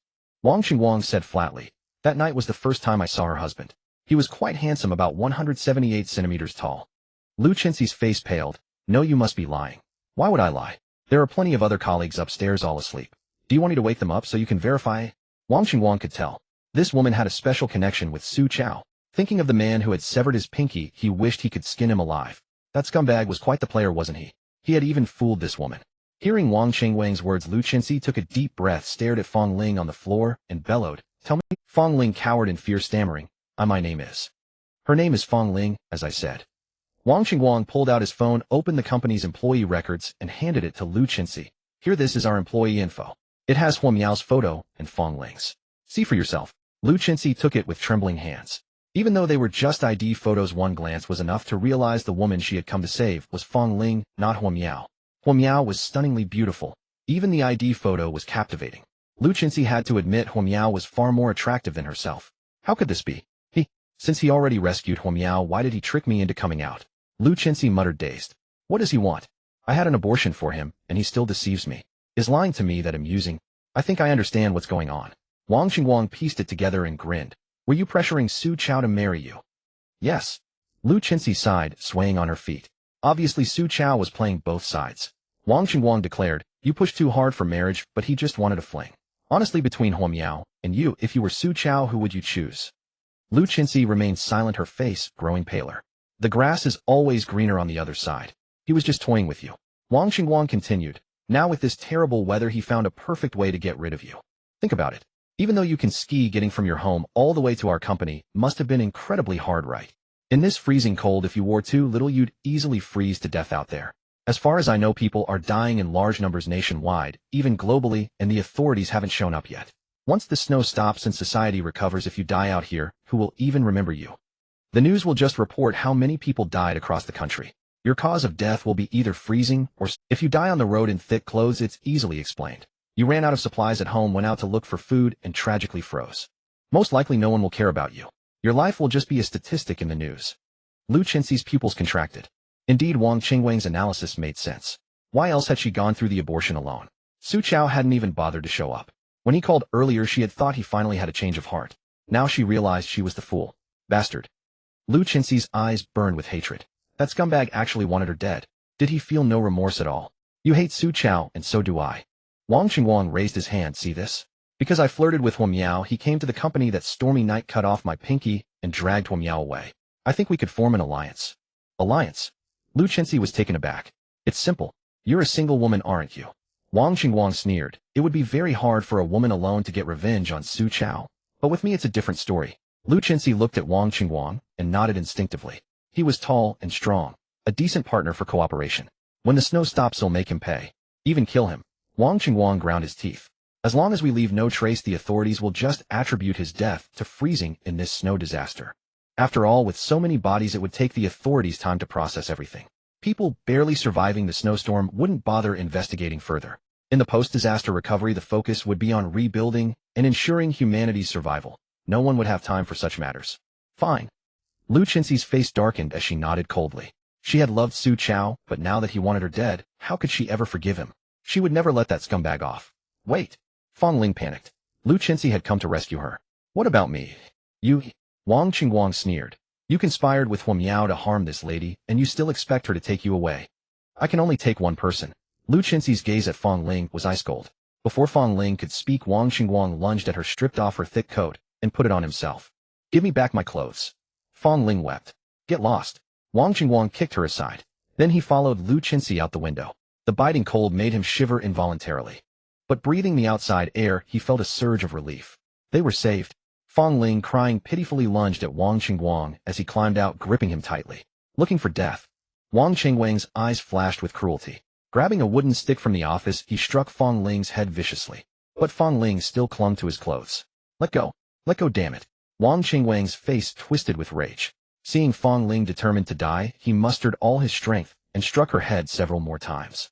Only when Fang Ling went limp and slumped against the window did Wang Qingwang snort, move behind Lu Chenxi, and hold her tightly. Let's go, beautiful, Wang Qingwang said. Lu Chenxi's expression was complicated. She nodded slightly, then said awkwardly, don't hold me so tight. I can't help it. This coat is too small, the zipper won't close. Holding you keeps the cold wind out. Otherwise I'd freeze to death before we reach your place. Wang Qingwang hugged her even tighter. There's a decent-sized supermarket nearby. Let's check it out, grab some food, and you'll find some proper clothes. All right. Lu Chenxi said no more. Leading Wang Qingwang, she skied slowly into the distance. Behind them on the second floor, Fang Ling lay motionless against the window as the cold wind howled.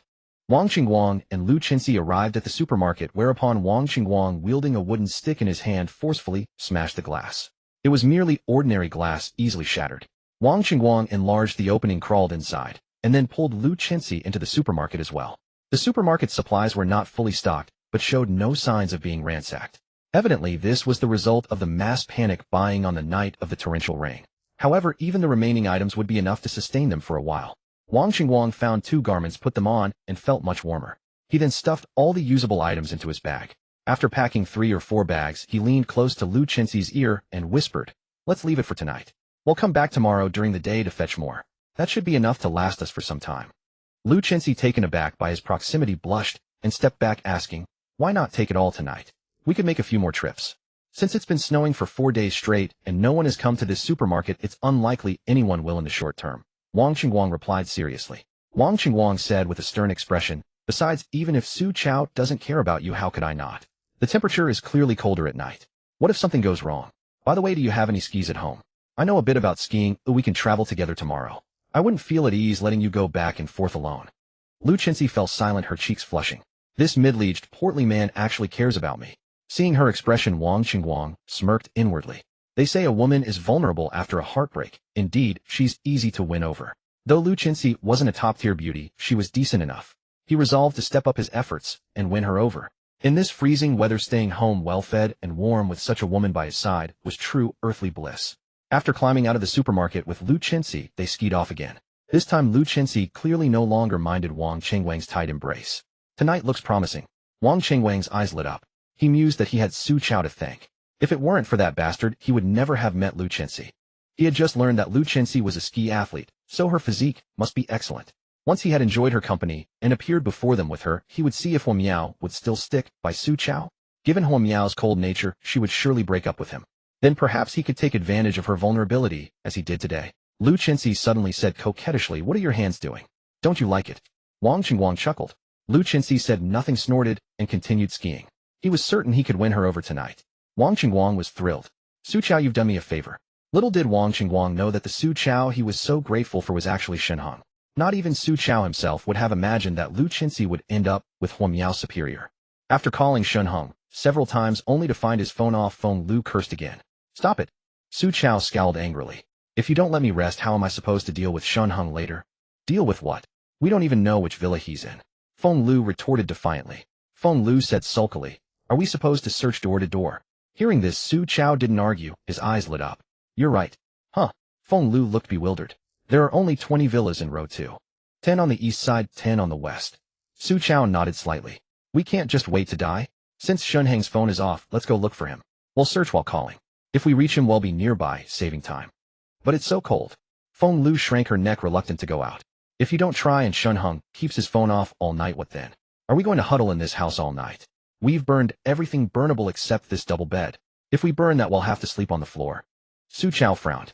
"If we make an effort, we might stay there tonight. But if we don't try, we'll definitely be stuck here tonight." Feng Lu reluctantly nodded. "Let's go." Wrapped in quilts and carrying flashlights, Su Chao and Feng Lu descended the stairs. Shen Heng was unaware that Wang Qingwang, who in his past life would have frozen to death if the company had been saved, because he, like a butterfly flapping its wings, had rescued Huo Miao, thereby altering fate and saving Wang Qingwang as well. Moreover, Wang Qingwang now harbored hatred and sought to kill him, the Su Chao. At that moment, he was holding the soft and fragrant Huo Miao. After turning off his old phone, he browsed through the new one with the WeChat alternate account.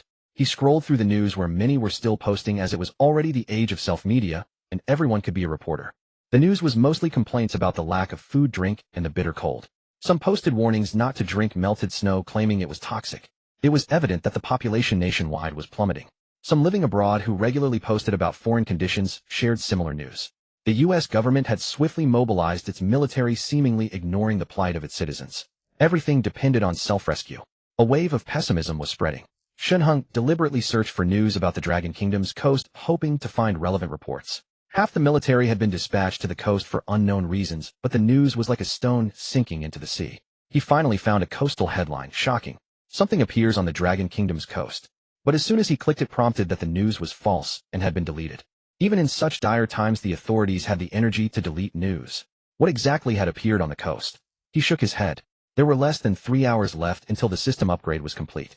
He hadn't even been intimate with Huo Miao, fearing exhaustion would make him fall into a deep sleep. He only wanted to stay awake until past 2 in the morning to buy the ability fruit as soon as the system upgraded. Just then his phone suddenly rang. Shen Heng frowned. The alternate account Harmony Brings Wealth had added many residents of the community. But everyone knew that when the Harmony Brings Wealth Big Shot hadn't posted in the group, no one was to disturb him.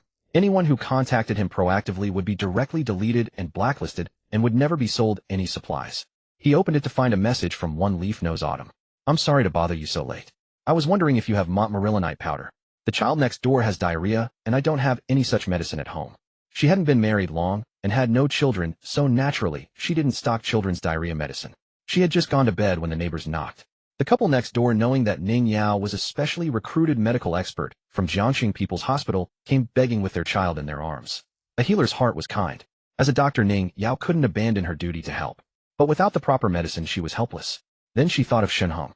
On a whim, she sent him a message. "I have it. 1 box for 50000." Shen Heng replied indifferently. 50000. It's 15 at the hospital. You. Then go buy it at the hospital. Shen Heng sneered, retorting bluntly. "I'm just a businessman. Do you think I'm some kind of saint? Do you know that because you sold those 3 medicines for 200, the father of that resident grass on the plane died?" Ning Yao said indignantly. "You could have sold them cheaper. Even at 1000 a box, his father might not have died. Are you really that money-grubbing?" "Huh. He was the one who said he'd pay 200 to save his father, so I naturally assumed he had that much money." Shen Heng said disdainfully. "But when I named the price, he hesitated and didn't buy. His father's death has nothing to do with me. Dr. Ning, you should ask him between a chance to save his father and 200. He chose the money. How is that my fault?" Ning Yao was speechless. After a long pause, she sent another message, this time a voice note. Can you make it cheaper this time?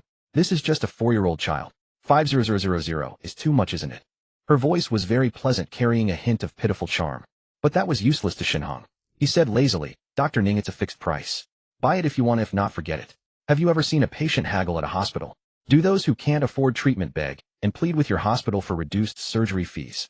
If you want to play the saint, spend your own money. But don't guilt-trip me. I'm a businessman.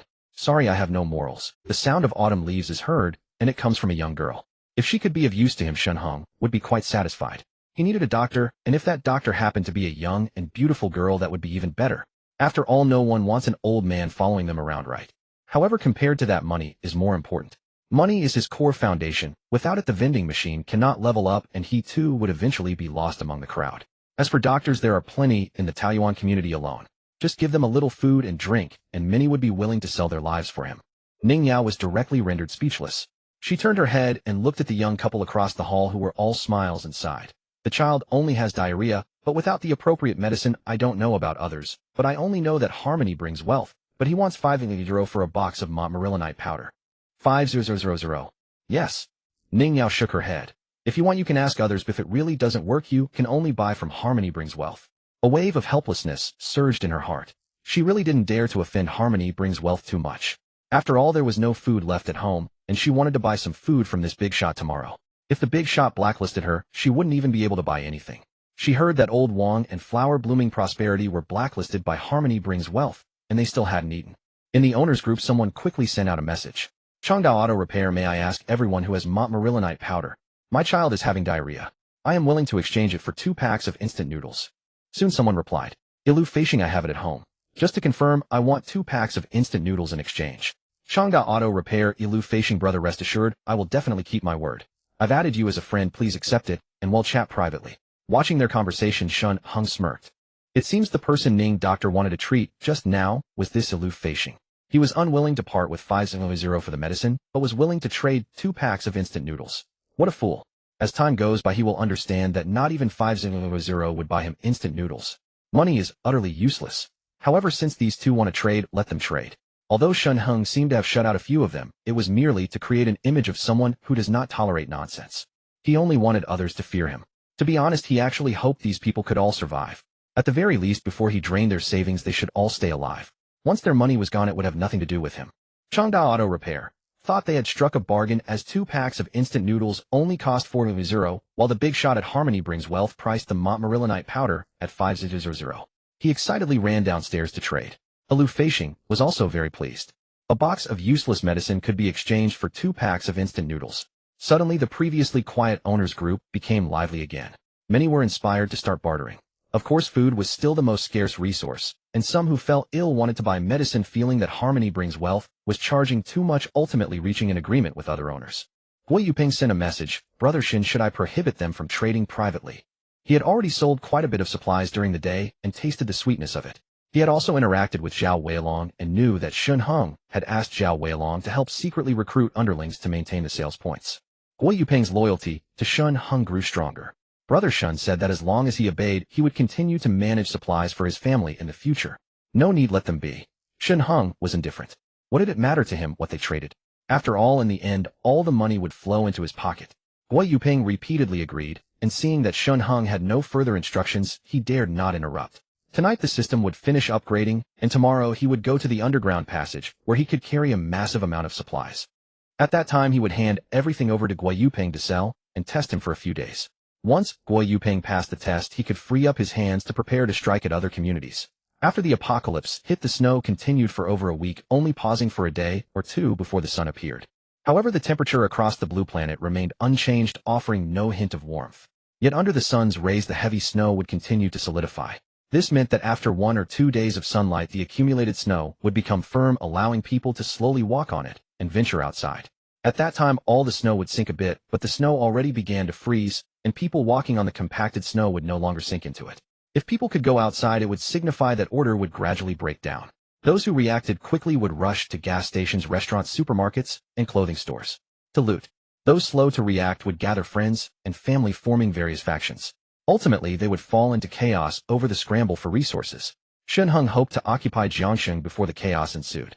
Or rather, he aimed to take over most of Jiangsheng's residential areas. What level would the vending machine rise to then? In the adjacent villa, no. Three sisters Yang Jinxian and Yang Mushuan were curled up in the basement. It wasn't that they didn't want to stay upstairs, it was simply too cold. Instead, they found the basement covered in snow to be somewhat warmer. In the room on the second basement level, the floor was covered with sofa cushions and thick mattresses and blankets were laid on top. In front of the two were some snack bags along with the shells of seafood that Shen Heng had previously given them. Not far away, a fire was burning. Yang Jinxian ruthlessly moved down a table from the house and directly set it on fire for warmth. This was a branded table that had cost her several thousand. But in such weather, if she didn't figure out a way to start a fire for warmth, what good was it, no matter how valuable it was? Using the fire, the two also roasted the seafood that Shen Heng had given them, enjoying a hearty meal. There was no drink at home, and when thirsty, they could only sip on red wine. That's right. In the past, people might have thought it ridiculous to quench thirst with red wine, but under the apocalypse it had become a possibility. With only red wine left at home, the sisters were afraid of getting drunk without anyone to watch the fire, so they could only eat small bites, trying not to choke on the food. They would only take a small sip when extremely thirsty. All the thick blankets at home had been taken down and wrapped in cotton blankets. They were still relatively warm. But how long would such days last? Over the past couple of days, they occasionally went upstairs to check, but the weather showed no signs of change, and the heavens relentlessly continued to snow. The food at home was visibly running low. What should they do? The sisters stared at the flames in silence. Yang Jinxian recalled the WeChat message that Huamiao had sent her. She didn't know why, but she quietly opened the chat history with Huamiao. Would you be willing to be my boyfriend's girlfriend? When Yang Jinxian received this message, she thought Huamiao had lost her mind. She was stunned for a moment before replying to Huamiao with a. Soon Huamiao sent a new message. There were no words, only a plethora of pictures. There were images of Huamiao cooking various delicious meals for 3 meals a day, as well as photos of her in pajamas. There were also pictures of Shen Heng hugging Huamiao while watching television and Huamiao's selfies. In the photos, Shen Heng was also wearing thin pajamas, his hair damp, as if he had just taken a shower. Yang Jinxian could hardly believe it. However, upon closer inspection, both Huamiao and Shen Heng had rosy, clean complexions. How could they look so fresh while she hadn't bathed for 4 days? She felt scruffy and thought she must smell. There was even a selfie of Huamiao in the bathroom, using various luxury cosmetics to care for her skin, and she was even wearing a face mask. How could they be living so well? Yang Jinxian had no idea how many times she had looked at these few photos. In the stillness of the night, her envy reached new heights. Shen Heng's beautiful girlfriend actually asked her such a question. Although it wasn't explicitly stated, Yang Jinxian was well aware. As long as she and her sister agreed, they would open the door wide and let them stay at their house. The scene of the main wife fighting against the mistress wouldn't occur. Instead, they would coexist harmoniously. After all, the one inviting her was Shen Heng's girlfriend. Wait. Yang Jinxian suddenly furrowed her brows. The person sending the message couldn't possibly be Shen Heng himself, could it? Could it be that they were playing some kind of game and deliberately sent this to me? That must be it. The younger generation's thinking is something I can hardly keep up with. She awkwardly chuckled at herself. She had actually taken it seriously earlier. At this moment, Yang Mushuan, who was silently scrolling through her phone, suddenly looked up at her sister with a puzzled expression. Sister, just now Huamiao added me as a friend. She's Shen Heng's girlfriend. She wanted me to ask you how you were considering the question she asked you before. Why haven't you replied? Sister, what question did she ask? When I asked her, she was all mysterious and just told me to. Hearing her sister's inquiry, Yang Jingshuan's body trembled. She replied awkwardly, nothing, it's nothing. Moi. Yang Mushuan asked suspiciously, what did you and Huamiao have to talk about? What did she ask you? I said it's nothing. Yang Jinxian frowned. Just drop it, I'll reply to her. Seeing that her sister seemed a bit annoyed, Yang Mushuan said no more, got up to add 2 table legs to the fire, and then lay back down on the mattress. Yang Jinxian stared at the photos Huamiao had sent on her phone. After those photos, she hadn't replied, and Huamiao hadn't sent anything else. Now she had even added her sister and asked her sister to urge her to respond. How was she supposed to answer that? Yang Jinxian knew her sister was very curious. If she didn't reply to Huamiao, Huamiao might message her sister again. Then her sister would surely press her for answers. She had no choice but to send Huamiao a message on her phone. What do you mean? Sister Jean, I only asked you one question. Huamiao quickly replied. Do you and Mushuan want to come to our place? Yang Jingshuan's face twitched. She subtly glanced up at her sister. Seeing that Yang Mushuan seemed absorbed in her phone, she hurriedly replied, I don't understand you at all. What do you mean by be your husband's girlfriend?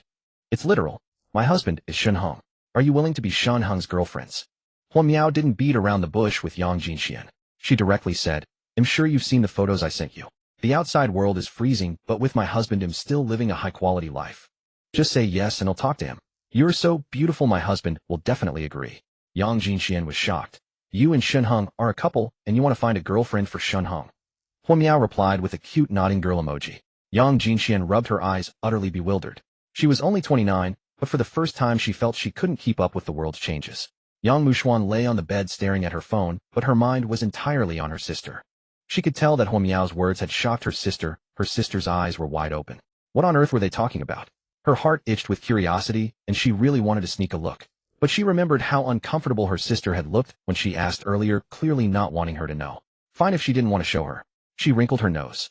Are you really Huo Miao? After a long pause, Yang Jinxian typed. Did Shen Heng brainwash you? Do you even know what you're saying?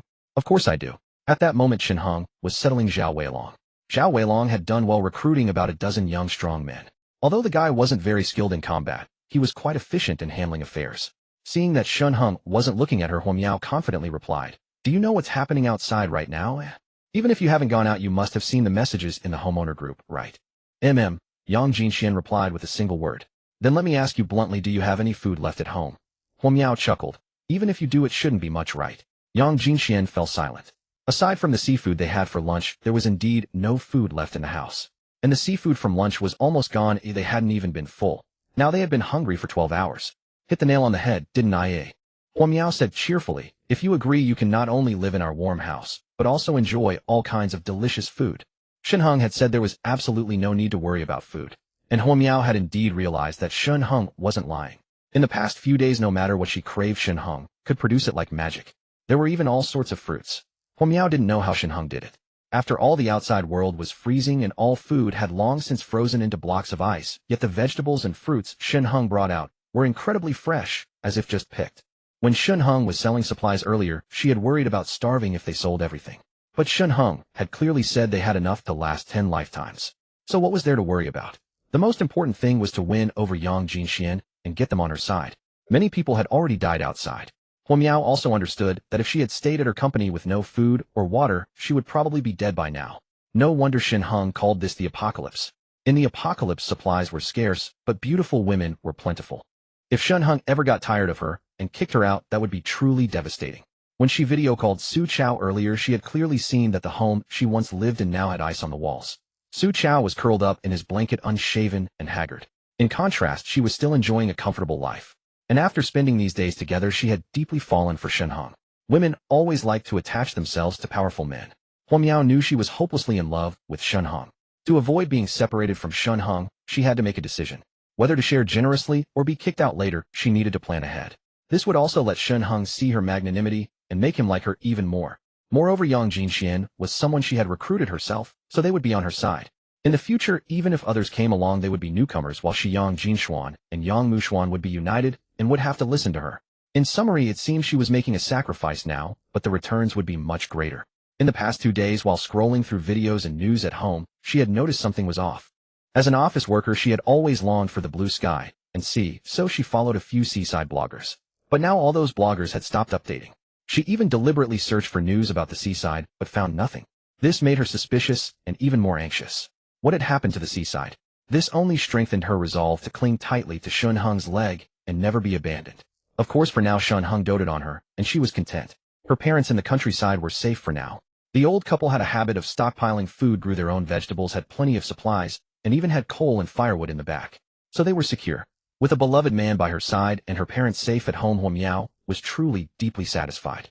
Therefore, she was even more unwilling to lose her current life. Yang Jingshuan's face stiffened. She naturally had no idea about Huo Miao's thoughts. She only thought this woman had gone mad. How could she come up with such a crazy idea? She had thought the snow disaster outside was maddening enough, but Huo Miao's idea was even crazier. She simply couldn't fathom it. Are you pitying me? Trying to get me to trade supplies this way while currying favor with Shen Heng? Yang Jinxian suppressed her anger. Sorry, but I don't know if you've been following the homeowner group. There's a big shot in the group selling supplies. It's not cheap, but I think I can manage for now. She could contact Huqi Shinkai to buy some supplies. But she was afraid that if she left, the Song family lackeys next door who were watching her would take the chance to rob her. Although she wasn't sure why they hadn't broken down her door yet, Yang Jinxian was still very cautious and dared not go out. Unexpectedly, Huo Miao sent a string of silvery laughter. What are you laughing at? Yang Jinxian frowned. Sister Jean probably doesn't know yet, but Huqi Shinkai is my husband Shen Heng. Huo Miao chuckled lightly. And you've probably heard that a few people have been blacklisted by my husband and can't buy supplies anymore. Tell me, if I ask my husband not to sell you supplies, what will you do? What? Yang Jingshuan's eyes widened again. Hachi Shenkai was actually Shen Heng. She subconsciously wanted to refute, but then remembered the photos Huo Miao had sent, and fell silent. Huo Miao had no reason to lie to her. She could verify it directly with Shen Heng. Besides, Huo Miao's standard of living was indeed exceptionally high. No one else had water to drink, yet Huo Miao could even take a bath. I haven't offended you, have I? Besides, on the night of the storm, I lent my car to Shen Heng, so he could pick you up. Otherwise, you'd have frozen to death at your company by now. Yang Jinxian gritted her teeth. Huo Miao replied with a smile, that's exactly why I want to thank you, sister, by letting you enjoy the good life too. Yang Jinxian nearly spat blood. Was that her idea of letting her enjoy a good life? She would never. She wanted to refuse, but then she looked up at her sister. Mu Xuan was following her, still alive but disheveled, without any semblance of a proper girl. She had even made her suffer from hunger. She was truly a terrible sister. Yang Jinxian clenched her fists. After a long while she asked in despair, please don't do this. I can agree to your request, but my sister is still young. One down. Huo Miao's face beamed with delight. At that moment Shen Heng turned his head and asked, what are you laughing at, darling? Nothing, just saw something amusing. Huo Miao waved her hand dismissively. Shen Heng didn't suspect a thing, knowing that Huo Miao was now entirely devoted to him. Even if he didn't check her phone, she would never betray him. Zhao Weilong had performed exceptionally well today. He had recruited quite a few underlings and was diligently handling the acquisition of greenery. His home was already piled high with potted plants. Fearing the plants might freeze at Zhao Weilong's place, Shen Heng instructed him to deliver them the next day. Zhao Weilong quickly agreed. He was now deeply terrified of Shen Heng. Shen Heng had a gun. He was no ordinary boss. Moreover, the boss had promised that as long as he worked hard, he wouldn't starve. Though Shen Heng had blinded one of his eyes, Zhao Weilong dared not harbor any resentment. Just then Shen Heng's phone buzzed again. Someone was requesting to add him as a friend.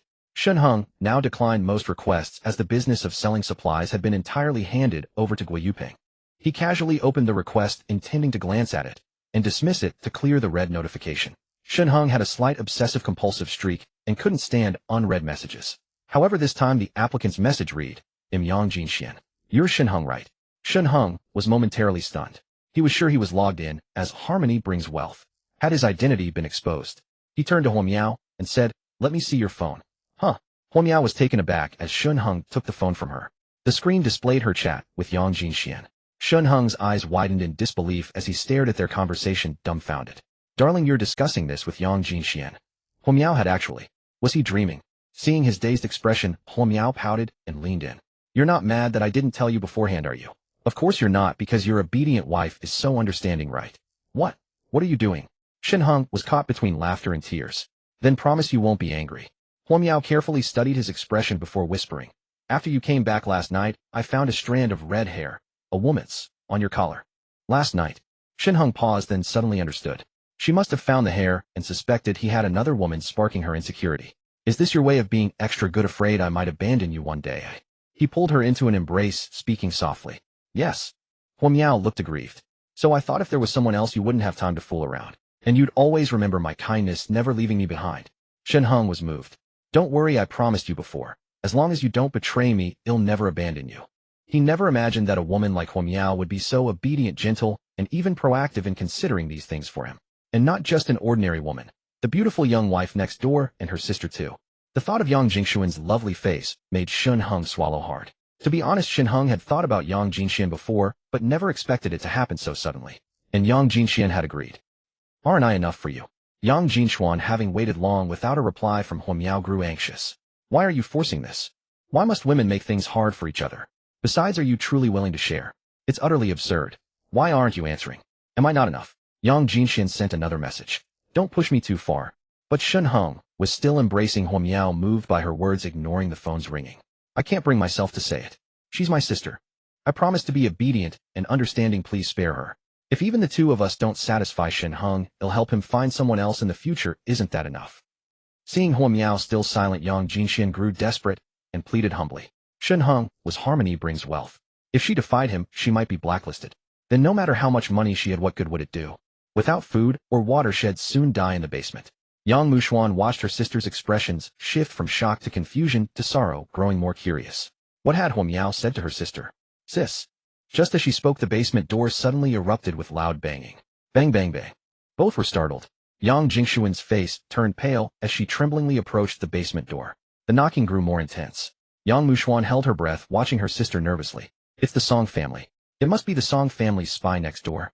There had been no movement for days, so why were they knocking now in the dead of night? Had they run out of patience? Or had the neighbor's watcher also run out of supplies and wanted to forcibly take them away? But outside was a frozen wasteland. Had Song Zhengming brought people on a snowmobile? Yang Jingshuan's thoughts raced her mind in turmoil. She peered through the peephole, but it was pitch black outside. She couldn't see a thing. Her heart skipped a beat. The peephole was blocked. Outside, Su Chao and Feng Lu huddled under blankets shivering.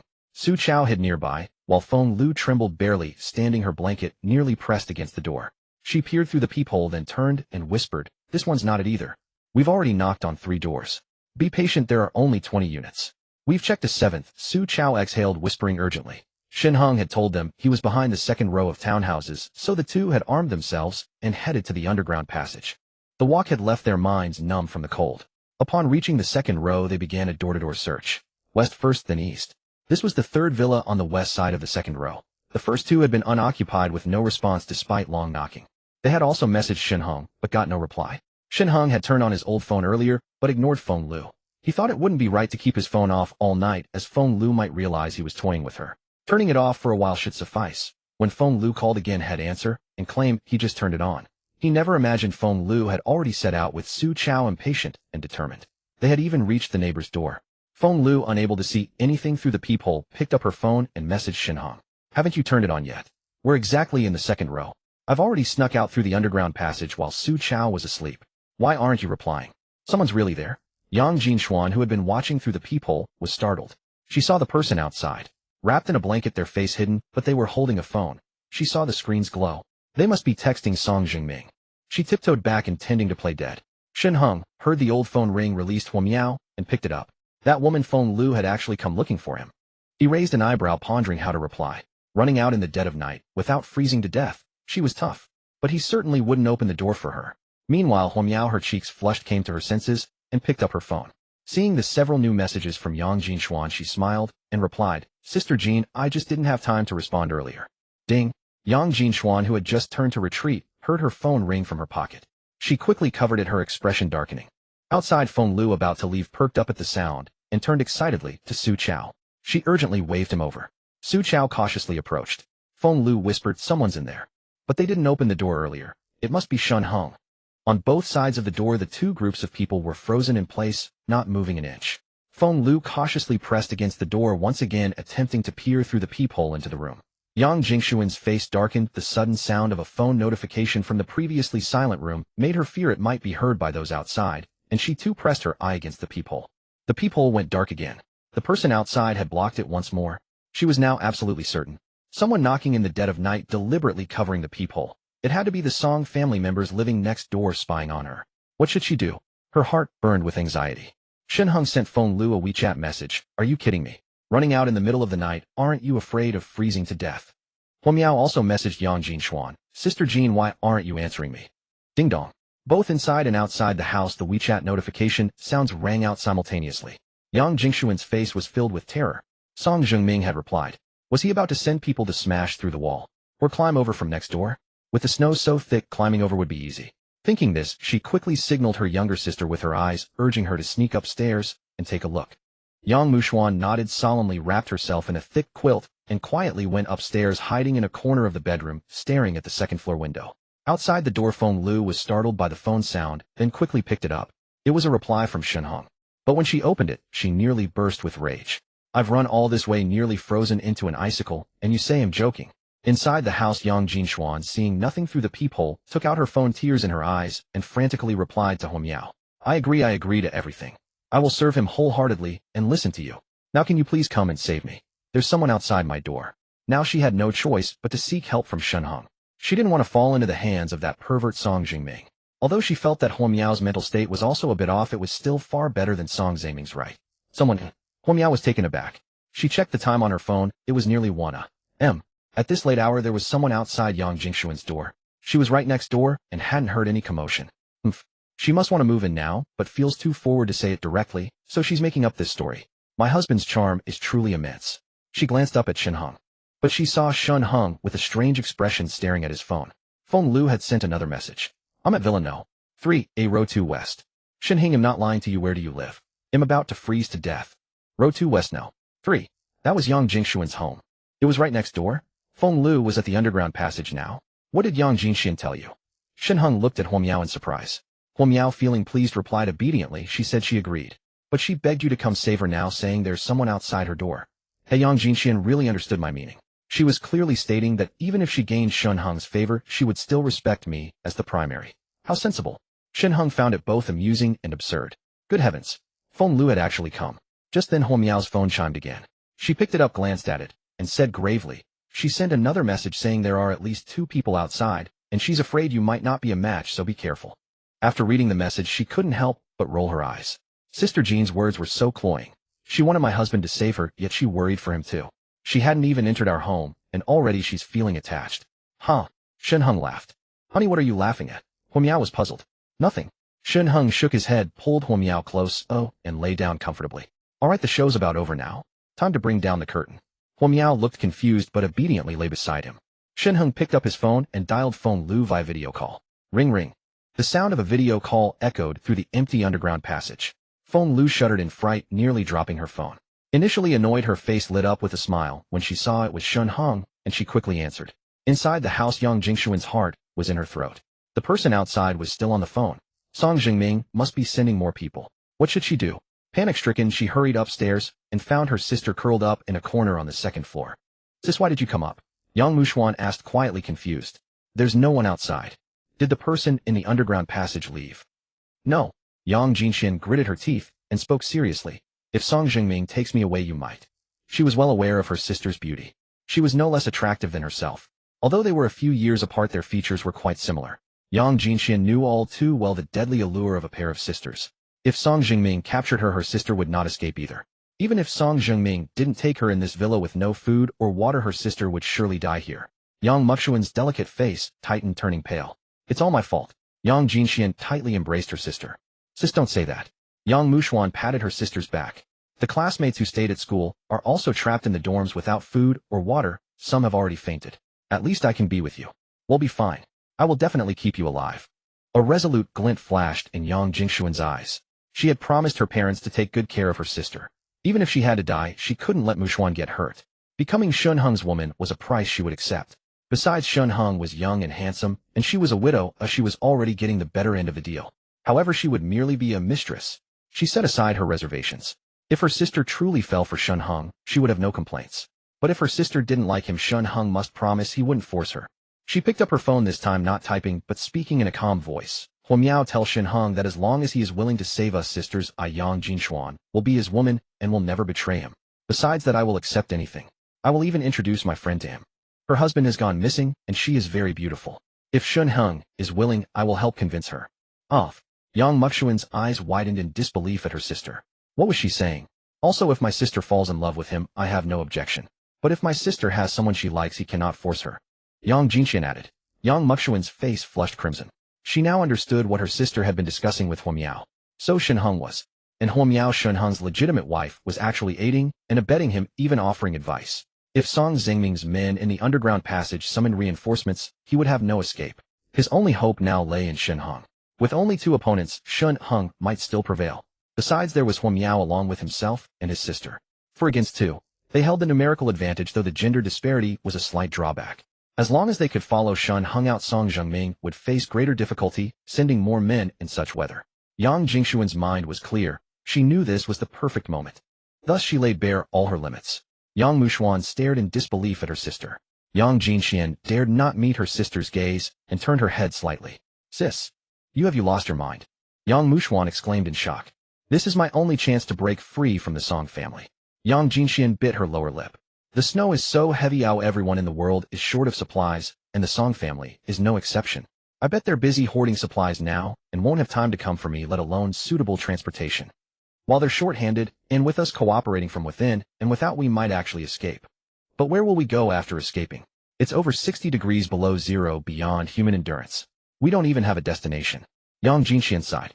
Shen Heng is the harmony brings wealth vendor in the neighborhood. With all his supplies, he can certainly feed us both. Besides, his home is warm, and we can survive. When our parents passed away, I silently vowed to protect you no matter what. Yang Muxuan's eyes reddened. Sis. They embraced. The video call was quickly connected. Seeing Shen Heng's yawning face in the bright room, Feng Lu was almost furious. She had braved the cold to come all this way, and he was sleeping. Moreover, Shen Heng's shoulder was exposed, covered only by a thin blanket. Clearly his room was as warm as spring. She was green with envy. Shen Heng, where exactly do you live? I want to get in quickly. I'm freezing to death. Though displeased, Feng Lu dared not show anger. She forced a smile, exhaling steam, her voice trembling as she stomped her feet. Beside her stood Su Chao, equally shivering, silent, and afraid to be seen by Shen Heng. Are you in the underground passage? Shen Heng raised an eyebrow. Yes, yes. Huff. Feng Lu nodded repeatedly. I'm at West Row 2, Stall 3. Are you alone? Shen Heng asked again. Of course.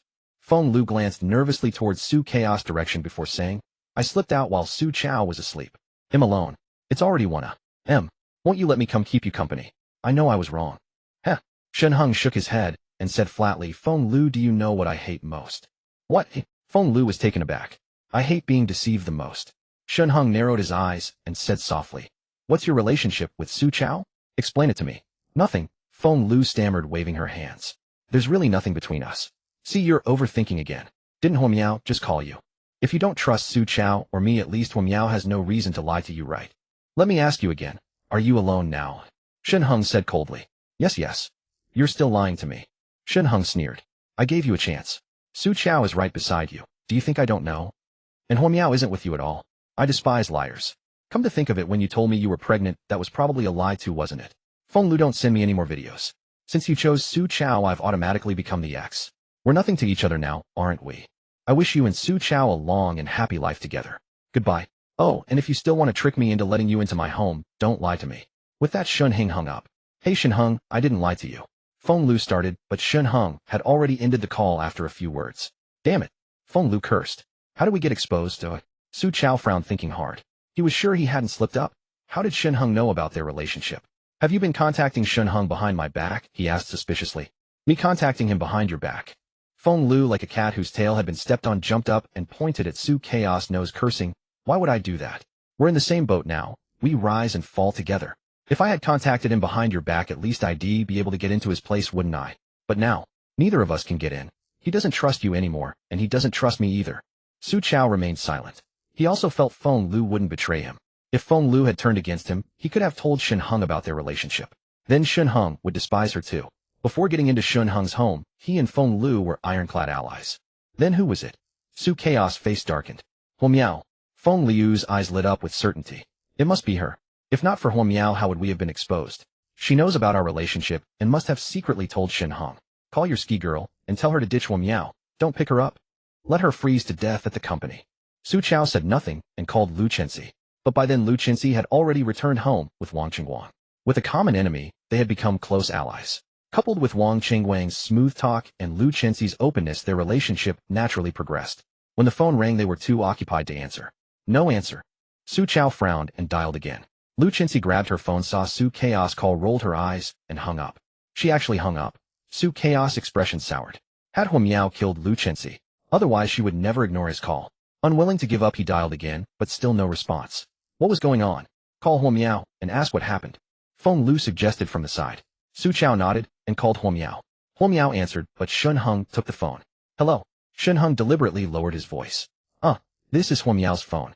Who are you? Su Chao was stunned and didn't recognize Shen Heng's voice. Shen Heng chuckled, then spoke in a low, husky tone. She's tired. She's already asleep. Boom. Su Chaos' mind went completely blank. He didn't even register Shen Heng hanging up the phone. Huo Miao. There was a man beside Huo Miao. How could this be? Hadn't Lu Chenxi gone to pick her up from the company? Hadn't they agreed on this? Why was Lu Chenxi not answering his calls and had blocked him while there was a man beside Huo Miao? What was going on? That deep voice echoed in his ears. She's tired, already asleep. It was driving him insane. He had been with Huo Miao for half a year, yet he had never managed to fully win her over. And now she was sleeping with a man he didn't even know. His head was buzzing, his whole body frozen like an ice sculpture. What's wrong? Feng Lu asked anxiously. I don't know. Su Chao stammered. Don't know? You useless fool, can't even make a simple phone call. Feng Lu cursed. As soon as she spoke, she regretted it a little.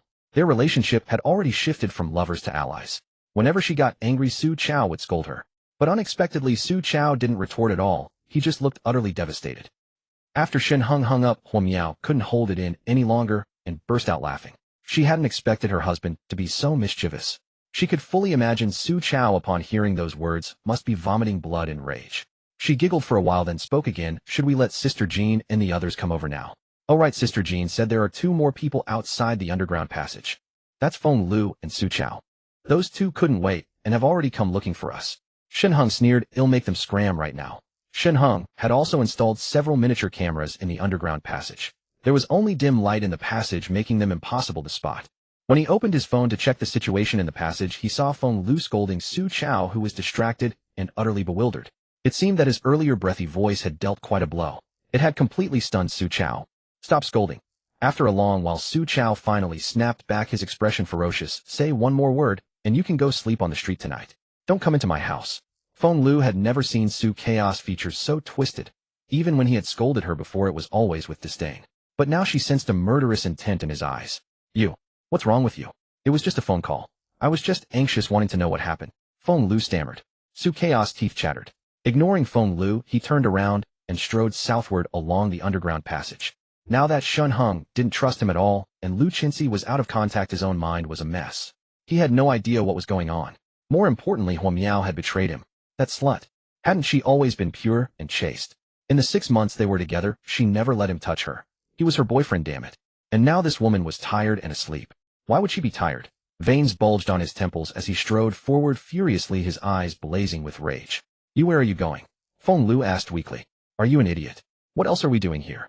Shen Heng clearly doesn't want to let us in. If you want to stay, be my guest. I'm going back. Su Chao didn't even turn around. Hey, wait for me, I'm coming too.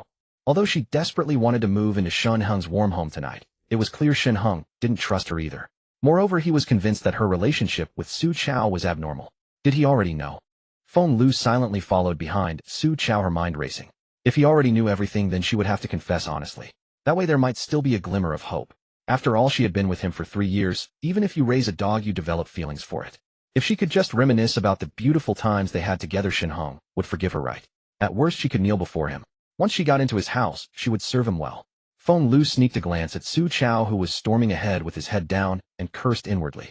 Su Chao was a complete waste. Early tomorrow morning, she would sneak away and confess everything to Shen Heng. This time it would be a true parting of ways. Watching the 2 leave through the surveillance feed, Shen Heng put on his clothes and walked into the underground passage. Arriving at the basement entrance of the neighboring Villa No. 3A, Shen Heng knocked on the door and sent a message to Yang Jinxian. The people are gone. It's me outside. Open the door. After receiving the WeChat message, Yang Jinxian breathed a sigh of relief. But then a wave of anxiety washed over her. It was Shen Heng outside the door. Was she really going to go with him? Thinking about Song Zhengming's relentless pestering, she made up her mind. Yang Jinxian pulled her sister along to the basement and peeked through the peephole. Indeed, it was only Shen Heng. She opened the door, and the moment she saw him, her face flushed crimson. Recalling the request she had agreed to from Huo Miao, she still found it unbelievable. Let's go. Seeing Yang Jinxian acting so coy and remembering the messages she had sent Huo Miao, Shen Heng could no longer contain himself. He stepped forward, grabbed Yang Jingshuan's hand, and said, let's go. Held by Shen Heng's large hand, Yang Jingshuan's face grew even redder. She instinctively followed him, leading her sister away. Shen Heng, do I have to call you brother-in-law from now on? Yang Mushuan, on the other hand, was a bit mischievous, winking at Shen Heng. Before Shen Heng could speak, Yang Jinxian shot her sister a glare. Shut up. Haha, brother-in-law, my sister is blushing. Yang Mushuan laughed. Keep your voice down. What if those 2 come back? Yang Jinxian quickly tugged at her sister. Don't worry. Shen Heng waved his hand, offering no explanation. Strictly speaking, Feng Lu and Su Chao had come looking for him. But judging by Yang Jingshuan's demeanor, it seemed someone was watching her, leading her to act rashly out of desperation. It worked out well for him. However, after a few steps, Shen Heng paused at the basement entrance of Villa No. 4. Yang Jinxian and Yang Muxuan's expressions grew tense as they urged in low voices, let's hurry up and go. Go where? Shen Heng was a bit puzzled.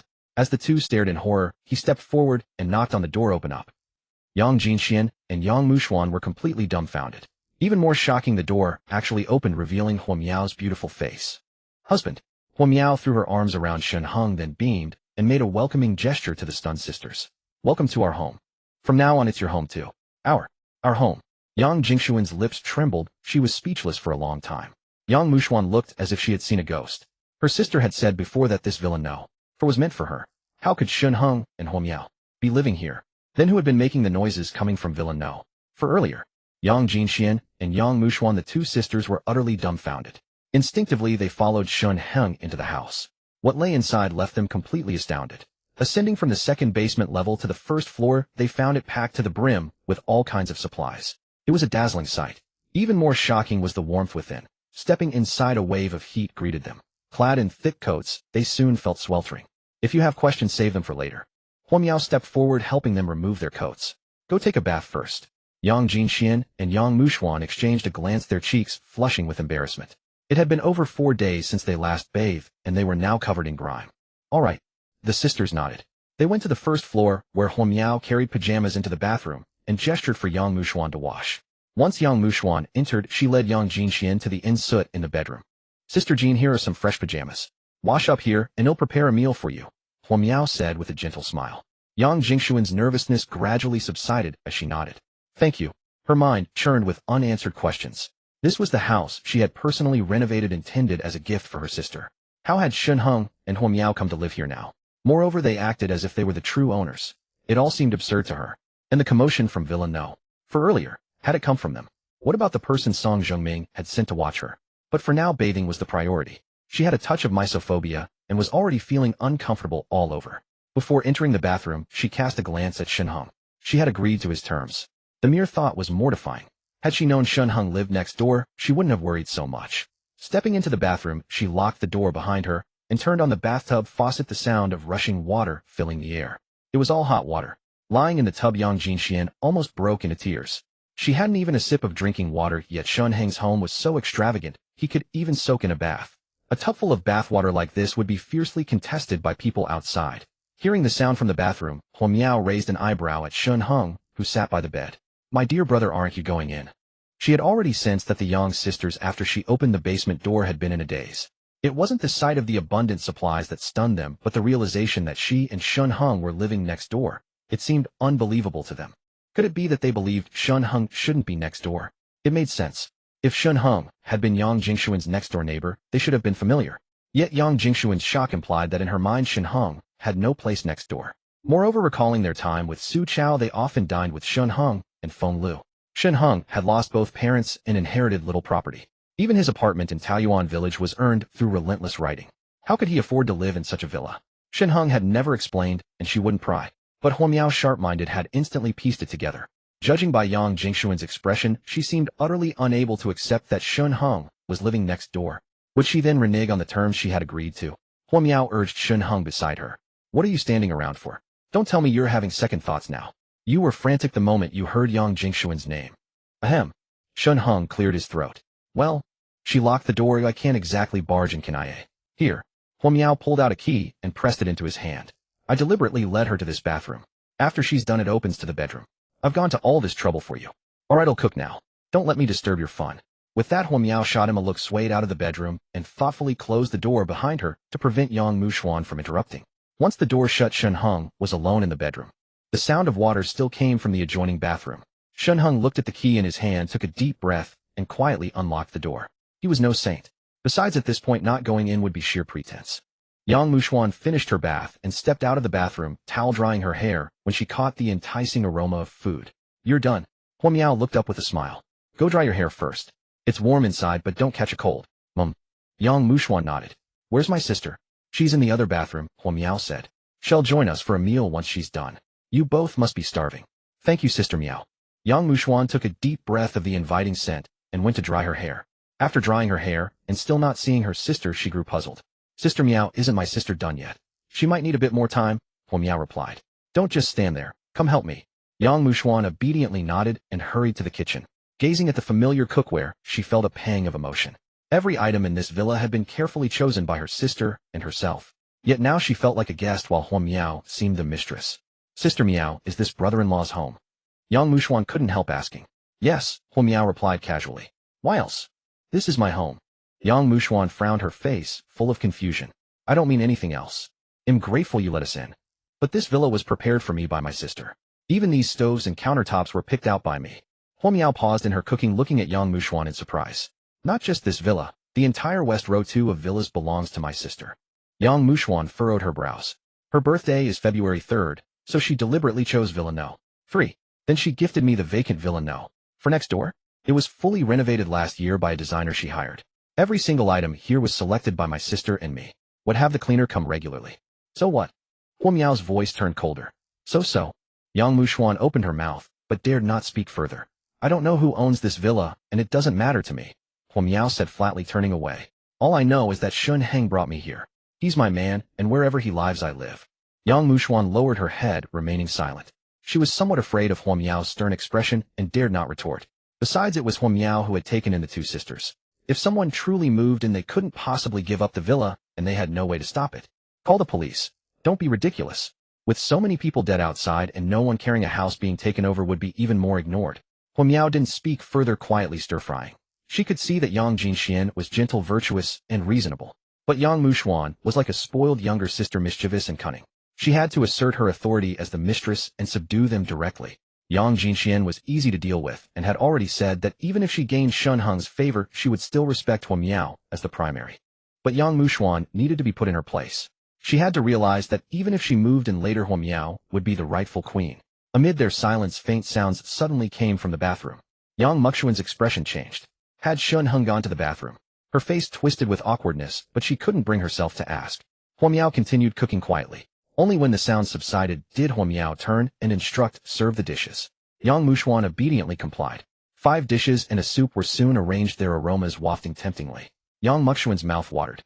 She longed to sneak a bite. Shredded pork with peppers, stir-fried mushrooms with bok choy, minced pork, eggplant, cola chicken, wings, a cold dish of spiced beef, and a steaming pot of tofu, and 3 delicacies soup. The mingling scents made her want to swallow her own tongue. But Huo Miao hadn't picked up her chopsticks yet, so she dared not eat, first waiting quietly. After a while, Yang Jinxuan, her face flushed, timidly followed Shen Heng to the dining table. Seated at the table, Huo Miao had already served soup for everyone. Shen Heng, Yang Jinxian began softly. But before she could finish, Huo Miao interrupted. Sister Jean, you should call him hubby.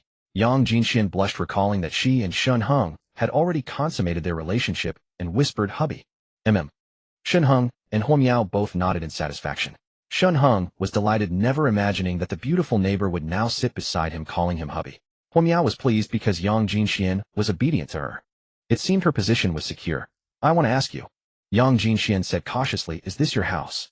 Yang Muxuan, who had just finished a bowl of soup and was about to have another, paused and pricked up her ears. No, Shen Heng shrugged. If I had bought this place, would have been neighbors long ago, and you wouldn't have met me only on that stormy day. Then how did you move in? Yang Jinxian asked again. On that stormy day, Shen Heng smiled. My girlfriend and my best friend betrayed me and kicked me out. I happened to meet you, thought having a pretty neighbor wasn't bad, and moved in. Yang Jinxian and Yang Muxuan were dumbfounded, both staring at Huo Miao. Huo Miao waved her hand. He's not talking about me as his girlfriend. Ooh, I was his best friend's girlfriend. This? How could they play it like this? The Yang sister's eyes widened further. She was Su Chaos' girlfriend, and Su Chao stole my home, so I stole his. Shen Heng laughed. Huo Miao playfully punched him, then added, though I was Su Chaos' girlfriend, he never touched me. Of course I know, Shen Heng said, pulling her close. Yang Jinxian felt no jealousy. Since deciding to follow Shen Heng, she had already prepared herself for this. This house is mine. Yang Jinxian hesitated before speaking softly. I renovated it last year, originally meant as a gift for my sister. But since you've moved in, hubby, once the snow stops, I'll redecorate the neighboring villa for Muxuan. Once the snow stops? Shen Heng shook his head slightly. Though the snow would cease in a few days, more would fall intermittently, and the temperature would remain at -70 degrees. The snow won't stop. Yang Jinxian saw his expression and asked in surprise. I don't think it will. Shen Heng didn't mention his past life, but said calmly, the whole world has changed completely since that stormy day. In his previous life, both Huo Miao and Yang Jinxian had died. As for Yang Muxuan, she had likely perished at school. But in this life he had saved them, and they became his women. Unknowingly, Shen Heng, like a butterfly, had flapped his wings and altered the fates of many. If he knew that Wang Qingguang hadn't died, either he would have been even more astonished. Shen Heng, where did you get so many supplies? Yang Muxuan's eyes sparkled as she suddenly asked. You don't need to worry about that. Just know that what I have is far more than what you saw in the basement. The 4 of us couldn't finish it in a lifetime. Shen Heng smiled. The vending machine was his secret. He wouldn't tell even Huo Miao. Having already given herself to Shen Heng, Yang Jinxian naturally kept nothing from him. She told Shen Heng everything about herself. She had originally thought the neighbor was someone sent by Song Jingming, but to her surprise it turned out to be Shen Heng. A complete misunderstanding. However, unlike Shen Heng, she still firmly believed that once the snow stopped, society would surely restore order. The authorities were too powerful to allow such chaos to persist indefinitely. When that time came, she would simply be Shen Heng's little woman. Marriage or not no longer mattered to her. Amidst the perils of the present, following Shen Heng meant food and drink without fear, and he treated her well. that was enough. Moreover, she had rediscovered a long-lost feeling in Shen Heng. As for Mu Xian, her sister was still young and would eventually marry someone. At the dinner table, Shen Heng solemnly assured her that he harbored no intentions toward young Mu Xian. Of course, if young Mu Xian fell in love with him, that would be beyond his control. Young Mu Xian pouted. Although Shen Heng was quite capable and could guide them through the glacial period, saying such things seemed far too arrogant. Besides, he already had 2 women, one of whom was her own sister. Husband. After finishing her story, Yang Jinxian said worriedly, Song Zhengming is mentally twisted. When I was in the Song family, he already coveted me. After my ex-husband died, he tried to coerce me. Once the snow stops, I'm afraid Song Zhengming will come again. I worry it'll bring trouble upon you. Don't worry. Shen Heng waved his hand dismissively. He hadn't expected Yang Jinxian to be Song Zhengming's sister-in-law, and Song Zhengming had designs on his own sister-in-law. You probably don't know Song Zhengming is. Seeing Shen Heng completely unconcerned, Yang Jinxian grew anxious and tried to explain. I know, isn't he just the current head of the Song family? Shen Heng said with a faint smile. He knew the Song family well. In his past life, the entire northern part of Jiangsheng was under the Song family's control. They wielded immense power. Before the apocalypse, the Song family was merely a second-rate clan in Jiangsheng. Of course, that was also because all the first-rate families had entered shelters. When the tiger leaves the mountain, the monkey reigns supreme. The first-rate families all hid in shelters, allowing the Song family to rise. More importantly, the Song family controlled Jiangsheng's grain reserves. With ample supplies, the Song family recruited troops and gained momentum, overwhelming other major forces. Since Shen Heng now intended to build his own power, a clash with the Song family was inevitable. It was only a matter of time. Adding Yang Jingxuan's matter made no difference. Then you still. Yang Jingxian hesitated. In short, don't worry about the Song family. As your man, I'll handle these troubles. Shen Heng said coldly, I'll counter whatever comes my way. The Song family. I've never taken them seriously. Yang Jingxuan's beautiful eyes glistened as she stared unblinkingly at Shen Heng. Since her husband's death, she had struggled alone for too long. Shen Heng's words felt like a mighty pillar of support. After all, she was still a woman who needed a man's shoulder to lean on. Yang Mu Xian silently curled her lips again. What a braggart. The Song family might not be top tier, but they were certainly not someone Shen Heng could challenge alone. This wasn't confidence, it was arrogance. But seeing her sister's adoring expression, she said nothing and chose to eat in silence. By the way, your husband. Was his name Song Guangming? Shen Heng suddenly recalled something and asked. Yes, my ex-husband. Yang Jinxian blushed. Now you are my husband. Once a woman's heart is moved, she becomes as tender as water. Shen Heng smiled and shook his head. Have you ever heard of a man named Wang Peng? A leader in Jiangsheng's military district. Wang Peng. Yang Jinxian was startled. I saw him a few times in the Song family. He seemed to be Song Zhengming's friend. I heard Wang Peng and Song Zhengming talking. Wang Peng had Song Guangming killed so Song Zhengming could take over the Song family. What? Yang Jinxian was stunned. Wang Peng. Exactly. Shen Heng nodded. They said it themselves. Yang Jinxian had no doubt about the truth of this. She knew that Shen Heng had been a web novelist before with virtually no social circle. As for the Song family, Shen Heng couldn't possibly have had any contact with them. His mention of Wang Peng's name couldn't be fabricated. Besides, Song Guangming was dead, and she was now Shen Heng's woman. He had no reason to deceive her. Yang Jingxuan's eyes reddened. She had known that car accident was suspicious. Her greatest suspicion had fallen on her brother-in-law Song Zhengming. But lacking evidence, she had to let it go. It turned out everything was Song Zhengming's doing. I'll avenge your ex-husband. Shen Heng said softly. He was grateful to the ex-husband after all. If not for his death, how could a beauty like Yang Jinxian have come to him? Since he was bound to clash with the Song family anyway, killing Song Zhengming in the future would serve as thanks to the ex-husband. Now he finally understood Chao Mingda heart. Understand Chao Mingda, become Chao Mingda, surpass Chao Mingda. He suddenly recalled that Yang Jinxian had told Huo Miao about a friend who was very beautiful whose husband had gone missing. In such times, going missing was almost as good as death. Back then, with only Huo Miao in his home, Shen Heng naturally had to be cautious. But now he had completely let down his guard around her. With Huo Miao keeping an eye on things, Yang Jinxian and Yang Mu Xian likely couldn't cause any trouble. Besides, Shen Heng couldn't imagine why they would betray him. He provided them with a warm home and endless supplies. How could they ever turn against him? Even if one more joined. Shen Heng narrowed his eyes. He would become the first person in the world with supernatural abilities. Why worry about trouble at home? The stronger he became, the more devoted these women would be. Speaking of which, you mentioned to Miao Miao that you'd introduce a friend. Shen Heng said with a grin. Yang Mu Xian, who was clearing the dishes, stumbled and rolled her eyes. Men were all so pathetic. Had only just won over my sister, and now he's eyeing someone else. I didn't lie to you. Yang Jinxian pouted. You just got me, and already you're fickle. Huo Miao also pinched Shen Heng's waist. Sister Jean just joined our home. Shouldn't you focus on building a bond with her first? Now you're already thinking about new sisters. Haha, just joking, just joking. Shen Heng coughed dryly. He was only teasing Yang Jinxian. As for women, he hadn't really considered it much. Now there was Yang Jinxian at home, plus Qin Qin and a little grain of sand. A quick count gave 4 beauties already. As for Wang Jia's side, Shen Heng wouldn't develop real feelings. Ridiculous. If even Wang Jia couldn't have feelings for them, how could he? It was merely a matter of mutual benefit. I'm going to bed now. Watching Shen Heng flaunt his good fortune surrounded by women, Yang Mushuan cleared the dishes and retreated to the bedroom. She didn't know why, but seeing Shen Heng like this stirred a vague irritation within her. Could it be that she had developed feelings for this scoundrel? Back in the bedroom, she buried her head under the covers and shook it resolutely. Impossible. This was her brother-in-law after all, and they had barely interacted. How could she possibly like him? Especially someone so promiscuous. It must be because so much has happened recently. I'm just exhausted. A good night's sleep will fix everything. She lay on the comfortable king-sized bed, the room warm and inviting, requiring only a thin blanket for comfort. It was already late at night, and after days of tension, she could finally relax a little. But sleep eluded her. Her mind kept replaying her sister's earlier words. Huo Miao had originally wanted her to stay with her sister. How could that ever be possible? Even though Shen Heng was living in her house, Yang Mushuan couldn't bring herself to hate him. Perhaps it was because he had taken in her and her sister. Yet unbeknownst to her, she recalled her sister's smile during dinner. As her own sibling, Yang Mushuan could discern that her sister's face was filled with genuine happiness, not a facade. It was as if her sister had been bewitched by Shen Heng. She couldn't help but feel restless, tossing and turning in bed until she finally stared at the ceiling and fell asleep after a long while. Outside, Shen Heng sat on the sofa. With beautiful women in his arms and fruit being fed to him, it was nothing short of a king's pleasure. By the way, what time is it? Shen Heng suddenly asked. 2.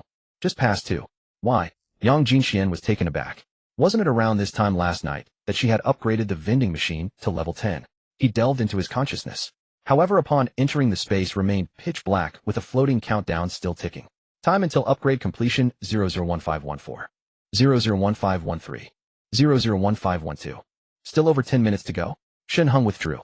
Tonight he naturally intended to wait until the system upgrade finished, consume the ability fruit, and then go to sleep. I still have matters to attend to. You two go back first, he instructed. Su Chao returned home with a grim face. As soon as he entered, he kicked the television. The screen of the expensive TV shattered with a crack. Feng Lu was startled and about to scold Su Chao for being crazy, but upon seeing his twisted expression, she wisely swallowed her words. Huo Miao, Huo Miao. Su Chaos' eyes were bloodshot, and he ground his teeth. You bitch, you actually cuckolded me. If Shen Heng were in front of him, he would have spat in his face. The magistrate may set fire, but the commoners cannot even light a lamp, huh? You were the one who hooked up with Feng Lu first, and now you blame Huo Miao. The hypocritical Su Chao clearly hadn't thought that far. In his view, after all the effort he put into winning Huo Miao over and making her move in with him, even though they didn't share a bed, Huo Miao was undoubtedly his. But for some reason, Huo Miao had discovered his relationship with Feng Lu and subsequently broke up with him. Su Chao was furious, but with the snow blocking the roads, he had no choice but to agree. However, in his eyes, the breakup was only temporary. Once the snow stopped, he would plead with Huo Miao again and surely win her back. After all, they had some history together. But who would have thought that right after the breakup, that slut Huo Miao would sleep with another man? Recalling the husky voice from earlier, his head was buzzing. Bitch, bitch. Still unsatisfied, Su Chao hoisted the TV and smashed it heavily on the ground. That TV was bought by Huo Miao, who said she felt guilty about living in his place for free. Back then he thought he had found a pure and innocent girl. Now he realized it was all an act for him. Feng Lu curled up in the corner silent. Watching Su Chaos' twisted, violent expression, her eyes flickered. Being with such an emotionally unstable man was far too dangerous. She increasingly missed the warmth of Shen Heng's home. Now she recalled all of Shen Heng's virtues: gentle, obedient, proactive in household chores, no bad habits, and most importantly, always good to her. Where could she find a man like that?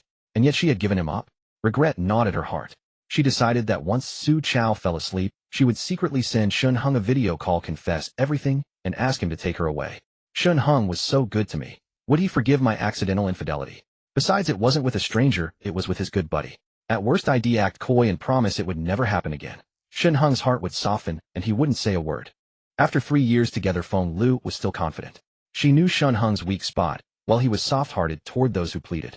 With that thought, she glanced up at Su Chao again. He was panting heavily, surrounded by the wreckage of the TV. He glanced back at Feng Lu, then walked expressionlessly into the bedroom, wrapped himself in the blanket, and shivered as he prepared to sleep.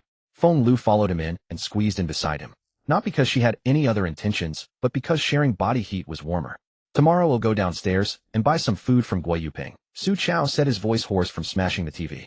Sorry you had to see that, Xiaolu. It's fine, it's fine. Feng Lu waved her hand. Since she wasn't planning to stay with Su Chao anyway, she didn't care. What did Huo Miao say on the phone that made you so angry? The word stuck in Su Chaos' throat. Should he say Huo Miao had cuckolded him? But they had already broken up. What was there to be cuckolded about? Huo Miao could sleep with whoever she wanted, get was her freedom. Yet he was still seething inside. What the hell was going on? Where was Huo Miao? How could she have a man by her side? Hadn't Lu Qinxi picked her up? The thought of Lu Qinxi only made him angrier. That good little sister who had always been devoted to him actually dared to hang up on him. Ignoring the late hour, he picked up his phone and dialed Lu Qinxi's number again. By then Lu Qinxi was already asleep. Wang Qingwang was brimming with smug satisfaction. An athlete indeed, such a different figure. His frumpy wife at home couldn't compare to Lu Qinxi, even in her next life. He'd have to treat this ski bunny well from now on. After all, she had saved his life. He hoped his wife would freeze to death in this weather, so he could openly be with Lu Qinxi. Speaking of that frumpy wife, after 4 days of snow, she had only called once on the first day and hadn't asked about him since. Wang Qingwang frowned. Just then Lu Qinxi's phone vibrated faintly. Who could be calling at this hour? Picking it up, Wang Qingwang's face darkened even further. It was Su Chao. He knew about Su Chaos' relationship with Lu Qinxi. His eyes shifted and a cold smile curled on his lips. Let's see if you'll be furious when you find out Lu Qinxi is now mine. He pressed the answer button. Hey Qinxi, what the hell did you do picking up Huo Miao? And why did you hang up on me earlier? How come Huo Miao has? Wang Qingwang smirked devilishly, took a deep breath, and spoke into the phone in a low voice. She's tired. She's already asleep. Su Chaos' hand trembled violently. The nightmare-like nasal voice was back. You? He tried to speak again, but Wang Qingwang had already hung up. Su Chao was stunned. He mechanically turned his head, gazing at the snow-covered landscape outside the window, remaining silent. The world seemed unfamiliar to him now. How could Lu Qinxi have a man by her side? Were they messing with him? And both men had said the exact same thing. He tugged at his hair furiously, then slapped himself twice. Feng Lu curled up in the corner of the bed, her face tense. Had Su Chao gone mad? Every time he finished a phone call, he seemed even more unhinged. Ha ha ha. Su Chao suddenly burst into laughter, his voice growing louder. Feng Lu grew more terrified. Bitch, they're all bitches. Su Chaos' eyes blazed with hatred. Huo Miao is Lu Qinxi, and you. He suddenly turned to Feng Lu. You won't betray me like those two bitches, will you? Of course I want. Feng Lu snapped back to reality, forcing a smile at Su Chao. I knew it, Xiao Lu, you love me the most. Su Chao pulled Feng Lu into his arms, a twisted smile spreading across his face. She trembled in his embrace. She had changed her mind now. Outside, the world was frozen and many had died. If she contacted Shen Heng behind Su Chaos' back, and he found out, given his unstable temper, he might kill her outright. With so many dead already, what was one more? To survive, she had to cooperate with Su Chao. She looked up and spoke softly. I don't know what happened to those two, but rest assured I'll always be with you. We've had our fights, but that's in the past. Why bother with those cheap women? Su Chao paused, his smile widening. You're right, why bother with them? They're nothing but sluts. You're the one I love most, Xiao Lu. Now we need to figure out how to get into Shen Heng's house. Feng Lu got up, tossing the broken TV into the fire. The flames roared, warming the room. She turned to Su Chao. There's nothing left to burn at home. The priority is to get into Shen Heng's place. They'll video call him, now tell him we've had a huge fight, and beg him to take me in. But you must not show yourself. Hide first, got it? She paused, then added, don't worry, no matter what I won't leave you. In this weather we need to stick together to survive. At least you can cook instant noodles and such. I'm useless without you. As for that loser Shen Heng, since I chose you I won't go back to him. A good horse never turns back to graze, and neither will I, Feng Lu. Su Chao said nothing, holding her tight. After a long moment he released her and nodded slightly. They'll hide in the bathroom for now. Feng Lu watched him enter the bathroom and breathed a sigh of relief. She was terrified. The expression on Su Chaos' face just now was like a psychopathic killer. Yet, perhaps such a man was the best partner for cooperation. People in the building had started looting supplies. Some bought goods only to have them snatched away, with the authorities turning a blind eye. Would it be safe inside Shen Heng's house? If someone discovered her hidden supplies, wouldn't they be stolen too? Su Chaos' current state made her feel that such a man could protect her and help her survive in this frozen wasteland. Meanwhile, Huo Miao and Yang Jinxian went to the master bedroom on the second floor, while Shen Heng washed his face, full of energy, waiting for the system upgrade to complete. Just then his phone rang. He glanced at it. Feng Lu was video calling again. What a nuisance. Shen Heng spat and hung up, even turning off that old phone. Why would that jinx Feng Lu call at a critical moment like this? She was ruining his luck. Feng Lu saw the call rejected and tried several more times, but no one answered. She tried calling Shen Heng, but his phone was off. Rage flared in her eyes. Shen Heng, you bastard, I gave you a chance. Since you threw it away, I'll have no choice but to bind myself tightly with Su Chao. Once we find your place, you're dead. Shen Heng, of course, had no idea that Feng Lu had already sentenced him to death. And originally Feng Lu had planned to return to him. Even if he knew Shen Heng would have sneered. How ridiculous. Why would he take back a woman who had betrayed him? Especially after they had stabbed him in the back in his past life. He would never forgive that. Feng Lu wanted Shen Heng dead, and the feeling was mutual. But he wouldn't let her die easily, he would make her suffer first. Ding. Host's vending machine has reached level 10. System upgrade complete. Please check for yourself. Moments later, a cold mechanical voice echoed in Shen Heng's mind. His eyes lit up, and he sank into his consciousness space. He was back in that familiar place. Each time the vending machine upgraded, the space expanded slightly. At level 10 of the space had grown to over 200 cubic meters. But this system upgrade had more than doubled it. Shen Heng estimated it was nearly 1,000 cubic meters now. At the center stood the vending machine, more elegant than before. It shimmered with flowing light. Shen Heng approached and saw a line of text on the screen. Host has successfully upgraded the vending machine to level 10. A gift awaits at the dispenser. Please check for yourself. Additionally, Host is now deeply bound to the vending machine. You can view your physical attributes on it. Physical attributes. Shen Heng was taken aback. He dismissed the message and noticed a back option on the purchase menu. Previously, it had directly listed items for sale. Now the interface had changed entirely. Only two options remained, personal info and purchase supplies. Selecting purchase supplies brought up a search bar for finding and buying items. He tapped personal info, and the screen switched to display a 3D figure of a young man identical to Shen Heng. Beside it were attribute values. Host Shen Heng. Current level 10. Personal assets 1566620 yuan. Strength 5. Stamina 6. Speed 6. Endurance 8. The personal assets were likely his remaining currency. It was mainly thanks to the 2 million from the rich second-generation Wang Jia that Shen Heng had managed to push the vending machine to level 10. But now he had only 13 million left, barely enough for the next upgrade. What was this endurance stat? Was it his health bar? Or? Shen Heng suddenly understood, his eyes gleaming. He noticed a sign after each value. Could it be that he could enhance his physical attributes? His eyes brightened as he tentatively tapped the plus sign next to strength. This must be a 10-point scale, right? That meant his stamina and speed were barely passing while strength was below average. As a man of valor, how could he let his strength lag? But after tapping, a message popped up. Increasing strength by 1 point costs 1,000 yuan. Confirm. 100,000. To Shen Heng, now that was pocket change. He tapped strength 5 times, pushing it to 10. His personal assets shrank by 5,000 yuan. Soon he was automatically ejected from the consciousness space. An unbearable ache spread through his body as if ants were gnawing at him. Sweat beaded on his forehead as he endured. Minutes later, the sensation vanished, and Shen Heng let out a long breath. Instead of rushing back into the space, he stood up and did some light exercises. Cracking sounds came from his arms and legs. He clenched his fists, feeling a surge of power. It worked. A smile spread across his face. He glanced at his phone. All his assets had turned to zero. Had the system absorbed everything directly? Such a powerful system. Even the phone showed no notification. He opened the transaction history. The previous balances were listed as transfers to an ID called Super Vending Machine. Was that a person?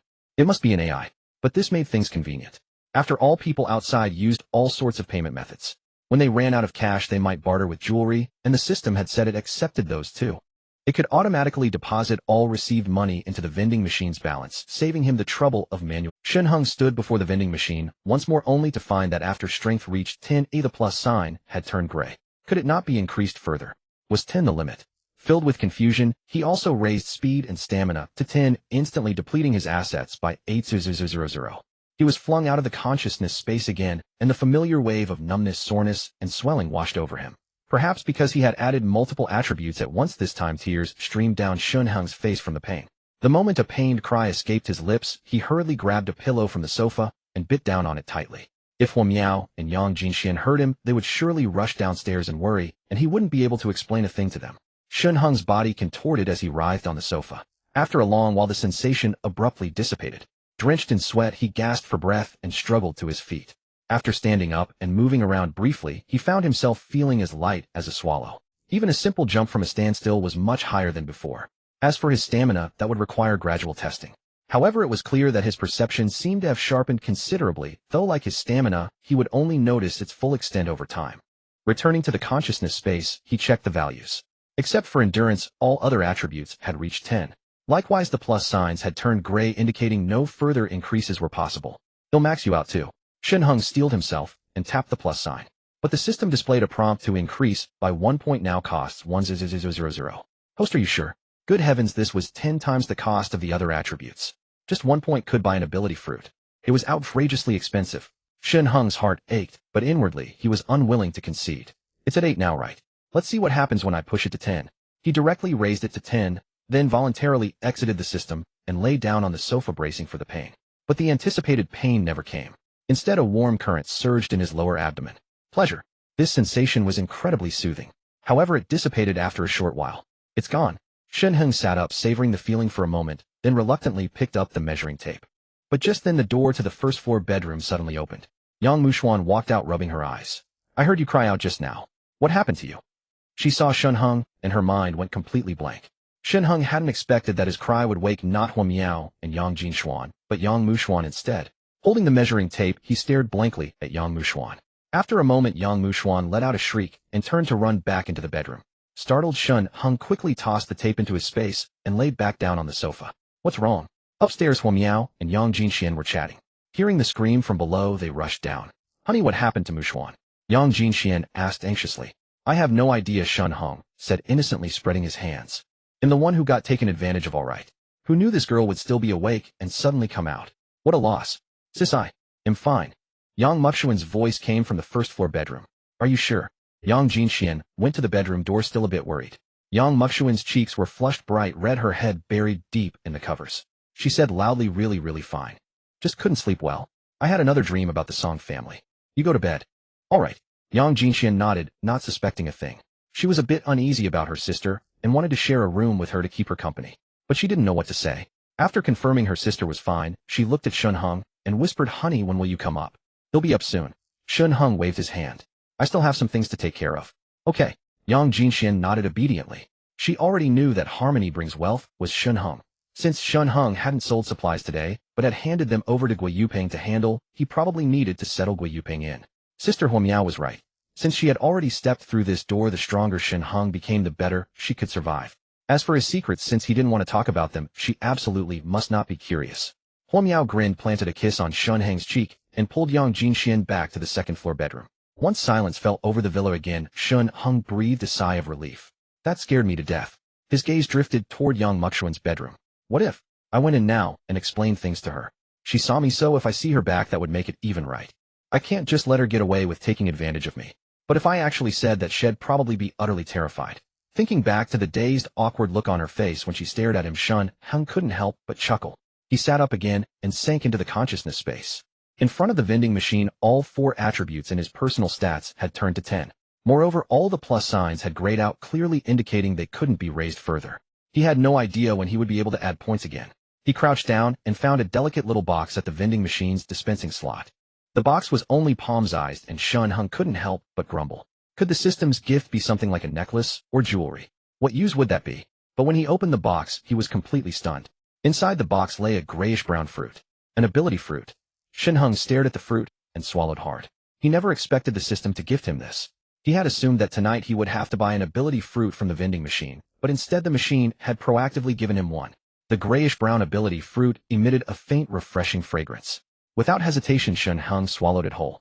Immediately, a burning heat ignited in his lower abdomen. Having consumed an ability fruit in his past life, he knew that this was the beginning of forming a golden core in his dantian. A powerful warm current rose from his lower abdomen, surging through his entire body. After circulating once through his meridians and blood vessels, the current finally settled in his lower abdomen, beginning to rotate and condense. At last it solidified into a brilliant golden orb. He had awakened an ability. The lower abdomen was the core location for an ability user, also a key area to protect. The condensed golden orb was the hallmark of a transcendent. As Shen Heng's mind turned, he instantly understood what his ability in this life was. Who would have thought? Shen Heng never expected that in this life his awakened ability would still be fire-based. Was he destined to be bound to fire? He shook his head. With a flick of his finger, a flame materialized out of thin air. In his past life, he had mastered the use of various flames, and now regaining this familiar ability, there was naturally no awkwardness. However, in this icy apocalypse, the fire ability seemed somewhat underwhelming. As a combat-type ability, it was completely suppressed by the weather, rendering it largely useless. If only he had Su Chaos Ice ability, that would have been far better. This fire ability. Shen Heng shook his head again. Still, at least he possessed an ability, even if it was rather weak. For wilderness survival, starting a fire and cooking a meal would be quite convenient, wouldn't it? Shen Heng laughed bitterly. What was a mere fire ability? He hadn't even purchased an ability fruit from the vending machine yet. He could buy one after reaching level 10. Shouldn't he awaken several powerful abilities?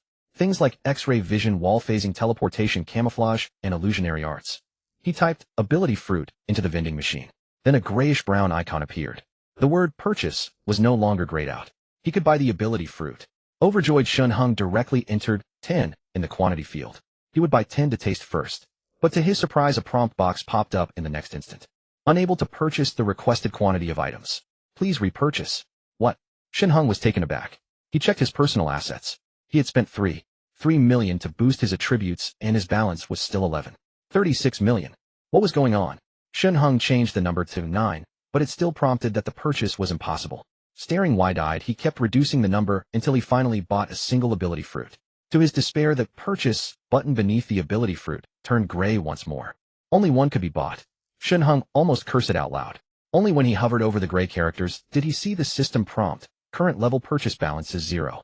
Purchase will be available again after leveling up. In other words, he could only continue buying if he kept upgrading the vending machine. This was truly. Shen Heng had already prepared himself mentally. From now on, he wanted to feast on ability fruits. But who knew the vending machine would only sell one? How stingy. On second thought, if the vending machine sold ability fruits without limit, he wouldn't bother upgrading it further. It was forcing him to keep spending money. He looked at the ability fruit he had just bought and swallowed it. A familiar warmth flowed in his abdomen. When this golden warmth returned to his lower abdomen, Shen Heng was surprised to find that it didn't form another golden core, but instead enveloped the original one, making it larger than before. Shen Heng was baffled. Then he realized that his ability hadn't multiplied. Instead, his fire ability seemed slightly stronger than before. Was this a joke on him? Shen Heng was dumbfounded. After exiting the purchase interface, he noticed a red in the upper right corner of his personal information and clicked on it. Under personal attributes, a new section, ability, had appeared. Ability fire. Current level 2. Volcanic stone flame. This strange fire burns as intensely as a volcano, capable of igniting on rock. His fire ability had risen to level 2. Shen Heng's anger subsided considerably, replaced by curiosity. Especially the description below, volcanic stone flame. Could it burn on rock? Shen Heng knew quite a bit about the fire ability he had possessed in his past life. After all, he had fought many transcendents while scavenging for supplies. He knew well how weak the fire ability was. In the blizzard outside, sometimes when Shen Heng launched a flame, it would be extinguished by the wind before even reaching its target. It was utterly pathetic. He had heard that many transcendent with fire abilities after joining major powers had become support roles. They helped with starting fires for cooking, heating, and warding off cold. In battle, fire ability transcendent could only hide and watch, ready to flee at any sign of trouble. Shen Heng was no exception. Otherwise, he wouldn't have been easily killed by Su Chaos Ice ability. But now it seemed his flames had grown stronger. Shen Heng rubbed his chin and quietly stepped outside. The snow in the courtyard had deepened significantly. Yet the snow wasn't compact. Each step left a deep footprint. But after maxing out all 4 attributes, Shen Heng found he could control his body with ease. Stepping into the snow, he only sank slightly, not completely submerged. With a thought, scorching flames flowed through his entire body. Even in just his pajamas, he felt barely any chill. Outside, the sky was pitch black, the wind howled, and large snowflakes danced and swirled in the air. Shen Heng snapped his fingers, and a tiny flame leaped from his fingertip. The flame was a deep red. Even when the cold wind blew past, the fire didn't flicker in the slightest, burning tenaciously. Shen Heng's eyes lit up. Pointing with his right hand, the flame shot into the snowdrift. A small hole appeared in the snow, and it was remarkably deep. Inside the snow hole, the flames still burned, refusing to die out. Shen Heng peered through the opening, watching the flame burn for a long time before it gradually extinguished. A smile spread across his face. It seemed that although he had awakened the fire ability again in this life, it was far stronger than in the previous one. He would show everyone that the fire ability was not merely a chef in the icy apocalypse, but possessed immense power. The swirling snowflakes, just before landing on Shen Heng, would completely melt and vanish as if he himself were an inextinguishable flame amidst the frozen wilderness. He activated his ability with all his might. Boom! Shen Heng's entire body transformed into a man of fire. He stood within the flames, yet felt no burning sensation whatsoever. I've become a man of fire.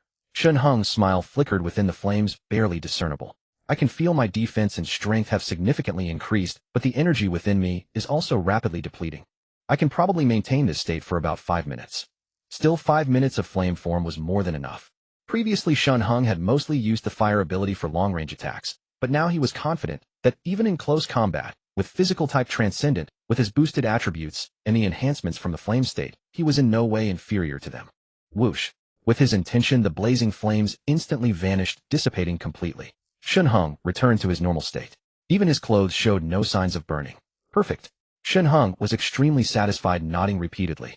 With the vending machine, as long as he kept upgrading it, he could continuously obtain ability fruits. And he could push his strange fire to even higher levels. By then he would become one of the most powerful transcendent in Jiangxing province, and even the entire nation. Settling back onto the sofa, Shen Heng resumed studying the vending machine. Glancing at his account balance after purchasing the ability fruit, he still had 36 million remaining. The experience required to advance from level 10 to level 11 was 24 million. Though Shen Heng had just reached level 10, all the money he spent on attributes counted as experience for the vending machine.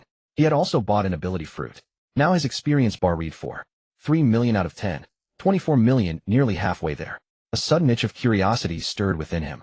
With enough funds, why not continue upgrading the vending machine? Action spoke louder than hesitation.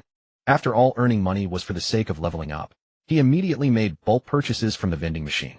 The basement was now stocked with plenty of food, leaving little else to buy. Vegetables, fruits, and drinking water could only be procured fresh when needed.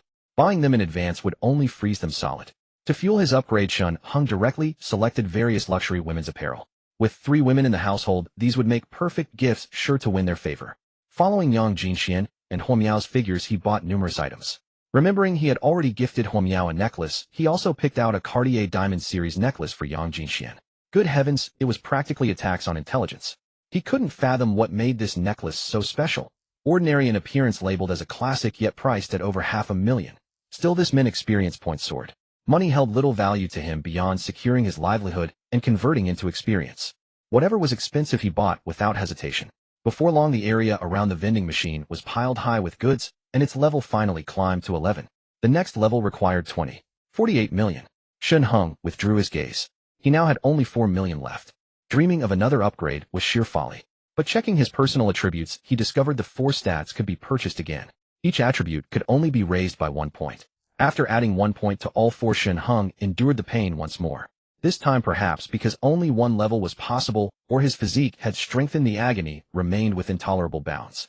Once all 4 attributes reached 11, the plus sign turned gray, prohibiting further increases. Shen Heng now understood these 4 stats followed the vending machine's level. The machine's tier governed the enhancement of these attributes. Searching again for the ability fruit, the purchase button had returned to its normal color. It was available for purchase. Shen Heng bought one directly, but as he prepared to consume it, he suddenly noticed the number 2 behind the ability on his personal panel. Beneath the number was a small bar split into 2 halves, both empty. This little bar. Didn't it look just like an experience bar? Shen Heng furrowed his brow, suddenly alert. Now that the strange fire was level 2, did it mean leveling to 3 required consuming 2 ability fruits? If he swallowed this one now, wouldn't it mean no level up? The ability fruit was exceedingly precious. Consuming it without advancement was akin to waste. With the system being so devious, this was highly likely. Shen Heng had grown wiser. Ultimately resisting the allure of the ability fruit, he stored it in the system's small box. He'd keep it in the space for now. He had tested that time within the space froze, so the fruit's effects wouldn't diminish. If this single fruit couldn't elevate the strange fire to level 3, it held little use for him. Instead, it could grant someone an ability. For an ordinary person, this was an immense boost. Should he give this ability fruit to Huo Miao? Shen Heng hesitated. He didn't doubt Huo Miao's feelings for him. But if Gui Yupeng could sell supplies in bulk tomorrow, he could quickly upgrade the vending machine again. Then he would have 2 ability fruits, and his strange fire would surely level up. With a level 3 strange fire, the fire human form would undoubtedly last longer. With greater power, Shen Heng could then deal with the Song family. A duration of 5 minutes still carried some risk. He wasn't certain he could withstand firearms while transformed into a fire human. The Song family possessed guns. Moreover, after the fire human state ended, he would fall into weakness. Though he could still unleash flame attacks, his combat power would diminish significantly. Besides, Shen Heng was reluctant to reveal his identity easily. If he could eliminate the Song family without a trace, that would be far simpler. If his identity were exposed, now possessing an ability would make him a target for all. The principle of making a fortune quietly was one Shen Heng understood well. Enough. He would wait until tomorrow to see how sales went. Now that his consciousness space had recovered, he could sell supplies in large quantities. He trusted Gui Yupeng wasn't foolish enough to secretly hoard his supplies. After all, in this weather, where could Gui Yupeng flee? He still lacked loyal subordinates. Shen Heng suddenly thought of Grandpa Qin from the neighborhood. He couldn't fully trust Gui Yupeng and Zhao Weilong, but Grandpa Qin was reliable. Having lived 2 lives, he knew Grandpa Qin's character well. Moreover, in his past life, without Grandpa Qin, he would have died long ago, never leaving Su Chao and Feng Lu a chance to act. Other superhumans from other neighborhoods, discovering supplies simultaneously with Shen Heng, had clashed with him. As a fire-type cook, he was no match for physical-type superhumans, and was beaten within an inch of his life. At the critical moment, Grandpa Qin appeared, dispatching them without hesitation and rescuing Shen Heng. He also had Fu Xiaozhu the nurse dress Shen Heng's wounds and nurse him back to health for 2 days. During that time, Grandpa Qin provided him with food, drink, and even medicine free of charge. A life-saving grace should be repaid like a gushing spring. How could a mere ability fruit compare? Grandpa Qin's integrity was beyond doubt. If invited, he would surely come, providing him with supplies and a warm home. Why not? According to his beloved wife, the row of townhouses in West Row 2 belonged to her and were already decorated, though not as luxurious as Villa No, for they were still comfortable. He would let Grandpa Qin stay in the neighboring Villa No. 5. He would surround the area with mines and bombs, ensuring Grandpa Qin felt secure. Then he would entrust security to Grandpa Qin. As for Zhao Weilong, as long as he followed loyally, once the greenery produced ability fruits in the future, he would reward him, making him a trusted subordinate. Thus Taoyuan neighborhood would fall completely under his control. Then he would begin conquering other neighborhoods. It was settled. Shen Heng nodded in satisfaction. Checking the time, it was already past 3 in the morning. He rose and swiftly ascended to the 2nd floor. The next day, Shen Heng came downstairs and saw young Muxian cooking. Muxian, you're up quite early, Shen Heng greeted with a smile. Early? It's already noon. Yang Muxian pouted. She hadn't slept well at all the previous night. It was only until early this morning that she finally managed to fall asleep. Shen Heng didn't respond, but sat on the sofa scrolling through his phone. After a night past, the chatter in the owner group had significantly decreased. There were still some complaints about the weather, but they were becoming rare. It seemed everyone had resigned to their fate. What remained were the exchanges of supplies among the people. The sudden drop in temperature had caused many, especially the elderly and children with weaker immune systems, to fall ill. They all pleaded in the group for help, offering supplies in exchange for medicine. However, medicine was scarce, and those who sold it for profit were asking exorbitant prices. Now everyone had become wise, and no one was willing to comply anymore.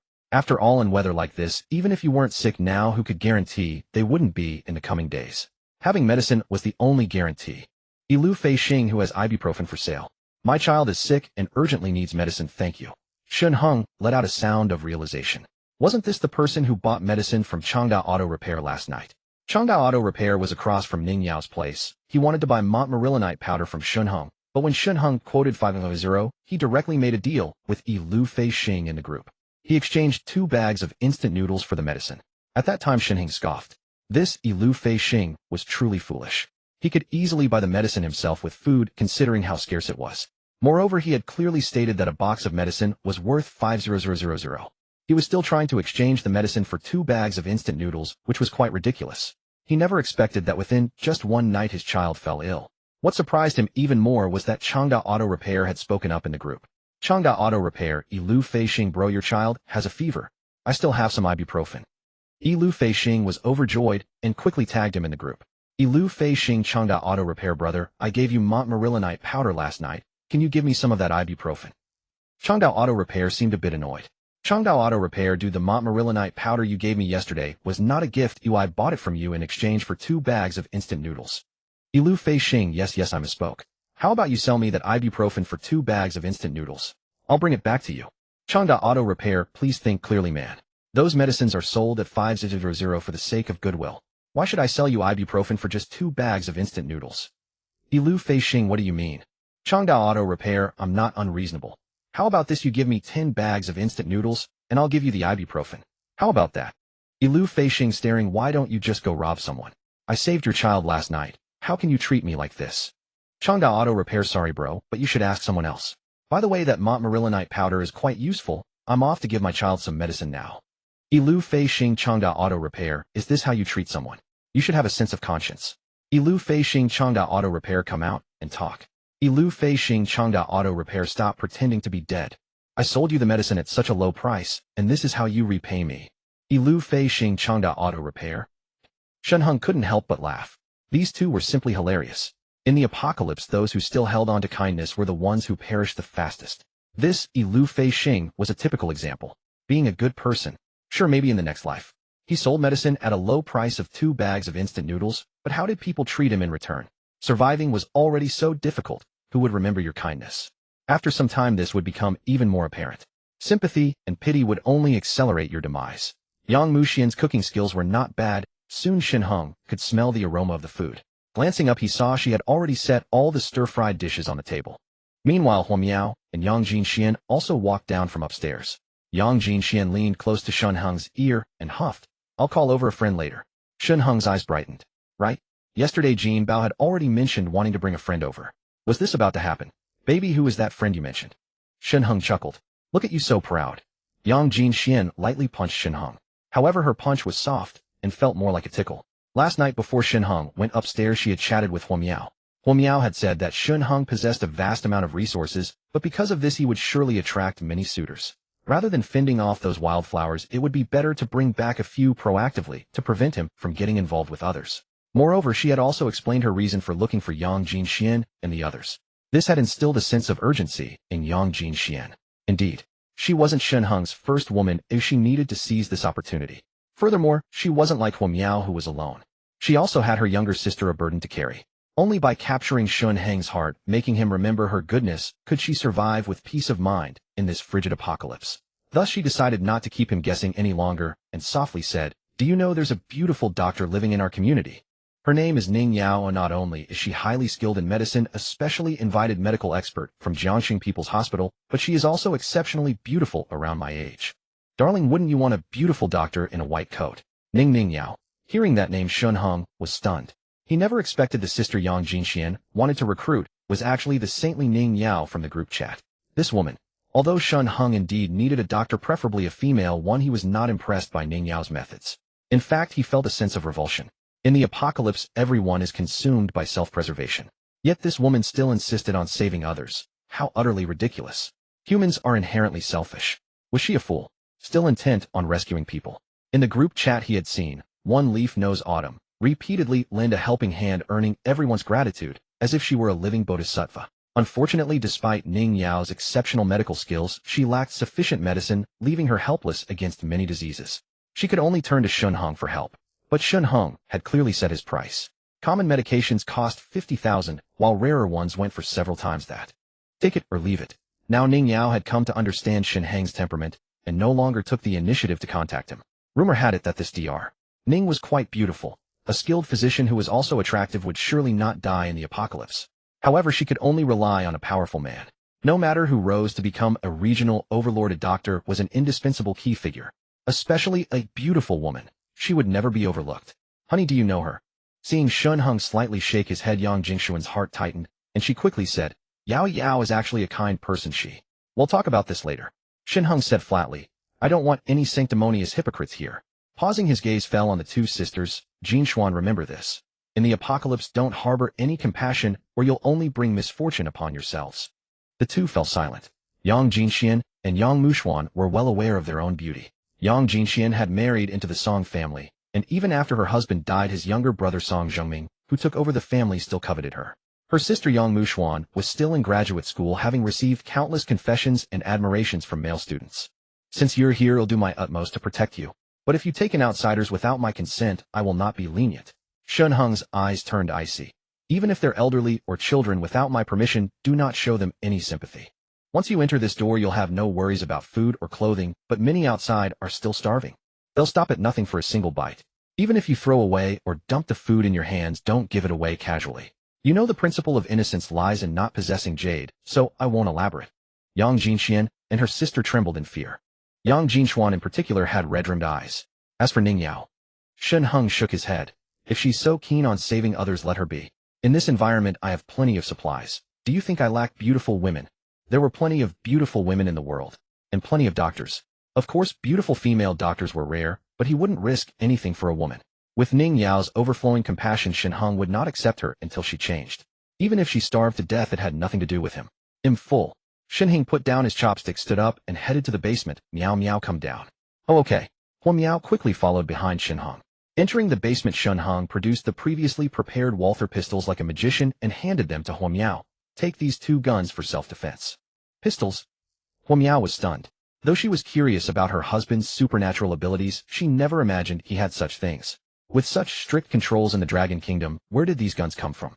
"I might be away from home more often in the future. Make sure to keep the guns well hidden." Shen Heng gently instructed. "Today you'll lay landmines outside and set up some basic defensive tools.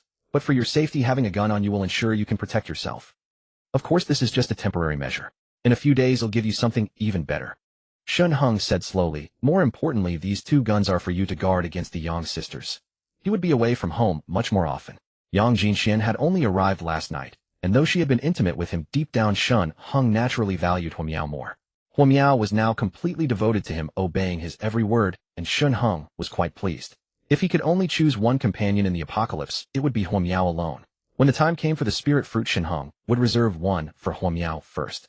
If those 2 sisters get soft-hearted and want to take in relatives or friends, they'll definitely oppose it. Hua Miao said earnestly. Exactly. But with only you 3 women at home, if they join forces, I'm afraid you won't be able to stand against them. If that happens, and you don't have a chance to call me, then just eliminate them directly. Shen Heng's gaze was frigid. Off. Hua Miao's eyes widened. According to her husband, did she have the power of life and death over Yang Jinxian and her sister? When Shen Heng was away, if she killed them secretly, it seemed he wouldn't even blame her. Honey. Hua Miao's heart warmed as she leaned into Shen Heng's embrace. She now understood her place in his heart. Silly girl. Shen Heng held Hua Miao and said softly, you don't need to curry favor with me like this in the future. In my heart you will always be the most important. Of course, if I bring others back, don't be jealous, alright? Hua Miao nodded repeatedly. Alright, I have some things to take care of outside. Shen Heng waved his hand over the surrounding supplies, and they all vanished into his dimensional space. The room once packed full became empty. The house is in your hands. Shen Heng headed to the 2nd basement level, giving his instructions. Hua Miao nodded firmly, then returned to the living room with a joyful expression after seeing him off. Shen Heng's promise filled her with elation. Her position was secure, and she had been given a sword of authority. As for Shen Heng, he felt no sense of cruelty. In the apocalypse, even long-married couples could turn against each other, let alone Yang Jinxuan, whom he had only accepted last night. But he never wanted to come home one day to find it occupied by strangers. That was a scene he would never accept. To Shen Heng, women were like supplies. Only those who passed his tests and earned his approval would receive his genuine care. If he truly wanted to have fun, Wang Jai's 3 internet celebrity girlfriends offered far more variety. He could play around outside, toss them some food and drink, and they would still eagerly await his return. Exiting the basement door, Shen Heng bought a pickup truck from a vending machine and drove southward. Arriving directly beneath the plaza, he parked the vehicle and waved his hand toward the truck bed. In the next instant, the empty bed was piled high with supplies. Shen Heng unloaded all the supplies, stacking them even around the vehicle. Only then did he send a message to Guo Yuping. Come downstairs for a moment. He didn't want others to witness his supernatural abilities. Since Guo Yuping had only recently joined him, Shen Heng naturally remained cautious. Just as he was cautious of Yang Jinxian. However, if they proved satisfactory in the coming days, he would gradually increase their rewards. In his past life, Song Zhengming's faction wasn't the most powerful. Zhao Erbao, the boss of the Donglin group in the eastern city, was far stronger. With many brothers under his command and firearms acquired from unknown sources, his influence was formidable. Unfortunately, before Zhao Erbao could unify Jiangxing, he was eliminated by his most trusted brother. Subsequently, the Donglin group disintegrated into 4 or 5 factions, never regaining its former glory. Rumor had it that the man who killed Zhao Erbao was bribed by Song Zhengming. After Zhao's death, he led many subordinates to join Song, propelling the Song family to dominance in the northern city and making them a premier force in Jiangxing. The mastermind behind this scheme was none other than Guo Yuping. For this reason, Song Zhengming trusted him and appointed him as his strategist. Shen Heng didn't view Guo as morally flawed. On the contrary, he believed the greatest strategist in history was the venomous Jia Su Na Zhuge Kongming. If Guo Yuping truly obeyed him, without question Shen Heng would certainly employ him heavily. Of course, this depended on Shen Heng earning his willing loyalty. He didn't wish to end up like Zhao Erbao, betrayed by those closest to him. Until he fully trusted his subordinates, he wouldn't reveal any secrets lightly. Yes, Guo Yuping replied promptly. Within 5 minutes he arrived, rubbing his hands together, clad in thick clothing. Spotting the pickup from afar, Guo Yuping froze and couldn't help rubbing his eyes. A pickup truck in the underground passage. His curiosity about Shen Heng deepened. Simultaneously, he resolved never to betray Shen Heng. After all, the entire underground passage merely connected the high-rise apartments and townhouses ahead, each unit having only one door linked to it with no connection to the ground above. How had the vehicle been brought into the underground passage? His boss methods were truly endless. Approaching Shen Heng with utmost respect, he said, "Greetings, brother Shen." Shen Heng nodded, satisfied with Guo Yuping's speed. "Here are today's supplies for sale. Take a look." Shen Heng pointed at the ground. Guo Yuping then scrutinized the mountain of goods, his eyes gleaming. So much stock. How much money would this fetch? Among the items besides daily necessities, he spotted various meats, seafood, quilts, cotton clothes, and even thermoses. "You'll handle selling these. Instant noodles were 2,000 yesterday, right? Double it today," Shen Heng said calmly. 5,000 per pack. Calculate other prices accordingly. F5,000. Gui Yuping held his breath. Honestly, that was exorbitant. Any problem? Shen Heng asked. And no problem. Gui Yuping shook his head repeatedly, inwardly approving. Brother Shen, I was thinking of suggesting 3,000, but you went straight to 5,000. Unexpected. Unexpectedly, you're even more ruthless than me. But following such a boss seemed more promising, didn't it? No matter when the snow stopped, the boss would rake in profits, and as his most loyal sales underling, he wouldn't be treated poorly in the future. The things in the back seat are specially for you. Don't sell them, I take them home later. Shen Heng added. Something reserved for me. Gui Yuping was startled and instinctively looked at the rear seats.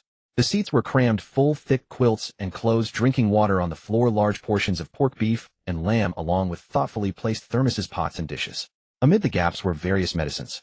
Especially upon spotting pediatric paracetamol and amantadine, among the medicines, Gui Yuping's composure broke. Thank you, Brother Shen. His nose stinging, he knelt directly before Shen Heng. Brother Shen, trust me, I'll handle everything perfectly. Last midnight, had discovered his 1-year-old child had a runny nose and was frantic with worry. Though he knew Brother Shen had medicine, it was the dead of night, and he dared not disturb his rest. Had planned to ask about buying some today, as he still had savings. Unexpectedly, Brother Shen was so considerate, even bringing this. Clearly had seen Gui's message in the owner group. If you need anything, just message me. Don't beg for trades in the group. You're my man, Ao, as your boss. Having you buy medicine from others would embarrass me. Shen Heng smiled and helped him up.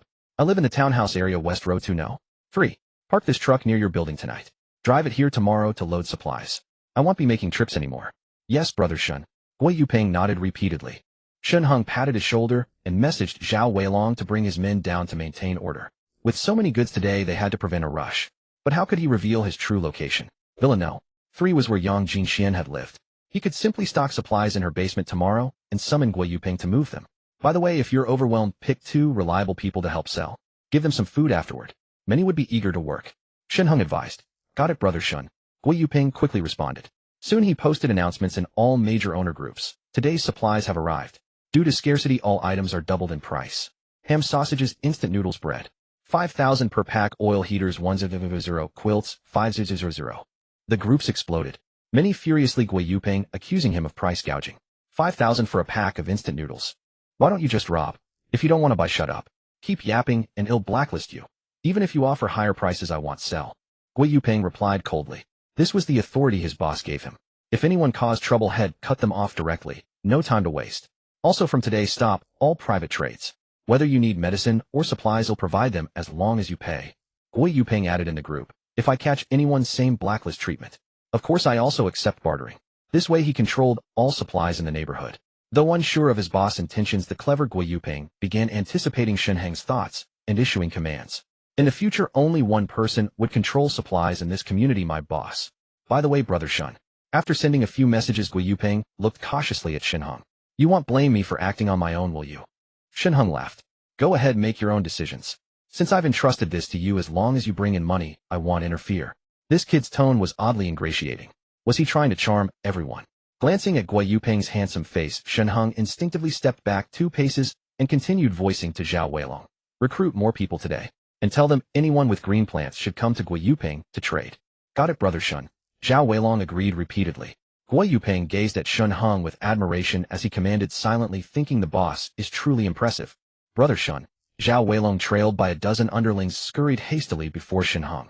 Towering in stature with an eye patch covering the eye, Shen Heng had once crippled, he now appeared even more formidable. He was beginning to look the part of a boss.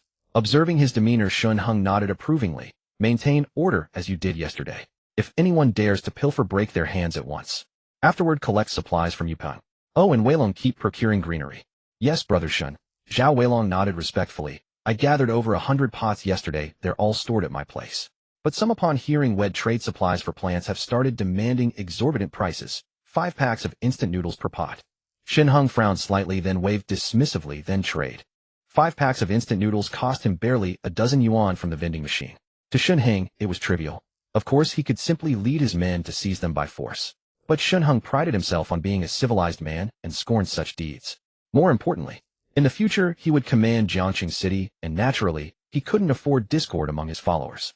If he plundered their possessions now, how could he expect their loyal allegiance later? What Shen Heng truly sought was their money. If they contributed all their wealth and followed him with unwavering loyalty, Shen Heng would surely reward them.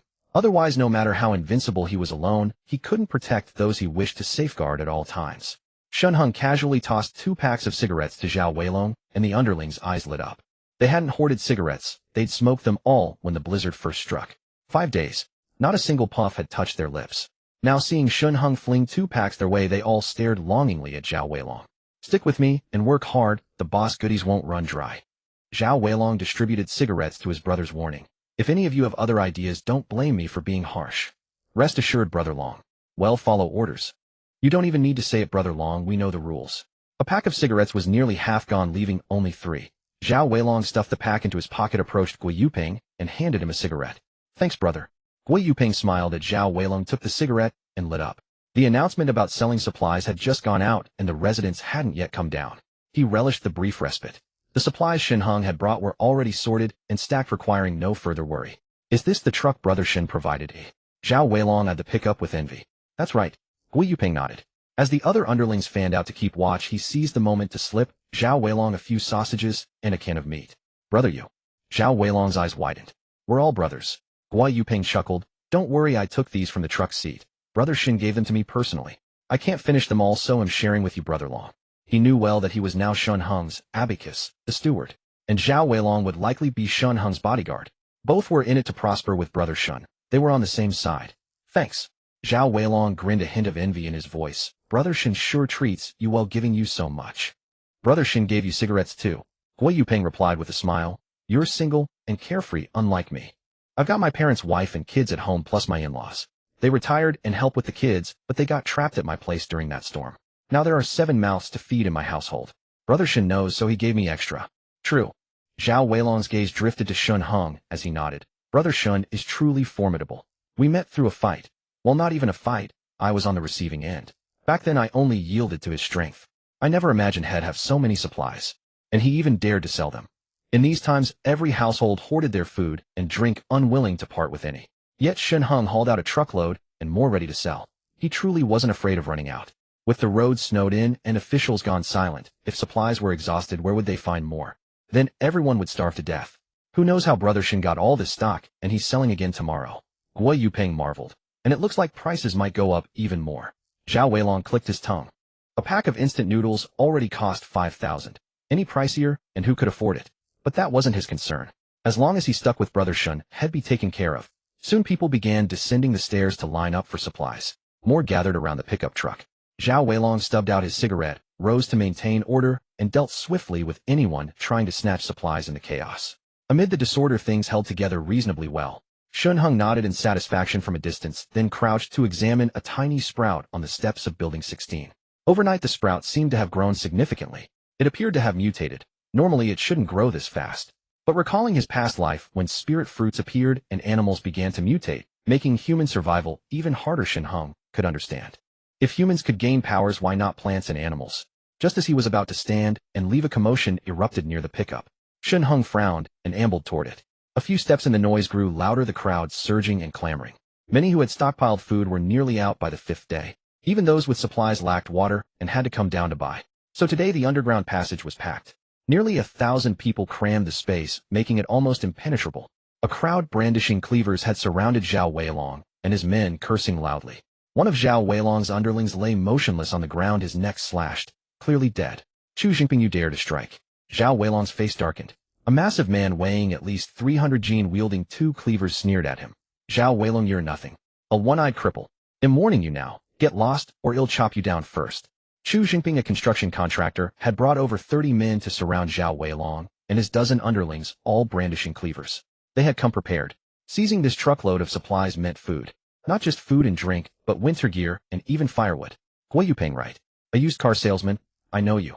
Chu Jingping pointed his cleaver at Guo Yuping. Get lost now, and I'll spare you. Otherwise, don't blame me for being ruthless. The residents who had come to buy supplies gasped and retreated, watching Chu Jingping nervously. Cut the crap. These are Brother Shen's supplies, and I'm his man. Don't you dare step out of line. Zhao Weilong said coldly.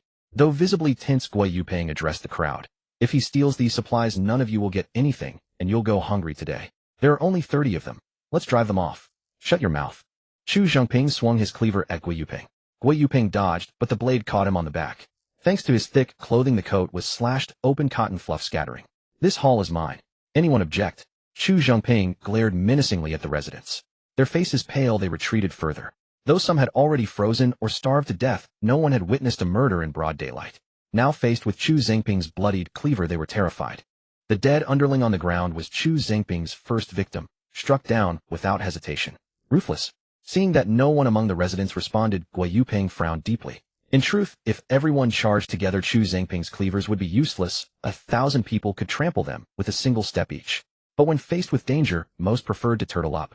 Even when their own supplies were at stake, they refused to step forward. Zhao Weilong, I advise you to stop playing the lapdog. What, brother Shen? In my eyes, he's nothing.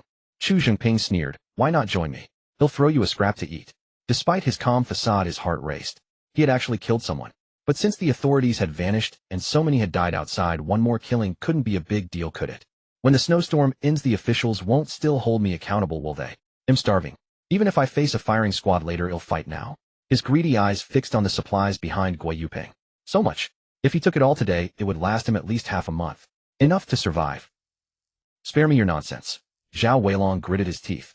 I advise you not to court death. If Brother Shen finds out, find out my ass. Chu Zhengping roared in fury, swinging his blade directly at Zhao Weilong, who scrambled to dodge.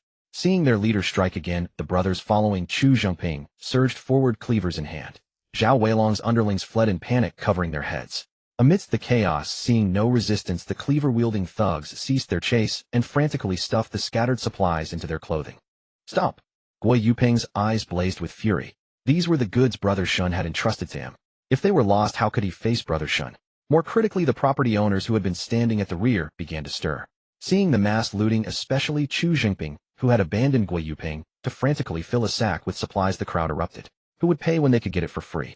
In this chaos, sneaking a couple of packs of instant noodles was hardly a crime, was it? With someone taking the lead, the other owners refused to be outdone. Especially when they saw the ground stripped bare, people began climbing onto the pickup truck's bed, wildly grabbing supplies, and then a mad rush ensued. Stop! All of you! Guo Yuping's face was a mask of despair. Bang! At that moment, a sharp sound rang out. Chu Zhengping, his face twisted in a savage grin as he stuffed supplies into his sack, suddenly shuddered. His 300-gen body crashed heavily to the ground. During the frenzy, everyone had given Chu Zhengping a wide berth, fearing his blade. Thus the space around him was empty. But as he fell, everyone froze in their tracks. A gun. A gunshot. People stood petrified, staring dumbly at Chu Zhengping on the ground. Who? Chu Zhengping clutched his chest, his face twisted in agony. Blood seeped through his fingers.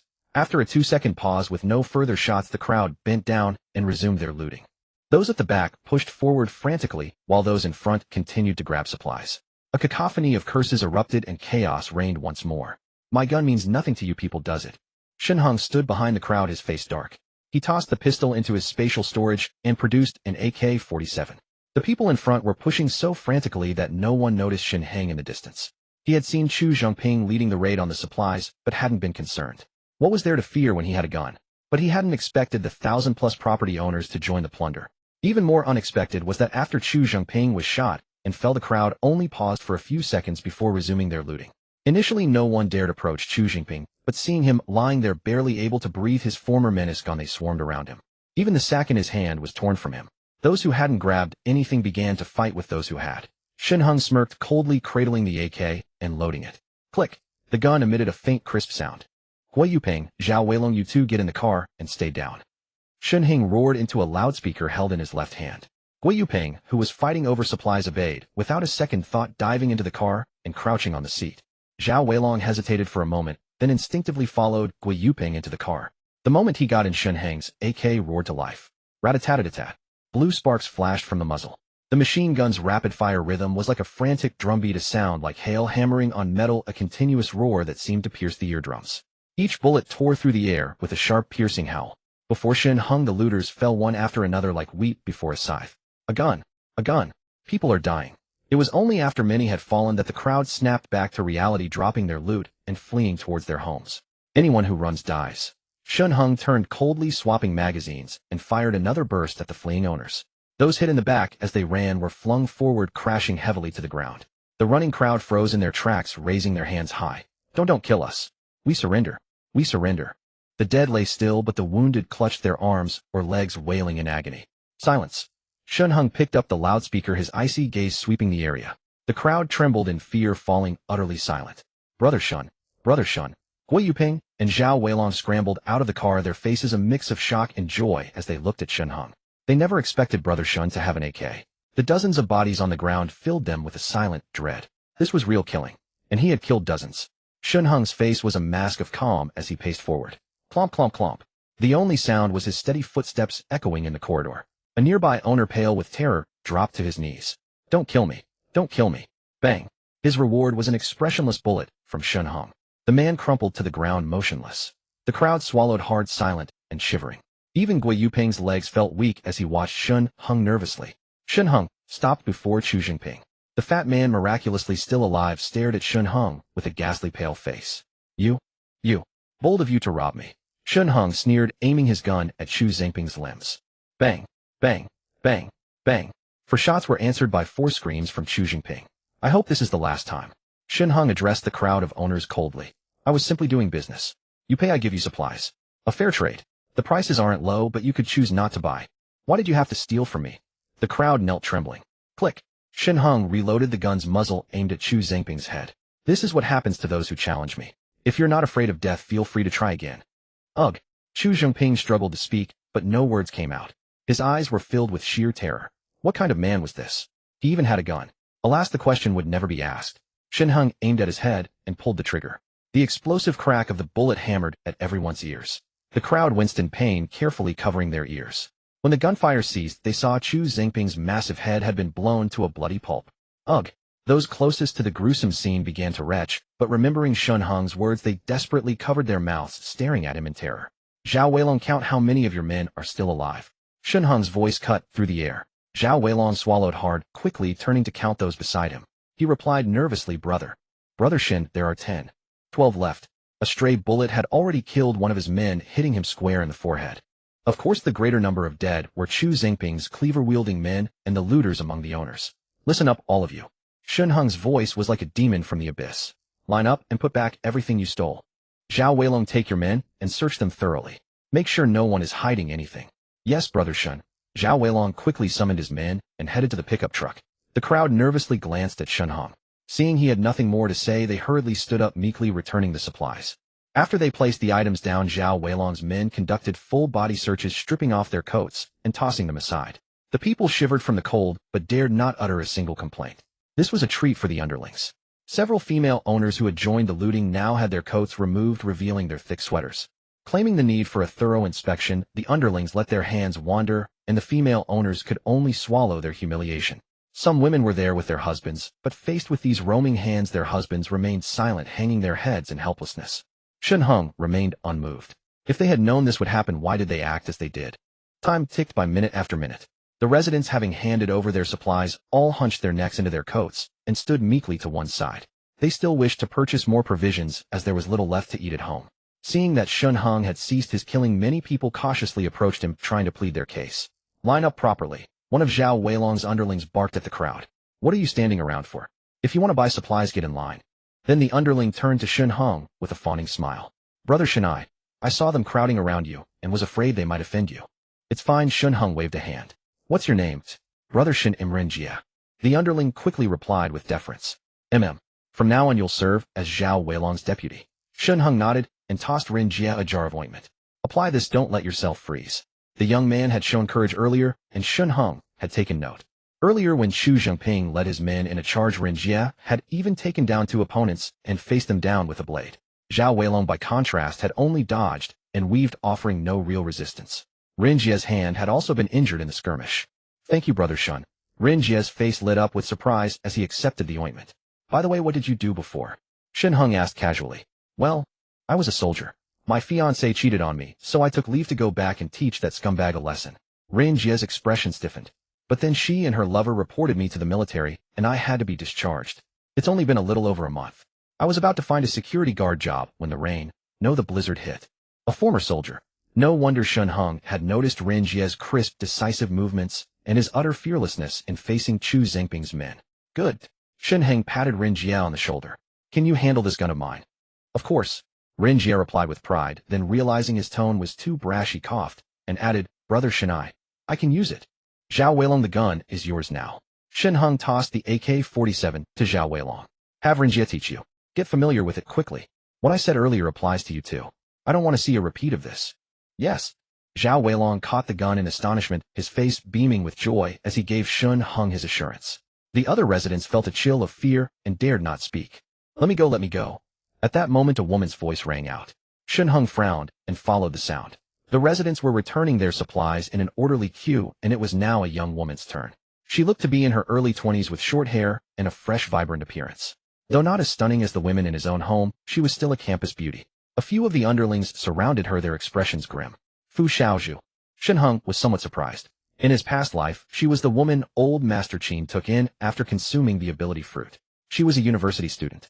Her mother, a businesswoman, hadn't returned home the night of the storm, leaving her all alone. In the previous life, old Master Qin had saved her, and they ended up together. Fu Xiaozhu was also a nurse, as Shen Heng had been treated by her several times after his injuries. Seeing her again now after a lifetime apart stirred deep emotions in Shen Heng. What's going on? He snapped back to reality and asked. Brother Shen, she seems to have bread hidden in her clothes that she didn't hand over. One of the underlings explained. This is what I bought earlier. Fu Xiaozhu exclaimed loudly. I didn't even dare leave it at home, afraid someone would break in, so I kept it on me. Is that not allowed? And I wasn't part of the rush earlier. I was at the very back. You were clearly trying to grope me. Who groped you? The underlings' faces turned awkward, and the lead one glared and shouted. Enough. Shen Heng waved his hand. Leave her alone. Yuping, get her some canned ham and self-heating hot pot. Yes. Though confused, Gui Yuping obeyed, fetching several items and handing them to Fu Xiaozhu. Take these and go home. Shen Heng gestured for her to leave. This? Fu Xiaozhu was stunned. She stared at the man before her, his face hidden behind a leather hat and mask. She couldn't see what he looked like at all. Why would he willingly give me things? Just moments ago he had killed dozens without mercy, even turning Chu Zhengping's head into pulp. He was truly ruthless. Yet now, instead of arguing with her, he was offering her supplies. Clutching the heavy goods in her arms, she gazed at him with curiosity. It was the same look from his past life. A wave of warmth washed over Shen Heng's heart. When old Master Qin had saved him, he had opened his eyes to find Fu Xiaozhu looking at him with that same curiosity. In the days that followed, old Master Qin had provided him with food and drink, even sharing their own meager supplies. Neither of them had complained, instead urging him to rest and recover. Feng Lu, on the other hand, had sent him a few messages during his 3-day absence. She hadn't asked if he was injured, only demanded when he would return. She and Su Chao were starving. Take it, it's yours. Shen Heng smiled gently. All right. Fu Xiaozhu, fiery by nature and not one to be coy, nodded and accepted the supplies, whispering, thank you. No need to be polite. We'll meet again. Shen Heng waved dismissively. It's cold outside. Go on back. He wondered if in this life old Master Qin and Fu Xiaozhu would still spark a romance if they were brought together. Let's continue. He gestured for the search to proceed. Gui Yuping glanced at Zhao Weilong in confusion. Zhao Weilong shot him a knowing look that only men could understand. Brother Shen must have his eye on this woman. Though she might not compare to the little grain of sand, she offered a different flavor. He hadn't made a move on the little grain of sand, yet he was handing out supplies to this woman. A classic case of casting a wide net. Gui Yuping caught on and returned a look of understanding. Even the other residents had figured it out. This man who had killed dozens was nothing but a lecher, and he seemed to favor the pure love approach. Continue the search. Shen Heng gave the order, then instructed Gui Yuping. Today, there was a provocation. Not only did the residents fail to follow your orders and unite against those men, but they also joined in the looting. For this reason, the price of all supplies originally intended for sale will now be doubled. Understood? Yes. Gui Yuping quickly nodded. Double the price. His heart skipped a beat. That meant a pack of instant noodles would cost 10,000 yuan. The other residents' eyes widened in shock. They wanted to protest, but a glance at Shen Heng made them lower their heads in submission. Shen Heng prepared to leave. Seeing Fu Xiaozhu had reminded him that it was time to visit old Master Qin. In his past life, old Master Qin had survived until the 15th day when he devoured the ability fruit from the dooryard plant and awakened his power. In this life, with his warning, old Master Qin was surely still alive and well. Shen Heng hadn't sought him out earlier because the old man lived in the gatehouse, a single-story building in the compound. On the first day of the apocalypse, a night of snowfall had buried it entirely. It was time to put that idiotic snow-clearing robot to work. Just as he was about to leave, he spotted Feng Lu in the queue. This woman was back to buy supplies again. But then again, she had bought so little yesterday, and knowing her and Su Chao, they'd probably devoured everything the moment they got home. They never thought to save any. You have 9 days left. Shen Heng glanced at Feng Lu, mentally calculating her remaining time. The ability fruit would appear in 10 days, but to be safe, he had no intention of letting her and Su Chao live that long. What if the fruit ripened and one of them happened to eat it? His own power was formidable, but he didn't want to create unnecessary enemies. Since they had so few days left, he might as well have some fun with them. Otherwise life would lose its amusement in 9 days. Feng Lu, noticing Shen Heng's lingering gaze, felt a jolt of fear. When he had given supplies to Fu Xiaozhu, she had assumed it was because of her beauty. He hadn't punished her for hiding bread, but had instead rewarded her. Men are all creatures driven by their lower halves. She flashed Shen Heng a smile, and spoke in a saccharine tone, "Brother Shen, wait." He turned back puzzled. Fully masked, Feng Lu had no idea that this powerful Brother Shen was actually her doormat boyfriend Shen Heng. "I didn't hide any supplies either. I've returned everything." Feng Lu sidled up to him deliberately, saying, "How about you check me yourself, Brother Shen?" A little favor from this man, and the crumbs from his table would be enough to fill her belly. Why bother spending money? Shen Heng was amused by her foolish antics. "Trying to seduce me." He laughed and reached out his hand. Feng Lu blushed. There were plenty of onlookers, but what did she have to lose at this point? "I won't lose anything." Even if Su Chaosha had understand right. She watched eagerly as Shen Heng's hand approached. But in the next instant his hand clenched, and he delivered a heavy slap across her face. Crack! Feng Lu screamed, and collapsed to the ground, the force of the blow sending her rolling. "Don't you have a mirror at home? Or at least some piss to see yourself?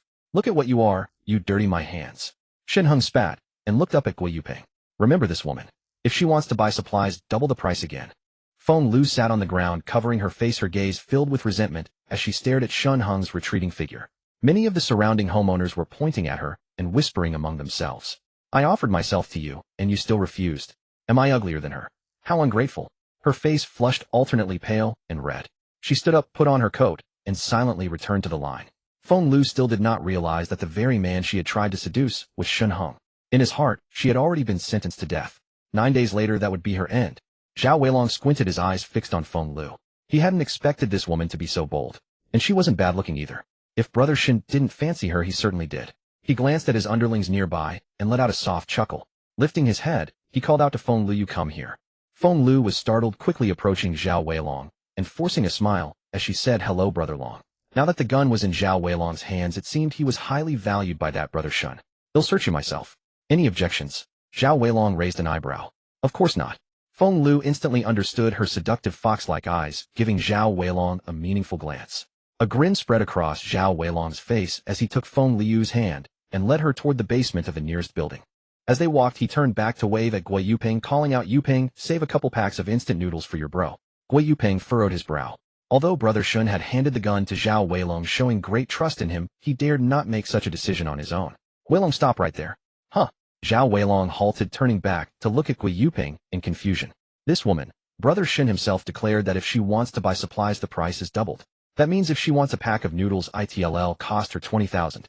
Gui Yuping pointed at Feng Lu. "You want me to leave noodles for her?" Zhao Weilong frowned. "We're all Brother Shen's men, no need to be so strict, right?" He even patted the AK on his shoulder, clearly implying that he was Shen Heng's trusted right hand. "Weilong, I don't care about others, but she's an exception." Gui Yuping shook his head. "If you want to give her the supplies Brother Shen left for you, I have nothing to say. But I won't just give away the things Brother Shen arranged to be sold." "Ridiculous. You Zhao Weilong are a fool, but am not like you. This woman has clearly annoyed Brother Shen, and you still have your eye on her." "Gui Yuping, what do you mean by that?" Zhao Weilong was getting angry. "Exactly what I said. Didn't you understand?" Gui Yuping's face also darkened. "I follow Brother Shen, not you, Zhao Weilong.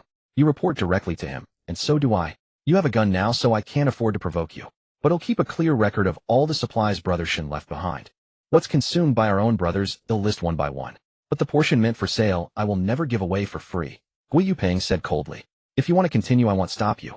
But I'll report everything to Brother Shen." "You?" Zhao Weilong glared. "Is this really necessary? It was just 2 packs of instant noodles."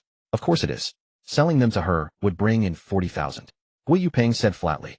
"I can't take that responsibility." Zhao Weilong's face turned icy. "Brother Long, I think Brother Pong is right." Ren Jie gently tugged at Zhao Weilong's sleeve, speaking in a low voice. "Even you're disobeying me now." Zhao Weilong glared at Ren Jie. "Brother Shen told you to teach me how to use the gun, but you're just my deputy. Think you're something special." Ren Jie frowned, but remained silent. "Brother Long." Feng Lu pouted, putting on a pitiful expression, and whispered, "Don't argue, please. Don't let me cause a fight between brothers." She leaned close to Zhao Weilong's ear. "Sister isn't after your noodles. She just wants to get to know you. Let's add each other on WeChat. Whenever you miss me, I'll come keep you company, okay?" What a sweet and obedient little sister. Zhao Weilong nodded firmly, took out his phone, and added Feng Lu on WeChat. Feng Lu hurried away. Zhao Weilong turned back, grumbling, satisfied now Grand Steward. Gui Yuping let out a sigh of relief and shook his head. "Weilong, I don't have a problem with you. It's just that I can't explain it to Brother Shen." "Yeah, I know." Zhao Weilong patted him on the shoulder and took out a cigarette he had been saving from his pocket, offering one to Gui Yuping. As the homeowners began to line up for purchases, and Gui Yuping got busy, Zhao Weilong's eyes turned deep as he glanced at Gui Yuping, saying nothing. Buzz. Shen Heng stood on the snow, pulling out the robot. He placed it on the ground, aimed it at the doorman Uncle Chin's office, and pressed the switch. The robot's front claws plunged into the snow, digging rapidly. A large clump of snow flew toward Shen Heng. Having learned from experience, Shen Heng expressionlessly raised his hand, and an umbrella snapped open to block the snow. Idiot really suits you. Every time you turn it on and put it down, you have to fling snow at your owner. If that's not stupid, what is? Come to think of it. Which blockhead designed this thing? Couldn't they put the switch somewhere else? Why put it on the back so it just clears snow toward you? As dumb as this thing is, it's incredibly efficient at clearing snow. Before long, it had already dug a path straight to Uncle Chin's door. When it reached Uncle Chin's doorstep, it didn't stop. Its claws flew out and spun toward the wooden door. Before Shen Heng could react, the door was torn in two. Holy crap. It wasn't Shen Heng who spoke, but a vigorous voice from inside. Looking up, he saw Uncle Chin panicked, holding a mop, staring at the robot in terror. Uncle Chin, it's me. Seeing Uncle Chin raising the mop to strike the robot, Shen Heng quickly stepped inside and spoke. Little Shen, what are you doing here? Uncle Chin was taken aback. Uncle Chin, I've come to take you away. Shen Heng put away the robot, looking at Uncle Chin with a solemn expression. In my past life, you saved me more than once. In this life, I will make sure you survive. So this thing is an ability fruit. If I eat it, it'll gain supernatural powers. In the gatehouse, Uncle Chin stared in astonishment at the grayish-brown fruit in Shen Heng's hand. Having just listened to Shen Heng's explanation, Uncle Chin had already grasped the situation. He never imagined that such a miraculous fruit could exist in this world. Consuming it would grant supernatural abilities. It was utterly fantastical. Seeing his disbelief, Shen Heng simply reached out and snapped his fingers. A wisp of flame instantly appeared at his fingertip, burning with an eerie red hue. Uncle Chin's eyes widened. He had thought Shen Heng was talking nonsense, but to his surprise, the young man could actually conjure flames. Uncle Chin, this is my ability. Shen Heng chuckled softly, then pressed two fingers together and pointed at the snow outside. Whoosh! The flame shot forth. By the time Uncle Chin regained his senses, he was stunned to find a deep hole in the snow outside. It had been pierced by that ball of fire. This is too unbelievable.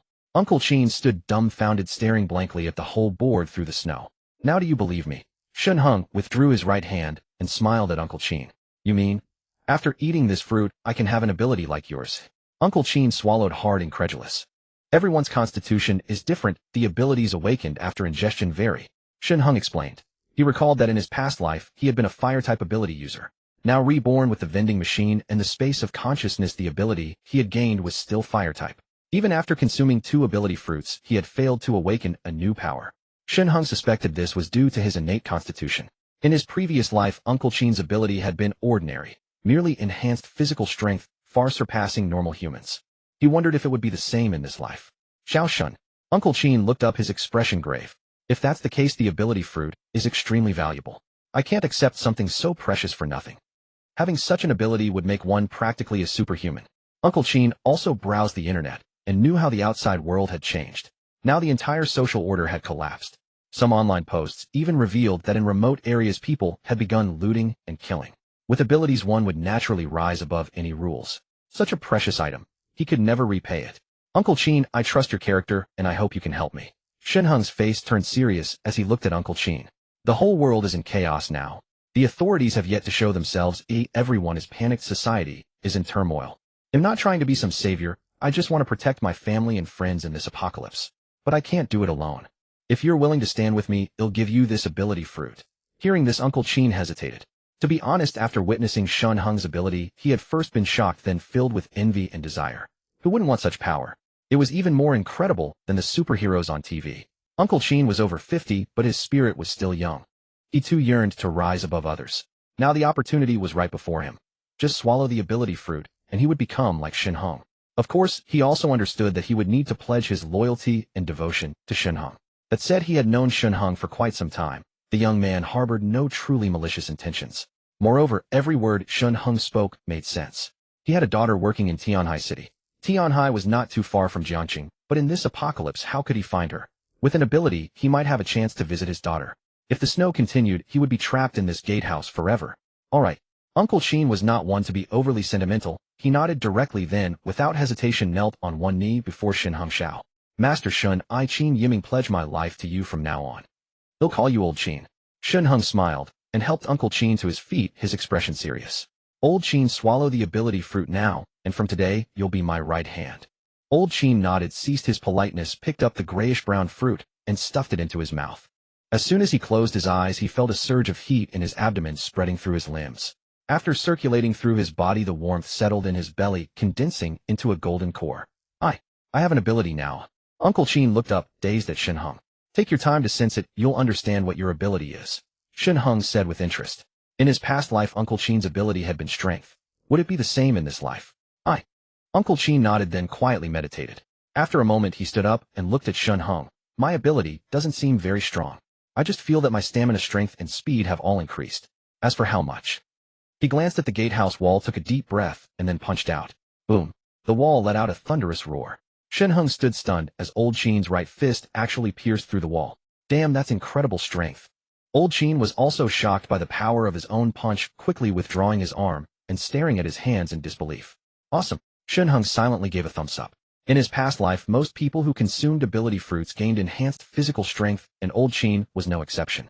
Such individuals became the backbone of major factions. They were far stronger than ordinary humans, but were no match for those with special abilities. Their status was lower than that of fire-type ability users like cooks, only slightly above ordinary people. Shen Heng had rarely seen Old Qin fight. The other ability users in the neighborhood had seldom crossed paths with him. Old Qin kept a low profile, originally wanting to maintain order in the neighborhood, but ultimately failing. He ended up living a carefree life with Fu Xiaozhu. It was only when Shen Heng was severely injured while searching for supplies that Old Qin appeared and saved his life. But when Old Qin intervened, Shen Heng was already unconscious and hadn't seen clearly. Now thinking about it, the fact that Old Qin could rescue him from Sun Lihai's hands was proof enough of his strength. Sun Lihai was a guest elder of the Mo family in the west of the city, possessing immense power and status. His ability was Earth-type with astonishing defensive capabilities. The flames Shen Heng unleashed couldn't even break the earthen armor Sun Lihai casually summoned. Their strengths were on completely different levels. Yet Old Qin had still managed to save him. This showed that even with an ordinary ability, Old Qin was a top-tier physical-type ability user. Master Shenai. Old Qin began, but Shen Heng waved his hand. Call me Boss Old Qin. From now on I will never treat you poorly. Yes, boss. Old Qin quickly bowed. Old Qin, I noticed your punch was quite formidable. Have you trained before? Shen Heng suddenly recalled something and asked. He had seen Ren Jie fight earlier, but compared to Old Qin it seemed. Old Qin's punches were even swifter. I served in a special forces unit when I was young. Old Qin shook his head, a look of reminiscence in his eyes. Later I met my wife, and we had a daughter. But a new mission came and I had to go. Unexpectedly my wife was kidnapped by a rival of mine. He taunted me to lay down my arms and surrender. I chose to shoot him, but my wife. Alas. He sighed heavily. I was disciplined by the organization and I didn't complain. But my in-laws despised me and took my daughter away. I eventually went to Africa, worked as a mercenary for a few years, and saved up some money. I wanted to come back and see my daughter, but she refused to meet me. Her grandparents had brainwashed her, convincing her that I had recklessly fired my gun, causing her mother's death. She told me to get out of Tianhai and not disturb her life. So I came to Jiangxia. At least it's close to Tianhai. If anything happens to her, I can get there in time. Shen Heng's eyes widened. He never expected that this seemingly harmless Old Qin had such an incredible past. No wonder his punch was so fierce. He had not only been in special forces, but also worked as a mercenary. This was a man who had lived on the edge of life and death every day. He had struck gold. Shen Heng had only intended to express his gratitude to Old Qin for saving his life in the previous incarnation. Little did he expect that Old Qin was so formidable. Is your daughter safe now? Shen Heng inquired. She's safe. Old Qin nodded. Her maternal grandparents have some assets in Tianhai, who the family runs a business. I discreetly asked their nanny, and they still have ample food supplies. The elderly and the child are staying in the villa, so for now they're secure. That's a relief. Shen Heng let out a sigh as well. He still needed to take over the entire Jiangxing. What if Old Qin, preoccupied with his daughter's safety, refused to follow him in conquering the world? Old Qin seemed to read Shen Heng's concerns and smiled. Boss, since I've chosen to share this past with you, it means I'm genuinely and sincerely willing to follow you. Rest assured, especially since my daughter and the others are safe, I have even less reason to disobey your commands. Good. Shen Heng stopped fretting and nodded directly. Old Qin, come with me. I'll arrange accommodation for you. Let me pack a few things first. Old Qin turned, intending to quickly gather the bedding in the gatehouse. You won't need those. Shen Heng waved his hand, his gaze sweeping across the room before settling on a pot of ivy on the windowsill. In his past life, Old Qin had been trapped in the gatehouse, never getting out. It wasn't until he acquired his superpower that he shattered the accumulated snow with a single punch and walked out. It was almost certain that this very ivy had borne the superpower fruit. Aside from this pot of ivy, there was no other greenery in the entire room. Boss, what's wrong? Seeing Shen Heng staring blankly at the ivy, old Qin couldn't help but ask. Don't take anything else. Just bring this along. Shen Heng pointed at the ivy on old Qin's windowsill. All right. Old Qin nodded. Though puzzled by Shen Heng's decision, he wisely refrained from questioning and simply acknowledged the order, cradling the ivy in his arms. As Shen Heng and old Qin prepared to leave, he recalled something and deliberately exposed the ivy to the snow. Based on his speculation, greenery that had been covered by snow from the outside wouldn't bear superpower fruits. Only some extremely abnormal plants would mutate. However, plants untouched by snow might grow superpower fruits. He wanted to test it now. Under normal circumstances, old Qin's ivy would definitely bear a superpower fruit. But now that it had come into contact with this snow, would it still produce fruit? It was only the loss of a single superpower fruit. Though Shen Heng currently had no superpower fruits, he had already instructed Zhao Weilong to secretly gather greenery. In his past life, it seemed that over 40 superhumans had appeared in Taoyuan residential area. This didn't include those like Shen Heng, who kept a low profile. In other words, there should be at least 50 superpower fruits in the entire residential area. What he needed to do now was to sweep up all the indoor greenery. In the future, all these superpower fruits would be his.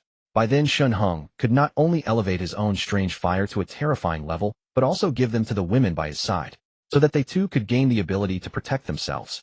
Let's go. Shen Heng made sure old Qin was wrapped up tightly, even covering his head before they departed. In his previous life, all of Shen Heng's thoughts had been focused on mere survival. Now, with unlimited resources at his disposal, he began to ponder. In this apocalypse, aside from the extreme cold, the most dangerous thing to be wary of was the drifting snow and the unknown situation emerging by the seaside. The authorities' attention was now entirely fixed on the coast. He didn't know what had appeared by the sea, but Shen Heng was certain it was extremely troublesome. Even the current authorities might not be a match for it. When the superpower fruits appeared, numerous mutated animals and plants emerged in the outside world. With so many marine creatures in the sea, could they all have mutated? Shen Heng speculated that it was very likely some of those mutated creatures had even come ashore directly, which was why the authorities had no time to manage the cities. After all, having experienced the previous life, even if only for 3 months, he clearly understood the destructiveness of those mutated animals and plants. Had the mutation started from the seabed? Shen Heng's own conjecture sent a chill down his spine. The ocean teemed with life, boasting nearly 3,000 species. Imagine a shark or a whale, with such ferocious size and destructive power. Once they made landfall, how much devastation would they wreak? In his past life, Shen Heng had seen a mutated cat easily claim many lives. It had grown to nearly 3 meters in length and could leap over 10 meters in a single bound. Its claws, over 10 centimeters long, were both sharp and sturdy. It was truly a human weapon. It seemed that cat had also belonged to a resident of the residential area. After all, dog owners driven to extremes by hunger had long since eaten their own dogs. Since the Chinese have no concept of eating cat meat, a couple of cats had narrowly escaped that fate. But after mutating, it had caused massive destruction in Taoyuan residential area. He hadn't seen it again afterward. The rumor was that old Qin had killed it. He turned his head to glance at Qin Yiming. Old Qin, walking along, was still examining his own fist, his eyes brimming with surprise. This fellow had no idea how powerful he had become, and soon he wouldn't be lonely or need to console himself. Instead, he would be embracing the pure Fu Xiaozhu, reveling night after night. Old Qin was already this formidable after consuming just one superpower fruit. If he were given several more, would he continue to evolve like Shen Heng himself? Or would he awaken other superpowers? Shen Heng turned to old Qin. Old Qin, do you know why I asked you to bring this potted plant? Huh? Old Qin looked up confused. I don't know. But boss, you must have your reasons. Because this ivy should bear a superpower fruit in a little while. Shen Heng smiled. What a... Old Qin's eyes widened as he stared in disbelief at the ivy in his hands. This thing could bear fruit. In the past, he would have scoffed at the idea. But now, after consuming the superpower fruit, he could clearly sense the changes around him. He felt like he had returned to his 20s. No, he was far stronger than he had been at 20. But now that it's been hit by the snow, it probably won't bear fruit. Shen Heng added. Old Qin reacted swiftly, quickly unzipping his jacket to tuck the plant inside. He understood all too well the preciousness of the superpower fruit. It was a priceless treasure. No need to rush. I just wanted to try to run an experiment. Shen Heng stopped him, explaining, one superpower fruit is nothing. Next, I hope you can take control of our residential area during this time and gather all the greenery. Yes.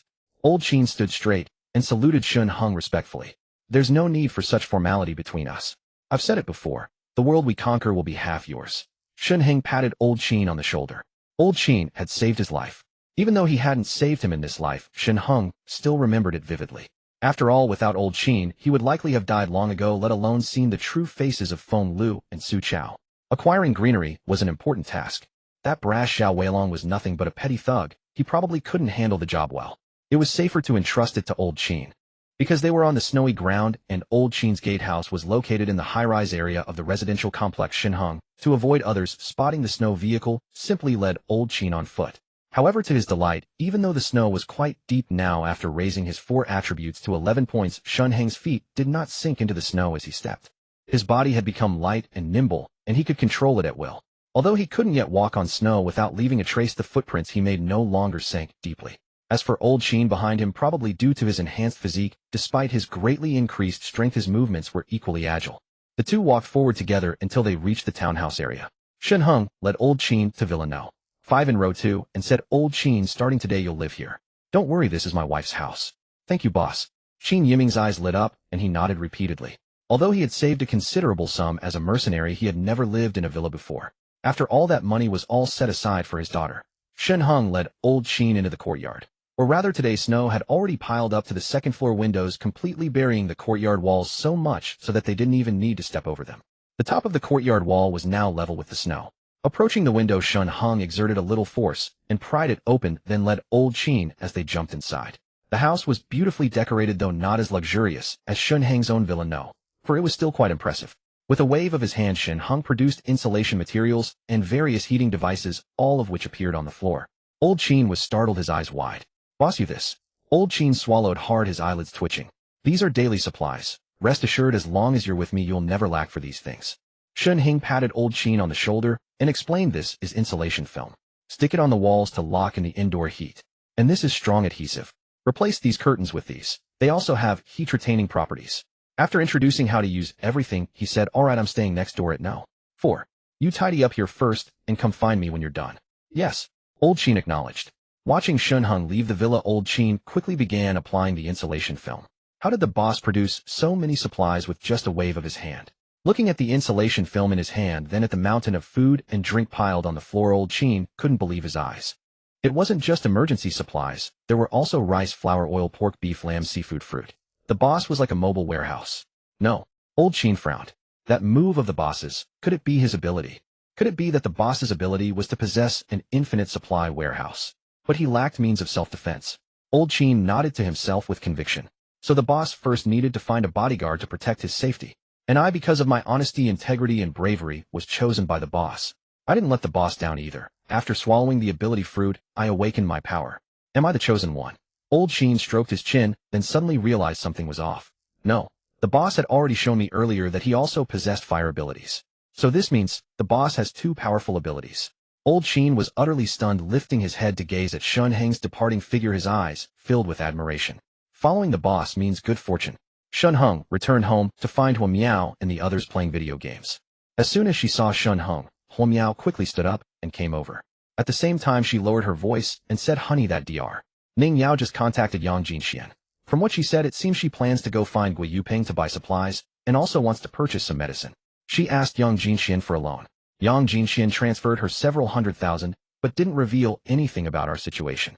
Shen Heng nodded slightly. It was clear that Hua Miao had taken his instructions quite seriously, and the fact that Yang Jinxian hadn't disclosed anything to Ning Yao also brought Shen Heng some comfort.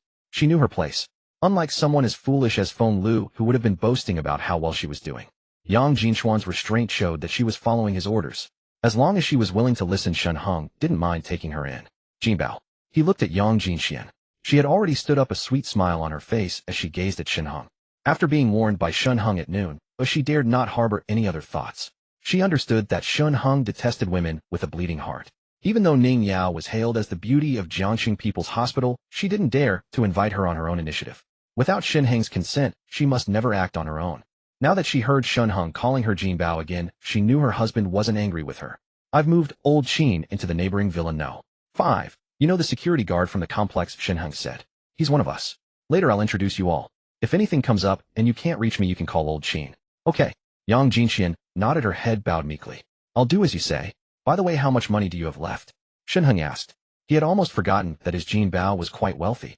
Even though Song Guangming was dead, as the former wife of the Song family's patriarch, she couldn't be short on cash. Instead of lending it to that bleeding heart Ning Yao, it would be better to give it to him. As far as he knew, Ning Yao wasn't even sick, and she was busily treating some of the residents in the complex. This was borrowing money to buy medicine and save people. Although Shen Heng looked down on such people, he still had great respect for Ning Yao's medical ethics. But respect aside, he certainly didn't want Jin Bao to hand over all her money for Ning Yao to save others. What do the lives of others have to do with me? I still have 20 million. Yang Jinxian glanced at her card balance and replied. Wow. Shen Heng hadn't expected Yang Jinxian to have that much cash on hand. He never imagined she had so much. 20 million. After upgrading the vending machine to level 11, buying the ability fruit, and boosting his 4 attributes, his balance had nearly run dry. Although his experience had just passed level 11, gaining 3 million, it was still far from the 48 million needed to reach level 12. With this 20 million, he could easily level up to 12. Thinking this, he felt a pang of regret. He should have asked Jin Bao earlier. If he hadn't given that ability fruit to old Qin, he would have had 2 of them, and could have upgraded his strange fire to level 3. Then he could infiltrate the Song family and kill Song Zhengming. With Song Zhengming dead, the Song family would fall apart and no longer pose a threat. Give me all the money, Shen Heng said. Oh, okay. Yang Jinxian didn't hesitate and transferred the money to Shen Heng down to the last cent. Over 9 million. Sis. Yang Muxuan, who was nearby, widened her eyes. Are you leaving yourself with nothing? She saw that Yang Jinxuan's entire balance had become 0. Had her sister gone mad? And Shen Heng, he was way too comfortable taking handouts. Give me all the money. A grown man, how could he say that without shame?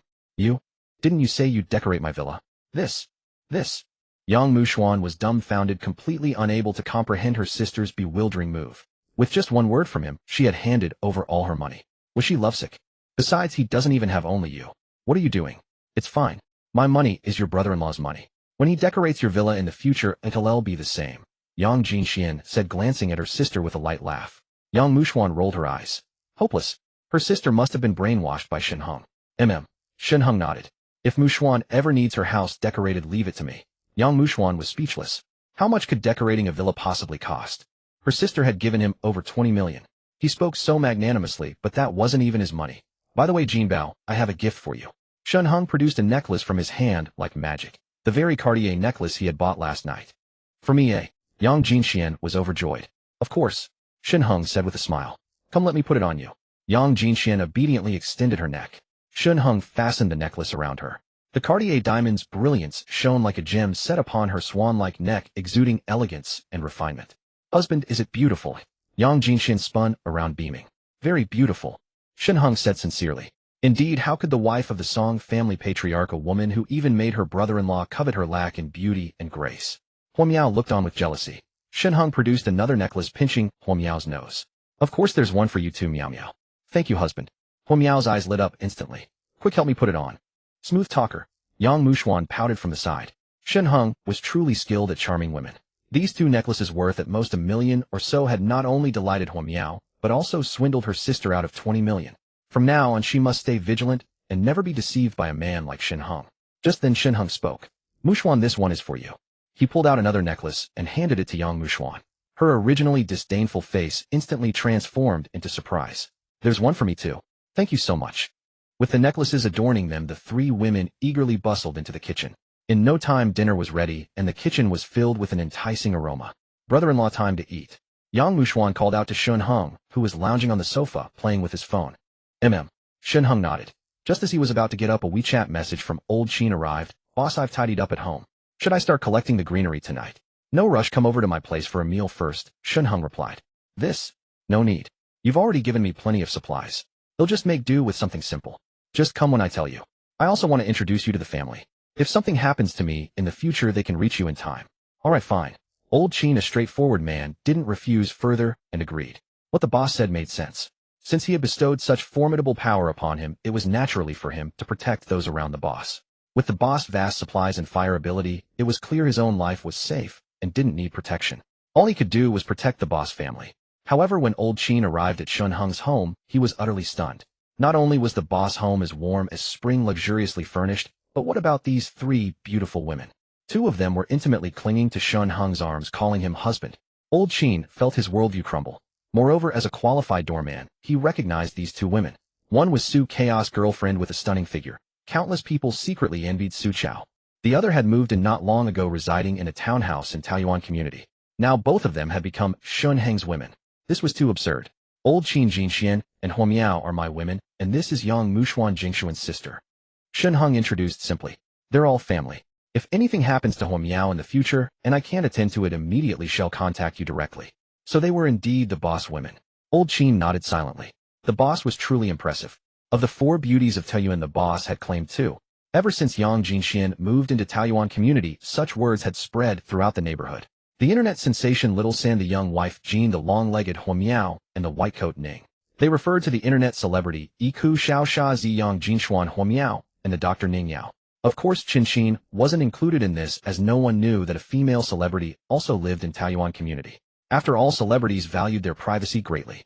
Even so, the fact that he had 1/2 of the 4 golden flowers was enough for old Qin to silently give Shen Heng a thumbs up. A role model for all. If he knew that the remaining 2 also had some connection with Shen Heng, he would probably be even more shocked. The 3 women didn't know that old Qin had already gained abilities, they were merely puzzled. Old Qin was nearly 60. How could he even survive the freezing weather, let alone be of any help? In reality, old Qin was only in his 40s, but years as a mercenary had left him looking weathered. After dinner, Shen Heng took old Qin to the neighboring Villa No. 3. Opening the basement door, he waved his hand, filling the underground space with supplies. Although he had witnessed the boss methods earlier, seeing it again still filled him with awe. The entire basement was crammed with supplies. However, they were mostly instant noodles and other non-perishable foods. As I mentioned earlier, Gui Yuping is now in charge of selling the supplies. In the future, have him come here to pick up the goods. Shen Heng said, and Zhao Weilong he's now. Before he could finish, his phone rang. He pulled it out and saw it was a WeChat message from Gui Yuping. Brother Shen, all supplies have been sold. A total of 80 boxes of instant noodles, 700 loaves of bread, 500 sausages, 900 self-heating hot pots. The supplies sold for 76.33 million. Gui Yuping said respectfully, Brother Shen, should I hand it over in person or transfer it now? Also, many people who didn't get supplies are begging to buy more. All the supplies he had taken earlier were completely sold out. When the remaining residents heard that prices were still doubling and a pack of instant noodles had already sold for 100, they also rushed downstairs. After 5 consecutive days of snow, no one dared to hold out any longer. Even if they had some food at home, who could guarantee when the snow would stop? Though people secretly cursed under their breath, they had no choice but to obediently go downstairs and line up to buy. But what Shen Heng had taken out was merely a drop in the bucket for the vast Taoyuan community. After the supplies were sold out, more people surrounded Gui Yuping, pleading to purchase goods. Everyone had thought about snatching what Gui Yuping had, but with dozens of frozen corpses lying on the ground, who dared to resist? Now everyone knew that the big shot selling supplies had a machine gun and had unhesitatingly shot many residents of the community. More supplies. Shen Heng nodded. That made sense. After all, Taoyuan community had many residents. Even if some weren't in the community, at least over 10,000 people were trapped in their homes. What delighted him even more was that a pickup truck full of supplies had sold for over 70 million. Adding the 21 million Yang Jinxian had given him his current wealth was close to 100 million. To go from level 12 to 13 required 96 million. That was enough to reach level 13. Yuping, bring Zhao Wei along and come through the underground passage to the townhouse area behind. He'll be waiting at West Row 2 No. 3. Shen Heng instructed. Have Zhao Weilong bring a few brothers to help load the goods. Since people want to buy, well, keep selling. Got it, Brother Shen. Gui Yuping responded. When they arrive, get to know them too. Shen Heng turned to Old Qin and said. Old Qin nodded silently. Before long, the roar of an engine echoed from the underground passage. Gui Yuping drove in, with Zhao Weilong along with Ren Jie and 4 other unfamiliar underlings arriving with great enthusiasm. Brother Shen, need to move supplies. Zhao Weilong jumped out of the car gracefully. I brought Ren Jie and 4 other brothers. That should be enough to lend a hand. Park the car at the entrance, and all of you follow me inside. Shen Heng said as he pulled open the basement door. Everyone looked up and stood frozen in stunned disbelief. The basement was packed full with only a narrow passage for one person.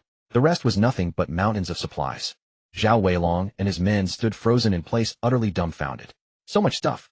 The instant noodles that people outside sold for 10,000 yuan a pack. Here, as far as the eye could see, there were hundreds of boxes. There were also sausages, biscuits, self-heating pots, canned meat. Even the sheer sight of it brought an overwhelming sense of pressure. Load another cart. Yuping, take the men inside and sort out the supplies. Shen Heng stepped aside and instructed. He had already decided to promote Gui Yuping. Tonight he would upgrade the vending machine again. With nearly 100 million in coins, he could upgrade the vending machine 2 levels and raise his own strange fire to level 3.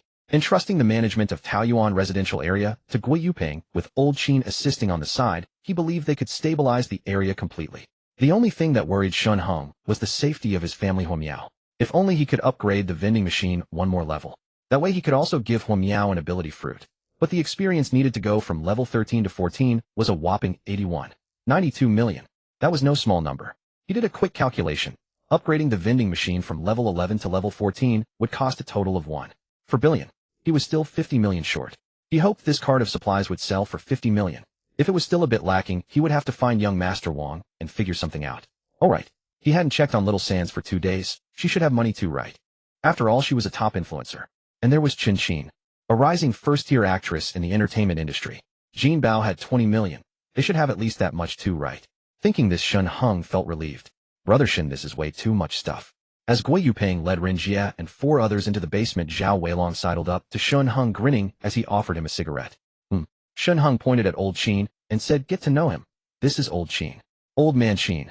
Zhao Weilong was taken aback when he saw Old Qin. Wasn't this the gatekeeper Grandpa Qin? How had he ended up with Brother Shen? Old Qin forced a smile at Zhao Weilong and nodded. Zhao Weilong was a well-known troublemaker in the neighborhood, and Qin Yiming naturally knew who he was. This guy usually swaggered around, and Old Qin had never bothered with him. Now that he saw this man was his boss subordinate, he didn't think much of it. After all, the boss had started from Taoyuan residential area, so it was only natural that his underling was a resident there. He just hadn't expected that with so many residents in Taoyuan the boss would have picked this thug. "Oh, Old Qin, hello." Zhao Weilong snapped out of his daze and forced a smile. "Weilong, how's your gun training going?" Shen Heng noticed Zhao Weilong carrying an AK and asked. "Brother Shen Ren Jie says I have a talent for firearms. I can handle it proficiently now, but I still need more practice with my marksmanship." Zhao Weilong laughed dryly. "I also wanted to ask you, do you have any more bullets? Practicing marksmanship inevitably uses up a lot of ammo. There's still some in the basement." Shen Heng pointed upward. "Take it all later and practice more, understand?" "Got it, Brother Shen." Zhao Weilong was overjoyed. When he had brought out the supplies earlier, Shen Heng had casually grabbed a good amount of ammunition. After all, when they unified the other neighborhoods later, Zhao Weilong would need to recruit more men to help maintain order. He really did need to give him some self-defense weapons. Shen Heng had even prepared some grenades and bulletproof vests. He had already planned it out. Guo Yuping would be his strategist and also serve as his steward. Zhao Weilong would assist Guo Yuping with supply sales and take charge of military force. Old Qin would be his bodyguard. Once the plants bore ability fruits, he would have Old Qin pick some loyal followers from Zhao Weilong's team and grant them ability fruits. These ability users would all be under Old Qin's command. On the surface, the controlled neighborhoods would be handled by Guo Yuping and Zhao Weilong. One for sales, the other for maintaining order. If any ability users secretly rebelled, Old Qin would take care of them. Of course, if ability users were willing to pledge allegiance, Shen Heng would gladly accept them, but only after testing them to ensure their genuine submission. "By the way, Weilong, how's the collection of those plants I asked you to gather?" Shen Heng asked. Brother Shen were steadily acquiring them. Zhao Weilong quickly replied. "But people don't know what the plants are for, so they're asking exorbitant prices trying to trade for more supplies. Now for a single potted plant, many are asking for 4 or 5 packs of instant noodles, or even cigarettes and alcohol." Zhao Weilong said cautiously. "Do I need to teach you such a small matter?" Shen Heng's voice turned cold. "It's already generous that we're giving them anything, and they dare to ask for more." Zhao Weilong's face wore an awkward smile. "Don't bother with this. Old Qin will handle it. Later gather your men, and let Old Qin pick some suitable ones to go with him to acquire the plants." "All right." Zhao Weilong's smile turned stiff. Was this about taking away his authority? He knew that the men under him now, aside from a few former thugs, were all carefully chosen young strong fellows. Old Qin came in and immediately wanted to take some of his men. That didn't seem right, did it? "Brother Shen, maybe let Old Qin pick from others. I recruited a few more people this afternoon, and I only have about 20 now. If he takes them, he'll have to start all over again," Zhao Weilong said dryly. Shen Heng frowned. "Zhao Weilong, are you bargaining with me? Was this kid getting too full of himself? Did he even know who he was?" "No, not at all."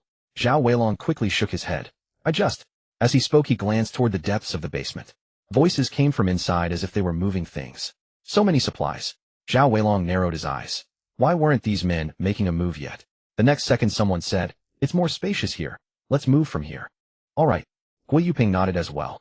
After all, with supplies piled everywhere, the passage was too narrow. There wasn't even room to turn around. But then a young man with a buzz cut who had just hoisted a box of instant noodles hardened his eyes, flicked his sleeve, and produced a short blade. He suddenly lunged at Guo Yuping. Guo Yuping never expected that Zhao Weilong's men would attack him.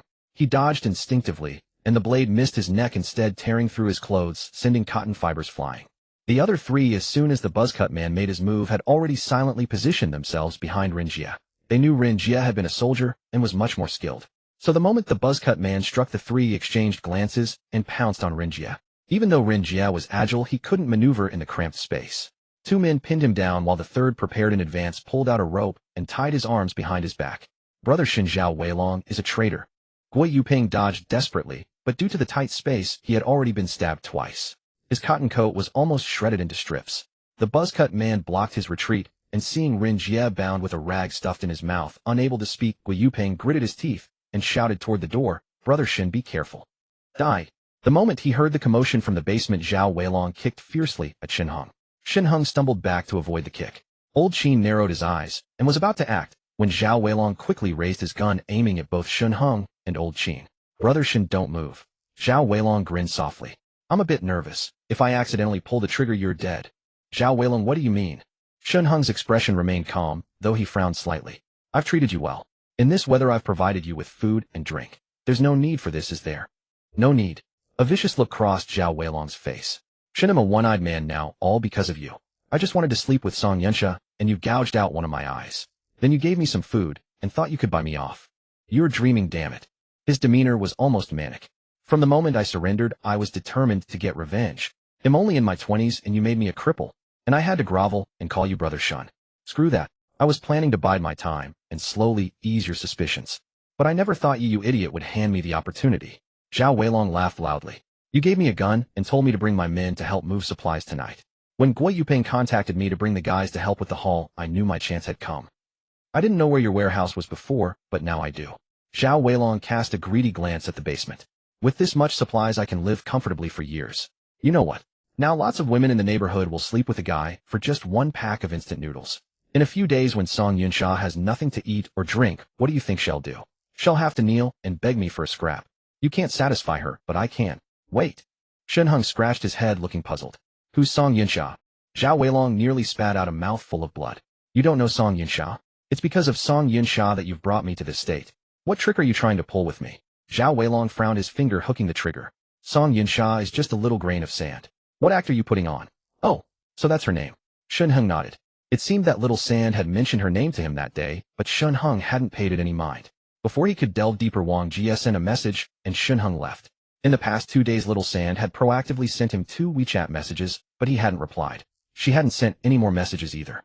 Shen Heng was far too busy to bother with Little Sand. "Less nonsense." Zhao Weilong roared angrily. "Song Yunsha is mine, and the supplies are mine too. Heaven has truly granted me this golden opportunity. Haha, it's your fault for being so careless, trusting me so easily.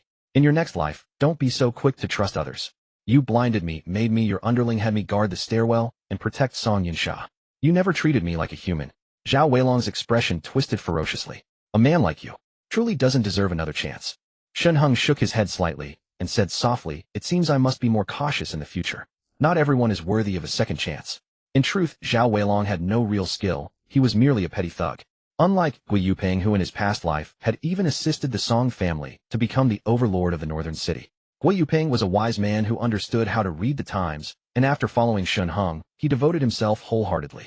He knew that in such an environment, Shen Heng with his vast supplies would hold a tremendous advantage. But Zhao Weilong was blinded by hatred. Wouldn't it have been good to serve as the one-eyed war god under his command? Yet he insisted on seeking death. Shen Heng sighed helplessly. "I offered my sincere heart to the bright moon, but the moon shone upon the ditch." Later, Zhao Weilong laughed heartily. "There is no later, you fool. Remember in your next life not to trust others so easily." Shen Heng nodded. "You're right. In my next life, I must remember not to trust others easily." "Old Qin," he suddenly called out, and Old Qin, without hesitation, threw a punch directly at Zhao Weilong. Old Qin had been ready. This was the perfect chance to show his loyalty.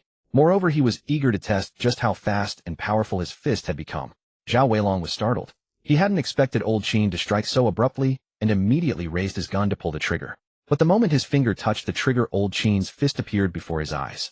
Before he could react, Old Qin's fist smashed heavily into Zhao Weilong's gun. Old Qin could have finished Zhao Weilong with one punch, but he feared Zhao Weilong might fire a shot and hit the boss. That would be disastrous. So he had to deal with the gun first. Bang!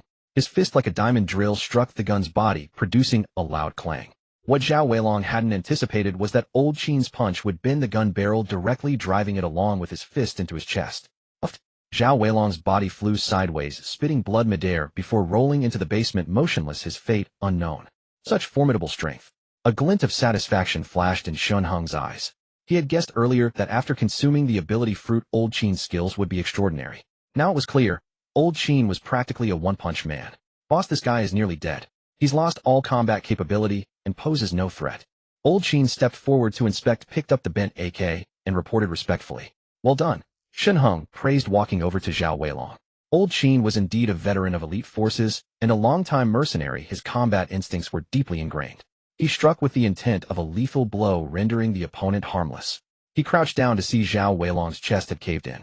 Zhao Weilong, coughing blood and gasping for breath, looked at Shen Heng with a gaze filled not only with shock, but also profound terror. Wasn't Old Qin just a gatekeeper?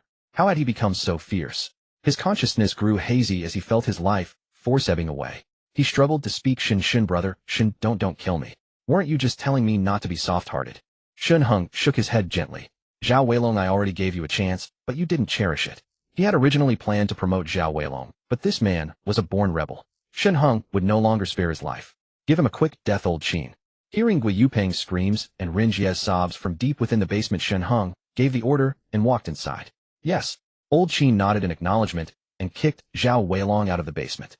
As Zhao Weilong's body was still in the air, Old Qin hurled the bent AK with force. The gun slammed heavily into Zhao Weilong, pinning him to the wall. Blood trickled from Zhao Weilong's mouth, then his head lolled to the side, and he was still. He didn't even glance at Zhao Weilong's corpse, but quickly turned and followed Shen Heng. Deep within the basement, Gui Yupeng was covered in blood from several stab wounds. The blood, upon flowing out, had begun to congeal due to the extreme cold. From a distance, Gui Yupeng looked like a blood-soaked figure, but he showed no fear of death. Seeing Ren Jie bound, he let out a fierce roar, twisted his body, and blocked the narrow passageway. Brother Shen, be careful. He shouted toward the entrance, then a cruel grin spread across his face. Come on. As long as I block this passage, none of you four will reach Brother Shen in time. His only worry was Zhao Weilong outside, who was armed with a gun, but all he could do now was use his body to block the path. He prayed Shen Heng would survive. If he died, Brother Shen would take care of his family. If you don't get out of the way, then die. The crew-cut man, impatient, brandished his knife and lunged again. The weather was too cold and Gui Yupeng's clothes were thick. The previous stabs had hit him, but hadn't caused much damage. But now, Gui Yupeng's clothes were tattered, cotton fluff flying everywhere. 2 more stabs, and he would die. Seeing the man charge again, Gui Yupeng grabbed a box of instant noodles from the stacked supplies. Just as he was about to throw it, someone tapped him on the shoulder from behind. It's all right, step aside. Shen Heng's familiar voice sounded in his ear. Huh, Brother Shen. Gui Yupeng was stunned. Wasting a whole box of instant noodles on this crew-cut guy is too much of a loss. Shen Heng cheerfully took the instant noodles from Gui Yupeng's hands. The moment he did, a brick flew over both their heads, striking the crew-cut man's knife-wielding wrist with unerring accuracy. The man winced in pain, and his dagger clattered to the ground. Shen Heng led Gui Yupeng into an open area as Old Qin charged from behind, throwing a punch at the crew-cut man. The man's face was crushed flat, and he collapsed without a sound. The remaining 3 who had been restraining the struggling Ren Jie stood frozen as if seeing a ghost. No need to keep them alive. Kill them all. Shen Heng ordered expressionlessly. Old Qin said nothing. His body turned into a gust of wind as he pounced. In less than 3 seconds, 3 screams echoed from the basement, then abruptly ceased. The 4 underlings who had followed Zhao Weilong all lay on the ground, their breaths gone. After Old Qin untied Ren Jie, Shen Heng asked, Are you two all right? I'm fine, boss. Ren Jie hung his head in shame. But Brother Peng. Before he could finish, Gui Yupeng let out a sigh of relief, but a violent dizziness overwhelmed him. His body swayed, and then he collapsed to the side. Hearing the basement door open, Huo Miao and Yang Jinxian simultaneously rose and walked over. Jinbao, you mentioned earlier that your sister is Ning Yao, right? Shen Heng got straight to the point without any preamble. Yang Jinxian nodded. Yes, that's right. Ning Yao was in a very bad state now. She had learned of Ning Yao's situation during their call today. That foolish girl, even in the freezing cold, couldn't forget her sacred duty as a doctor and kept saving people tirelessly. Many had been ravaged by the sudden temperature drop, especially the elderly and children with weaker resistance. Now Ning Yao had no food or drink left. In the afternoon, she tried to queue for supplies, but before her turn came, Gui Yupeng had already sold out. To be honest, Yang Jinxian could accept sharing a husband with Huo Miao, and she understood the current situation. Shen Heng, with his vast supplies, wielded immense power. Under such circumstances, it was indeed better, as Huo Miao suggested, to proactively recruit her own best friend. But Shen Heng hadn't agreed to let Ning Yao come, so she had to drop the idea. Unexpectedly, now that the door opened, Shen Heng was asking about Ning Yao. Tell her to come here now, Shen Heng urged. Come. Here. Yang Jingshuan's expression turned odd. Honey, you changed your mind in just one day. Huo Miao said with a gossipy look. Who was it earlier that said no to letting her come? What nonsense? Shen Heng shook his head. Gui Yuping is injured. I need Ning Yao to help save him, and I can give her supplies. With that he turned and had old Qin carry Gui Yuping into the house. Ren Jie also looked weak.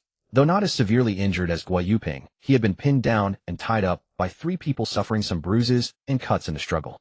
Following old Qin inside, Ren Jie caught sight of the 2 stunning beauties and was stunned. He quickly lowered his head, not daring to meet the gaze of his boss women. What shocked him even more was the temperature in the basement. How could it be so warm? Ren Jie was utterly amazed. Come in first. Shen Heng beckoned them inside, then had old Qin place Gui Yuping on a bed in one of the basement rooms. Ren Jie, have a seat. Shen Heng waved his hand. Thank you, boss.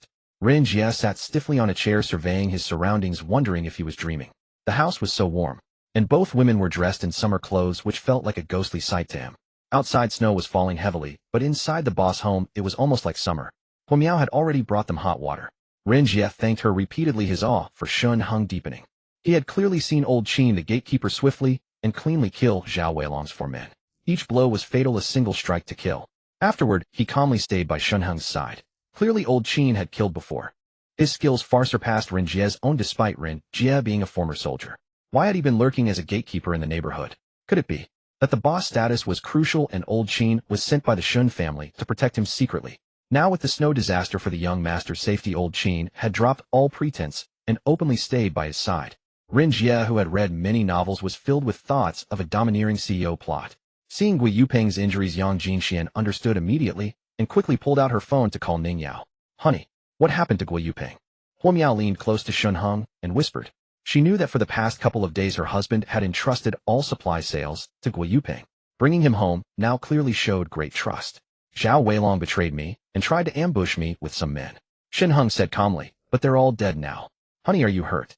Huo Miao tensed up immediately. Shen Heng shook his head. I'm fine. Yuping tried to hold them off so I could escape, and that's when he got stabbed a few times. Huo Miao looked at the unconscious Gui Yuping, her eyes filled with lingering fear and gratitude. If not for him, Shen Heng might have been injured.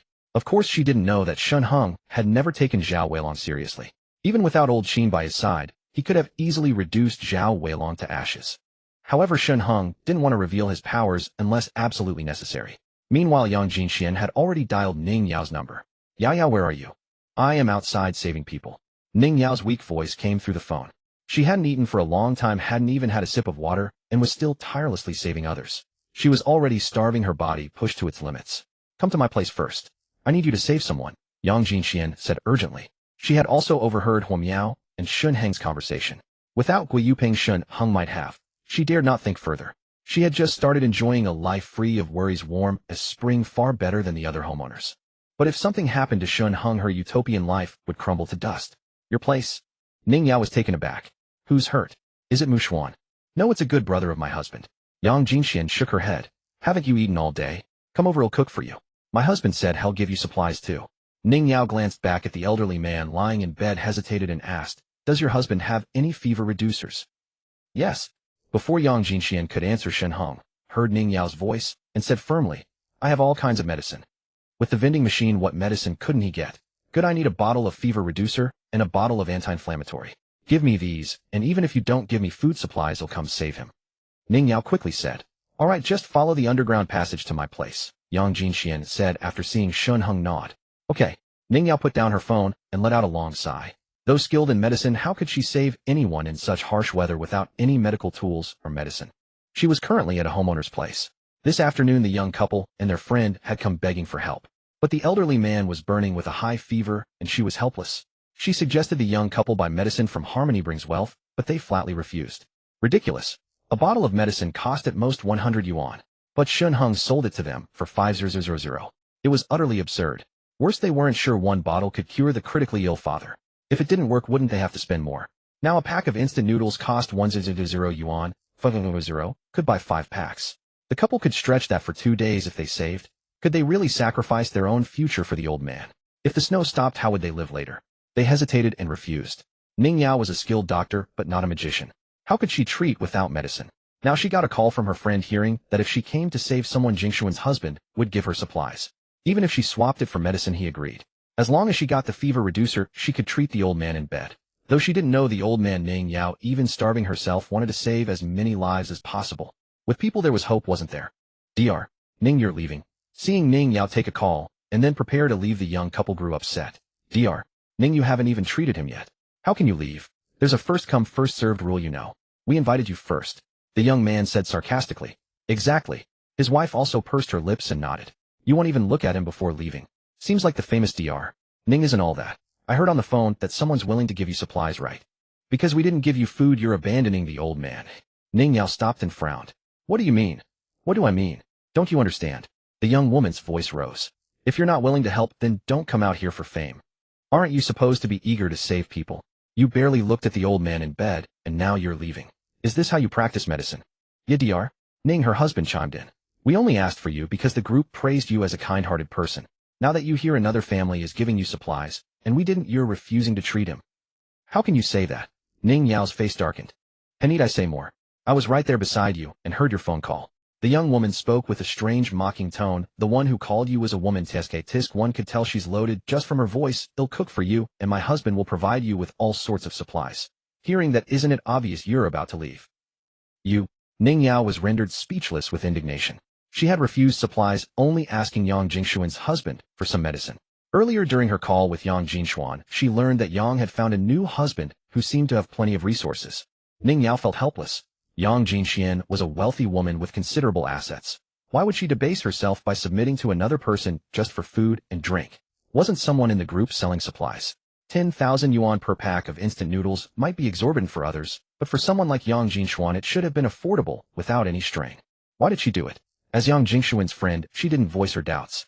They were all adults, each with their own choices. She couldn't interfere in others' affairs.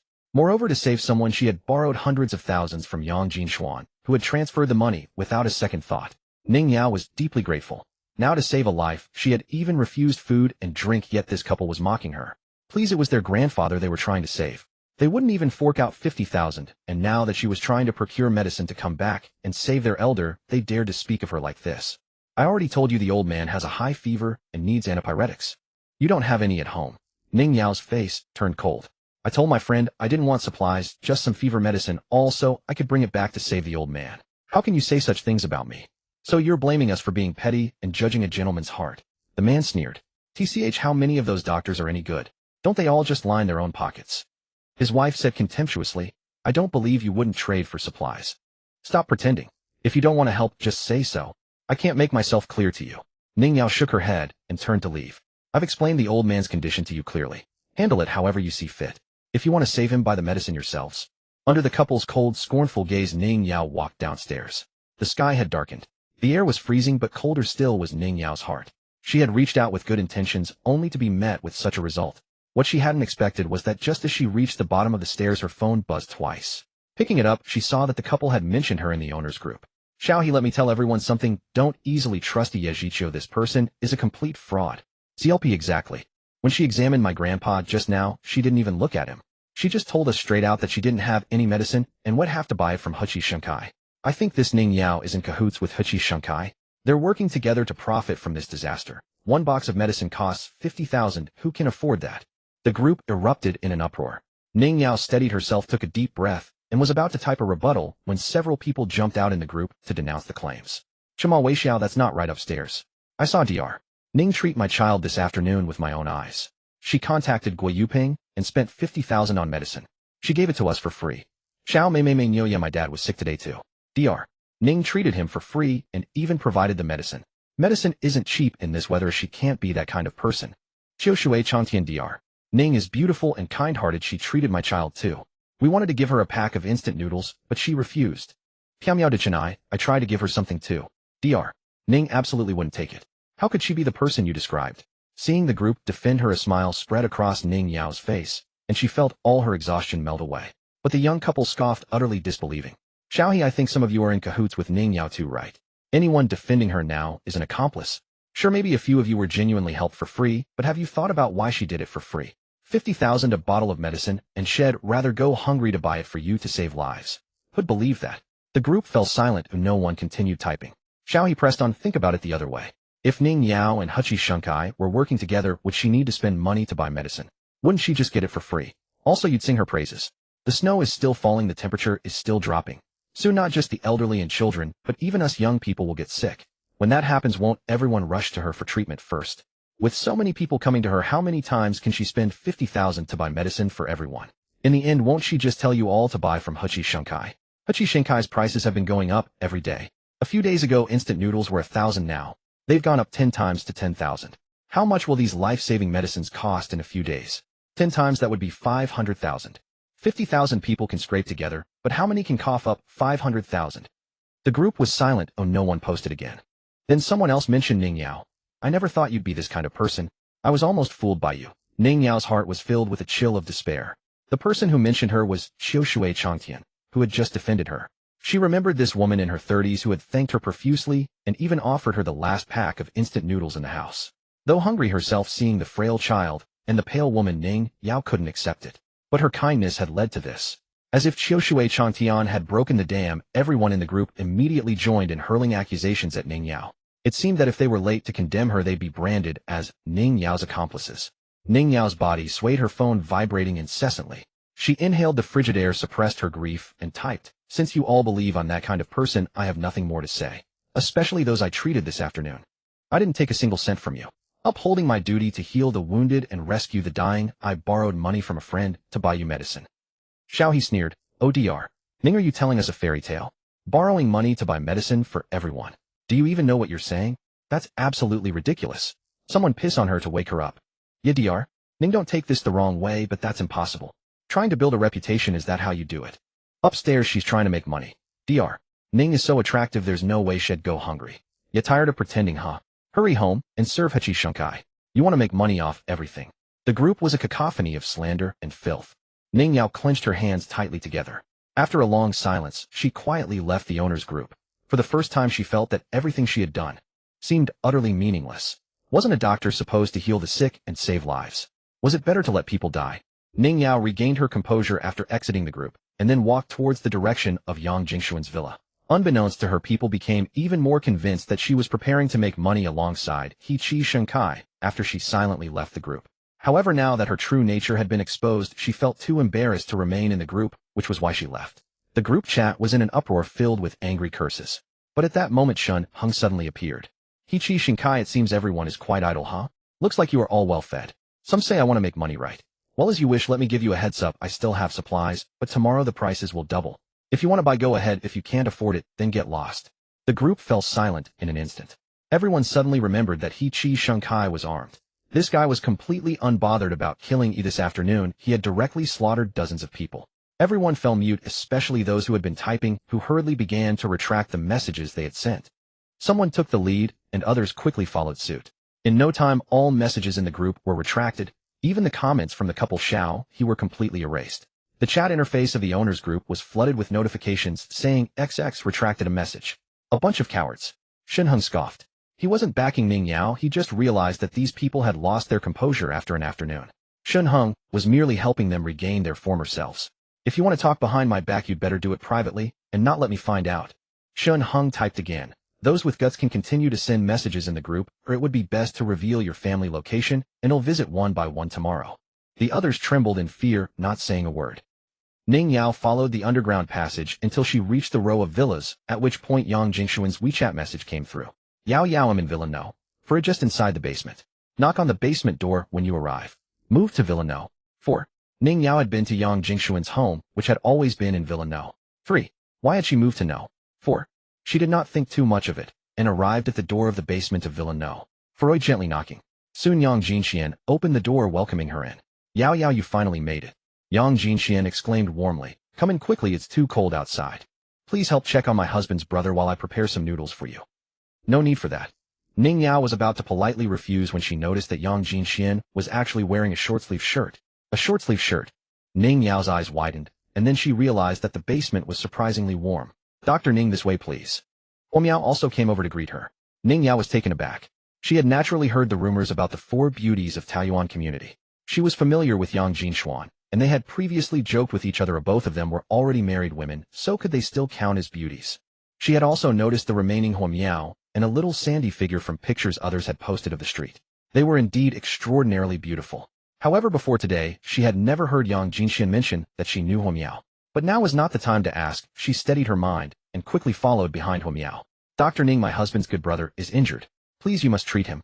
My husband said you can pick supplies as you like, and as for the bottle of fever medicine and a bottle of anti-inflammatory medicine, you want to consider them a free gift for you. Huo Miao said as she walked. Ning Yao forced a smile. I really shouldn't. Thank you.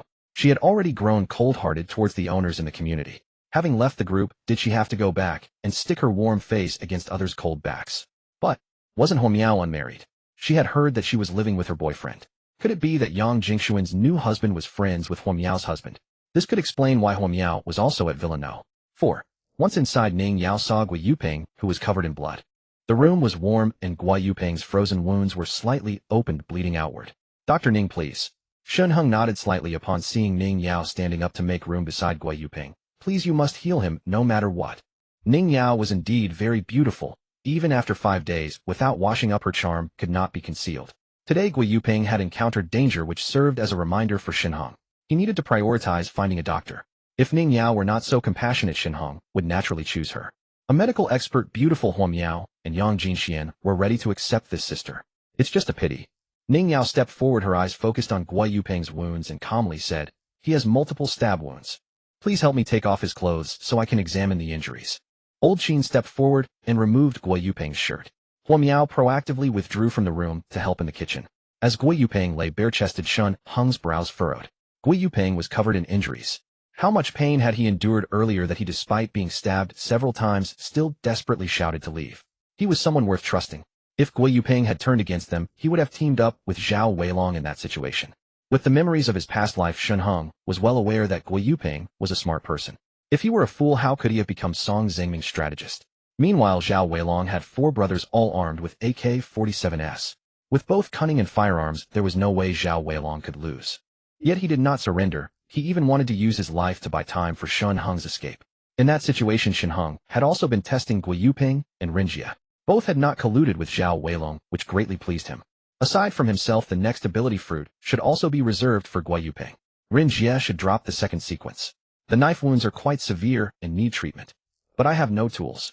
After examining, Ning Yao looked at Shen Heng with some difficulty. Whatever you need, just say it, I have everything. Shen Heng replied directly. What couldn't be bought from the vending machine? He could even buy things not available on Blue Star. I need a scalpel, saline hydrogen peroxide, anti-inflammatory medicine, tetanus, vaccine, iodine, and gauze. Ning Yao calmly listed various tools. Wait a moment. Shen Heng waved at Ning Yao and then turned to leave the room. He entered another vacant room, closed the door, and immersed his mind in the consciousness space. Standing in front of the vending machine, Shen Heng quickly input the various items Ning Yao had just mentioned. Scalpel, scalpel. He murmured, and after entering these 3 words, he clicked search. The next second, various scalpels appeared on the vending machine screen. The top one was prominently marked with the word system selected. It also indicated that the scalpel could only be purchased at level 9 of the vending machine. Good heavens, even higher requirements than guns. Shen Heng was astonished, especially at the price of this set of scalpels, which was shocking, 2 million. This price could buy 2 ability fruits. Of course, it couldn't be compared directly. After all, an ability fruit could only be bought once at level 1. To continue purchasing, massive spending was required to upgrade it. However, this scalpel could be purchased infinitely. Now that Shen Heng had money with a balance nearing 100 million, especially since he was treating someone he recognized, Gui Yuping, he didn't hesitate and directly clicked to purchase this high-frequency ultrasound scalpel. The system introduced that this scalpel was mainly used for cutting and hemostasis, making it very suitable for treating Gui Yuping. Then he began to search for other items. After spending nearly 10 million, Shen Heng acquired the necessary various tools. He was halfway through his experience with the vending machine, still needing about 6 million to reach level 12. Anyway, these items would come in handy if any brothers were injured in the future. Shen Heng selected only the highest quality items. Just like the anti-inflammatory drugs, the medicines he purchased were also rigorously chosen by the system, costing 1 million for just a small bottle. Swallowing one anti-inflammatory pill was even more expensive than swallowing a piece of gold. The gauze was also the strong gauze recommended by the system, capable of perfectly wrapping wounds. Shen Heng returned to his room, carrying a large bag of items. Ning Yao initially thought Shen Heng couldn't possibly have everything ready, but she was surprised to see him return within minutes holding a big bag. He placed the bag beside Ning Yao and politely asked, Dr. Ning, is there anything we are still lacking? This. An ultrasonic scalpel. Ning Yao picked up the scalpel somewhat in disbelief. This was an expensive item. Who would buy this outside of a hospital? Moreover, this one was completely different from the one she used. This scalpel felt much better in hand and appeared to be more expensive in every respect. It should be noted that the ultrasonic scalpel in their hospital was already the latest model. Which medical equipment group manufactured this one? Medtronic, Johnson, Siemens, Mindray. She curiously examined it, but could find no brand logos apart from some buttons. Dr. Ning, do you know how to use it? Shen Heng inquired, having forgotten that he had bought the system rigorously selected item. Generally speaking, items rigorously selected by the system tend to be more advanced than Blue Star's technological products, but he wondered if Ning Yao would be able to use it. Although I haven't used this brand before. As long as it's an ultrasonic scalpel, I should be fine. Ning Yao steadied her nerves, gave it a simple try, and her eyes instantly lit up. As a medical expert, she naturally understood that this scalpel completely aligned with her expectations in every aspect. It was even several times better than the Johnson ultrasonic scalpel she had used. It was simply not a product of the same era. She silently mused. In that case, let's get started quickly, Shen Heng urged. All right. Ning Yao came back to her senses, looking at Guo Yupeng, her eyes completely calm. After cleaning Guo Yupeng's wound, she picked up the scalpel. Watching Ning Yao treat Guo Yupeng with utmost seriousness, meticulously stitching the wound, Shen Heng let out a sigh of relief. After all, she was an expert specially invited from Jiangxing Hospital, who, despite her youth, her skills were truly commendable. Is he going to be all right? Shen Heng asked with some concern. It's nothing serious. Ning Yao was about to respond when she suddenly froze. She saw that the medications given to Guo Yupeng were being absorbed almost instantly. The medicine is this miraculous. Ning Yao's eyes widened in shock. She had never seen these medications Shen Heng brought out, but she recognized the labels on the boxes. It was indeed quite strange. Ning Yao had originally wondered why she as a medical expert had never seen any of these items. Now it seemed that these items were quite extraordinary. Guo Yupeng's wounds were easily stitched up, and it was not an exaggeration to say that there were hardly any traces left. Ning Yao could tell that after healing these wounds would leave almost no marks. For 1 or 2 wounds, she could attribute it to her surgical skills, but for all the wounds on his body, even an old expert would not be able to stitch them up this well. It was the scalpel's merit. And then there were these medicines. According to the instructions on the boxes, once applied, the medicine was quickly absorbed by the wounds in less than 5 minutes, and by the time she stitched them up, the wounds had visibly shrunk. This is simply outrageous. Ning Yao was now a bit dazed. With these medicines plus her medical skills, it was no exaggeration to say that she was a divine doctor of her time. Mr. Shen, where did you buy these medicines? Ning Yao turned her head and looked at Shen Heng. Seriously, once your medicines become widespread, humanity will. Stop. Shen Heng waved his hand impatiently. I'm not interested in saving humanity. I'm just concerned about when my brother will wake up. It shouldn't take long. His vital signs are stable, please rest assured.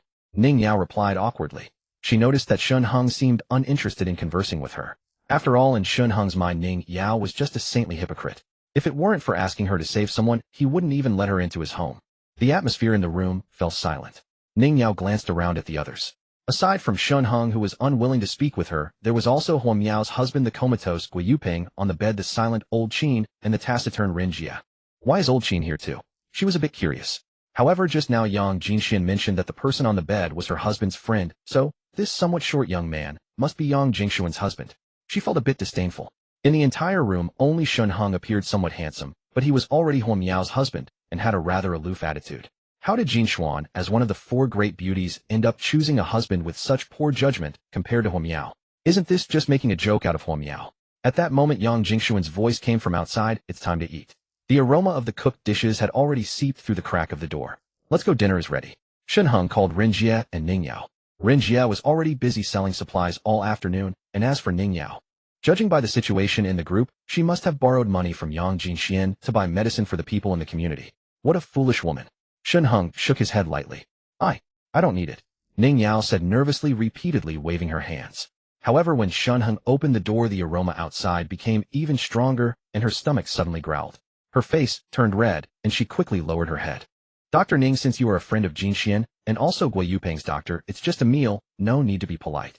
Ning Yao chuckled, awkwardly nodding slightly. As they arrived at the first-floor dining room, they saw that 4 to 5 exquisite dishes had already been laid out on the table. There are actually dishes, and meat, and seafood. Ning Yao stared in disbelief. While everyone outside was gnawing on instant noodles, there was absolutely no way to cook at home. Even those who could cook were using the portable stoves bought from Shen Heng.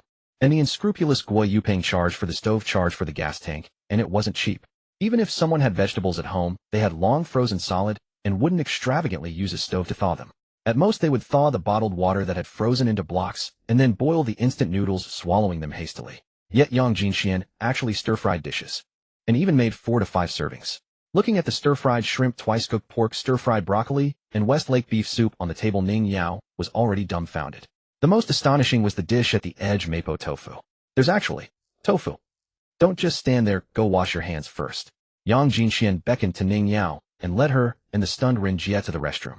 The hot water flowing from the tap gave both of them an unreal sensation. Though Ren Jie had long known that Shen Heng was the wealthy magnate Harmony breeds wealth and possessed a vast amount of supplies, he had never imagined that his boss could live such a life of luxury even in the apocalypse. Even hot water was available. He gave an awkward smile and stepped back, letting Ning Yao wash her hands first. The moment Ning Yao touched the hot water, she nearly burst into tears. She hadn't felt hot water in 5 days. Staring at her own reflection in the mirror, her long hair disheveled, she bit her lip. Then she glanced at the array of top-tier skincare products on the shelf, recalling how radiant Huo Miao and Yang Jinxian looked, and couldn't help but feel a pang of inferiority. What 4 golden flowers? Huo Miao and Yang Jinxian were the true blossoms. Oh, what was she but an ugly duckling? Through the mirror, she saw Ren Jie waiting behind her, looking just as timid and hesitant, and curiosity stirred within her. She had originally assumed Ren Jie was Yang Jingxuan's husband, but now it was clear that wasn't the case at all. Wait. It suddenly struck her. Just now Shen Heng had addressed Yang Jinxian as Jean Bao. Jean Bao. Even she had never called her that. Wasn't that far too intimate? Could it be? Her heart skipped a beat, and she shook her head repeatedly. Impossible, absolutely impossible. She knew all too well how proud a woman Yang Jinxian was. After all, she was the young mistress of the Song family. But when she stepped out of the restroom and saw Yang Jinxian and Huo Miao both sitting close to Shen Heng on the sofa, she was utterly stunned. So it was true. Her eyes nearly popped out of her head. Yao Yao, eat first, the food will get cold soon.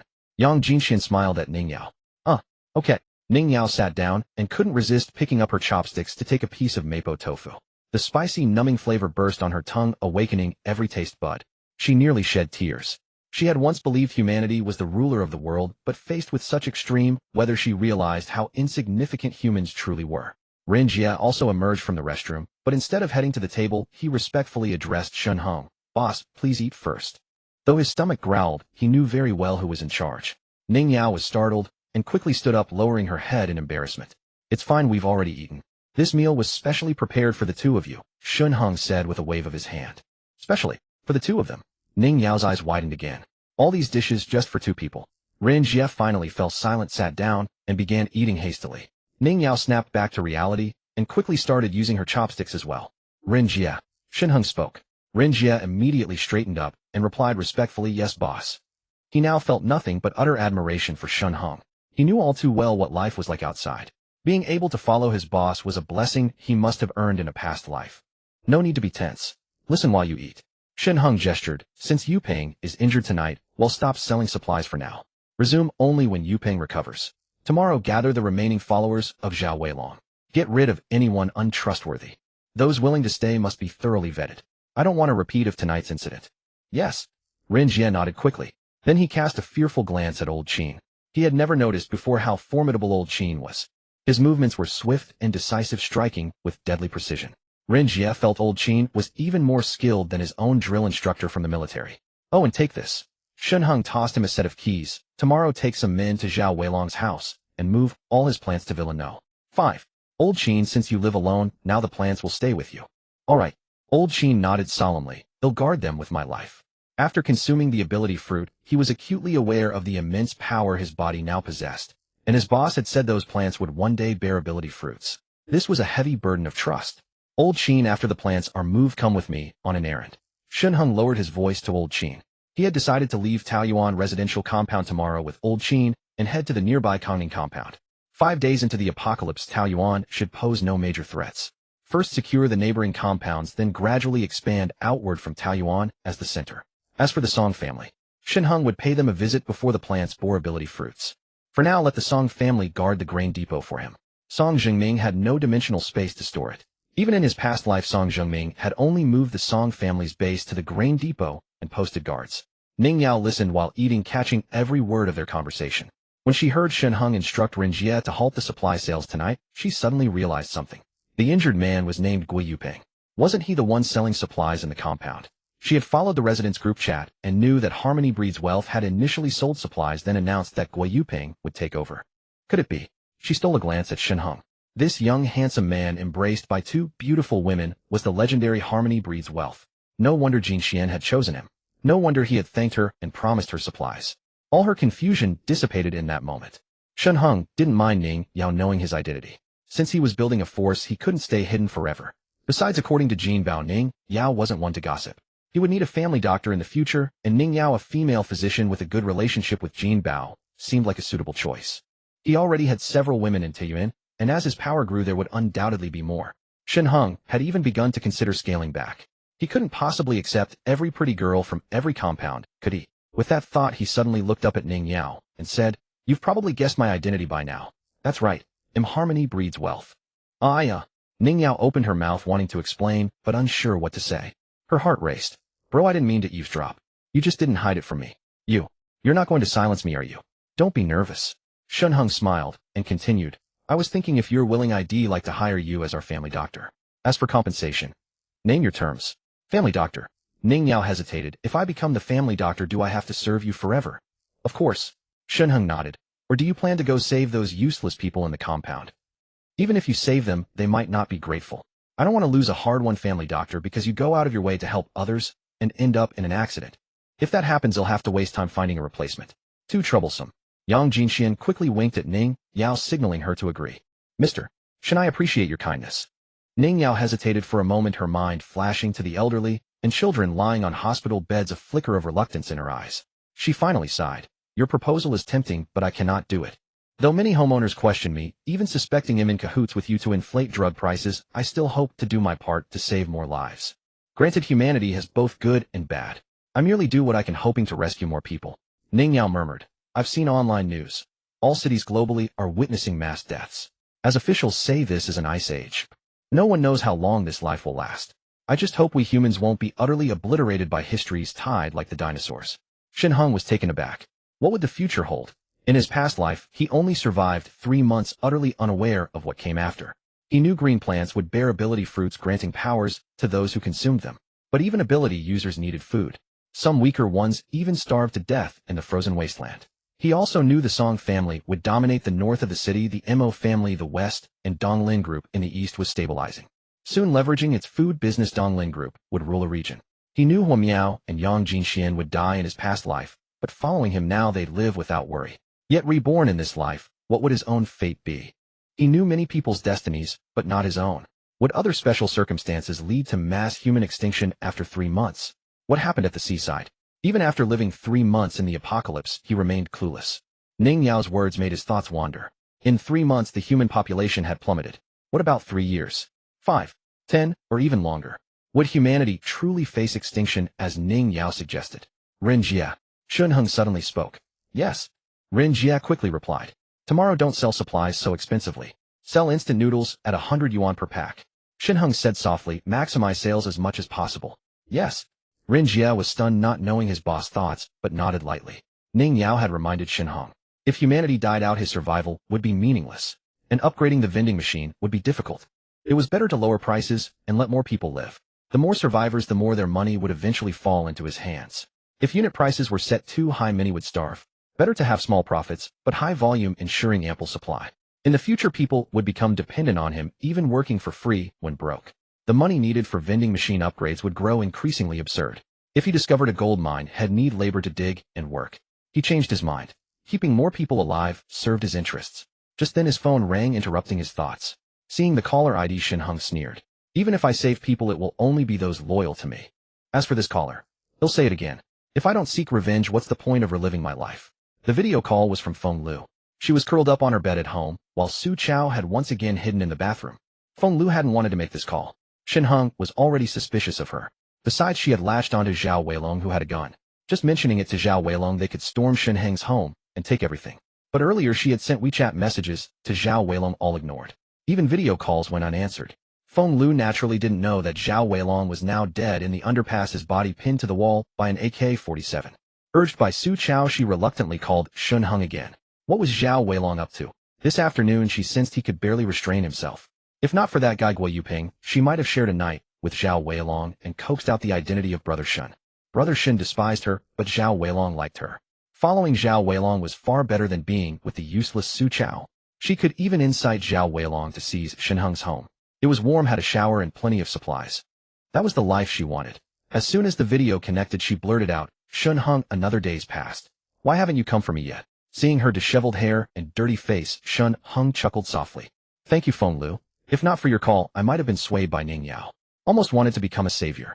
Ning Yao's thoughts are too naive, too idealistic. But I'm not that kind of person. Decisive ruthlessness is the essential quality for survival. As for saving humanity, Shen Heng has no such grand ambition. But once he establishes his power within his domain, all subjects will revere him, and he will naturally protect these vassals. He would do his utmost to help them survive. There are too many humans, he can't save them all. Since he must save, why not rescue those willing to obey him? You're with Su Chao, why should I save you? Shen Heng couldn't be bothered to argue with Feng Lu, chuckling lightly. Huo Miao was used to it, knowing the relationship between Shen Heng and Feng Lu. But Yang Jinxian heard it for the first time, curiously sidling closer. Feng Lu was dumbfounded. In the video, Yang Jingxuan's face flashed by, but she didn't notice. How did Shen Heng know? Her heart tightened, and she forced a dry laugh. Shen Heng, you're joking, how could I be with Su Chao? Isn't Su Chao hiding in the bathroom? Shen Heng smiled. By the way, since he's already discovered it, I might as well come clean. I planted many microcameras in Su Chao's home. Look, the one Su Chaos holding now is one. From his phone, he saw Su Chao pick up a camera hidden in a corner, frowning. Su Chao was in the bathroom, eavesdropping on Shen Heng and Feng Liu's conversation while searching for anything to burn for warmth. Everything burnable at home was gone. Even the toilet lid had been dismantled. The cabinet under the sink had long been chopped up with an axe and thrown into the fire. The sink was entirely wooden. To not waste would, Su Chao even remove the mirror, prying off the wooden backing attached to the tiles for fuel. Originally, Shen Heng had hidden a micro camera in the sink cabinet between the toothbrush cup and shampoo. But as things were dismantled, the camera was exposed. He might as well admit it. The two had just over a week to live, and Shen Heng wanted to see their faces when they realized they'd been found out. Now with his ability, killing them would take just a flick of his finger. What? On the other end of the line, Su Chao and Feng Lu were thunderstruck by Shen Heng's words, utterly dumbfounded. Micro cameras. That meant everything they'd done in the past 2 days had been seen by Shen Heng. Their faces instantly darkened. Is this a miniature camera you installed? Su Chao dropped the pretense, holding the camera up to his phone, his face dark. Were you spying on me? No wonder he had spotted this object earlier while dismantling other furniture. Back then the house was too cold, and he had no time to bother with it, simply tossing it into the fire along with the cabinet. Just now, because he had to hide in the bathroom, Su Chao finally took a closer look around, unexpectedly spotting the familiar item again, and curiosity drove him to examine it. When did this thing appear in the house? What was it for? It seemed to have a camera lens on the front. But Shen Heng's voice drifted in from outside the door, and Su Chao was instantly stunned. His own home had been bugged with a camera. Does that mean everything Feng Lu and I did these past few days was seen by Shen Heng? Exactly, Shen Heng grinned. But spying isn't the right word. I have no interest in you two adulterers. I was just bored, and when I couldn't sleep, wanted to hear what you were talking about and how you plan to deal with me. You? Su Chaos' eyes widened, his fists clenched. Feng Liu's face turned pale. Shen Heng, so you already know about Su Chao and me. Now what do you think? Shen Heng spat. You shameless woman, you've really opened my eyes.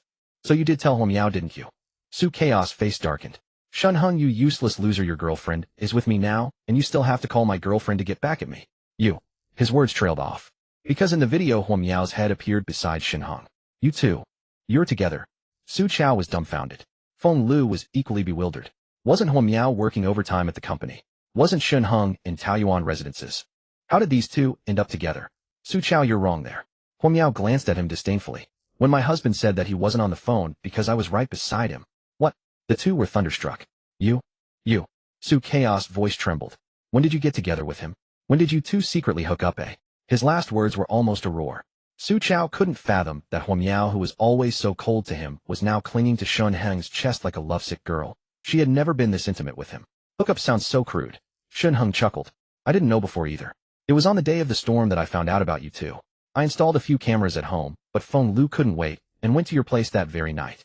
And that night, while your house was empty, I secretly installed the cameras. Oh, Feng Lu, I forgot to wish you a happy birthday. Do you like this birthday gift? Feng Lu gritted her teeth. Shen Heng, you do something like this, and then blame me. The pot calling the kettle black. No, Huo Miao, and I didn't have that kind of relationship before. Shen Heng explained with a smile.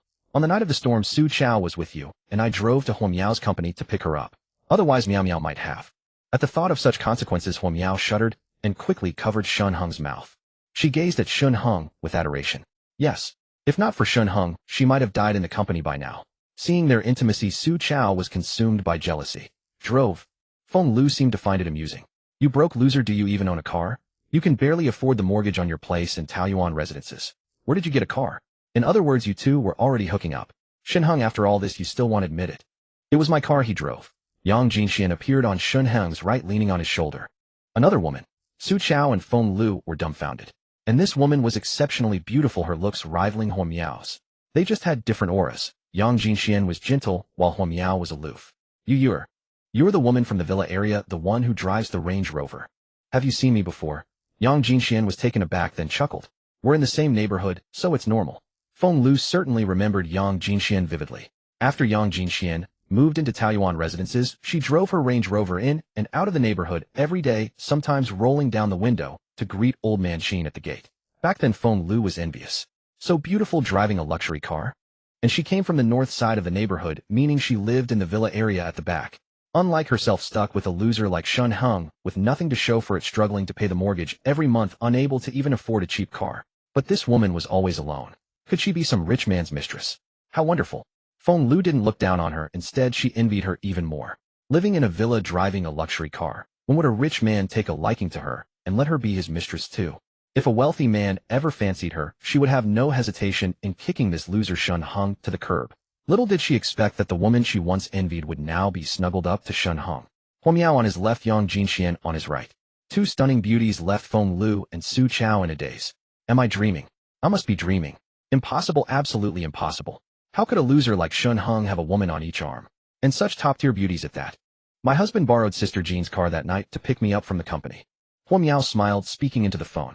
That night was when I found out, Su Chao, that you had been sneaking around with Feng Lu behind my back. After what you did, how dare you blame me? And when I sent you a video, what were you and Feng Lu doing? Su Chao fell silent. He knew Huo Miao's nature well. This woman never stooped to lies. So she really only found out that night. How could you lend your car to that loser Shen Heng? Feng Lu ignored Huo Miao and stared at Yang Jinxian. Did you two know each other before? This was her idol. She couldn't accept that such a noble woman was now nestled in Shen Heng's arms. No, we only met on the day of the storm. Yang Jinxian said blissfully. If he hadn't gone to pick up Miao Miao, I wouldn't have met my husband. Actually, I should thank you. Because you betrayed my husband, he went to pick up Miao Miao, borrowed my car, and that's how we got to know each other. Husband. This woman was calling Shen Heng husband too. Feng Lu and Su Chao were completely lost. What was happening to the world? This was too insane, wasn't it? So they were both Shen Heng's women, and they even coexisted peacefully. Shen Heng shrugged. Now do you understand? Feng Lu bit her lower lip, her gaze fixed intensely on Shen Heng. And Lu Chenxi. Is she yours too? Su Chao suddenly recalled the husky voice from that night. Lu Chenxi. Shen Heng was taken aback. You mean that ski girl of yours? No, I haven't met her. But I did tell her about your relationship with Feng Lu. Huo Miao giggled from the side. So from the very beginning you were all playing us. Feng Lu and Su Chao realized simultaneously. What tormented Su Chao even more was that Lu Chenxi had been pining for him, hadn't she? If it wasn't out of revenge that she slept with Shen Heng, then who was that husky-voiced man who answered the phone? The one who answered Huo Miao's call must have been Shen Heng. Watching Huo Miao nestling in Shen Heng's arms, Su Chao was consumed by jealousy. Damn it. She was supposed to be my girlfriend. Feng Lu, enjoy the rest of your time. Don't call me unless it's important. Shen Heng smiled. Oh, and I saw you secretly sending a video to Zhao Weilong this afternoon while Su Chao was asleep. For old-time sake, let me tell you something for free. Zhao Weilong is dead. You won't be able to reach him. That means you were groped for nothing this afternoon. Too bad you wanted to trade a pack of noodles with him. No chance. Through the surveillance, Shen Heng had naturally seen Feng Liu's sneaky moves. She had tried contacting Zhao Weilong several times while Su Chao was asleep, but the video calls went unanswered. Zhao Weilong was already dead by then. How could he pick up? Who is Zhao Weilong? Su Chao, forgetting his curses, spun around and glared at Feng Lu. No one. Feng Lu stammered. She hadn't expected Shen Heng to expose that. She hated him for it. And who would have thought that sly dog Shen Heng had even planted cameras in Su Chao's home? Get away. Su Chao snatched Feng Liu's phone. A glance revealed a contact named Zhao Weilong. Bro Long, what are you up to? Bro Long, it's me, Feng Lu. Bro Long, I'm your Lu Mei. Why aren't you answering me? I miss you so much. If you don't reply, I'll get angry. I was planning to find you tonight to continue what we started this afternoon. Alright, Bro Long, I really miss you. Don't you miss me? Just answer me, please. Bro Long, I really want to be with you. Message after message, all sent by Feng Lu. Zhao Weilong never replied. She also sent several video and voice call requests, but each showed no response. Further down, there were even more explicit voice messages, Feng Liu's voice syrupy and seductive. She had even sent several selfies to Zhao Weilong. Su Chaos' face darkened. Braving such cold weather to take selfies. You must have really tried. He gritted his teeth and slapped Feng Lu hard across the face. You slut. You dare hit me. Feng Lu covered her cheek, glaring venomously at Su Chao. It's because you're useless. You never go downstairs to buy things, always making me go out in the cold. He took a liking to me. What could I do? If I please him, he might give me some supplies. Wasn't I trying to save you money? A pack of noodles for 10,000. How many can you afford? I'm stuck with you, not even a portable stove, let alone an oil heater. I have to eat dry noodles. I tell you, Su Chao, you're nothing but a useless dog. Who are you to judge me? What am I to you anyway? And now you're blaming me. I'm Shen Heng's girlfriend. She lunged at Su Chao, biting and scratching, snatched back her phone, and pleaded with Shen Heng. Honey, I admit I was wrong, I apologize. He'll do anything you want, just forgive me, okay? I can accept Hua Miao and this beautiful sister too. They'll be just like them. Heh. Shen Heng gave a hollow laugh and ended the video call. Just as it disconnected, Su Chaos' hand shot out and knocked Feng Liu's phone to the ground. You bitch, always acting like a whore. They'll teach you, will teach you. Su Chao grabbed a wooden stick and struck Feng. My phone, my phone. Feng Liu's eyes blazed with fury. She found a wooden stick and began fighting Su Chao. In her mind, Shen Heng was about to accept her apology. It was Su Chao who ruined everything. She and Shen Heng had a deep bond, 3 years together. Shen Heng had even fantasized about their married life more than once. A man like that. Now that she had apologized and accepted the other 2 women, how could he refuse? If he agreed, she could move into that warm home. And she saw Hua Miao drinking a glass of milk. Milk. With Su Chao, she couldn't even get a glass of water. She choked on dry noodles. But Hua Miao could drink milk. I want milk too, I want that good life. Now the phone was shattered, the screen black. How could she contact Shen Heng? Her eyes filled with venom, hair disheveled, she charged at Su Chao like a madwoman. He'll fight you to the death. Shen Heng, Hua Miao, and Yang Jinxian watched the surveillance with great interest. Though many of Su Chaos' cameras had been destroyed, a couple still worked. Oh. Shen Heng suddenly noticed a money tree in Su Chaos' home. The camera was hidden beneath it. Old Qin, go to Su Chaos' place of Building 7, Unit 1, Apartment 702, and bring back that money tree. Shen Heng pointed at the screen. He recalled that in his past life, after returning from a supply run, Su Chao had offered to help and go out. Fearing Su Chao might get hurt, Shen Heng refused. But Su Chao said he just wanted to check his own home for anything useful. So Shen Heng agreed. When Su Chao returned, he brought some firewood and 2 expired bread rolls, claiming he found them at home. In the apocalypse, who cared about expiration dates? Su Chao cheerfully toasted the bread, and they shared it. After that, Su Chao never went out again, saying it was too cold. That meant Su Chaos' ice-type ability. Could it be that he discovered the money tree had borne an ability fruit when he went home that day and secretly ate it himself? It had to be. Not every green plant bore ability fruits in the apocalypse. It was just a chance. But Su Chaos' money tree was almost guaranteed to produce one. So what was he waiting for? Su Chao, your ice ability will soon be mine. Shen Heng grinned, a soft laugh escaping his lips. Understood. Old Qin acknowledged the order. Wait. Shen Heng called him back. Take a pack of instant noodles, say we'll trade for it. We're civilized people, no need for snatching. Old Qin's expression turned odd as he took the instant noodles and left. In his mind, the boss clearly wished both of them dead. Snatching would have been the most natural course of action. Who could withstand his fist? Yet unexpectedly, the boss was willing to offer them a pack of instant noodles. Truly, the boss was a paragon of compassion. Little did he know Shen Heng indeed loathed them to the bone. In his heart, he had already marked them as the living dead. 9 more days. No, make it a week. To ensure absolute certainty, Shen Heng would not idly wait for the spirit fruit to ripen before making his move. What if Su Chao and Feng Liu stumbled upon the spirit fruit before it fully matured and consumed it? Shen Heng had no desire to waste time on such corpses. Yet killing them, that was a task he must personally undertake to find meaning, was it not? Ning Yao and Ren Jie were eating with their heads down as Shen Heng turned his attention back to the surveillance feed. On the screen, Feng Liu and Su Chao had escalated their conflict to a fever pitch, but lacking sufficient food to replenish their strength, they soon collapsed onto the ground panting and called a truce. Though their strength was spent, they continued hurling insults at each other. Feng Liu, you slut. Su Chao, what makes you any better? A scumbag, a loser. You damn. You mother. Their curses grew fainter and fainter until neither wished to speak, ignoring the other entirely. Just then a knock came from outside. Who is it? Su Chao rose cautiously and called out. It's me, Old Qin, the security guard. Old Qin's voice carried a gentle tone. Xiao Su, do you have any food at home? I've brought you some instant noodles. Do you want them? Shh. Instant noodles. Su Chao swallowed hard. Earlier that day, Feng Liu had gone downstairs to buy supplies and returned empty-handed. She had spent all her time trying to cozy up to Zhao Weilong, and by the time she looked back, she had to rejoin the queue. Before long, Gui Yuping's supplies had sold out entirely. She wasn't worried, thinking that clinging to Zhao Weilong's coattails would secure her provisions. But who would have guessed that come nightfall, starving, she couldn't even reach Zhao Weilong. Feng Liu was hungry, and naturally Su Chao suffered alongside her. To his surprise, the kind-hearted Grandpa Qin from downstairs had brought instant noodles. Without a second thought, Su Chao yanked the door open. Grandpa Qin, it really is you. He grabbed Old Qin's hand, tears of gratitude streaming. I never imagined you would. It's nothing. Old Qin quietly withdrew his hand, then glanced around the room with a sigh. You've even burned the furniture. Many families have done so to keep warm in this freezing weather. By the way, you haven't eaten yet, have you? When I went upstairs earlier, several doors didn't answer. I fear they've starved to death, alas. Grandpa Chin, let's not dwell on that. You mentioned earlier you were giving me that thing. Su Chao forced a dry laugh. All right.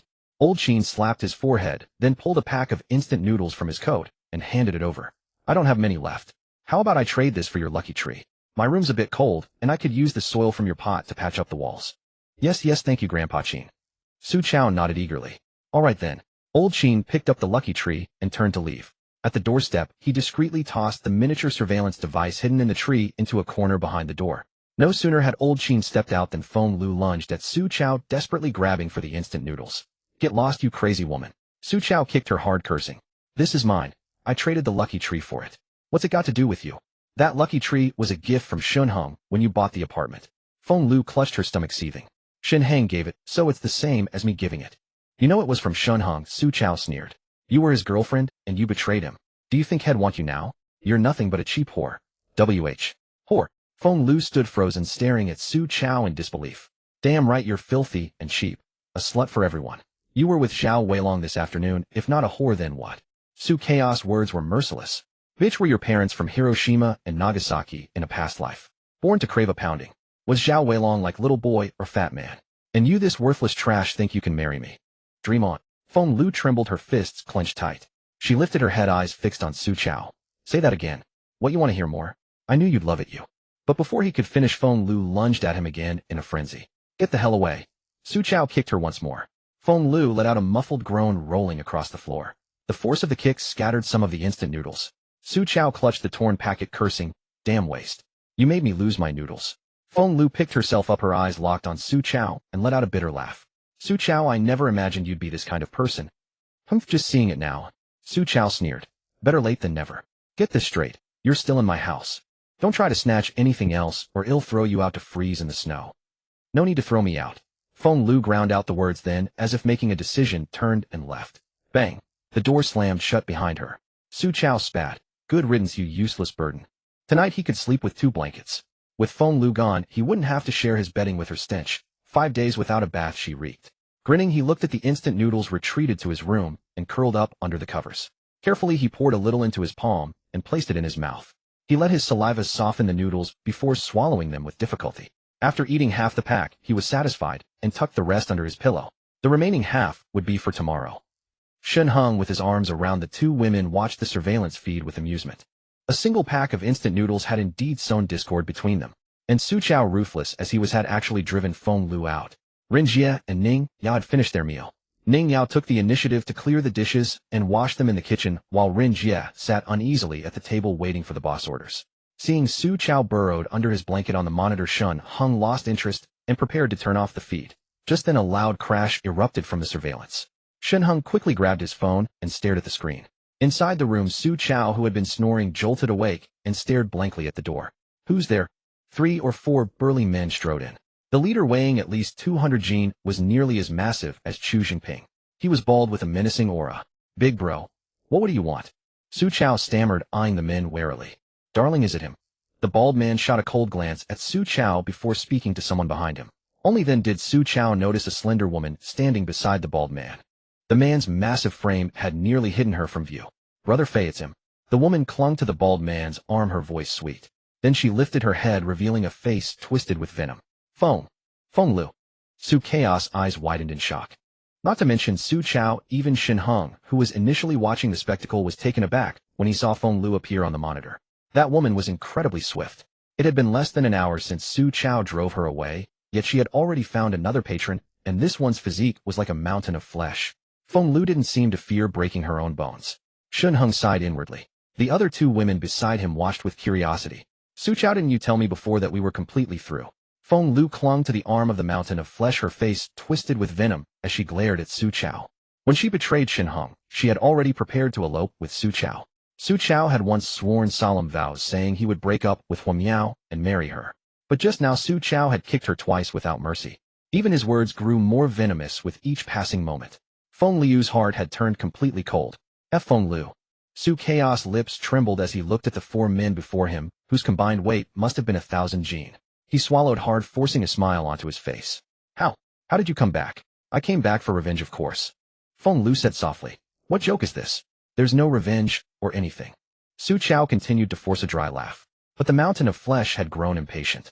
He stepped forward and slapped Su Chao across the face. With a muffled groan, Su Chao toppled backward. How dare you bully my woman? Beat him to a pulp. The mountain of flesh commanded. The other 3 burly men lunged forward, kicking Su Chao repeatedly.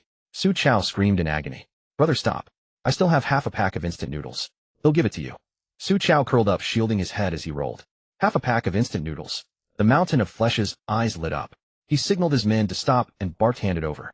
Su Chao struggled to his feet and limped into the room, retrieving the half-pack of noodles from under his pillow. This was all he had left. He glanced back at the living room. The 4 men and 1 woman were still standing there. The mountain of flesh glared impatiently. Haven't you got it yet? I've got it. Su Chao clutched the package, his heart aching. Give it here. Feng Lu strode into the bedroom, snatched it from Su Chao's hands, and then sashayed over to the mountain of flesh with a seductive smile. Brother Fei, have a taste. She broke off a piece and slipped it into his mouth. The mountain of flesh opened his cavernous mouth and swallowed it whole. Feng Lu felt his hand brush against hers, and her cheeks flushed crimson. You're terrible. Haha. The mountain of flesh roared with laughter, pulling Feng Liu's slender waist close. Keep this for yourself, darling. I don't feel like eating this tonight. Feng Lu cast a coy, flirtatious glance at him, her eyes sparkling with allure. Paired with her fox-like eyes, she was the epitome of seduction. Darling, is there anything else you want? Just name it. It had to be said. Feng Lu was indeed quite beautiful. That single glance stirred the mountain of flesh's heart. Brother Fei, although there's still plenty of food at home, if we want to survive, we need to buy supplies from the peace and prosperity market. Feng Lu suddenly remembered something and shot a cold glare at Su Chao. I suppose I could let you off. Hand over all your money, and he'll ask Brother Fei to spare your life. What? Su Chao was startled. Pay up, Feng Lu urged with a frown. If you want to live, pay up. I might let you off for old time's sake. But if you don't, Su Chao, you should know that plenty of people have died in our neighborhood already. One more won't make a difference, right? The mountain of flesh's face twitched. But thinking of Feng Liu's graceful figure, his gaze hardened with resolve. It's just killing a man. How many have already died outside?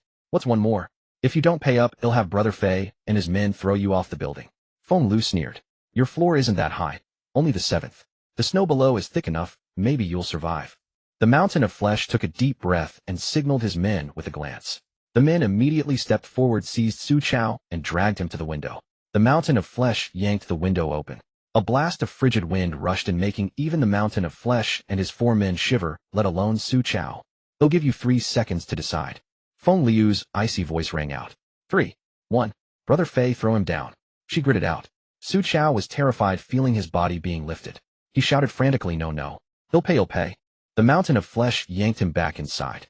Feng Lu pulled out her phone and displayed a QR code. Su Chao, besides WeChat and Alipay. I need to check your bank account too. Don't think I don't know. You've got at least 400,000 or 500,000 stashed away, right? If you can't scrape together enough, you'll die just the same. Su Chaos' face darkened. He wanted to curse her out. Back when he was with Feng Lu, had revealed his savings to make her happy. Now he had shot himself in the foot. Don't worry, he'll give you everything. Su Chao forced the words through clenched teeth, his face twisted with venom as he transferred the money to Feng Lu. After transferring 51000 yuan, he showed Feng Lu his remaining balances. They were all 0. That's more like it. Feng Lu nodded in satisfaction, then wrapped her arms around the mountain of flesh and said softly, Brother Fei, let's go. All right. The mountain of flesh chuckled, leading his men out the door. Su Chao glared at their retreating backs, his eyes filled with malice. The mountain of flesh's hand rested on Feng Liu's waist. She showed no resistance, instead swaying her body more seductively. Bitch. Su Chao cursed under his breath after they left. He didn't even dare to say it out loud. Because those men had already broken the door. If they hadn't left, he'd have gotten another beating. He couldn't stay here anymore. Su Chao stared at the damaged door, his face dark. Gusts of cold wind blew in. He knew that if he stayed tonight, even if he closed the bedroom door, he'd freeze to death. He had to find another place. He rushed to the door and listened. The footsteps of the mountain of flesh and Feng Lu had already descended the stairs. Su Chao took out his phone and secretly checked his bank balance. He had only shown Feng Lu the 2 cards he usually used, which were now empty. But he had another bank card with some savings. He checked the balance, and his expression soured further. There was only a little over 20,000 yuan left. He remembered that a while ago, to please Feng Lu, he had secretly used money from this card to buy her an Apple 1 o'clock p.m. worth over 10,000. That night, Feng Lu told Shen Heng she had to work overtime and went to a hotel with Su Chao. And now this bitch had brought people to steal his money. Su Chao pulled himself together and frowned. Instant noodles were reportedly 10,000 yuan a pack now. 20,000 was only enough for 2 packs. He opened WeChat contacts and aimlessly scrolled through his friends hoping to borrow some money. But he realized he had very few friends. Since college, his only close buddy had been Shen Heng. What about borrowing from colleagues? Su Chao rubbed his chin. Then his fingers suddenly stopped. His gaze landed on a name called Blossoming Fortune. He remembered the kind-hearted auntie in the neighborhood whose husband had died early. She walked her dog in the community every day. Last year, by chance, they struck up a conversation and even added each other on WeChat. Sometimes the auntie asked Su Chao to help her move things at home. Su Chao gladly obliged, and after learning she was the CEO of a company, he became even more eager. The auntie once hinted that if he moved in with her, he could quit his job, and she would support him. But at that time, Su Chao was in his prime, a high-ranking executive at his company, with plenty of women throwing themselves at him. Why would he stoop to an old woman? He refused without hesitation. No way. I was only trying to expand my network by getting close to you. And you want to get your hands on me. Dream on. Just thinking about that old auntie's wrinkles made Su Chao shudder. Besides, her son was older than Su Chao. A true man stands tall between heaven and earth. How could he languish under an auntie's thumb? But now, circumstances were stronger than will. Looking at the broken door and the meager balance in his card, Su Chao gritted his teeth. He opened the Blossoming Fortune chat, and with a resolute gaze sent a message. Auntie, I don't want to struggle anymore. Xiao Su, have you made up your mind? Soon Hua Kai Fu Gui replied. Su Chao let out a bitter laugh. To maintain his stamina, he had been dating all sorts of beautiful women and even worked out. Now this muscular body would have to be used on an older woman. Auntie, I've decided. It doesn't seem right for me to go to your place now, but I truly have no other choice. You said that whenever I was ready you'd welcome me. Su Chao carefully sent the message. He Xiao Su, why still call me auntie? Call me sister. All right, sister Hua. Su Chao quickly responded. Hua Kai Fu Gui, whose real name was Chun Xiaohua, made this address natural. Then come quickly. Sister is waiting for you at home. Hua Kai Fu Gui urged impatiently. Su Chao glanced back at the room, wrapped himself in a quilt, and hurried out. Sister Hua lived in the townhouse district, incredibly wealthy. At least it would be warmer than his own home. Where is he off to? Shen Heng asked, bewildered. Only a few surveillance cameras remained in Su Chao's home. Shen Heng saw Su Chao seem to contact someone and then leave. Where could he be going so late at night? Still, he couldn't have gone far. The snow had lessened, but the accumulated snow outside would swallow a foot with each step, making travel impossible. That meant Su Chao could only use the underground passage. Beyond the high-rises were only the townhouses. A thought struck Shen Heng, and he pulled up the underground passage surveillance. Soon he saw Su Chao wrapped in a quilt walking swiftly toward the townhouse district. Coming to my side. Shen Heng frowned. But he soon realized he was mistaken. After reaching the townhouse district, Su Chao turned directly toward the first row of villas. What was he doing there? Did Su Chao know someone living in the first row of the townhouse district? Jin Bao, do you know the residents of this row? Shen Heng turned to ask. Yang Jinxian gently shook her head. Although I bought this row of villas back then, it was a gift from my ex-husband. I only moved in after his death to avoid being recognized and to escape Song Zhengming's pestering. As for the other residents, I don't know them at all. Shen Heng nodded silently. At least he had confirmed Su Chaos' location. He was quite close, living in the first row of villas. Let him enjoy a couple more days of peace. When the time came, no matter whose home, he took shelter and he wouldn't escape death. As for Feng Lu, Shen Heng knew the hulking man she had turned to. In his past life, this hulking man had swallowed an ability fruit strengthening his physique, but far less than old Qin.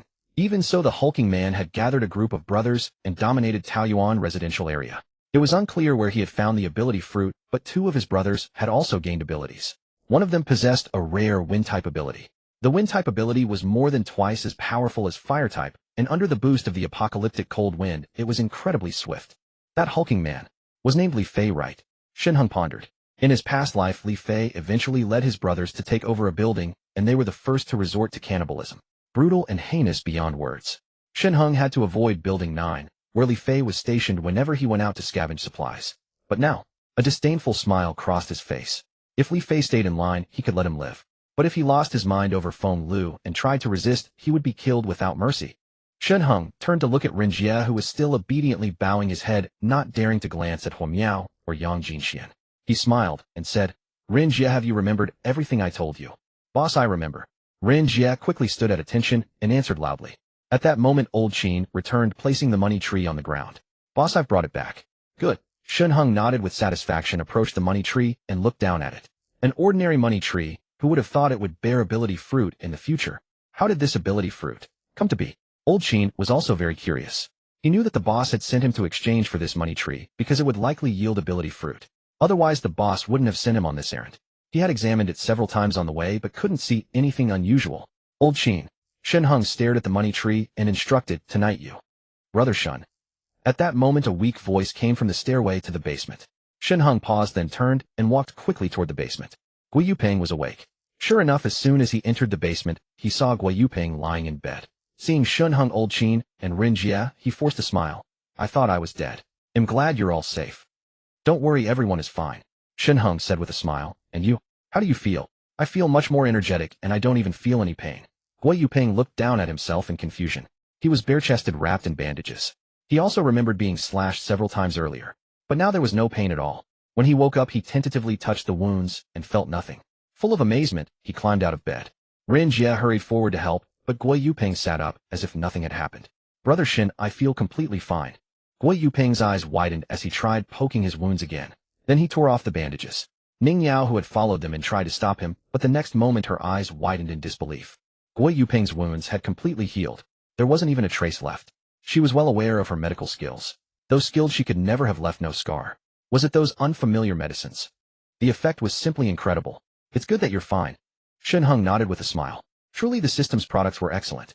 You get what you pay for. With any other medicine, even imported ones, Gui Yuping would have had to stay in bed for days. But now Gui Yuping was standing perfectly fine. Old Qin Rin Jie helped Yuping settle into Villa 6. Shen Heng instructed, Yuping, you still have many family members, right? Take them to Villa 6 to stay. Old Qin, after you finish, come get supplies.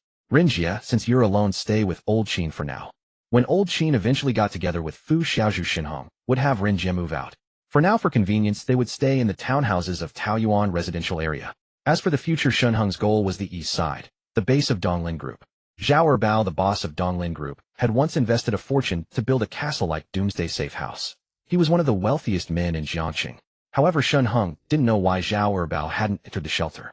Perhaps he thought staying outside the shelter was more comfortable. With his fortress-like safe house and his position as the top leader of Donglin Group, he quickly rose to power in the east.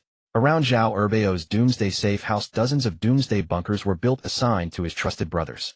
Unfortunately, in the end, betrayed by his brothers, Zhao Erbao met his end and Donglin Group collapsed. Otherwise, with Zhao Erbao's doomsday safe house, he could have lived freely in the apocalypse. Yes. Old Qin and the others nodded in acknowledgement and left. Shen Heng took a deep breath. He still had nearly 100 million in his account and needed to upgrade the vending machine. I have something to attend to. You all talk. Thinking of soon having 2 ability fruits, Shen Heng's heart burned with excitement as he instructed Huo Miao. Then what about me? Should I leave? Ning Yao hesitated, but seeing Shen Heng had already entered the basement room, she swallowed her words. Actually, she wanted to stay in the house longer. But continuing to stay seemed inappropriate.